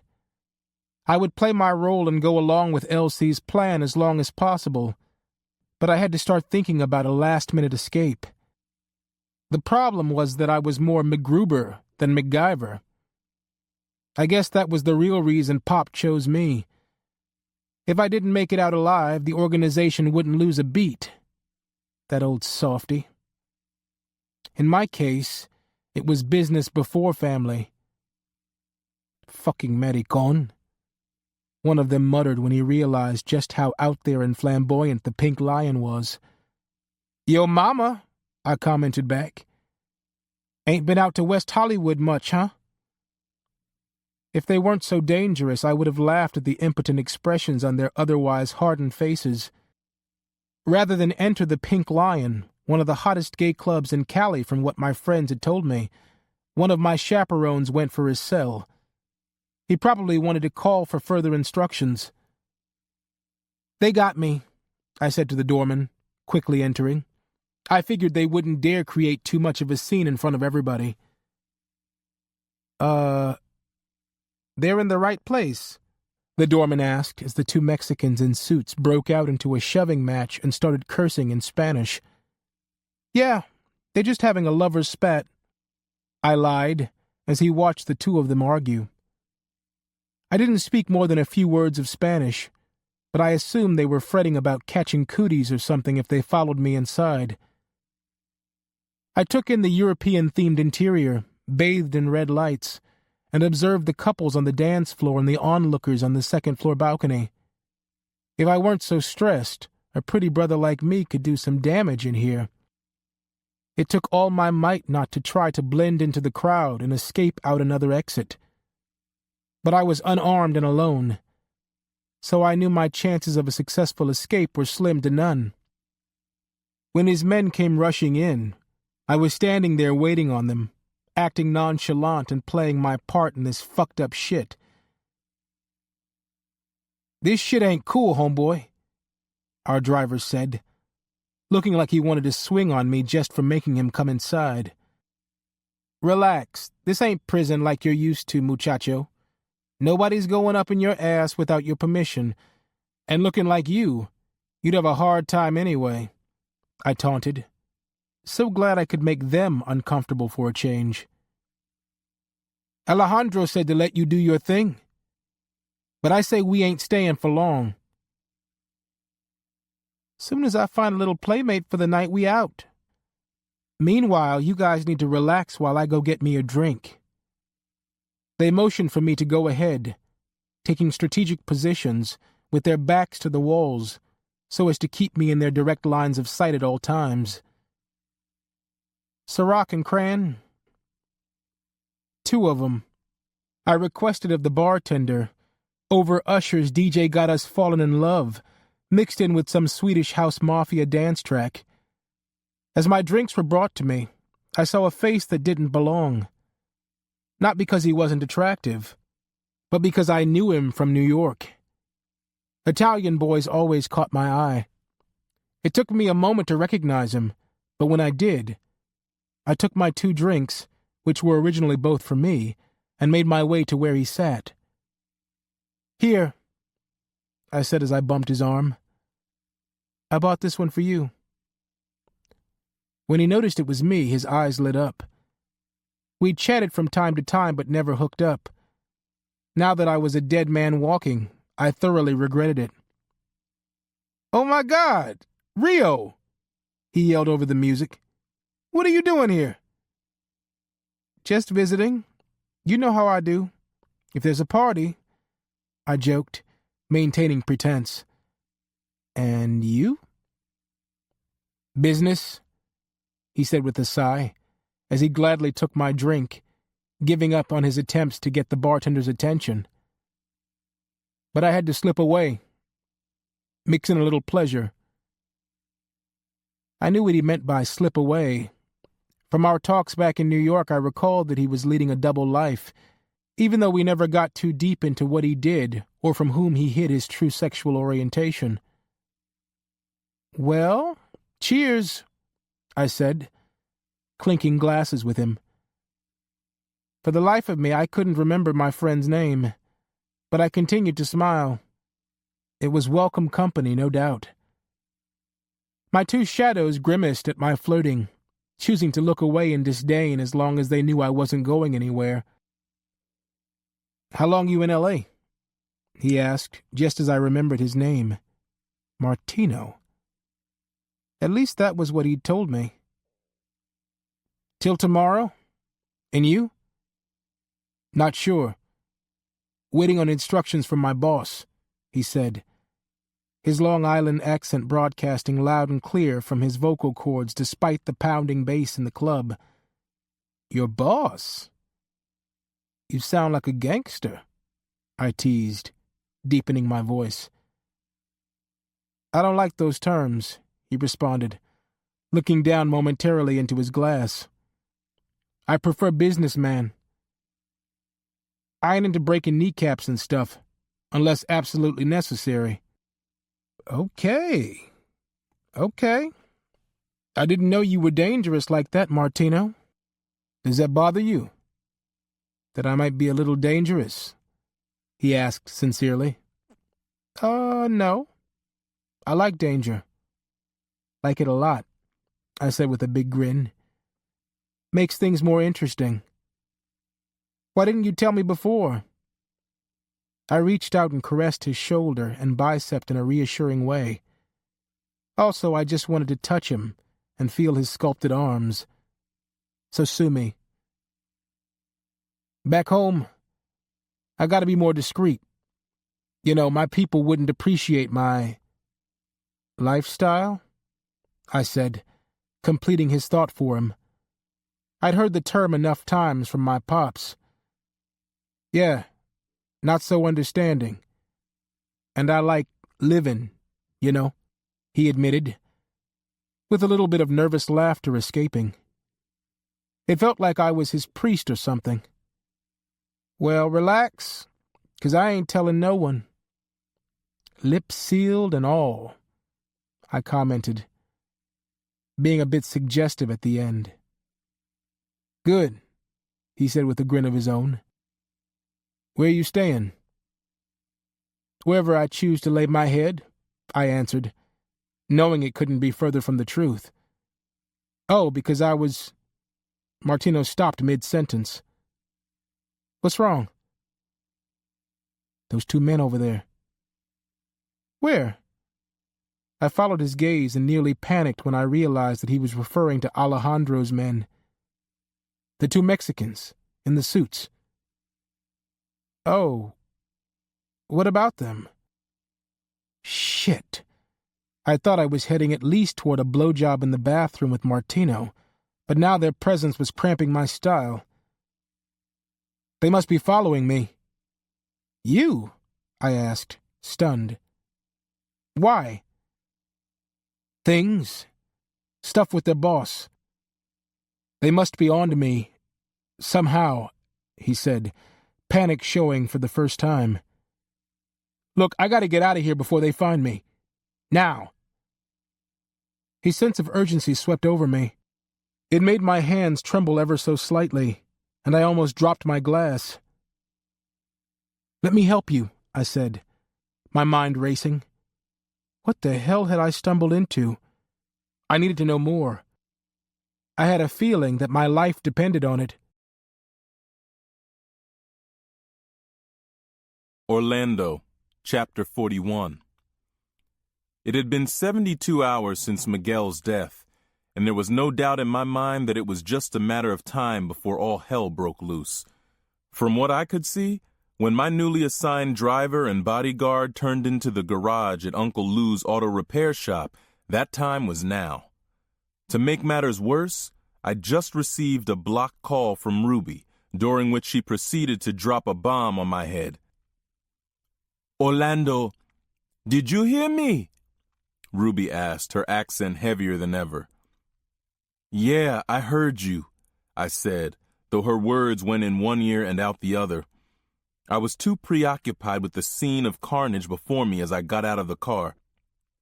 What happened? I yelled. Motherfucker sprayed us, oh? Junior yelled, his t-shirt smeared in crimson as he and Sahad carried the still body from his bullet-riddled and smoking Trans Am. Orlando, I'm pregnant, Ruby repeated again. This time I heard her. The noise and commotion continued around me, but I tuned it out. Ruby's words hit me like a left hook. I turned away from my brother. Are you sure? Orlando, what are you doing? Junior yelled, bringing my attention back to the situation at hand. Of course I am sure, Ruby answered at almost the same time as Junior's grunt. I know my body. I'm 2 weeks late and I'm never late. This isn't my first time being pregnant, Orlando. I have to call you back. We've got sort of an emergency here, but we'll deal with it, baby. Trust me. I was supremely shocked but unable to process the news at the moment. There was far too much chaos for even me to handle. Orlando! Junior yelled. Deal with it? Ruby snapped, her disgust far from concealed. Fuck you! I knew I shouldn't have called you. You're just like the rest. Don't worry. I'll deal with the baby on my own. I wanted to apologize, tell her that it had just come out wrong. But Uncle Lou, Elsie's brother, lay dead on the ground at my feet. His eyes were still open and they were accusing me. Junior knelt down and closed them with his blood-stained fingers.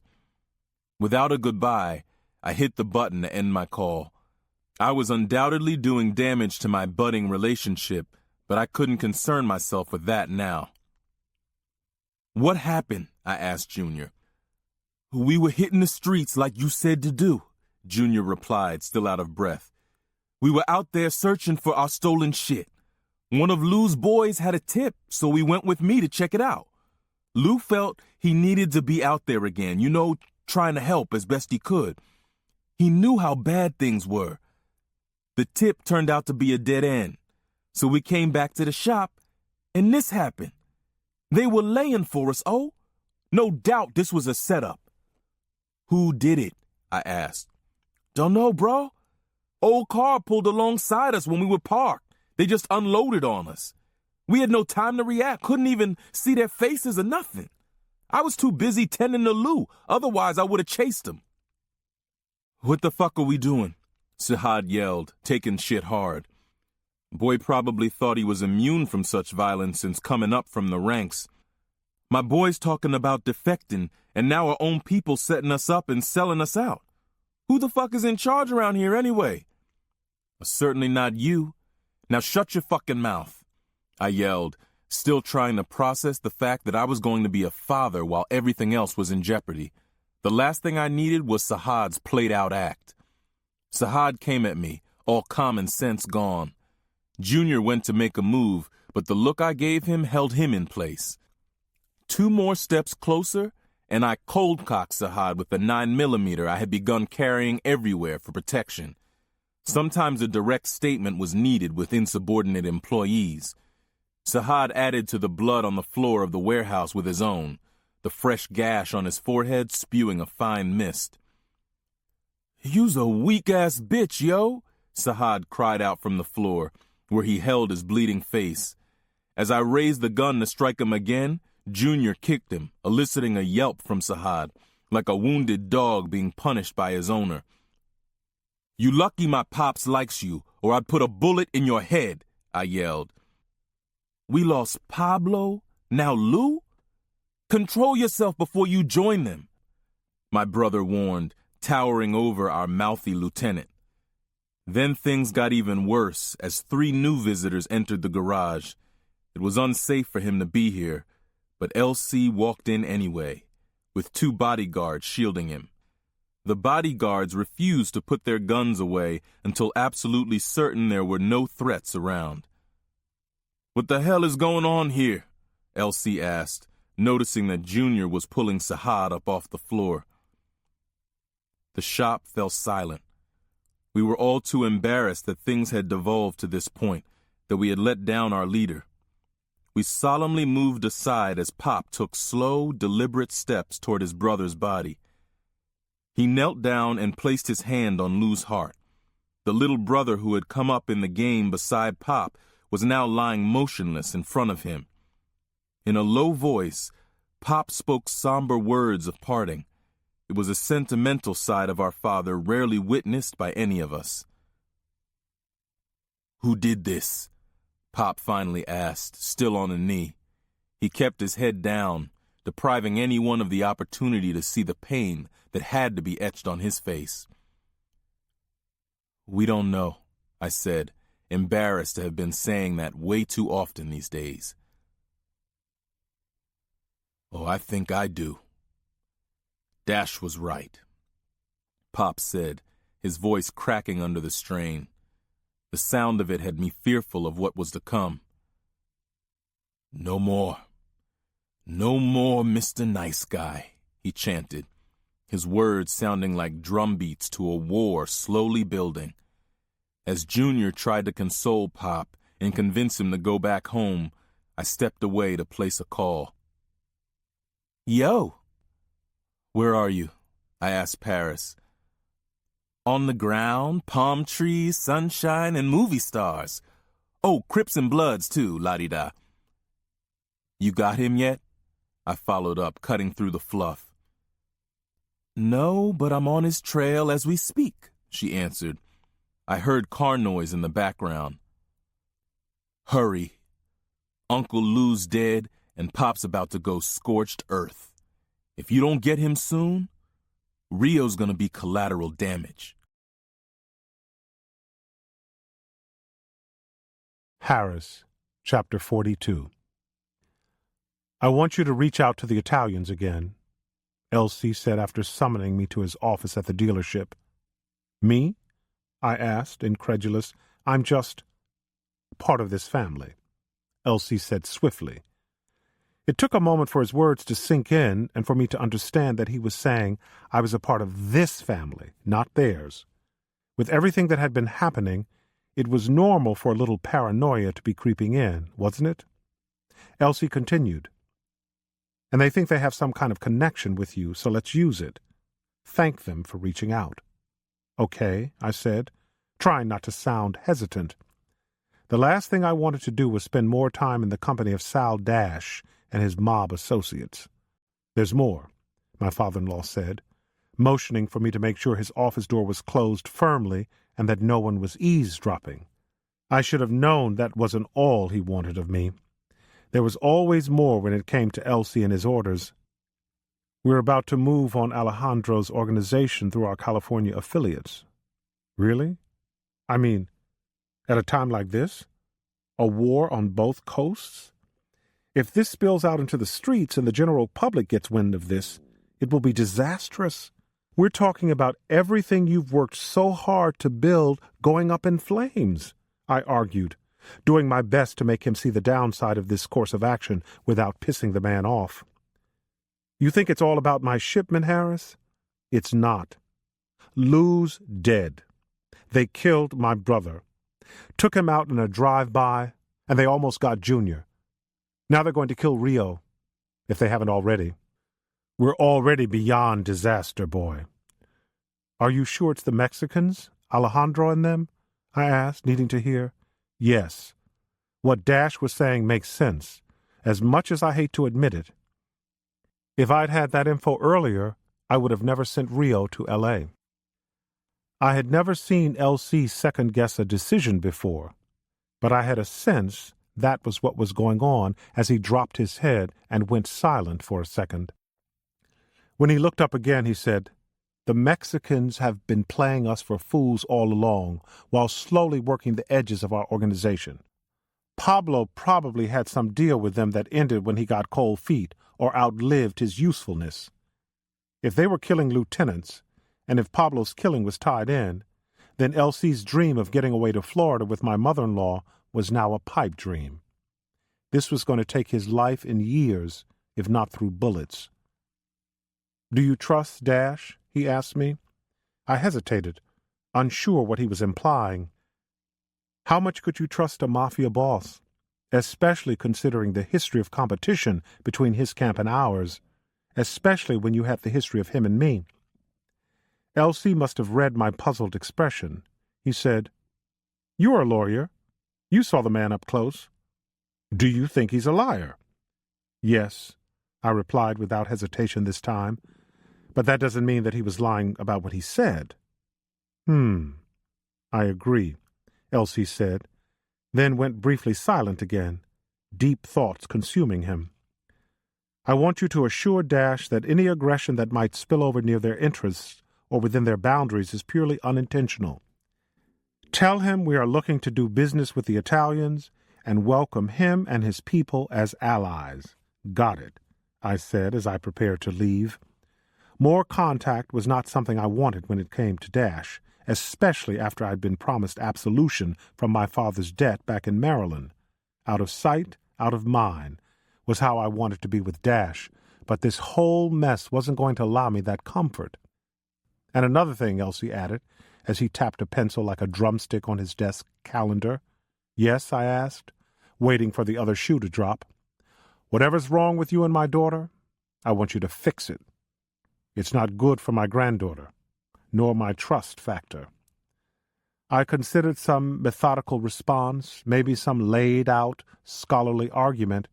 Instead, after a long pause, I surrendered a simple, yes, sir. London, Chapter 43. I'm sorry about canceling the other day, Tony said, holding me tightly. And glad I got to make it up to you. I'm risking a lot by coming here, I remarked, as I placed several kisses across his muscular chest. He lifted my face so he could look in my eyes. Why? Your husband suspects? No, he's too busy with his head up my father's ass to notice. That and the bitch he's fucking keep his mind totally off me.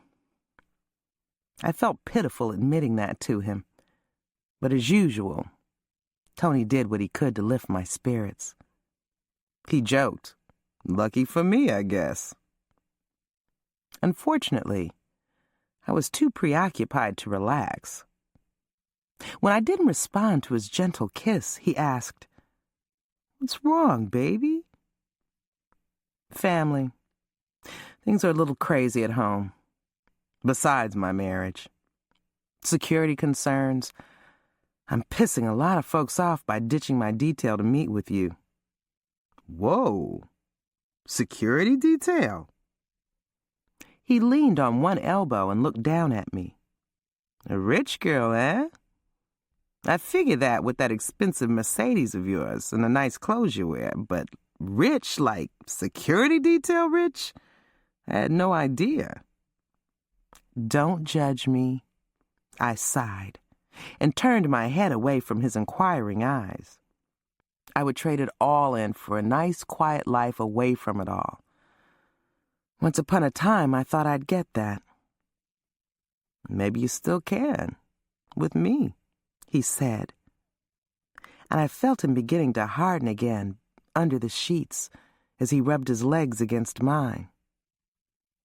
Look, I said, that's sweet of you to say, but I have no illusions about what this is between us.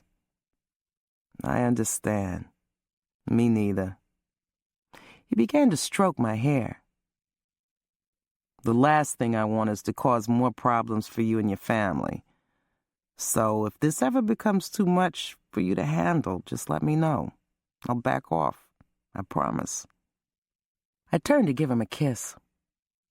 Don't worry. I don't plan on asking you to go anywhere. You're the only real break I get these days. Mercifully, he changed the subject. Speaking of family, how's that sweet girl of yours? Mariah's doing fine. She's at school right now. She still talks about you since that day, you know. I was just glad I was able to render assistance, my lady, Tony commented in jest. What time is it anyway? I asked. I don't want to be late picking her up. It's early still, he said, putting a hand on my shoulder to send a subtle signal that he wanted me to stay put in the bed with him. I'll make sure you get there on time. What school is she at? Ralston Academy. Yeah, he said, I've heard of it. I think my sister was looking into that place for her kids. I raised an eyebrow. Really? Ralston was a historically black institution. Yeah? What's so funny about that? Tony asked, looking genuinely confused. Shit, I had no intention of getting into another discussion of race like the one we'd had about hair on our first date. and I had the perfect way to change the subject. "Oh, nothing," I said, as I took Tony's penis in my hand and stroked him. He moaned with a grin, sinking into the mattress as he relaxed. I slid beneath the sheets and took him in my mouth. Cradling his sack in my hands, I was slurping mightily, and from the sounds of appreciation above, I knew I was doing my job right. I heard Tony's phone vibrate and felt his body twist and shift on the mattress as he reached out to retrieve it.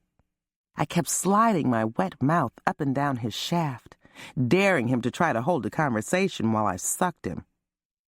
"Hello?"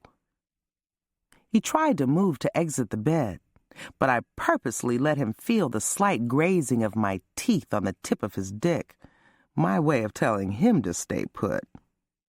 I gripped the sides of his hips and went at it with no hands. I bobbed my head as I sucked his dick even harder, playfully trying to fuck with his concentration. "Thanks. We appreciate that." When? No,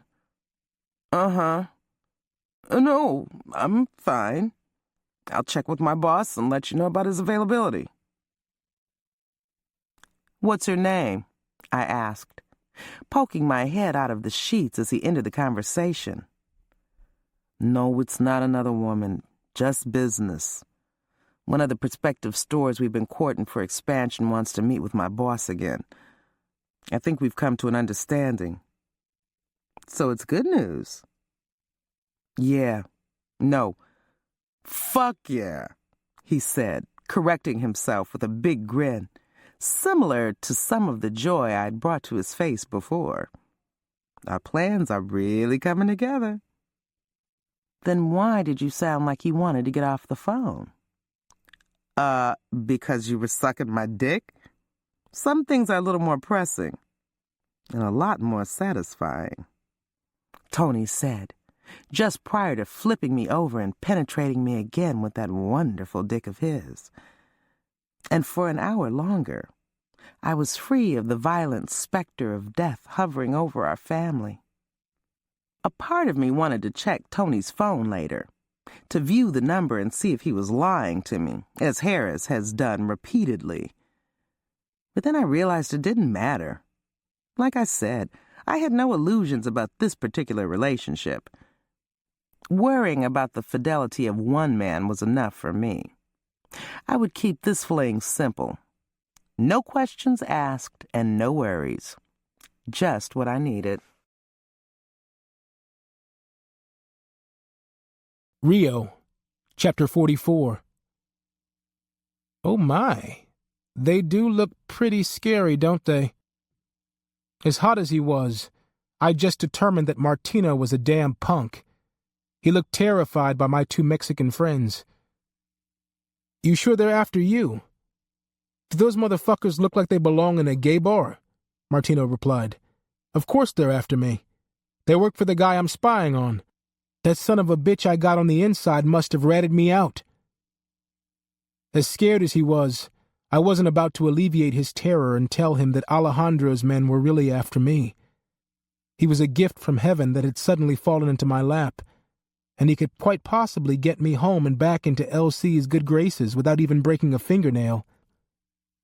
"Christ almighty," he said in a voice made breathless with fear. "They're going to kill me."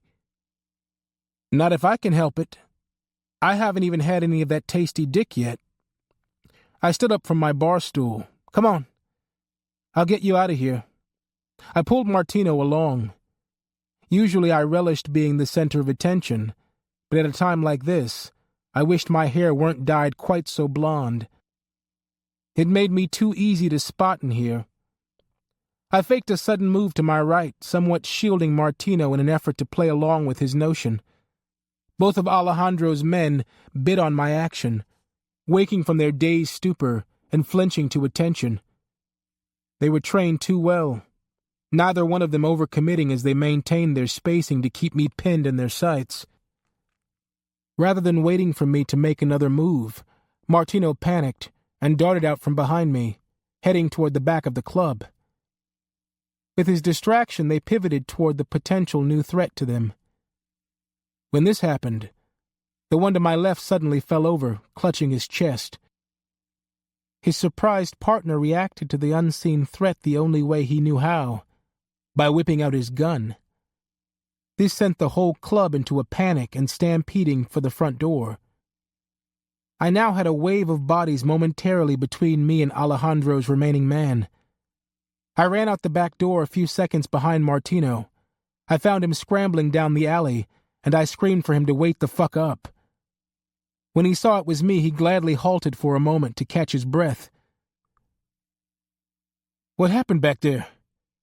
I thought you were right behind me." He stood panting, hunched over with his hands on his knees. I held them off.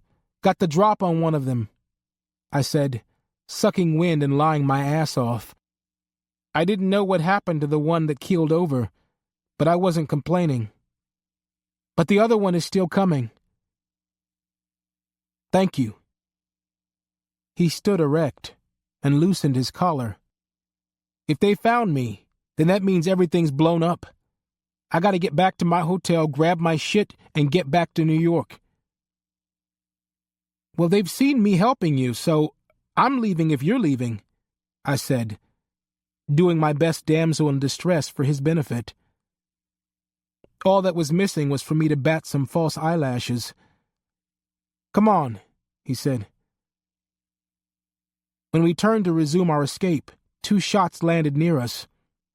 I yelped, feeling flakes of brick separate from the wall and ricochet across my cheek, leaving bloody scratches on my pretty face. It was the other one of Alejandro's men, storming down the alley in pursuit. He was still aiming at us, and I was sure he did not intend to miss again. "Run!" I yelled. There was another shot, and then Martino grunted in pain. I looked behind me to see that he'd been shot in the lower back. He reached out his arm toward me. "Go, let's go. I'll be all right," he urged, grimacing in pain. With me yanking on his arm, Martino got up to a pretty good pace. We ran as fast as we could toward the end of the alley, quickly cutting across a parking lot and then into a neighborhood bustling with pedestrian traffic. I hoped we could get lost, at least temporarily, in the crowd. We dipped into another alleyway so Martino could catch his breath. "Do you have a gun?" I asked, figuring it was somewhere on him, based on his job description. "No. Stupid on my part," Martino replied as he reached toward his back to check how bad it was. "It's back at the room. No one knew I was going to be here. I didn't think I'd need it. Just trying to enjoy a little downtime, like I said." His trembling hand came out with a good bit of blood from his wound. "We need to get off the streets. Is your hotel nearby?" I had to get this guy to a safe place and get him talking before he passed out from blood loss. He told me where his hotel was, and we scurried across the intersection, hustling past a hamburger joint and a dry cleaner. I kept looking over my shoulder, and so far it looked like Alejandro's man hadn't spotted us. All the couples out strolling on this warm night had provided cover. As we passed the high-end boutiques, I did my best to act as if we were drunk lovers window shopping. I pretended I was hugging him, when I was really just trying to bear the big lug's weight. By the time we'd reached Melrose Avenue, fear of dying in a hail of bullets had gripped me in near paralysis. Yet I pressed on. I had no choice. If our reduced speed didn't allow Alejandro's man to catch up, the trail of blood drops running down Martino's leg might. My brothers and sisters were better at this sort of thing. Me? I just went haphazardly along tonight, trying to outthink a professional killer while not giving in to the panic ripping my gut apart. As we crossed Melrose, I decided to take a wild right on Rangeley Avenue. We used the tree-lined residential street to give us some cover, hoping every car, tree, bush, and shrub would afford us some protection if he was still following. When I saw the hotel, I could still hear the police sirens back around the Pink Lion as they fanned out over the area. I considered getting us arrested, as it would get Martino the medical attention he needed, and would get me out of Alejandro's reach for a minute. But I quickly dismissed that idea, because I was sure Alejandro would have someone on payroll on the police force, and then I'd be without whatever information Martino possessed. And I did believe he possessed some. I led Martino into the hotel and up to his room. Then I quickly got us behind closed doors. Inside the room, I removed his shirt and had him lie on the bed while I wet a towel to wipe the bloody wound. I didn't really know what the fuck to do, but I talked a good game to keep him from panicking. After double-checking the locks on the door and peeking out the curtain, I struck up a conversation with a semi-delirious Martino as I went about trying to tend to his wound. "Why you out here, baby? Least you can do is tell Rio why that man's trying to kill us. He works for Alejandro Zuniga," he said through teeth gritted in pain.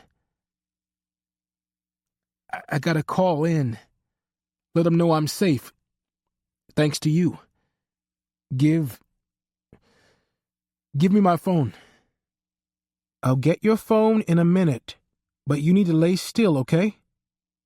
I used to be a nurse. Let me take care of this," I urged. Of course, I'd never been a nurse a day in my life, but it sounded good. "Your boss let you come out here with those crazy mofos?" I asked as I tended to the blood steadily trickling from the hole in his back. We had only so many clean towels, and the comforter was already ruined. "Yeah, I got somebody inside their organization, paying him for info. Found out the Beaner's shipping crazy shit to these niggers back in New York," he said. Guess his delirious ass didn't know that just because I was gay didn't mean I suddenly wasn't black. My previous crush on this fool was now officially over. Not only was he on the down low, but he was also a racist who liked to fuck black men. What kind of self-hating faggot was he? I made a mental note that if this racist faggot survived, I would make sure to literally bite his dick off. "Hold still. I think I can get it out." I dug a finger into Martino's wound, acting like I was searching for the bullet. Really, I was just punishing his racist ass. He let out a loud grunt, which brought a smile to my face. "Sorry," I said, containing a giggle. "Shipping shit? Like stolen car parts?" "No. Drugs. Coke, heroin. Heavy shit, Rio. But get this. Niggers didn't get their shit," he said, laughing even through his pain. "My boss used the info I got out of the Beaner over here, and he jacked the shipment once it got back east." "Niggers and Beaners ain't coming after you and your paisans over it?" I asked. Incredibly, he totally missed the irony in my tone. "Nah," he answered. He was so proud of the work he'd done for his boss that he'd suddenly seemed to regain some strength as he explained. "No one knows we knew about the shipment, so each side thinks the other's lying. We're turning them against each other, and then we just wait to pick up the pieces. Some beautiful, wicked shit my boss thought of. When it's over with the niggers, our guy out here will be in charge of Zuniga's old operations on the West Coast, and I get more trips out here to keep an eye on things." He turned his head to try to look at me. "You want to move out here with me? We could go out and party every night. Fucking shit, and nobody would know." I wanted to slap this silly-ass fool. "Doesn't seem like it's gonna happen now, Martino, since Zuniga's men came after you in the club, remember? They shot at us?" "Yeah, you're right. Damn," he said, his voice trailing off as either the blood loss or shock began to take over. Our guy must have gave us up and told his boss everything. That's how those Mexicans knew to follow me out tonight. Oh, everything's fucked now. That bastard. Yeah. As much money and pussy as we supplied him with. We should cut off his dick and feed it to the dogs. I really gotta call my boss, I think. He's gonna be pissed. What's the guy's name? My boss. We call him Mr. Dash. Respect, you know. Martino rambled, his eyes barely open now. I couldn't believe how much information he was giving up so easily. I figured he must be in shock. No, the guy inside Suniga's organization. That double-crossing bastard who sent them to kill you. What's his name? If I get out of this alive, I'm going to kill him myself. Oh, we call him Roadmap. I mean, this was just too damn easy. I felt like a detective on some television drama, the way I was getting this dumbass to spill his guts. Figuratively and literally. Roadmap? What the fuck kind of name is that? He got jacked up skin, Martino said with a groan as he tried to laugh. Face looked like a roadmap? I said, completing his sentence for him. Yeah, you got it. Now, hand me my phone. I'm gonna send somebody to help get us out of here. Just won't tell them about us or where I was at. I'll say you were a good Samaritan and shit. Yeah. A blonde gay brother in the hotel with a supposedly straight Martino. Like they wouldn't kill my ass on sight if I let them send his boys over. Now it made sense to me why he was so loose with his tongue. He probably figured telling me wouldn't hurt, because I wouldn't be around to share it with anybody. I took his phone, looking through numbers in the directory first. Then I placed a call of my own. Hey, O? It's me. Rio? Thank God. You need to get as far away from Alejandro and them as you can. Pop just had both his brothers killed in retaliation for Uncle Lou's death. Uncle Lou's dead? He hesitated, then said quietly, Yeah, man. Lou's dead. Oh, shit. So I guess I'm next. Not if I can help it. Now I need to know exactly where the fuck you are, man. I got Paris on the ground looking for you. Hotel Beverly Terrace on North Doheny. Room 348, I said. And tell her to hurry. The block is hot, O, and they're out to get me. I hung up. Once I got out of immediate danger, I'd call Orlando again and tell him everything I'd just learned about the Italians setting us up. Who was that? Martino asked, a surge of consciousness allowing him to raise his head. I just called your people for you and told them where we're at. They said for you to lay still and they're on their way. Damn.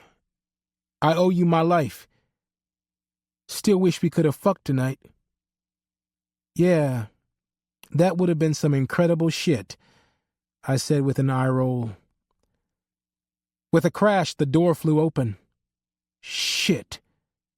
Martino's blood drops must have led him right to the hotel. I tried to use Martino's phone again, but our pursuer pointed his barrel dead at me. No, wait, I stuttered as I slowly lowered the phone. Martino groaned as he tried to turn over in our direction. He needs medical attention. With rolled-up sleeves exposing the extensive ink down his forearms, he brought his aim in Martino's direction. He fired 2 shots into Martino, killing him on the spot. Before I could yell or scream, he turned his gun back toward me. This was it. I closed my eyes, not wanting to know when the fatal shot was coming. If it was up to me, I'd kill you right now, he hissed. But Alejandro wants to see you. You one lucky fucking maricon. I kept my hands up in the air as I opened my eyes and glanced at Martino, who hadn't been nearly as lucky. It looked like Alejandro's man didn't realize who Martino was or his significance. Our meeting up and his saving me was really a crazy coincidence. But I was alive because of it, something that didn't make Alejandro's man too happy.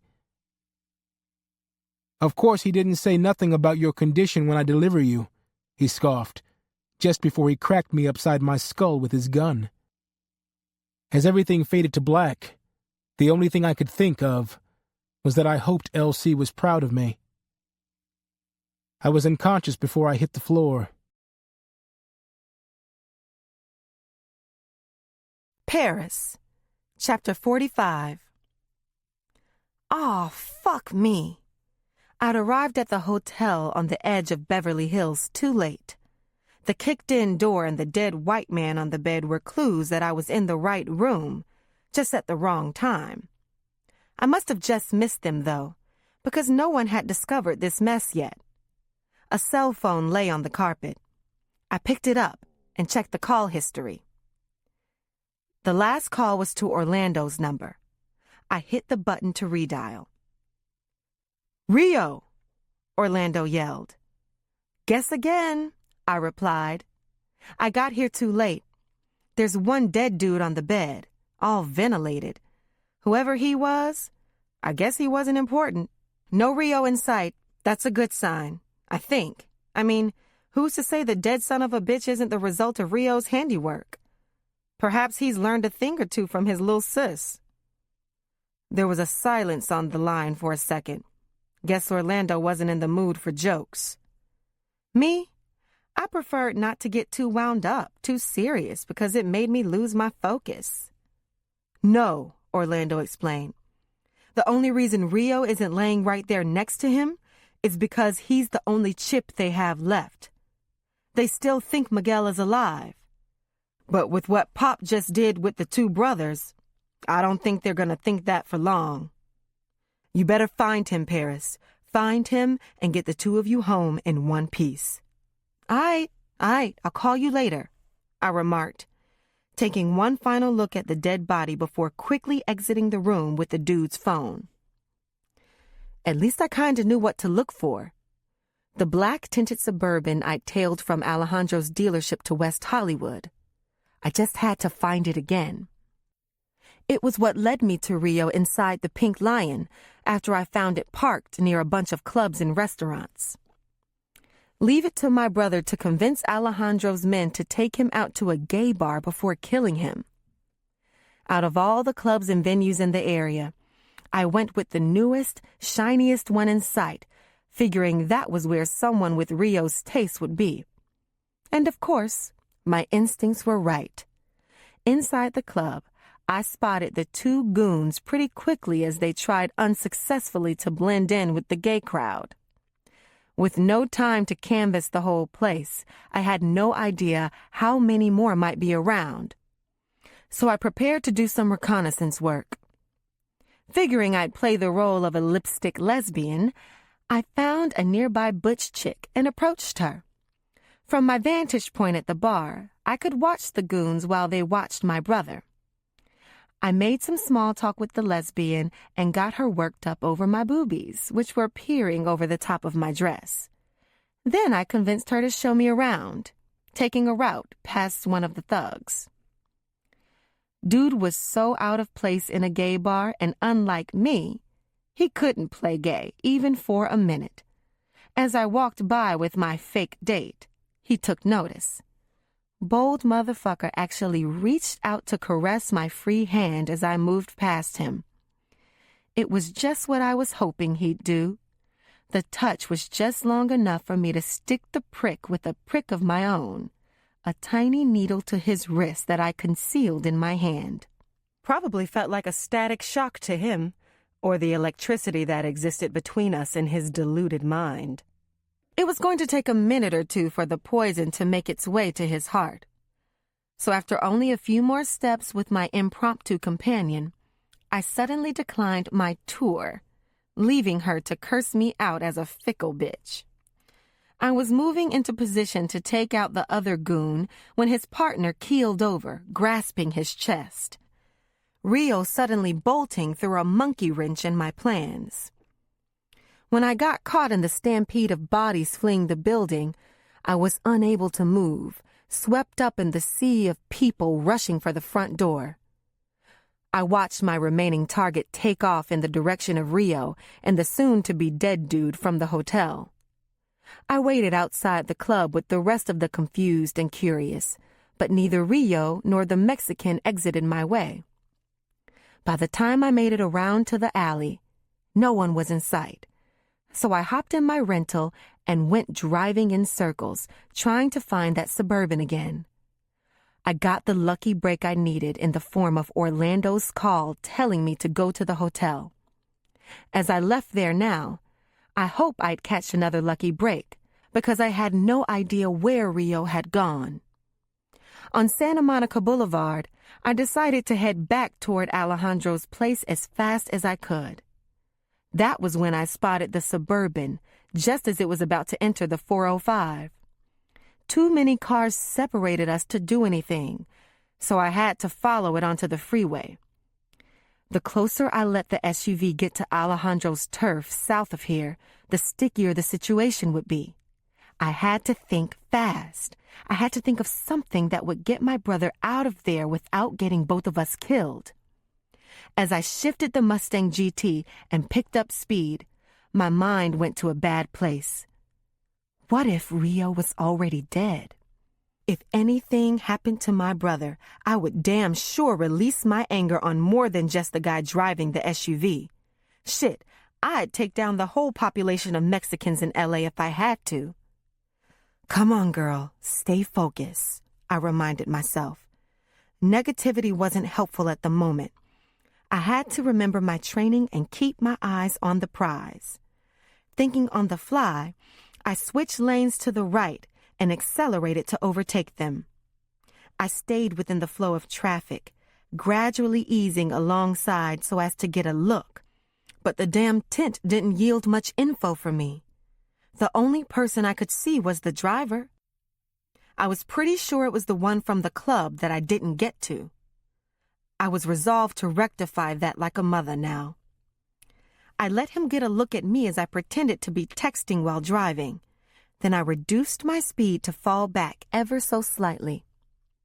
A loud pop rang out, followed by swerving as the right rear tire on his SUV blew out, courtesy of the shot from my Walther 380. I moved the Mustang in his direction, guaranteeing the collision I was trying to accomplish. With a wrenching crash, our vehicles made contact. I clenched the wheel as I rode my car to a stop. Both cars were scraped up, and only one was drivable. Mine.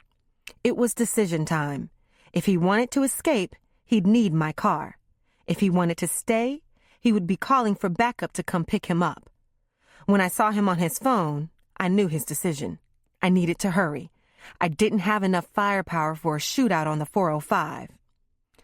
"What's wrong with you?" I screamed, exiting the Mustang on the passenger side. "I need your license, registration, and insurance." "You don't know how to drive, bitch?" he yelled back as he exited the Suburban in a huff and came around to inspect the damage. "Fucking texting? I saw you. And you fucking came over into my lane. Comprende, estúpido? You got a fucking mouth on you, you know that?" "Whatever. This mouth wants to see your insurance and shit. Same thing happened to my last car. Motherfucker drove off. Ain't happening this time," I said. He shook his head, obviously wanting to strike me. With so many witnesses driving by, he restrained himself. For now.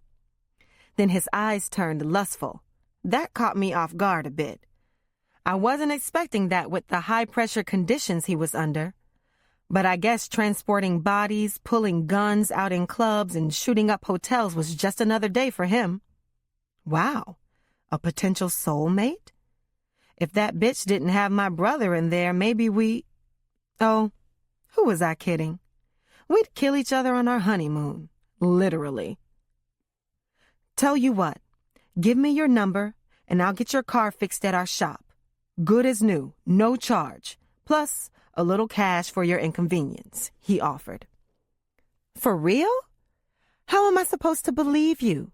You might be lying to a sister and shit, I said flirtatiously, playing in my hair and flashing my "you might get you some eventually" smile. Look, just give me your number. I'll have a tow truck come over now and take care of you. Okay. You sound like a man who knows what he's doing. You got a pen on you? 'Cause I don't have one. Just give me the number and I'll put it in my phone. Nah, I don't trust that. You could put in the wrong number or just delete it. I want to see you write it down on paper. Make it official, old school, like we in high school and you're going to ask me on a date. I was making this thug think we were truly vibing. He smiled, then sighed as he looked back at the Suburban.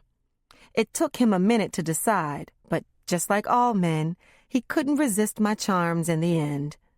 As we walked toward his car, I followed on his heels. "What's your name, anyway?" I asked. Something sexy sounding, I bet. "I was just breaking up with my man before you hit me." "By text, huh?" he said with a laugh as he reached over into the center console. He still didn't give me a name. Bet he'd tell me more if I let him hit it, I thought. I'd already let Miguel get some of this, though, and my rule was only one dick per organization. Too bad for this dude. Besides, I had much more important things to do at the moment, like getting my brother back. Before he had a chance for more conversation, I wedged my gun under his jaw. "Is he alive?" I asked coolly as I removed his concealed handgun from his shoulder holster. Yeah, he said, straining to swallow with my barrel pressing against his trachea. I tossed his gun over the freeway railing, then hit the button to unlock the passenger's doors. "Show me," I ordered. When I let him stand, he was smiling again, trying to dazzle me with his charm still. "You can't be his girlfriend," he joked. "What I am to him and what I am to you are irrelevant. Move," I said, shifting my gun to the base of his skull. We walked to the rear, and I nudged him to make him move faster. I had to be gone from here soon. He opened the door just enough for me to see Rio lying in the back. He was bound with zip ties, with a knot as big as an egg in the middle of his forehead. "See? Alive. We good?" "Totally," I replied as I pulled the trigger, sending my love through his brain. Rio, semi-awake, must have heard my voice. He let out a shrill scream as Alejandro's man fell over beside him. I hated when he did that. Shit hurt my ears. "Boy, shut the fuck up," I scolded as I yanked on him to sit up. "Once I get those zip ties off, we gotta move." My warning to my brother couldn't have been more timely. As soon as I removed the ties from his wrists and ankles, I spotted a matching black Suburban coming up the 405 toward us. I doubted this one had only one occupant. "Oh, shit, Rio, get to the Mustang."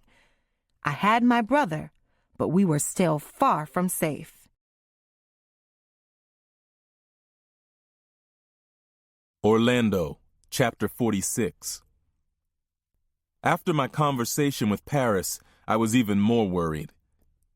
It was a risk sending her into an unknown situation, and now both of them were in danger.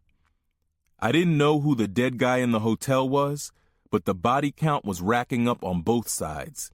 It was already a foregone conclusion that LC was going to ream me out for keeping him in the dark, but he just might kill me if anything happened to Paris.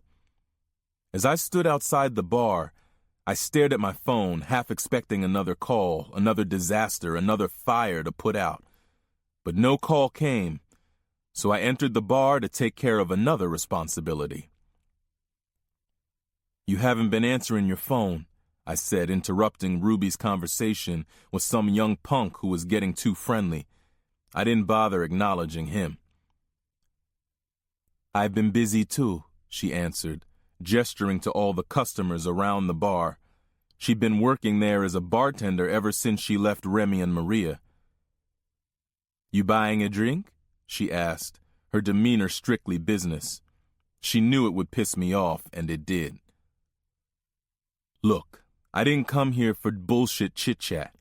We're way beyond that. I need to talk to you. You need to talk, or we need to talk? She wasn't about to give up the attitude she was giving me. We need to talk. Ruby rolled her eyes before fixing them on me in a deadpan stare. Now you have time, she said, overtly disgusted. Maybe my life's not as important and urgent as you and your empire, but it's something. I'm sorry. It's hard to explain, Ruby, but things are out of control. I'm just trying to keep my head on straight. I wanted to tell her everything, but it was safer for her if she didn't know. Then what you doing at a bar, bro? Go home. Busybody joked as he came way too far into my space. His breath didn't reek, so it was more simple asshole than alcoholic. Look, can you take a break? I asked Ruby as I continued to ignore her patron. No, she replied as she grabbed 2 chilled long necks and popped their tops, plunging lime wedges into each. Leave me alone. She strutted to the other end of the bar to serve another customer. See, I think the lady asked nicely, the man chimed in as he stood up from his seat. You don't know what you're getting into, so I suggest you butt out and sit your ass back down. Besides, she's pregnant with my child. Being the big hero won't benefit you, I warned. You really slept with this asshole, Ruby? He said loudly across the bar. Ruby turned in embarrassment at the sound of his voice. I shoved the man, and of course he shoved me back. Fed up with the silliness, I swung on him and connected. Unfortunately, the boy was one of those wrestling types that like to grapple and wear you down. He tried to bear hug me before I did damage. Ruby came from around the bar, hurriedly separating us just as I was about to bust him in the head with a nearby bottle. Stop! Stop! She shouted as some of the other staff gathered. I wasn't about to stop, though. With the problems in my life, my stress level was maxed out. If that meant that I was going to have to bust this dude's ass at Ruby's place of business, then so be it. You don't know who you're fucking with, I yelled, jabbing my finger in the air toward his face. Whatever, man, he conceded, throwing his hands up and walking away in search of his lost buzz. They got better drinks and better-looking women across the street. You're fucking crazy, you know that, Ruby scolded as she slapped the open palms of her hands into my chest. A madman. You make me crazy, I said, sulking. Please just talk to me. I grasped her hand. Okay? I needed to fix this part of my life so I could focus on the business. Ruby looked mad enough to slap me, but I didn't care, because I deserved it. Lisa, can you cover me for a sec? She asked the redhead who was still manning the bar. Her coworker nodded, and Ruby motioned for me to follow her as she went on break. Outside, I offered her my jacket, but she refused. She just stood there with her arms tightly folded, bouncing up and down to stay warm. She couldn't even look me in the eyes. All this fucking stress. God, I need a smoke, she said. Wouldn't be good for the baby, I noted. She stopped her bouncing, suddenly immune to the effects of the weather. She stared at me with a blank expression, said nothing for a moment, then, I'm getting an abortion. My stomach did a flip. What? Why? Notice you didn't tell me not to, she noted with a sad smile. I'm too old for this. I'm already doing the single mom thing after one failed relationship, and you've already shown me that you don't have time for me, or this baby. And that needs to change, I said quickly. I'll admit that I'm not ready for this, but who really is? I want to try to make this work, for real. But Ruby, my life is dangerous, and you need to understand what that means.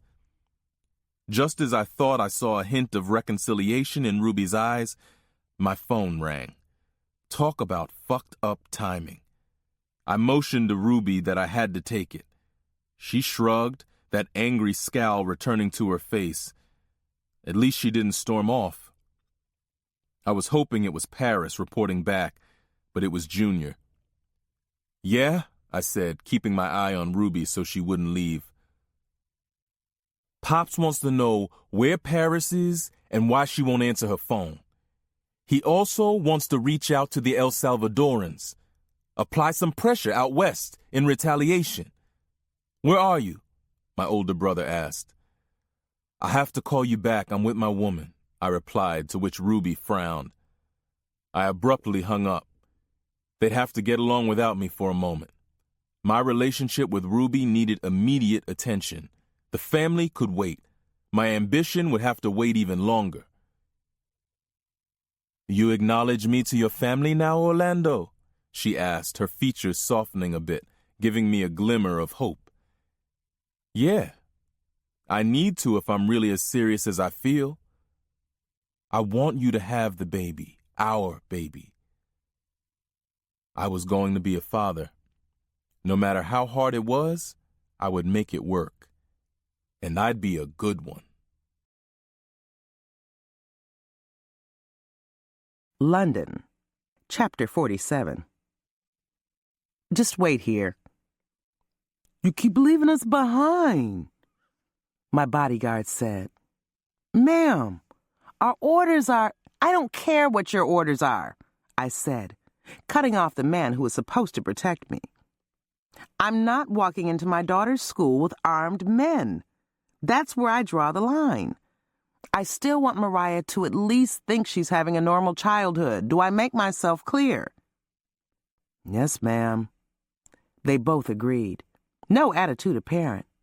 One exited the vehicle and went around to open my door for me. "But we'll pull up to the entrance when you come out," he informed me as I exited. I smiled and nodded, allowing them at least the appearance that they were in control. It was a two-way street after all. They hadn't told on me yet, so I let them feel like they were doing their job, even though I'd been ditching them pretty often to be with Tony lately. I entered the school and signed in to pick up Mariah. Even though they knew me, they always asked for identification, which I didn't mind at all. A lot of wealthy parents sent their children here, so nothing was taken for granted. "Any problems with my baby today?" I asked Miss Abernathy, the head administrator. I could swear the woman had a computer inside her head the way she remembered everyone. "None at all, Mrs. Grant," she replied. "Just the usual sweet bundle of energy. Want to kiss her to death." I grinned, thinking how glad I was that Mariah had such a joyful spirit. Looking at how Paris and I turned out, I sometimes wondered if perhaps my baby had been switched at birth. After a few minutes, Mariah was delivered to me. Her uniform still clean, despite her love of cookies. "Hi, Mommy!" She jumped into my outstretched arms for a kiss. "How was your day?" I asked, as I led her outside and down the stairs to where our escort waited. "Good," she said, making that adorable face of hers. It meant she was about to ask for something. Maybe she was related to Paris after all. "Dora's coming to town. Ayana told me. Her mommy's taking her and her sister. Can we go see Dora too?" I pretended to consider her request, even though I already knew my answer. "As long as you promise to behave, we might be able to do that," I said, squatting down to face her and adjust her shirt collar in a motherly fashion. Of course I would take my daughter, but I had to teach her that you couldn't just get anything you wanted. My daughter would not be growing up to be like my spoiled sister. "Thank you, thank you, thank you," she gushed, hugging me tightly. I buckled her into her car seat, and we headed away from the school. As soon as the car was moving, Mariah had another request. "Can we go see Grandpa today?" "No, baby. Grandpa's kind of busy today." Saying he was busy was an understatement. As bad as things were sounding, I wondered if maybe I should head out to the Hamptons or perhaps Florida to get my daughter clear of what was becoming a militarized zone at the mansion. It bothered me that I should have to be thinking of those plans on my own. Harris was supposed to be the man of the family. Pity he hadn't considered moving us out of there long ago. At the red light, a scraggly-looking panhandler was coming up to the cars with a bucket in hand. I wasn't paying him any mind until he became aggressive at our window. The driver motioned for him to go on, but the man in the old army jacket and cheap sunglasses kept knocking. "Come on, help a vet out," he chided our driver as he shook his bucket again. "If you blast his ass, he'll stop," the other escort joked, until he remembered Mariah was present. "Oh, sorry, Mrs. Grant," he offered as he looked back, regaining his professional demeanor. The man continued knocking even after the light ahead turned green. Traffic had snarled in front of us, so we had no escape from his persistence. "I'm gonna just give him some change so he can be on his way," our driver said. "Ain't he in the wrong part of town?" our other escort joked, leaning over to better see the panhandler. "Probably makes more money on this side," our driver joked. "Bless you, sir," the man said before the window was fully down. He tilted his bucket inward, giving us a glimpse of his success, several crumpled dollars. As our driver reached to drop some loose change, his head suddenly exploded, sending a gruesome spray of blood onto the dashboard. The shotgun blast that killed our driver had rung out from the bottom of the panhandler's bucket, peppering the front cab with pellets and torn remnants of the dollar bills. I screamed and covered Mariah's eyes, trying to shield her from the horrible sight of the twitching body slumped over the steering wheel. "Oh, shit!" The bodyguard in the passenger seat reached for his gun. That was when I noticed the 3 ski-masked men coming up along both sides of our van. I screamed for him to look out, but he didn't have a chance as they sent a hail of bullets in his direction. The poor man howled in pain from the pellets that ripped into his body. Mariah was my sole concern now, and I unhooked her seatbelt as fast as I could. One of the masked men turned his gaze inside the van toward us and motioned to cease fire. In addition to my daughter's sobbing, I could hear people outside as they screamed and ran for cover. When the man reached to open the door, I kicked against it with all my might. It came open, bowling him over. I yanked Mariah up with me and darted out of the van. I bounded over the downed man, holding Mariah like a sack of potatoes. He reached up and grabbed my ankle. Robbed of my momentum, I suddenly tumbled forward. My poor daughter fell from my grasp, yelping in pain as she bounced off the concrete. I went down face first near her feet. As the other masked men and the panhandler came around, I tried to get up and grasp a hysterical Mariah. Instead, I was viciously stomped and tumbled back down to the ground again. "Mommy!" Mariah shrieked. "My poor baby!" The panhandler chambered another round with his shotgun and took aim at me, smiling with pride over being the most effective of them all. "No," said the one who just stomped me, commanding my would-be executioner to stop. "Get the girl." "No! No! No!" I pleaded as I crawled toward Mariah, her arms outstretched and begging for me. I was shoved aside as I watched my daughter get scooped up by one of them. "Mommy!" My panic-stricken daughter screamed just before they covered her mouth and threw her into an old van that had driven alongside us. The masked one in charge quickly followed them. Adrenaline took over, and I rose to my feet, quickly closing the distance behind him. He swiftly turned around as if sensing my approach. He had to know a mother wouldn't just give up, despite the odds. "Don't be stupid," he said, as he pointed a 9mm at me. "She won't be hurt as long as you do what we want," he said in a voice that was both chilling and calming, for reasons unbeknownst to me. "What do you want? Whatever it is, I'll give it to you." I could still hear her muffled screams, yet I was powerless to advance. "We'll be in touch."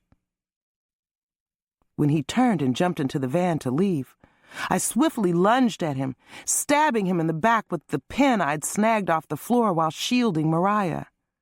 "Ow, you black bitch!" he yelled as he swiveled and kicked me dead in my stomach. I fell over, barely able to breathe as the van's doors shut. "Mariah!" I called out before succumbing to the pain. Curled up in the fetal position, I helplessly watched them pull off as tears streamed down my face. Rio, Chapter 48. "Rio, you okay?" Paris reached over from the driver's seat to feel if I had any bullet holes in me. The Suburban that had just shot at us had been joined by another, following in close pursuit, probably trying to herd us into a trap. "No, damn it! Will you keep your eyes on the road?" I pleaded, trying to open my eyes sparingly. Even if it was keeping me alive, her intense driving was making me sick to my stomach. "Just let it end already," I prayed. "Bro, I'm almost out of gas, and these putas know LA too well for me." "What are you saying?" I almost yelped as we took another freeway exit at speeds way in excess of the limit. "3 options," she said, calmly checking the rearview mirror. "Other than dying right here? Okay, I'm listening. 1, I get the popos involved and we go to jail. Their helicopters are gonna be out soon anyway. News choppers, too. But that doesn't mean we don't get shot up before the arrest. On the plus side, we'd be famous," I offered. "And maybe die on camera. Next option? 2, I go somewhere crowded like a mall, and we probably get away. Probably. But it would be wet for civilians." "Very wet," she said. "Don't matter to me, 'cause I'm down for whatever." "Going out as baby killers. Tasty. And the final one? We find somewhere secluded like under the freeway, play hide and seek. Give me a chance to do what I do. Pop, pop, pop. Can't guarantee that one, though, 'cause I didn't do any advanced recon. All I can say is I'll do my best, bro. Maybe we get lucky and my team gets here before it's over." I opened my eyes just in time to see that we were drifting sideways into oncoming traffic on Venice Boulevard. I clenched the door handle in a death grip and stifled a scream, squirming at the sight of passing cars swerving to avoid us. Once we straightened out and got back into the correct lane, I reached over and touched my sister's arm, acknowledging my choice to her. "Suit yourself," she said, although I knew my sister well enough to know she would have picked the same one, with or without my input. The SUVs drew closer, and one of the drivers shot off the door mirror near Paris's hand. She cursed out loud over the near miss. Our choice made, she began looking for the right conditions to end this. As the low fuel indicator light came on, our search became a little more desperate. Paris made a hard right turn onto a side street off Sepulveda, then crashed through the chain gate of a warehouse complex near the airport.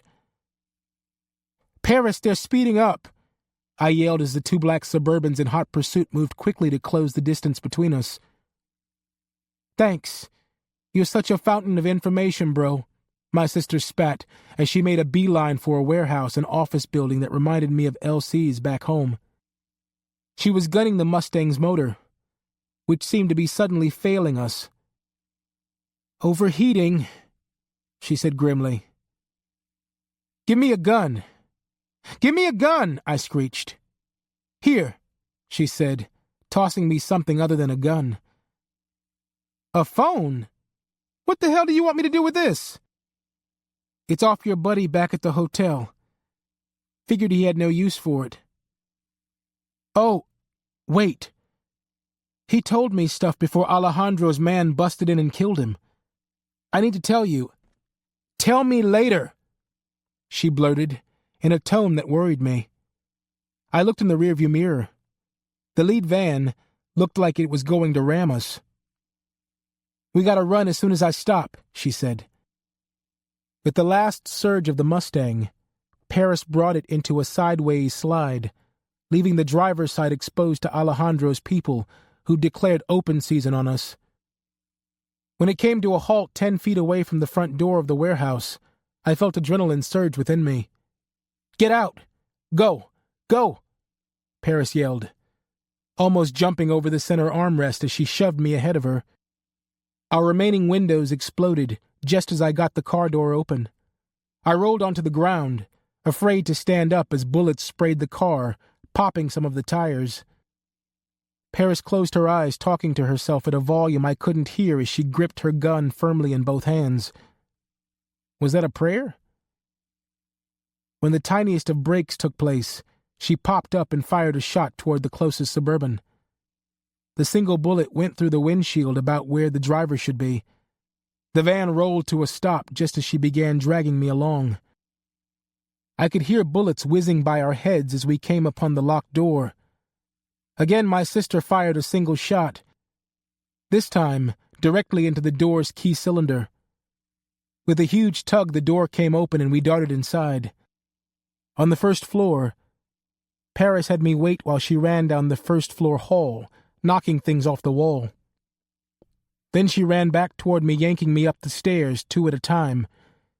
Even I was smart enough to realize she was trying to slow Alejandro's men and throw them off our trail.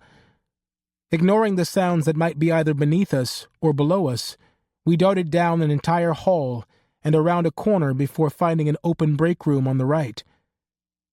Paris told me to remain still. After getting our breathing under control, she looked at the remaining weapons she had, checking the clips of 2 guns and some knives she had stowed God knows where. "I'm running real low on ammo, Rio. I'm going to have to get the jump on one of them and draw them away," she said in between gulps of air. "When I leave out, move that table in front of the door. Take this gun and hide. But don't let anyone come in. Stay low, and I'll try to be back as soon as I can." "But I gotta tell you," I blurted out as I grabbed her arm to prevent her from running off. "That guy back at the hotel, he's with the Italians back home. We're all being manipulated. This whole thing has been a setup." "Damn. That's good shit to know, but I can't deal with that right now. Use the phone, call Daddy and tell him what's up. Love you, bro," she said, kissing me as she removed her expensive Manolos, then disappeared into the darkness outside.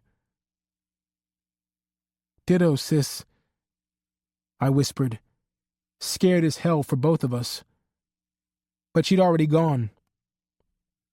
I just hoped she was as good as Elsie thought she was. I tried to quietly slide a break table against the door, then hurriedly stacked several water cooler jugs atop it. In the far corner there was a snack machine and a Coke machine. I ran over there, wedging myself in the space between the two, as if willing myself to disappear.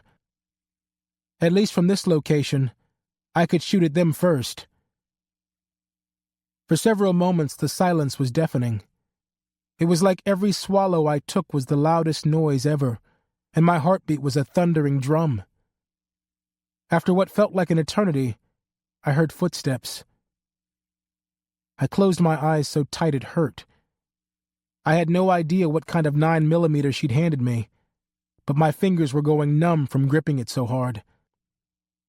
Before long, a barrage of shots rang out from somewhere in the building. There was a loud bump against the wall outside, and then a blood-curdling scream erupted that almost made me piss in my pants. I could hear more yelling coming from different places, then someone calling out in Spanish for someone else. This wasn't going to get any better anytime soon. Using the phone she'd given me, I called Orlando back in New York. Paris?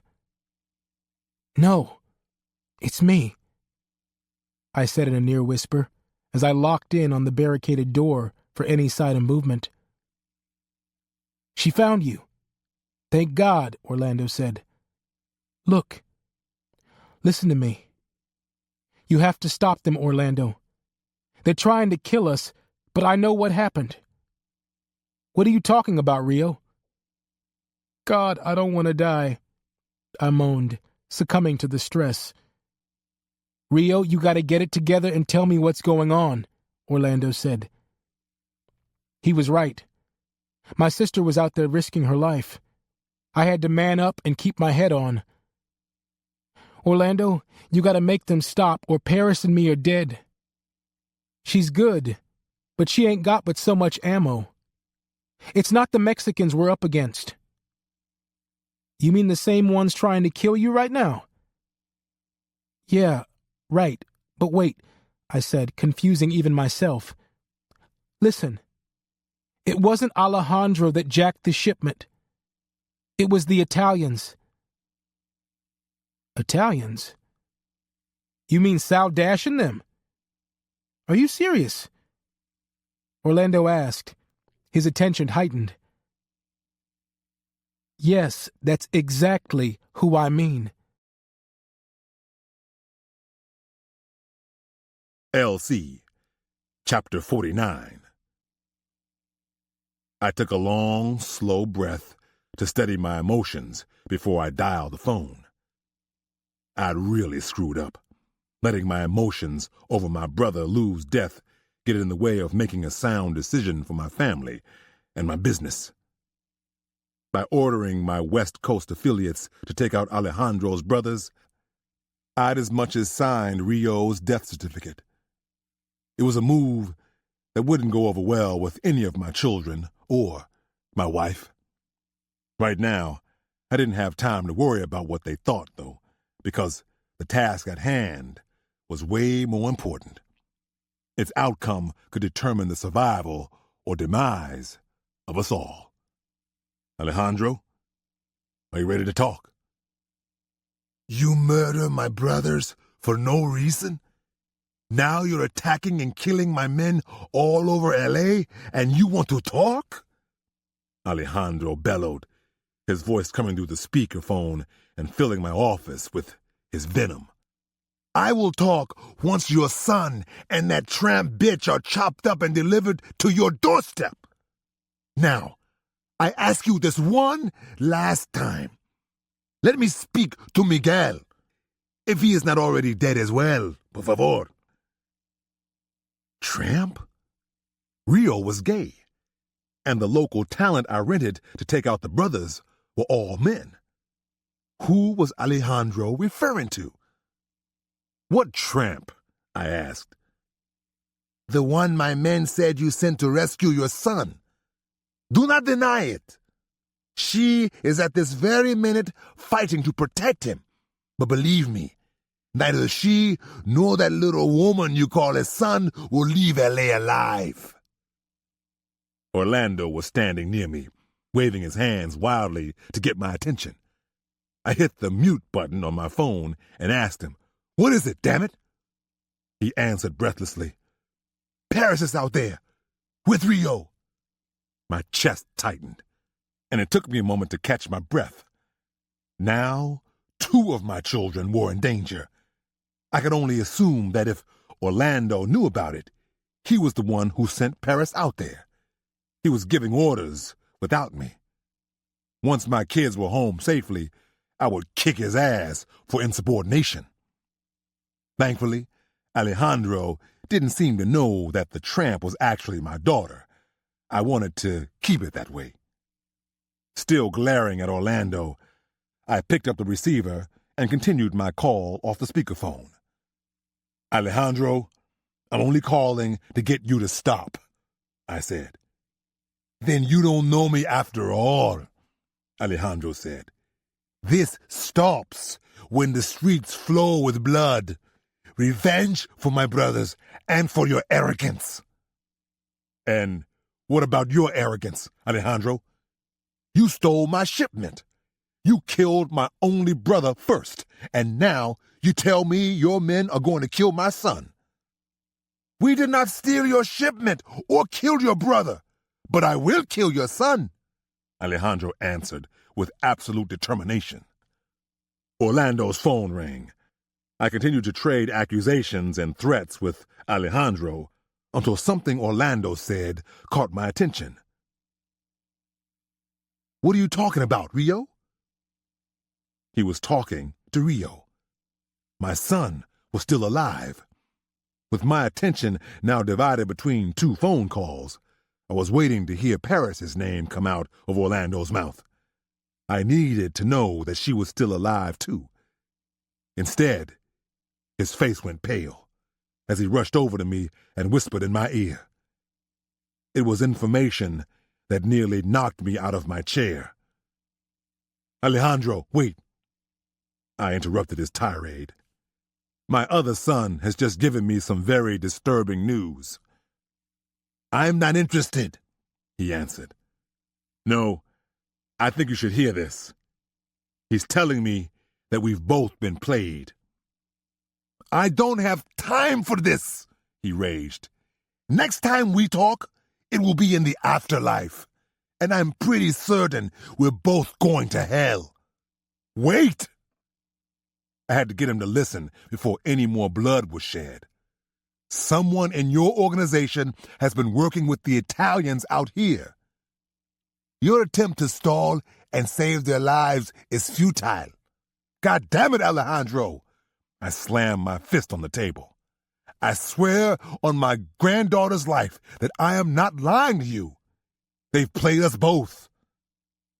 I held my breath during the silence that followed, feeling each thud of my racing heart.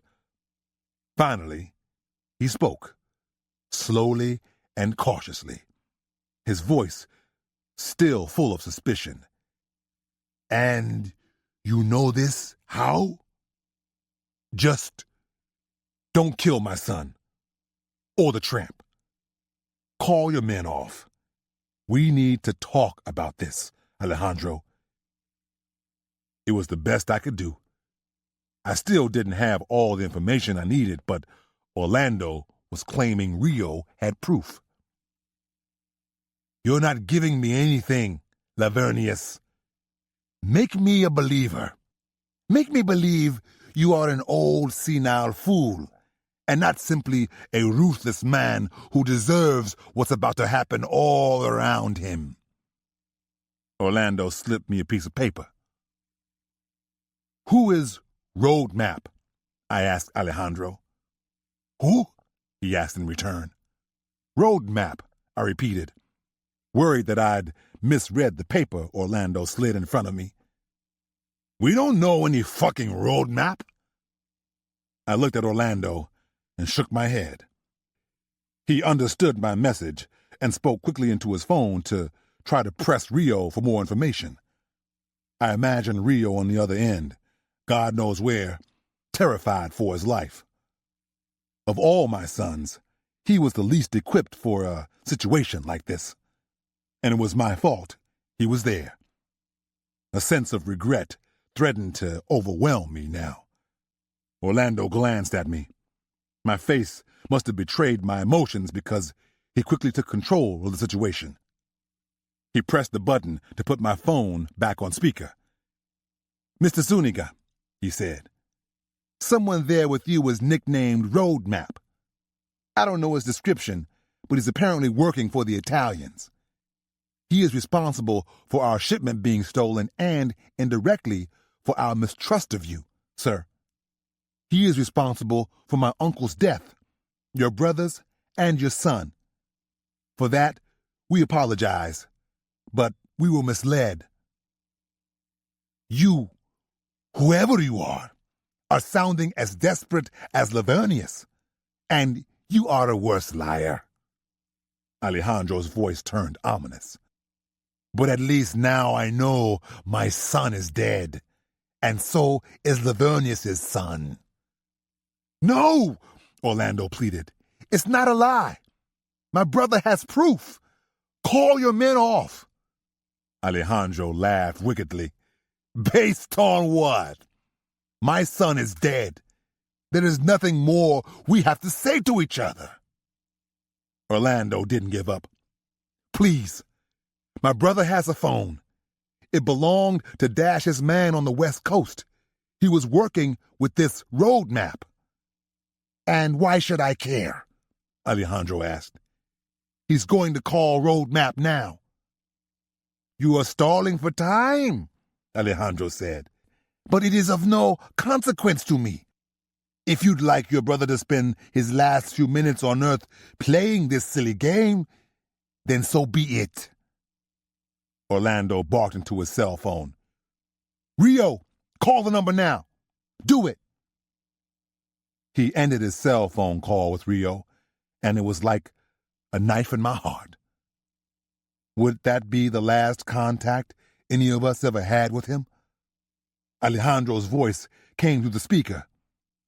Lavernius, this... Suddenly, we heard the sounds of a scuffle, and then silence.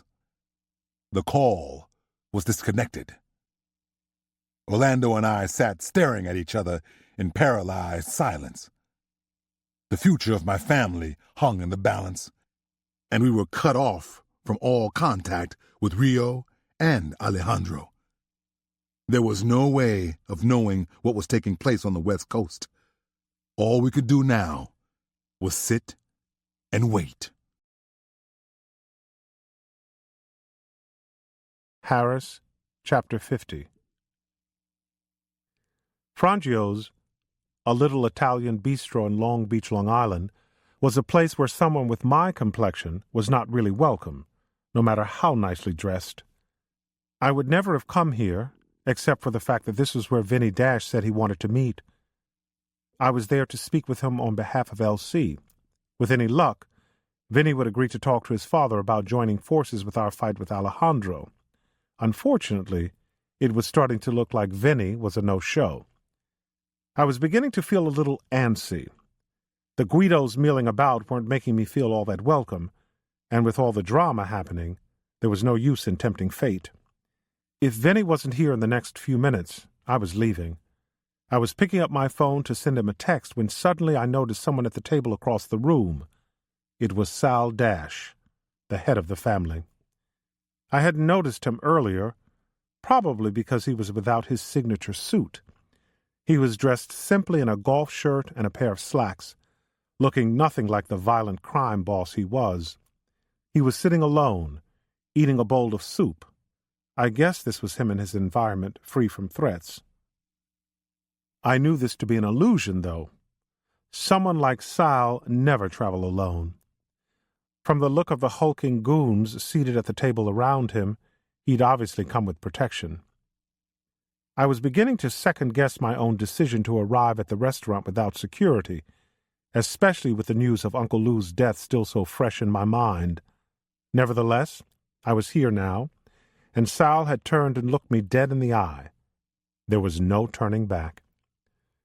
As I approached his table, he dabbed his mouth with a napkin and gestured for me to take a seat. I remained standing. "Where's Vinny?" I asked. "Indisposed. Come, sit down," Sal said with a grin. Actually, it was more like a smirk. The same arrogant look I remembered from our first meeting all those years ago at Georgetown. "You don't like meeting with me, do you?"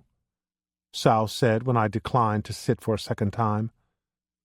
"Not many get to break bread with a man like me on a regular basis. You're lucky, son. Soon the Dashes are going to have a seat on the commission, and then there will no longer be 5 families running New York, but 6. I'm not your son. I felt my blood pressure rising as I realized that I'd been set up. Vinny had never intended to meet me here. It was Sal all along. My phone began to vibrate on my hip. I checked it quickly, then hit ignore. It was London. But she'd have to wait until my impromptu meeting with Sal was over. As much as I hated being in this man's presence, I was there to do a job for LC. It was not going to be easy to convince Sal to join forces against Alejandro, and I didn't need any distractions making it even harder. Sal rose up out of his chair. If I wouldn't sit, then he would stand up to meet me face to face. "No, you're not my son," he hissed. He was close enough that I could smell the minestrone on his breath. "But you are my brother's bastard son, which makes you a part of my family. In my world, we treat even our nephews like sons." His words spoke of family bonds, but his expression revealed the truth. It pained him to think that his family's blood was running through my veins beneath my black skin. The feeling was mutual. "That man fucked my mother and left her with a child. He is a coward, not a father, and I'm not a part of your family." He laughed. "Oh, you have it so wrong, Harris. He loved your mother. He was going to leave his life, this life, for her." He shook his head. "We can fuck niggers, but we can never really be with them. I tried to explain it to him, but he wouldn't listen. He would have shamed my family. He had to be taken care of." "You killed your own brother," I stated, summing up the root of my disgust for this man. "I did not kill my brother. I had someone else do that." His explanation was flippant, as if these things happen to normal people every day. "It's the price you pay for stealing from the family." "I don't have time to stroll down memory lane with you," I said, anxious to end this meeting and get the hell out of Long Island. My phone vibrated, and I reached down to silence it again. "You might want to answer that. I'm pretty sure it's your wife." Sal's voice sounded sinister, and I felt a chill run down my spine. "How the hell did you know that?" "There are a lot of things I know. One of them is that you should answer that call from your wife. I'm sure she has something important to tell you." With that, he sat back down and resumed his meal calmly. I hit speed dial for London's number, my anxiety skyrocketing as she picked up before the first ring was complete. "Harris!" she howled. "Mariah! She's gone!" I almost dropped the phone when Sal flashed me a knowing smile. "What?" "Someone kidnapped Mariah," she blubbered through her sobbing. "What do you mean someone kidnapped her? How did you let this happen? You're supposed to be her fucking mother. You son of a bitch! Do you think I wanted her to be kidnapped?" The line went silent for a few seconds. Then I heard Junior's voice. "Harris, man, you need to get home. This shit is serious. I'm on my way." I ended the call. That was when I noticed that all the goons from the surrounding tables had moved in, ready to pounce if I made a move on Sal. "What do you know about my daughter's kidnapping?" I said, barely able to control my breathing to speak. "Have a seat, counselor," he requested again, and this time I had no choice but to comply. "Our plans have changed. Called for some improvisation." "I don't give a shit about your plans. I want my daughter back. What do you know?" He made me wait for his answer while he took another spoonful of soup. Each second that passed was torture. "You know, it's kind of a shame it had to get to this point. Things are really heating up between you niggers and the Mexicans. For a while, we thought you'd all just take each other out. No more competition for us." As he slurped the last bit of soup, I had to grip the table to keep myself from strangling him. If his goons killed me, there was no hope for Mariah. "But we've had no word from California," Sal continued. "Our guy inside the Sunica organization hasn't checked in, which means he's probably been found out." "What the fuck does that have to do with my daughter?" "Don't you get it?" Sal said, sounding exasperated. "We have your daughter. That's why I agreed to meet with you over here." I lunged for his throat. overcome with anger and grief, but two of his men pushed me back down in my chair and held me there. Their massive hands felt like vice grips on my shoulders, but I refused to give them the satisfaction of seeing me wince in pain. One politely jammed a gun into my ribs, while normal families quietly enjoyed their meal all around us. Sal looked me straight in the eyes and said, "Relax. She's okay. For now. I'll show you." He snapped his fingers, at which point one of his men produced an iPhone to show me a video of Mariah. I saw my daughter sitting on the floor in a tiny room. Poor thing was spooked. She refused to play with the toys in front of her as she sat crying for her mommy. I wanted to reach through the phone and rescue my child, but the gun in my side reminded me how defenseless I really was. When the video was over, I asked, "What do you want, you piece of shit?" Sal smiled, glad to have arrived at the crux of his lesson for tonight. "Take care of LC," he replied as he broke off a piece of focaccia bread and dabbed it in the bottom of the soup bowl.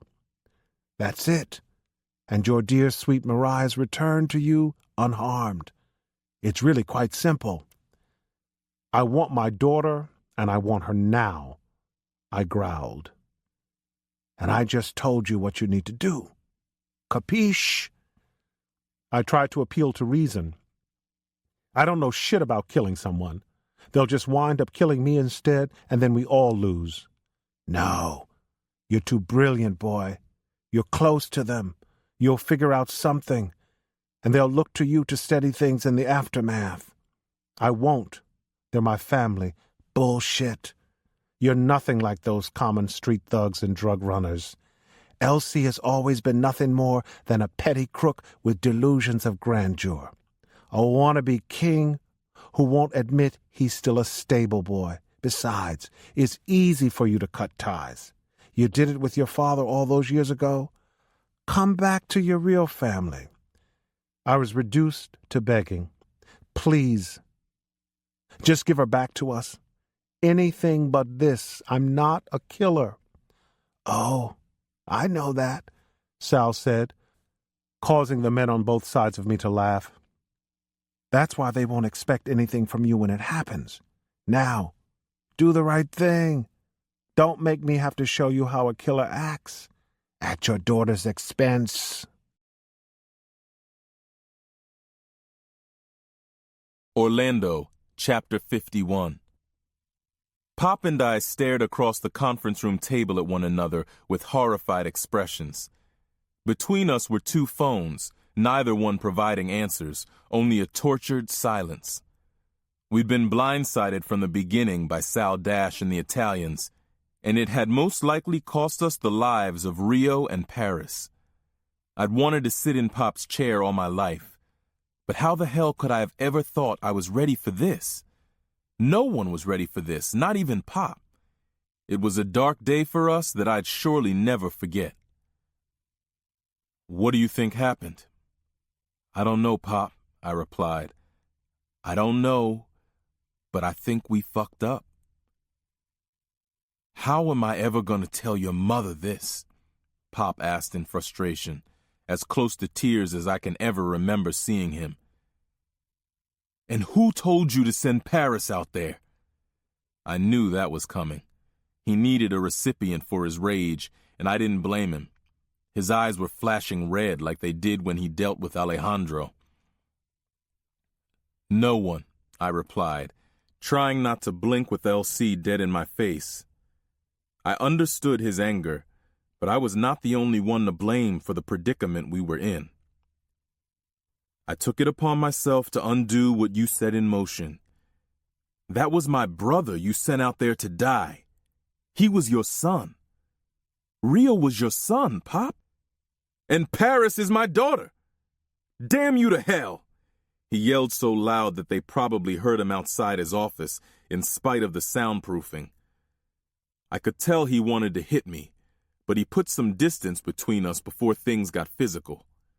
He was a tough old man, but without a piece of steel, he couldn't take me unless I let him, and I was no longer willing to let him. I think he knew that. What is it with my children no longer listening to me? Why do they think they can do whatever the fuck they want? I can only speak for myself, I started, but your children are no longer children. We've grown up. You have to see that. Would you ever be having this conversation with... Shut up, he bellowed. Just shut your mouth, boy. The conference phone rang, interrupting our heated battle.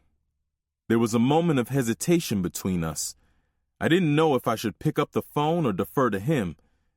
He looked down at the phone and then to me, sending a silent message that it was up to me now. Alejandro? I said into the phone. Yes. He paused long enough that I started to worry that it was all he was going to say. I listened for any noise in the background that might give me an indication of where we stood now. Finally, he broke his silence with, "My apologies for ending our call so abruptly." I held back the sigh of relief that wanted to escape. What happened? Were we correct? I looked across at Pop. He looked like he was holding his breath in anticipation. "Sí," Alejandro said, the bravado in his tone replaced with pure sadness. "You were right. I know now why this Italian used the term road map. The man has some face issues. Pockmarks, I think you called them. His phone rang just as he was about to plant a bullet in my head. He proclaimed his guilt easily enough. But he won't trouble anyone anymore." "This is good," I said, feeling the tension rush out of my body. My brother and sister had a fighting chance now, or at least that was what I thought until Alejandro reminded me of the blood that had already been spilled. The man was one of my trusted people. Under normal circumstances, I would thank you for exposing scum like this. But I have a dead son, and 2 brothers I must bury. The situation between us was still tricky, to say the least. I needed Alejandro to stay focused on the fact that we had a common enemy, rather than on the fact that he'd lost family members at our hands. "I'm sorry for your loss. I have an uncle I must bury too," I reminded him. "We've both lost loved ones, just as Sal Dash wanted, I'm sure. But now is the time for us to put an end to the fighting, not to finish each other off. I want you to let my brother go." I purposely left Paris out of it, since Alejandro didn't seem to know she was family. No need for him to feel like he had an extra bargaining chip in case he wasn't ready to call a truce just yet. To my relief, he said, "Enough blood has been shed between our families today." I nodded to my father and gave him a thumbs up to share the good news, but Alejandro wasn't done yet. "Hostilities have ended between us for now," he said gravely. "But this does not mean we have settled the score. You must pay a price for the death of my son." Oh my God, he was still going to kill Rio. I had to convince him to stop. "No, your son's death was an act..." I started frantically, but he cut me off. "I do not want to hear the details surrounding my son's death. You have taken my only son, and for this you must pay. I expect no less than the head of Sal Dash. This is non-negotiable." That was it? He only wanted us to kill Dash? As far as I was concerned, that was on my agenda anyway. "Done," I told him.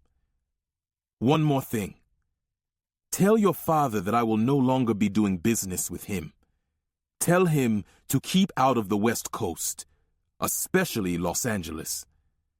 Before I could respond, Alejandro hung up. If it was still in Elsie's plans for me to succeed him, I would be dealing with the new frenemy we'd made. For now, I just wanted my brother and sister back, alive. I needed to get to L.A. to see what I could do about getting them out of there myself. I was picking up the conference phone to make flight arrangements when my personal cell phone rang. It was a number I didn't recognize, and the connection was spotty. I had to call out a few times before I heard a recognizable voice. "Rio, I yelled out in a fit of relief. Thank God. Paris, Chapter 52. The old Israeli from boarding school never put me through anything as brutal as this, but he'd be so freaking proud of me right now. 8 of Alejandro's men were dead, another 2 wounded, and I stood still, using everything in this warehouse to my advantage as I ran around wreaking havoc, pretending to be Uma Thurman in Kill Bill. I'd done everything but telepathically tell Rio to make a run for it, having drawn all their attention. I didn't know whether I'd saved my brother's life or merely bought him time, but I couldn't focus on that right now. Even with all my masterful technique, I'd finally been run into a corner with no means of escape. Options were few. My left arm burned from gunpowder, sweat, and dirt entering my cuts and scrapes. Adrenaline, which I tried to regulate with breathing control, was failing me now. My legs were wobbly, and the last sidearm I'd pried from dead hands was out of ammo. Still, I crouched low, grasping my last usable weapon, a karambit knife in my shaky hand. I waited for the assault, ready to use the tiger claw blade on the throats of however many were gathering around the corner. Last I counted, 13 still stood. For about half an hour, I tried to remain alert, but I was worn out. It was when I found myself resting against a wall, my eyes shut and the knife hanging at my side, that I realized something wasn't right. I sprang to attention, grimacing in pain from the soreness that had gripped my right arm. I swiftly moved to defend myself from certain attack, but the attack never came. I slowed my breathing in order to hear my surrounding environment, and heard nothing. "What the fuck?" I gasped. I cautiously crept to the end of my hallway, not believing what my ears were telling me. I was alone. No ambushes or traps were waiting for me as I carefully combed the warehouse. They'd even dragged off the dead ones. The only reminders of this orgy of violence were the pieces of broken office equipment, bullet holes, smeared blood, and shell casings. And I had to walk through it barefoot. Ew. But what had led Alejandro's men to cut out? Rio. Had to be. He must have gotten hold of Daddy and our men. I wasted not a moment longer, heading back to the barricaded break room where I'd left him. The door was partly ajar. Not knowing what to expect, I pushed the door open a little bit and squeezed through. The table he'd wedged against the door had been pushed aside. There was space enough for someone to have gotten inside before me.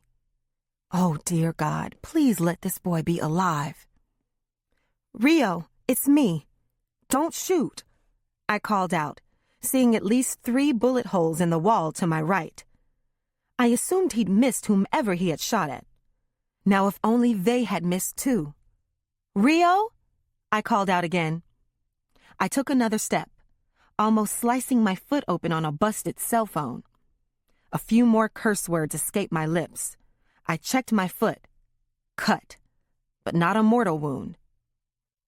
"Sis?" A worn-out voice finally responded, followed by a head peering out from between the snack and Coke machines. "Oh, my God," he said as he took in the sight of me. The blood splattered all over my clothes, along with the complimentary bruises and cuts I'd suffered. I limped over quickly, relieved that we'd both survived. "What the fuck did you do to the phone?" I asked. "I ran out of bullets, so I threw the phone," Rio said with a shrug, then gave me a long hug, despite my being a bloody mess. He left after that. I must have run him off. "A phone. Yeah, I'm sure that did it," I said with a smirk. "I'm just glad you're alive, bro." "Me too, sis." "Thank you for not giving up on me," he said, kissing me on the cheek. "Never," I said, fighting off a tear. "You kept my shoes safe, right?" "Yeah," he replied, pointing to my discarded Manolo Blahniks in front of the Coke machine. Nobody touched them, but I was about to throw them next if the phone didn't work. Phone didn't work. "You know I'll beat a bitch with some heels if I have to." He snapped his fingers, back to the sassy Rio I knew and loved. If you had messed them up, I'd have killed you myself. The jokes were a welcome release of tension for both of us. I got back to business. Speaking of phones, I take it you reached Daddy in them before you used it as a lethal weapon. Yeah, and it worked, I guess. Sure didn't seem like it at first. Orlando had me dial the number to this guy called Roadmap. They had Alejandro on the other phone or something, everyone screaming and shit, including me. Everything stopped not long after I dialed the number, though. Right around when I had to throw the phone at the door. Then it all just stopped. No noise, nothing. I thought they'd killed you. Thought I was about to die too. But no one ever came back. No need to try and make sense of it now. We just need to count our blessings and get the hell out of here. Need to find a phone ASAP too, I said as I bent down to put my shoes back on my sore dogs. Oh shit, Paris. You've been shot. I have? I saw blood right before I met the floor with a harsh thud. London, Chapter 53. Harris thinks this is my fault, doesn't he? Junior shrugged his shoulders as he handed me my phone. I don't know, sis. Oh, he knew, but he was trying to stay impartial, which pissed me the hell off. He was my brother. He should have had my back no matter what, even if it was my fault my baby was taken. I walked toward the back door of the mansion, unable to control the tears that escaped from my eyes. I raised my hand at Junior, who was right on my heels, so that he wouldn't follow me outside. He hadn't let me out of his sight since we'd walked through the door. I'm not going anywhere. I'm just going to get some fresh air. Can you give me some space so I can fucking breathe? I was out the door before he could answer me. I wasn't trying to be rude to Junior, especially not after the way he'd broken every speed record known to man to get to me when I called for help after the kidnapping. I just needed to be alone. To hate Harris and this life that had taken my daughter. As I dialed Tony's number, I felt like I was on the verge of a mental breakdown. Tony, honey, I need to see you, I whispered into the phone. Can't, I'm in the middle of something. Why now, of all times, was he saying no? He'd never refused to hook up with me in the past. As a matter of fact, he was always the eager one. But not this time. This time he sounded distracted, uninterested. Tony, I need to see you, I repeated. Something terrible has happened. Look, I'm busy, all right? I don't have time to be holding your hand because your nail broke. His patronizing attitude was something new. I was taken aback. But I persisted, sharing with him the horror of my daughter's kidnapping. I finished with, and all my husband did was yell at me and say it was my fault. When this is all over and I have Mariah back, I want to run away with you, Tony.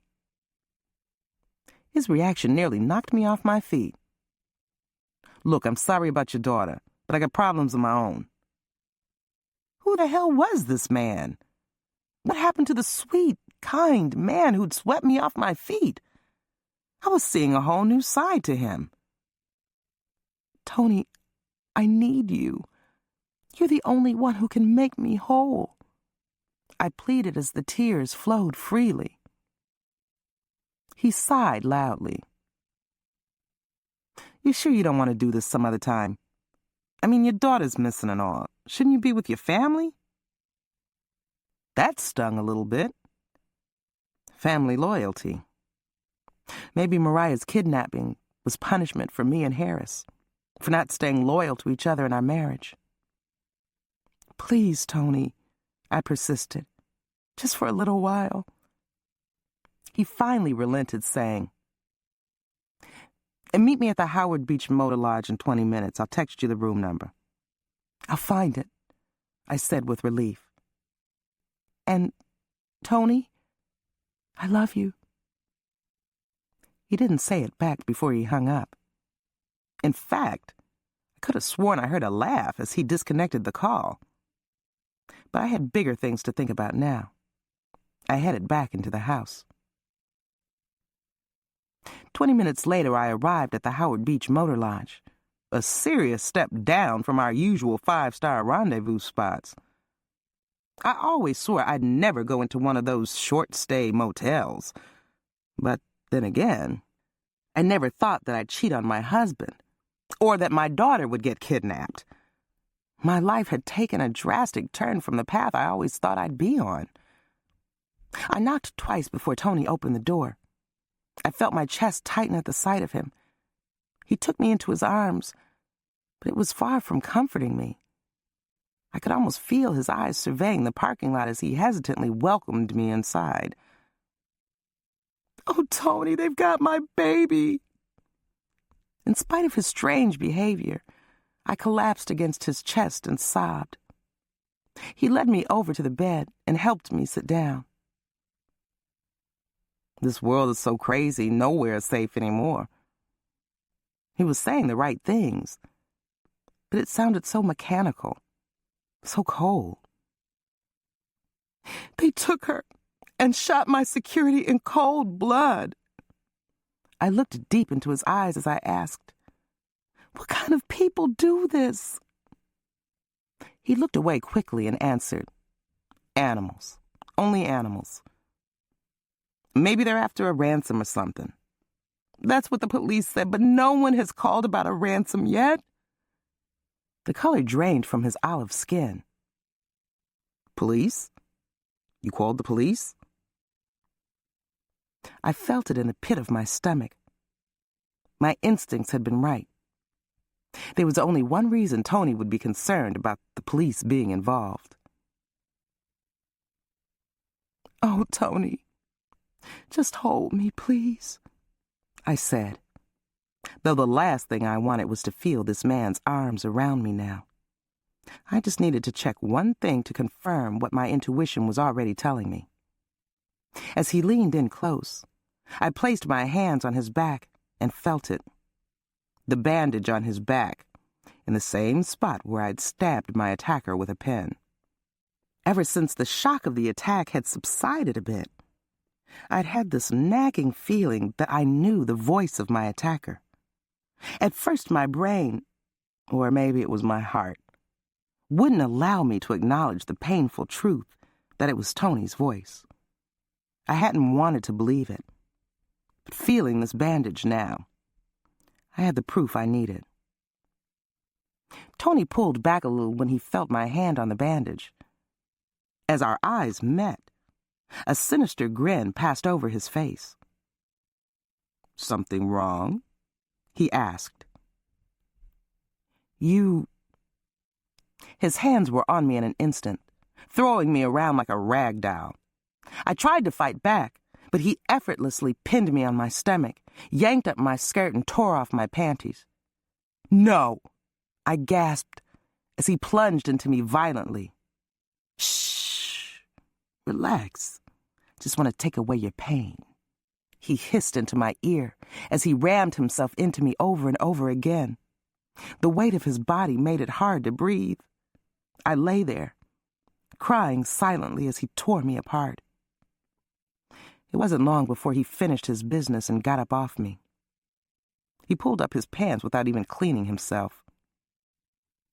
"I hate you, you son of a bitch," I yelled, as I jumped off the bed and yanked my skirt back down. He laughed. "You have no idea how much you're gonna hate me. Now get your black ass out of here." I wiped the tears from my eyes and left without another word to Tony.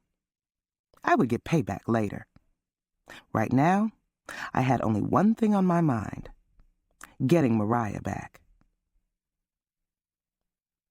Was it him? Junior sat up in the back seat when I got into the car. After my call with Tony, I'd gone back in the house and admitted everything to Junior. It was humiliating to have to admit my affair to him, but I would do whatever it took to get Mariah back home safely. Shoot. I'd publish my shame in the newspaper if I thought it would help. Junior didn't pass judgment. He didn't curse me out. He didn't ask me how I could have been so stupid. Maybe that would all come later, but for the time being, he was focused only on his niece. It was him, I answered. That motherfucker has my baby. We watched as Tony rushed out of the motel room and into a black Cadillac. He was on his cell phone. It looked like he was having a heated discussion with someone. I remember him from our meeting at the dealership, my big brother said. He's definitely Sal Dash's big mouth son. Well, I plan on shutting it. When I get my baby back, Junior, I want him to die, and I want him to know it was me who ordered his death. Junior leaned back and watched as the black Cadillac exited the parking lot, recording every detail about his new target. LC, Chapter 54. Why didn't somebody tell me about Mariah? I asked my wife when Orlando and I returned to my near-empty house. When we should have been a tight, cohesive unit, everybody was out pursuing their own agendas. That was why we were so easily manipulated by Dash. Our selfishness was our weakness. It was time for us to stop acting on emotion and start strategizing as a family. Order had to be restored. We didn't want to upset you, dear. You know, the same way you didn't want to upset me by telling me you sent Rio out to L.A. to get his head blown off. Chippy's hands were trembling as she cast an accusing eye at me. I had no defense for my bad decision, so I just let her comment hang in the air between us. She was looking worn down. The stress of everything that had gone on lately was obviously taking a toll on her. Then again, I hadn't looked in the mirror lately. She could probably say the same thing about me. She's my granddaughter, Chippy. I had a right to know. I could have done something. Not while you were negotiating with Alejandro, you couldn't. You're her grandfather, Elsie, not her parent. Her mother made the right decision not to tell you right away, and I stand behind her. You gotta be kidding me. Has everyone lost their mind around here? Pop, please. You and I both know we need to stay focused to get Mariah back. We can't be losing our cool, Orlando said. So noble of him to finally be getting his head in the game. I was beginning to rethink my decision of handing the family business to him. That's just it, Orlando. Nobody's been focused. Paris killed that boy Miguel when I expressly told her to leave him alone. Then you sent her out to L.A. without my knowledge, putting both her and Rio at risk.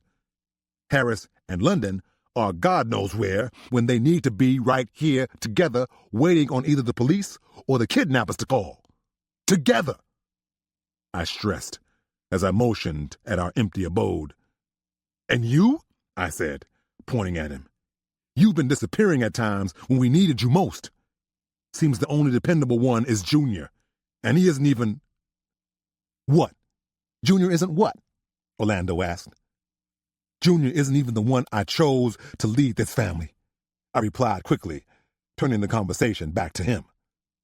But you haven't been yourself lately, not answering calls when people try to reach you, disappearing to who knows where. What exactly have you been doing all this time? Well, for starters, I've been starting my own family. I'm going to be a father, he said, dropping another overwhelming revelation at my feet. Oh, my goodness! Chippy looked stunned, but equally elated. Who is she? Do I know her? I didn't even know you were seeing someone. I offered my hand, but I was skeptical. Why didn't you bring her around? Because it was my business alone, Orlando replied with a bit more attitude than I was used to from him. But with someone taking my niece, that changes everything. I've sent some of our people to watch over her. Orlando, if this woman is having my grandchild, I need to meet her, Chippy started. But I put an end to it before she launched into an interrogation. We'll have time for this later, I told her, then turned to Orlando. But when things calm down, your mother and I would like to meet this woman. Hey! We all turned around at the sound of Harris's voice. He entered the room, looking like death warmed over. He'd obviously been crying. "Any news? Have they called?" he asked.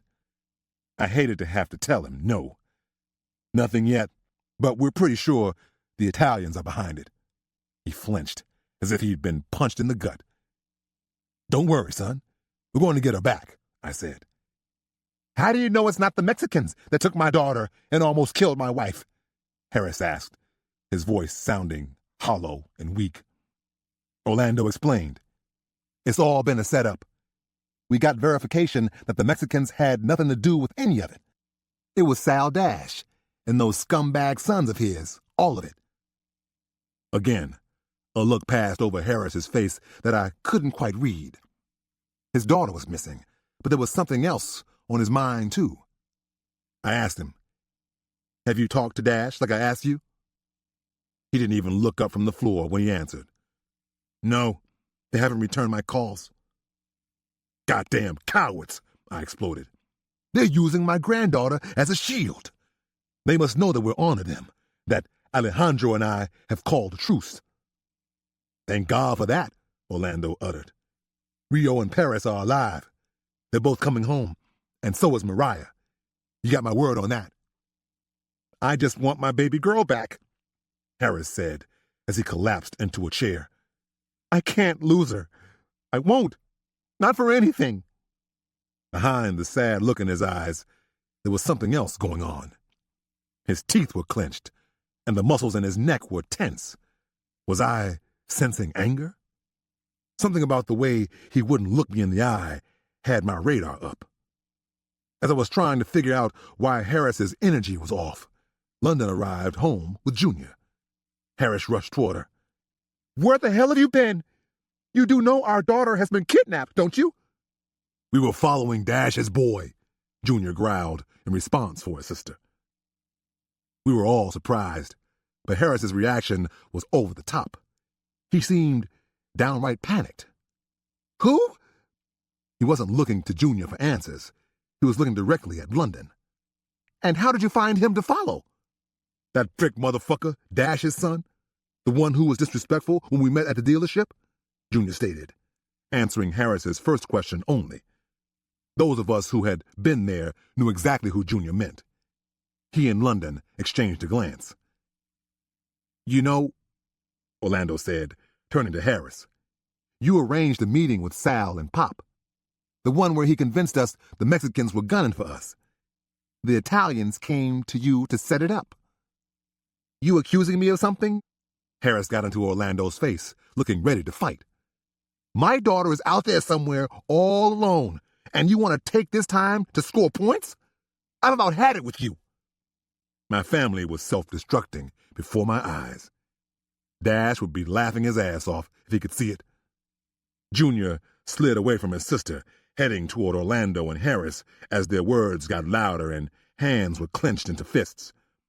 Chippy broke down in tears and began flailing her arms for them to stop making fools of themselves.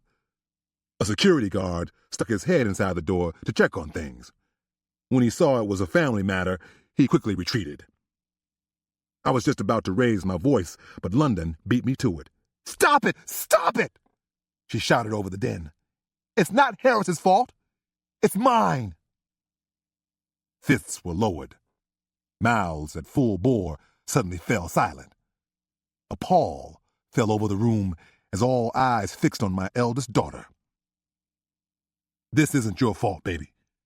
You couldn't have known they were going to kidnap Mariah," I assured her. "No, but I know the person who did it," she said with her head lowered. "I'm the reason they have Mariah. It's my fault. I know Dash's son, Tony." "How do you know him?" Harris asked with deadly calm. London didn't answer. She just looked down at the floor in shame, giving us all the answer she didn't want to speak. My daughter had been sleeping with the enemy. Harris, Chapter 55. My in-laws usually saw me as a rational man who sought answers through logic rather than violence. Unfortunately, When it registered in my mind that London was sleeping with Tony, I was incapable of rational thought. All I could see was Tony Dash taking what belonged to me. First, he'd taken my wife, and now he had my daughter. No wonder Vinny was always smiling and laughing in my face when we met. He had a secret. Vinny, his brother Tony, and his father Sal had their own private joke at my expense, and it was all London's fucking fault. I have no memory of how I got across the room, but before I knew it, I had grabbed London by the shoulders and was shaking her violently. My mother-in-law screamed first. London didn't fight back. She just stared at me with a blank look as I yelled in her face, supremely hurt and betrayed. Orlando and Elsie were yelling something, but I didn't hear them. I didn't really hear myself either. I was in a rage. It was like I was out of my body, staring down a dark tunnel. Events unfolded over which I had no control. Everything seemed to be happening all at once. Orlando was trying to pull me off.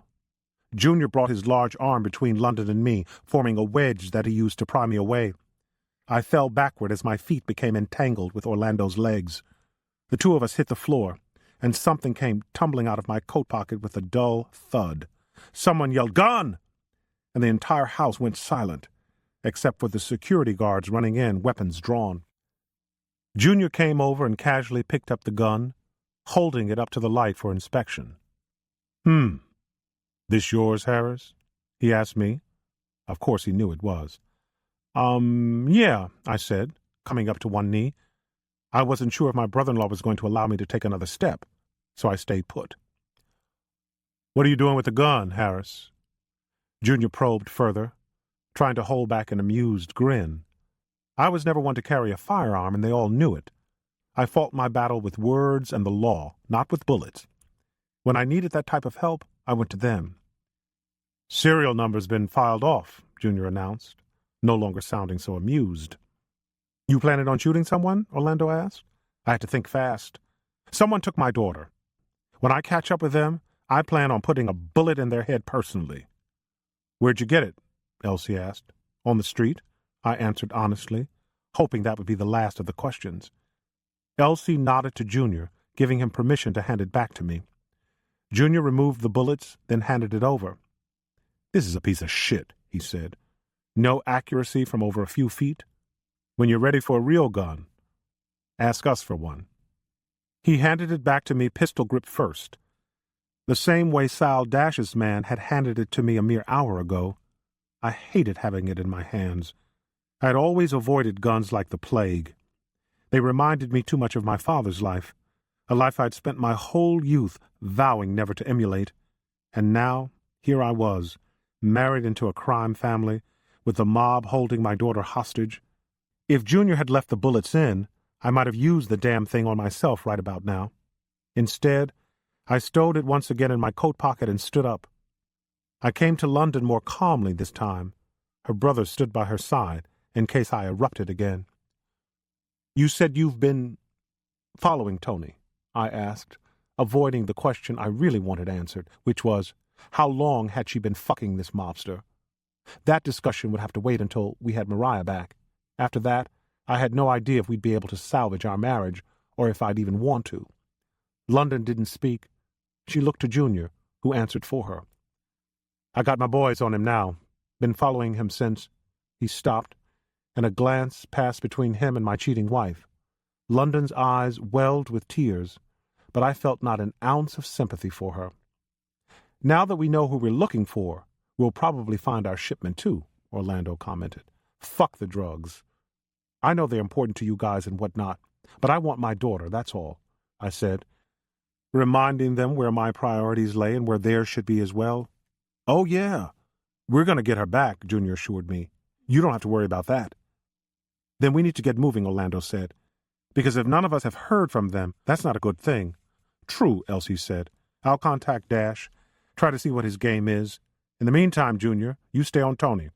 We're going to get Mariah back, alive, and then we take the motherfuckers down. But we have to do it together, as a unit." Junior nodded. "Don't worry. We got this, Pop." "I'm going to help Junior," London said, finally joining in the discussion. "No, you're not doing this. I forbid it," I said. "You don't get that choice anymore," she shot back. "Not when it comes to my daughter. I need to be there when we find her. I failed her once, not again.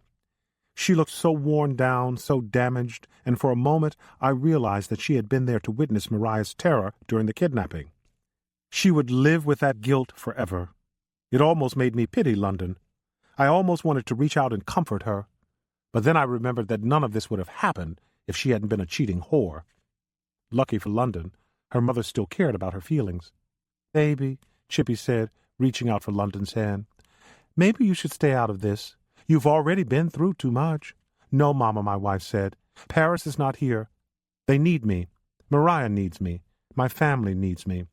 "Very well," Elsie said, putting an end to the discussion and granting London the opportunity to atone. He turned to Orlando. "I want you to make arrangements to get Rio and Paris back here to the house, safe. After that, I'll need you somewhere coordinating things. Reach out to some of our friends. See if they can give us a hand with this. Although I didn't like you going behind my back, in the end, you did good sending Paris to L.A. Now I guess we'll get to see what you can do in this situation." Orlando stared at his father for a moment, processing the respect Elsie had just paid him. Then he nodded. I was the only one left without an assignment, other than the one I'd received from Sal Dash. "What about me?" I asked Elsie. "You're my right-hand man, aren't you?" I nodded. "Then stay by my side. I'll have you there with me when I meet with Dash. It'll show him I didn't come to wage war." "'Cause we'll be busy doing that," Junior said. I followed Elsie outside, with my mind on the decision I had to make. Obey the family of ruthless criminals who held my daughter, or remain loyal to the family of killers I was a part of. God help me if I made the wrong decision. London, Chapter 56. The motorcycle came around the corner. One helmeted man in black and bright blue leather, revving it as it traveled down the tree-lined street toward us. He came to a halt beside us just as Junior lowered the driver's window of the van.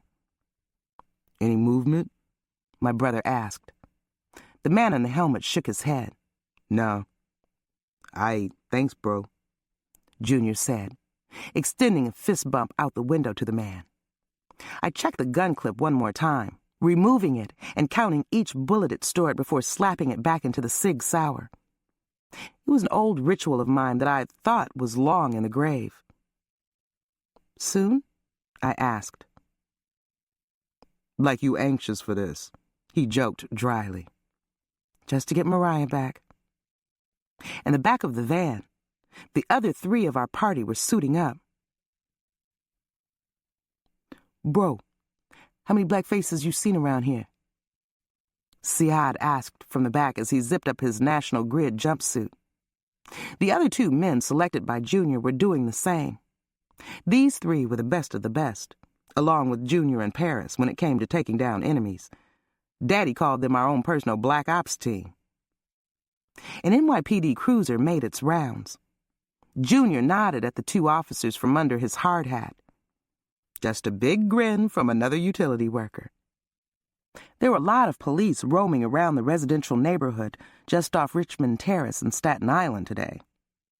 A gas line had conveniently ruptured this morning, resulting in a suspension of service while National Grid worked on the repairs. Workers were going around notifying residents on the next block over, which was also affected, while we were concentrating on this block. LC's man Sahad was right about us sticking out in this predominantly white Italian neighborhood. Even dressed as gas company employees, we were sure to get cross looks. That was one of the reasons we needed to hurry, the other being that my daughter was probably being held here. We split into two groups and walked down the street, clipboards and tool bags in hand. We went door to door, meeting with elderly women who spoke English as a second language, inspecting around their homes for any residual damage from the gas line explosion.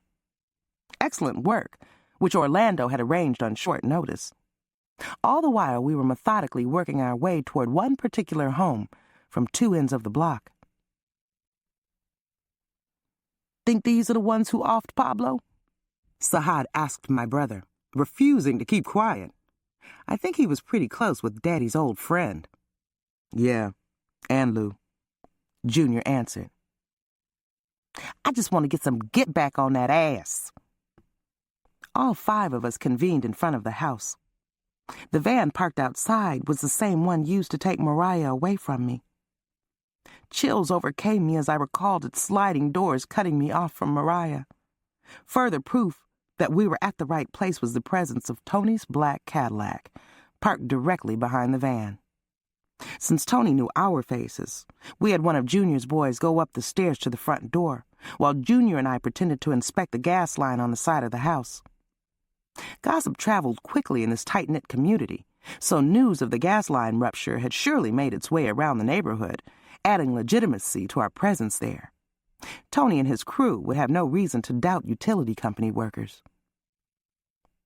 "She's in the basement," I gasped, staring at the unassuming slender window by my ankles, remembering the words Harris had whispered to me before we left to go our separate ways. He said he suspected our daughter was being held in a basement and that she was alive. He wouldn't tell me how he knew this, but he swore me to secrecy. I would uphold my promise to keep it secret. For now. "How do you know, sis?" Junior asked, eyeing me suspiciously. "I just know. Mother's intuition," I answered. "Then we can't risk it. If we bust in there and blaze on them, there's no guarantee someone don't harm Mariah first," he hissed, his confidence wavering. But there was no time for second-guessing our plan. We needed to get in there fast. It came to me to call an audible, as they say in football. "Leak! We got a leak!" I yelled from the side of the house to our men in the front. "What?" one of them hollered back, no doubt unsure what I was pulling. "We got a major leak," I said, poorly disguising my voice. "People in there need to get out till we get it repaired." I tugged on Junior to follow me to the front of the house before something went wrong. I kept my head low, fearful of Tony walking outside and recognizing me. My brother quickly communicated to Siad and the rest with eye signals to not do anything yet. After delivering the message to the man who answered the door that it wasn't safe for them to remain inside the home, we retreated to the van with the fake National Grid magnetic signs on the exterior. One of our group remained on the side of the house, pretending to call in an emergency repair order. "What the fuck is going on? We got them to open the door," Siad said, out of breath and obviously nervous over the sudden change in plans as we regrouped following the retreat. "My daughter. If she's in the basement and someone's down there with her..." "Shit! We could have had her!" he yelled, cutting me off. "Our chances don't get any better than that." "Watch your tone, bro. I ain't getting my niece killed. We wait," Junior urged Siad as he motioned toward the home. As we went about acting like a normal work crew gathered around the van, a flurry of activity erupted from inside. 2 men exited first onto the porch, checking outside for any signs of trouble, like rats creeping out of their rat holes at dusk. "See, they're relocating, afraid of getting blown the fuck up.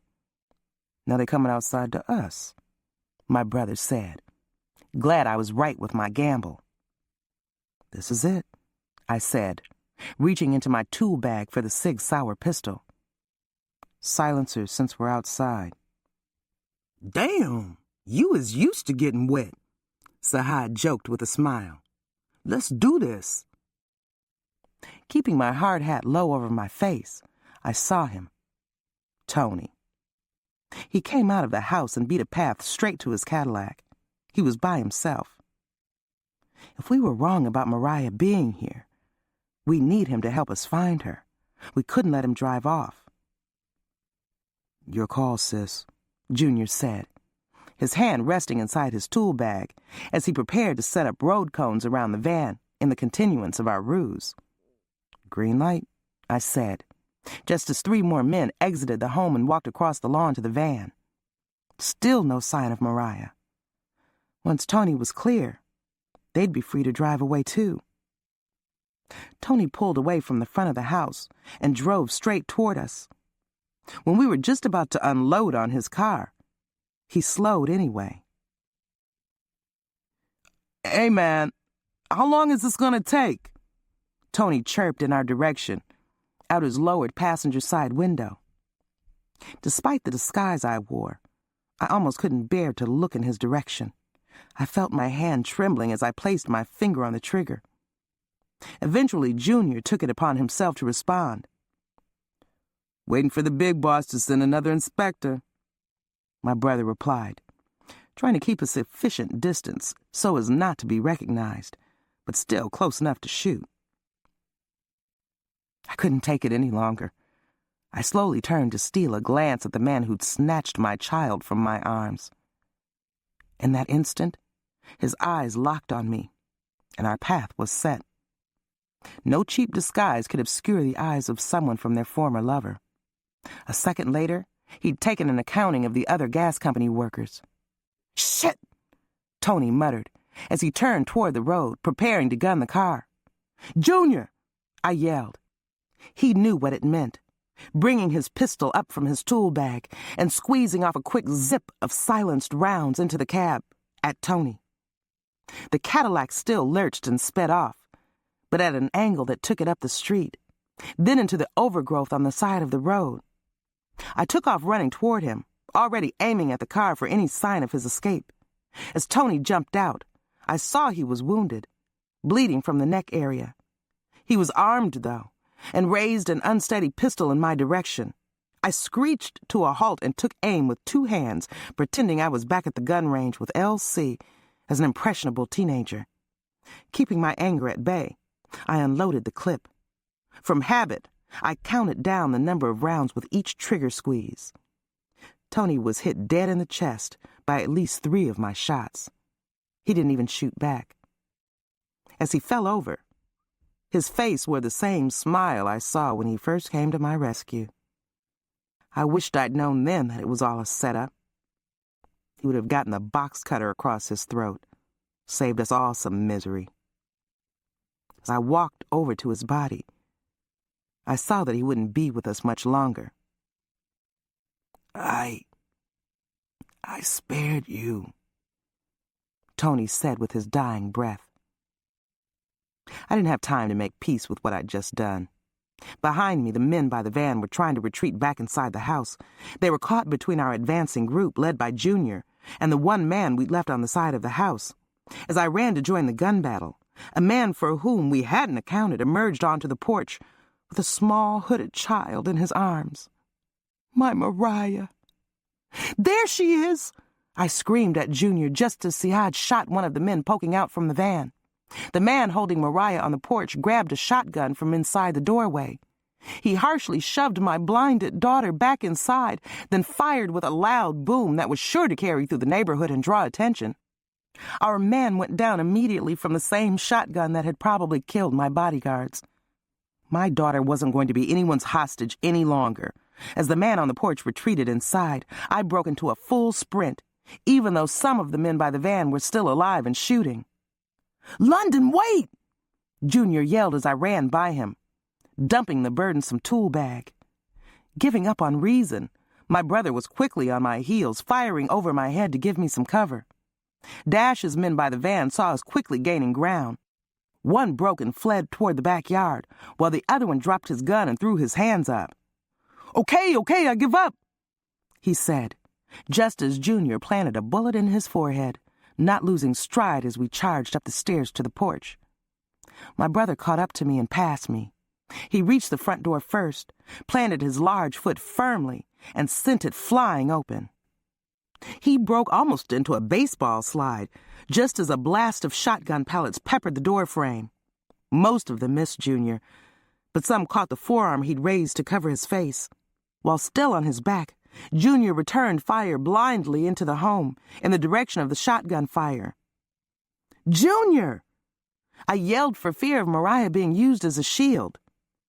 "Shot high on purpose," he said, grimacing in pain from the rivulets of crimson quickly flowing from his arm.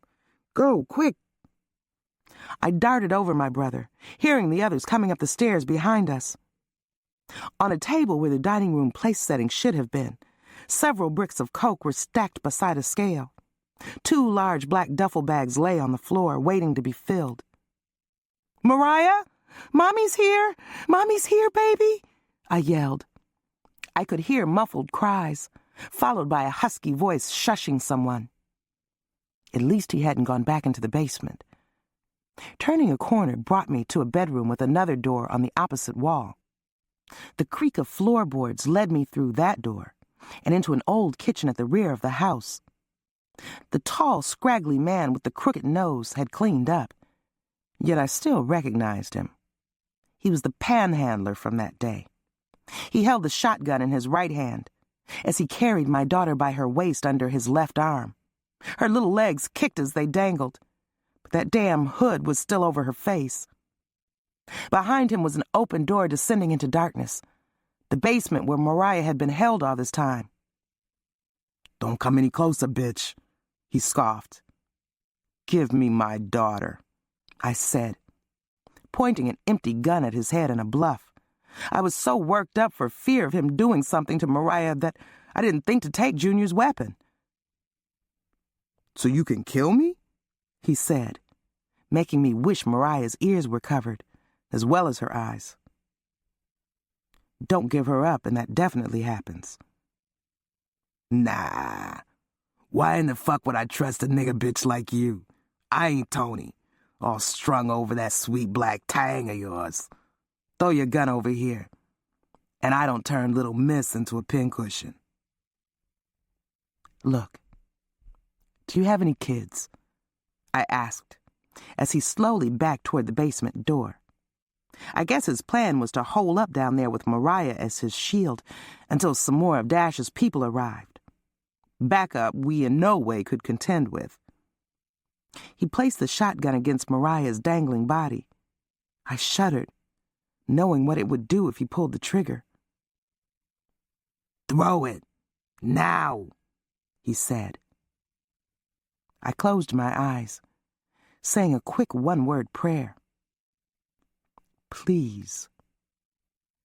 When I opened them again, he was still standing, prepared to ruthlessly murder my daughter. A pair of hands with a glint of silver between them rose up out of the darkness behind him. "Okay, I'll do it," I relented, not giving away what I was witnessing. I threw my empty pistol off to his left, knowing his eyes would follow it. At that moment, the shotgun moved clear of Mariah's body, and he turned it toward me. "Bye, bitch," he said with a grin, just as Sihad emerged fully from the basement and whipped the taut wire over his head, twisting it tightly around his neck. As the panhandler gagged, he dropped both the shotgun and Mariah to the floor, fighting for his life. With fingers desperately trying to come between wire and flesh, both he and Sahad tumbled down the stairwell into the darkness below. I could hear thuds and the sounds of a struggle, then silence. Kicking the shotgun farther away, I ran to my daughter. "Mommy?" Mariah called out as I swiftly pulled the hood off her head. Her eyes flickered as she adjusted to the sudden light. I couldn't tell just yet if she'd been drugged. "Shh, it's okay. Mommy's got you," I said, as I rocked with her in my arms. I could hear feet lumbering up the stairs, unsteady but getting closer. I held on to Mariah tightly as I scooted away from the basement door on my butt. I didn't know who would emerge. It was Sahad, bruised from the fall and the struggle, but alive. "How did you?" I asked. "Hey, you said they were keeping her in the basement, remember? Figured I'd double back and go in that way. Window was tight, but I didn't go on Weight Watchers for nothing," he crowed with a cocky, busted lip smile. "Thank you," I whispered. "No need. Just doing my job," he replied.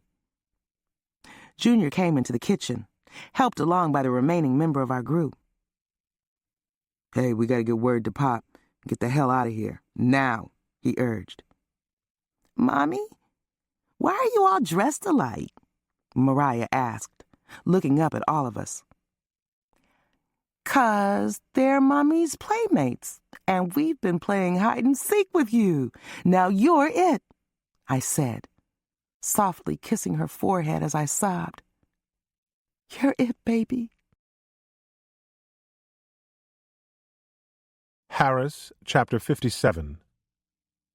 I checked my phone for the millionth time as Elsie and I headed to the meeting with Sal Dash. No calls, no texts. Nothing about Mariah had come from the assault team. The assault team. I told London to call me as soon as they had news. I still couldn't believe she'd gone out with Junior acting all urban commando, but then again, there were a lot of things I couldn't believe about her lately. My phone vibrated with a text alert, and I opened it, expecting to see a message about Mariah's rescue. Instead, I saw this on my screen. Is he dead? I deleted the text, which had come from an unknown number. Any news? Elsie asked. I whipped my head in his direction. His eyes were focused straight ahead now, but what if he had looked at my phone and saw the text before I erased it? I had no way of knowing what he knew. My heart was pounding as I lied. No, just a robo-text from Verizon, telling me I'm over my monthly limit. Mercifully, Elsie took me at my word and dropped it. He was probably too distracted to give me much thought as we approached the Verrazano Narrows Bridge, heading into Staten Island. The closer we got to the meeting with Sal Dash, the more I thought about his orders. Kill LC, and I could have Mariah back, no questions asked. If it got to that point, would I even be able to do it? I prayed we could get my daughter back before I was faced with making that decision. I'd reloaded the gun back at the house, though, just in case. It sat in my jacket pocket now, its presence giving me very little comfort. Elsie's phone rang. He kept his conversation brief. I see. Very good. Thank you, he said, his stone-face expression not giving away any emotions. Any news? I asked, barely giving my father-in-law time to hang up the phone. Nope. He was cool, calm, and collected. I, on the other hand, was nervous enough for both of us. Elsie had no idea that if we didn't hear anything soon, I was going to have to put a bullet in his head to get my daughter back. I glanced at the two bodyguards seated in the front and realized that if I was going to hit Elsie, I sure as hell wasn't going to get a better chance than this. There were only 3 of them in the car with me, and I had 6 bullets. I wasn't an experienced shooter, but at this range, maybe I could do the job. Just shoot Elsie and the 2 men up front when they park the car, then call Dash to clean up the mess. At least then I'd have my daughter back. I took a deep breath. Okay, Harris, get it together. You're not going to have to shoot anyone. They're going to call. I repeated like a sort of prayer. I looked down at my phone, willing it to ring. Nothing. We drove past the entrance of the Verrazano Narrows Bridge, continuing down the Belt Parkway, going who knows where. No one else in the car seemed concerned about the detour we'd just taken. Apparently, I was the only one in the dark. Why did we just pass the bridge? Staten Island is that way. There's been a slight change in plans, Elsie said, tapping the driver's shoulder. I decided against meeting in Staten Island, but we're still meeting with Dash. Anyway, before we get there, anything you want to share? No, I answered. Why? Think carefully about your answer, my father-in-law said, sitting calmly next to me with his hands folded together in his lap. He advised me to think carefully, but I could barely think straight. How the hell was I going to get myself out of this? I couldn't come up with a lie, so the next best thing was to play dumb. I don't understand what you mean, I said with a casual shrug. We're supposed to be going to see Dash, see what he wants, while Junior and them try to get my daughter back. I trusted you to do that, otherwise I wouldn't be here. What's going on, Elsie? You're the father of my grandbaby. Keeping family together is important to me, he stated cryptically. You can appreciate that, can't you? Absolutely, I answered. This line of questioning and Elsie's demeanor were making me extremely nervous. I felt the palms of my hands getting damp as the SUV exited the parkway. You know, I'm a little hungry. You want something to eat? You hungry? Elsie asked me, his mood suddenly switching to a more energetic, animated state. The problem was that when Elsie mentioned he was hungry, it often meant someone was about to die. I'd learned that the night he took me to the apartment above the fried chicken joint and initiated me into the family business. I checked my phone again. Still nothing. Nah, I'm good, I answered. I could barely hear my own voice above the sound of my pulse pounding in my ears. I just want to get this meeting over with and go home to my daughter. Come on, let's grab a bite in Long Island. I know a good Italian place. You'll like it. It's called Frangio's. Ever heard of it? My lips started quivering uncontrollably. They say it's Sal Dash's favorite eatery, this place, Frangio's. You ever been there? He intentionally stressed the last 4 words. Obviously, he already knew the answer. I took a deep breath and wiped my sweaty palms on my lap, prepared to beg for my life if I had to. Elsie, What was the plan, Harris? He asked, no longer toying with me. I lowered my head, heart pumping rapidly, as I considered the revolver given to me by Dash. Clearly, Elsie knew something, and the men seated in front would be ready if I tried anything. The truth, it might be my only chance for survival. The plan was that I kill you and they let Mariah go, I answered in defeat. You still gonna kill me? He pointed at my jacket, almost daring me. No, I wouldn't, Elsie. I swear. It was never my intention. Really? So why didn't you tell us about your meeting? He pointed at the space between us on the back seat. Go on now. Take it out. I want to see it again. Elsie, they showed me a video of Mariah, I said, choking up. But I couldn't do what they wanted me to. You gotta believe me. Take the gun out, Harris, he demanded. I warily complied, closing my eyes as I pulled the revolver from its hiding spot. Once in the open, I placed it on the seat beside me, then pushed it farther away. Then I raised my hands in surrender. A bullet to my head was sure to come next. I should have killed him when I had the chance. Put your damn hands down, Elsie instructed me, sounding disgusted. I listened, but kept my hands slightly gripped on my seat. The SUV came to a stop. We traveled down a worn road riddled with potholes and covered in debris. I looked out the window at the bleak surroundings, which were remote, far away from prying eyes. Then the doors unlocked. I'd been brought here to die. I only did what I had to do. I never wanted to hurt or disrespect you or the family, I said solemnly. So, I guess this is it. We're still meeting with Dash, he stated, not taking his probing eyes off me. Or rather, you are. Me? I don't understand. Take your gun and get out, Elsie ordered. Elsie, I never planned on using it. Well, you're going to use it now, if you want to leave here alive. A wave of panic came over me. Did he expect me to shoot it out with his men? Please, don't kill me, I begged. I just wanted Mariah back safe. Who said anything about killing you? You're my son-in-law. Part of my family, right? He said, with only a slight hint of irony in his voice. Yes? Good. So I need you to prove it, or, as the Italians say, it's time to make your bones. What do you want me to do? You'll know when you get there. And while you're doing that, I'm going to follow up on a few things. Check on Mariah. Elsie motioned toward the door. I still wasn't sure where I stood with Elsie. Did he consider me family or foe now? But I took the revolver and got out as ordered. I flinched when the bodyguard lowered his window, half expecting him to shoot me. Instead, he instructed me to walk through the overrun parking lot in front of me toward a building that looked to be abandoned. Just knock on the door, he said. The door of the abandoned building was rusted, but from the flakes on the ground I could tell it had been opened recently. Someone was inside. I took a nervous breath, patting the gun to make sure it was still in my pocket before I knocked. I was greeted by a well-built white man around my age, probably Italian if I had to guess. He stepped aside so I could enter. Inside the dimly lit space, 2 men were leaning against a desk smoking cigars. When they saw me, the white-haired one got up and led me to another door. Right this way, Mr. Grant. Mr. Dash is expecting you. I nearly shit my pants when I realized Sal was there, and Elsie knew it before he sent me into the building. At this point, I was pretty sure I'd been set up. Elsie had probably made some type of deal with Dash, the same way he'd done with Rio. The difference between me and Rio, though, was my sharp lawyer's mind. I had the ability to talk my way out of sticky situations. I just had to figure out a way to talk myself out of this one.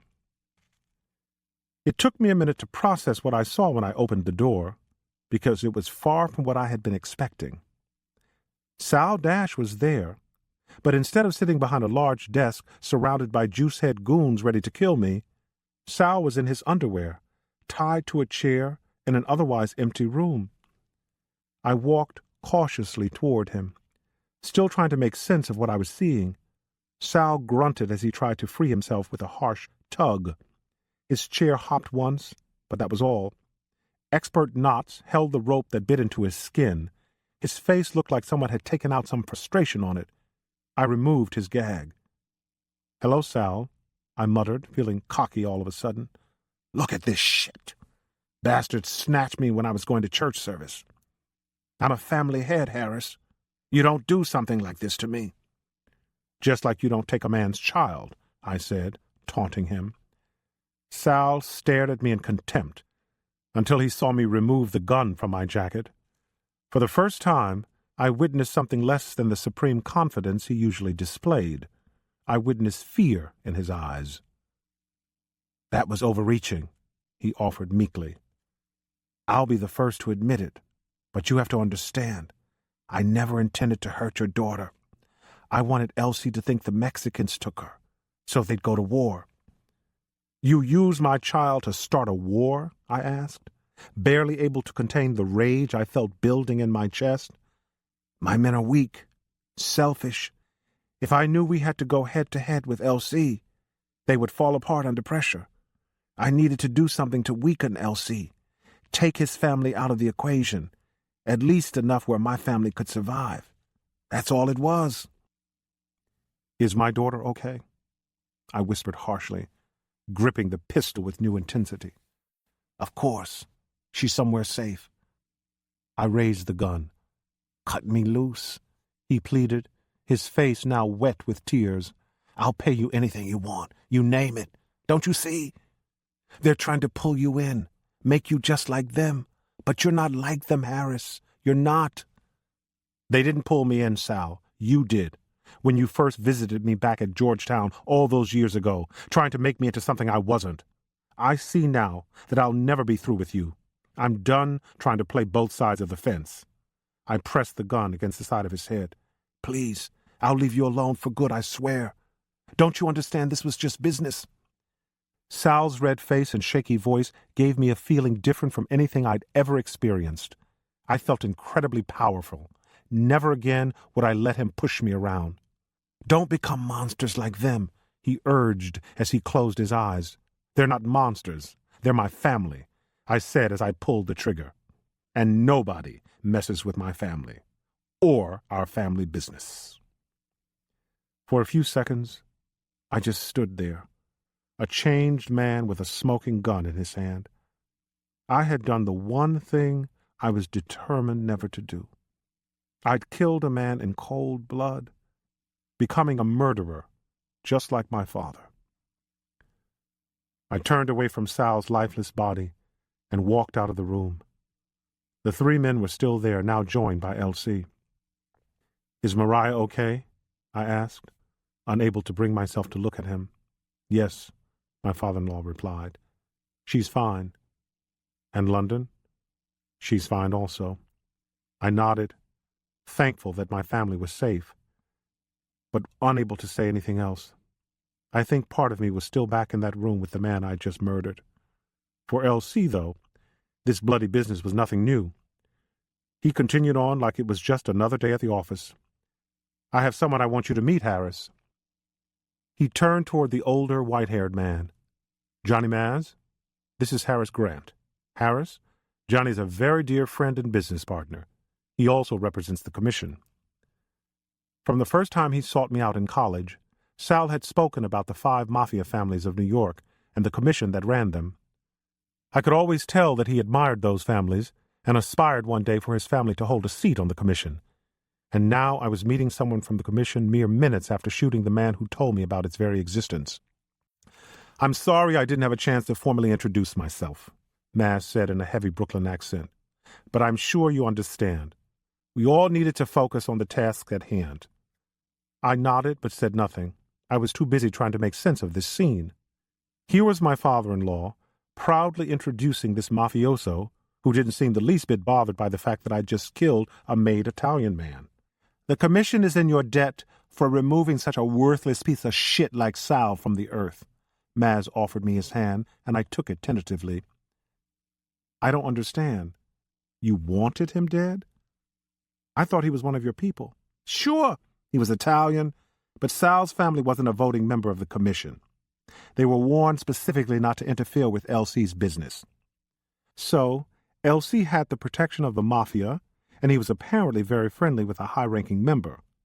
I was the family lawyer, but obviously there were some things LC still saw fit to hide from me." LC continued the explanation where Maz had left off. "That's why Sal was trying to manipulate us and the Mexicans. If he could get us to kill each other off, then the commission couldn't say shit if he moved in on our territory. And because of the amount of money he'd make, the 5 families would have no choice but to give him a seat at the table. But LC brought this to our attention, and thanks to your help, we no longer have that problem." He reached out his hand again, and this time I shook it with more confidence. Maz said, "By the way, your father was a good friend and a good man." "That he was," Elsie echoed. "You knew about my father?" I asked, turning my attention to Elsie. "Sure did. Did you think I was going to let you marry London and not know every minute detail about you?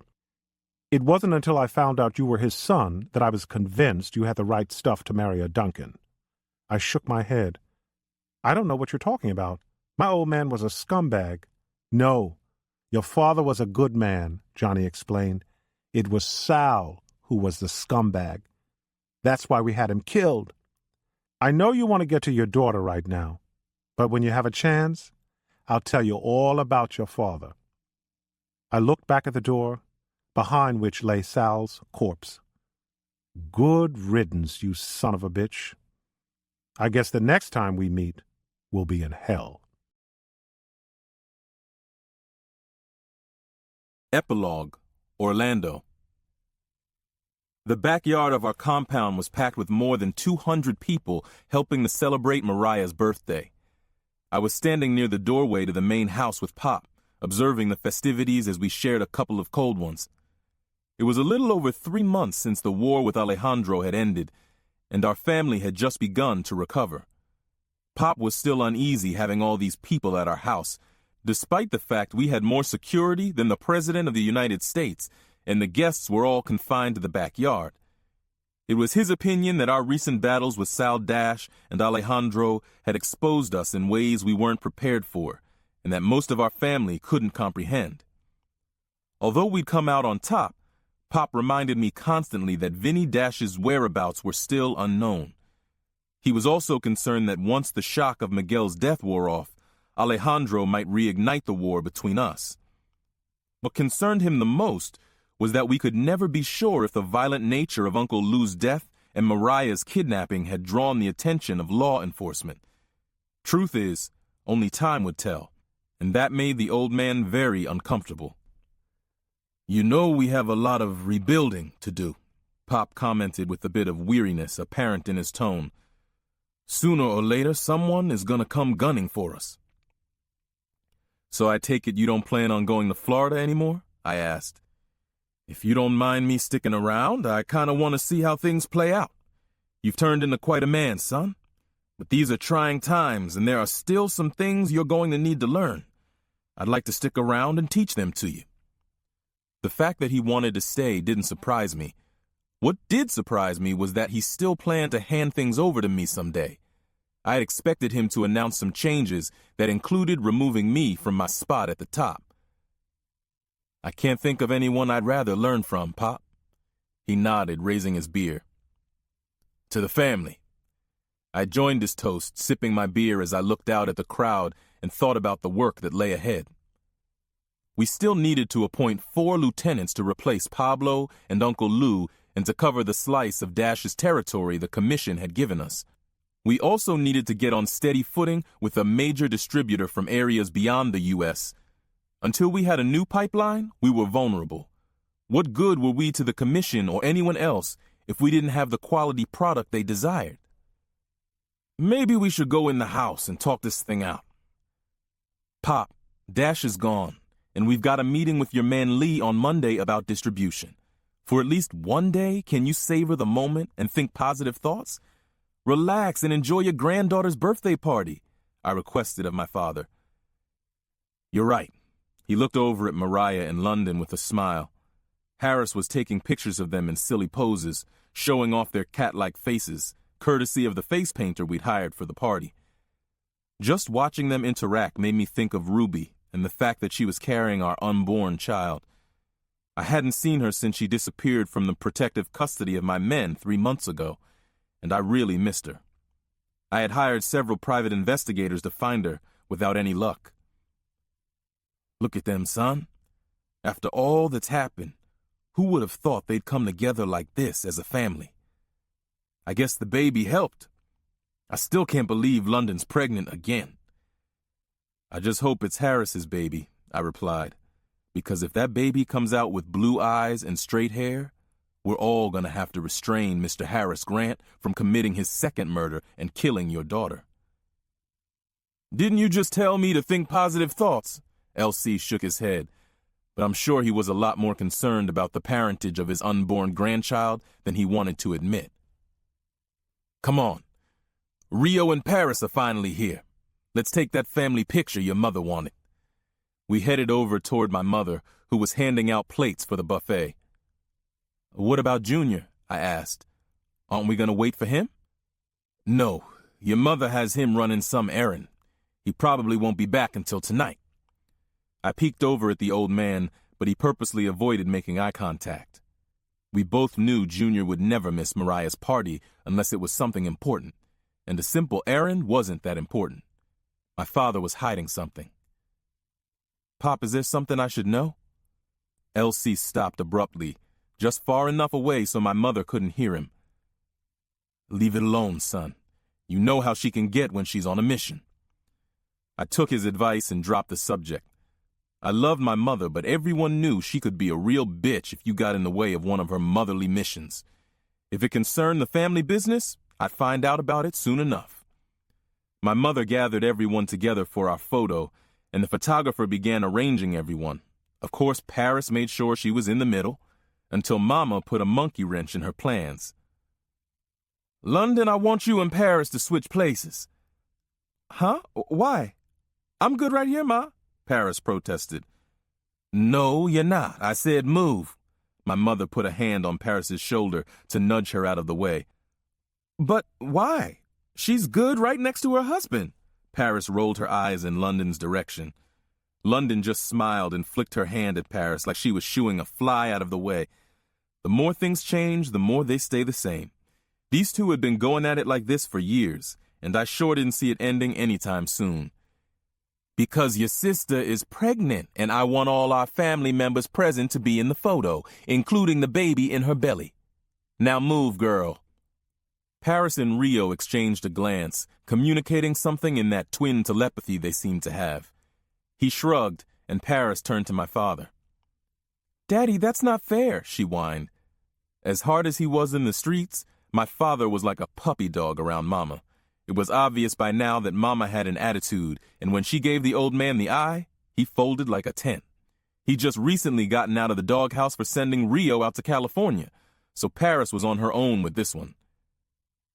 Paris, he said, just do as your mother says. When you get pregnant, you can be in the front of the picture, okay? When I get pregnant? She laughed and gave Rio another look. This time she spoke to him out loud. They just don't know, do they? Rio winked at her. Well, like I've been saying, ain't no better time than the present to drop the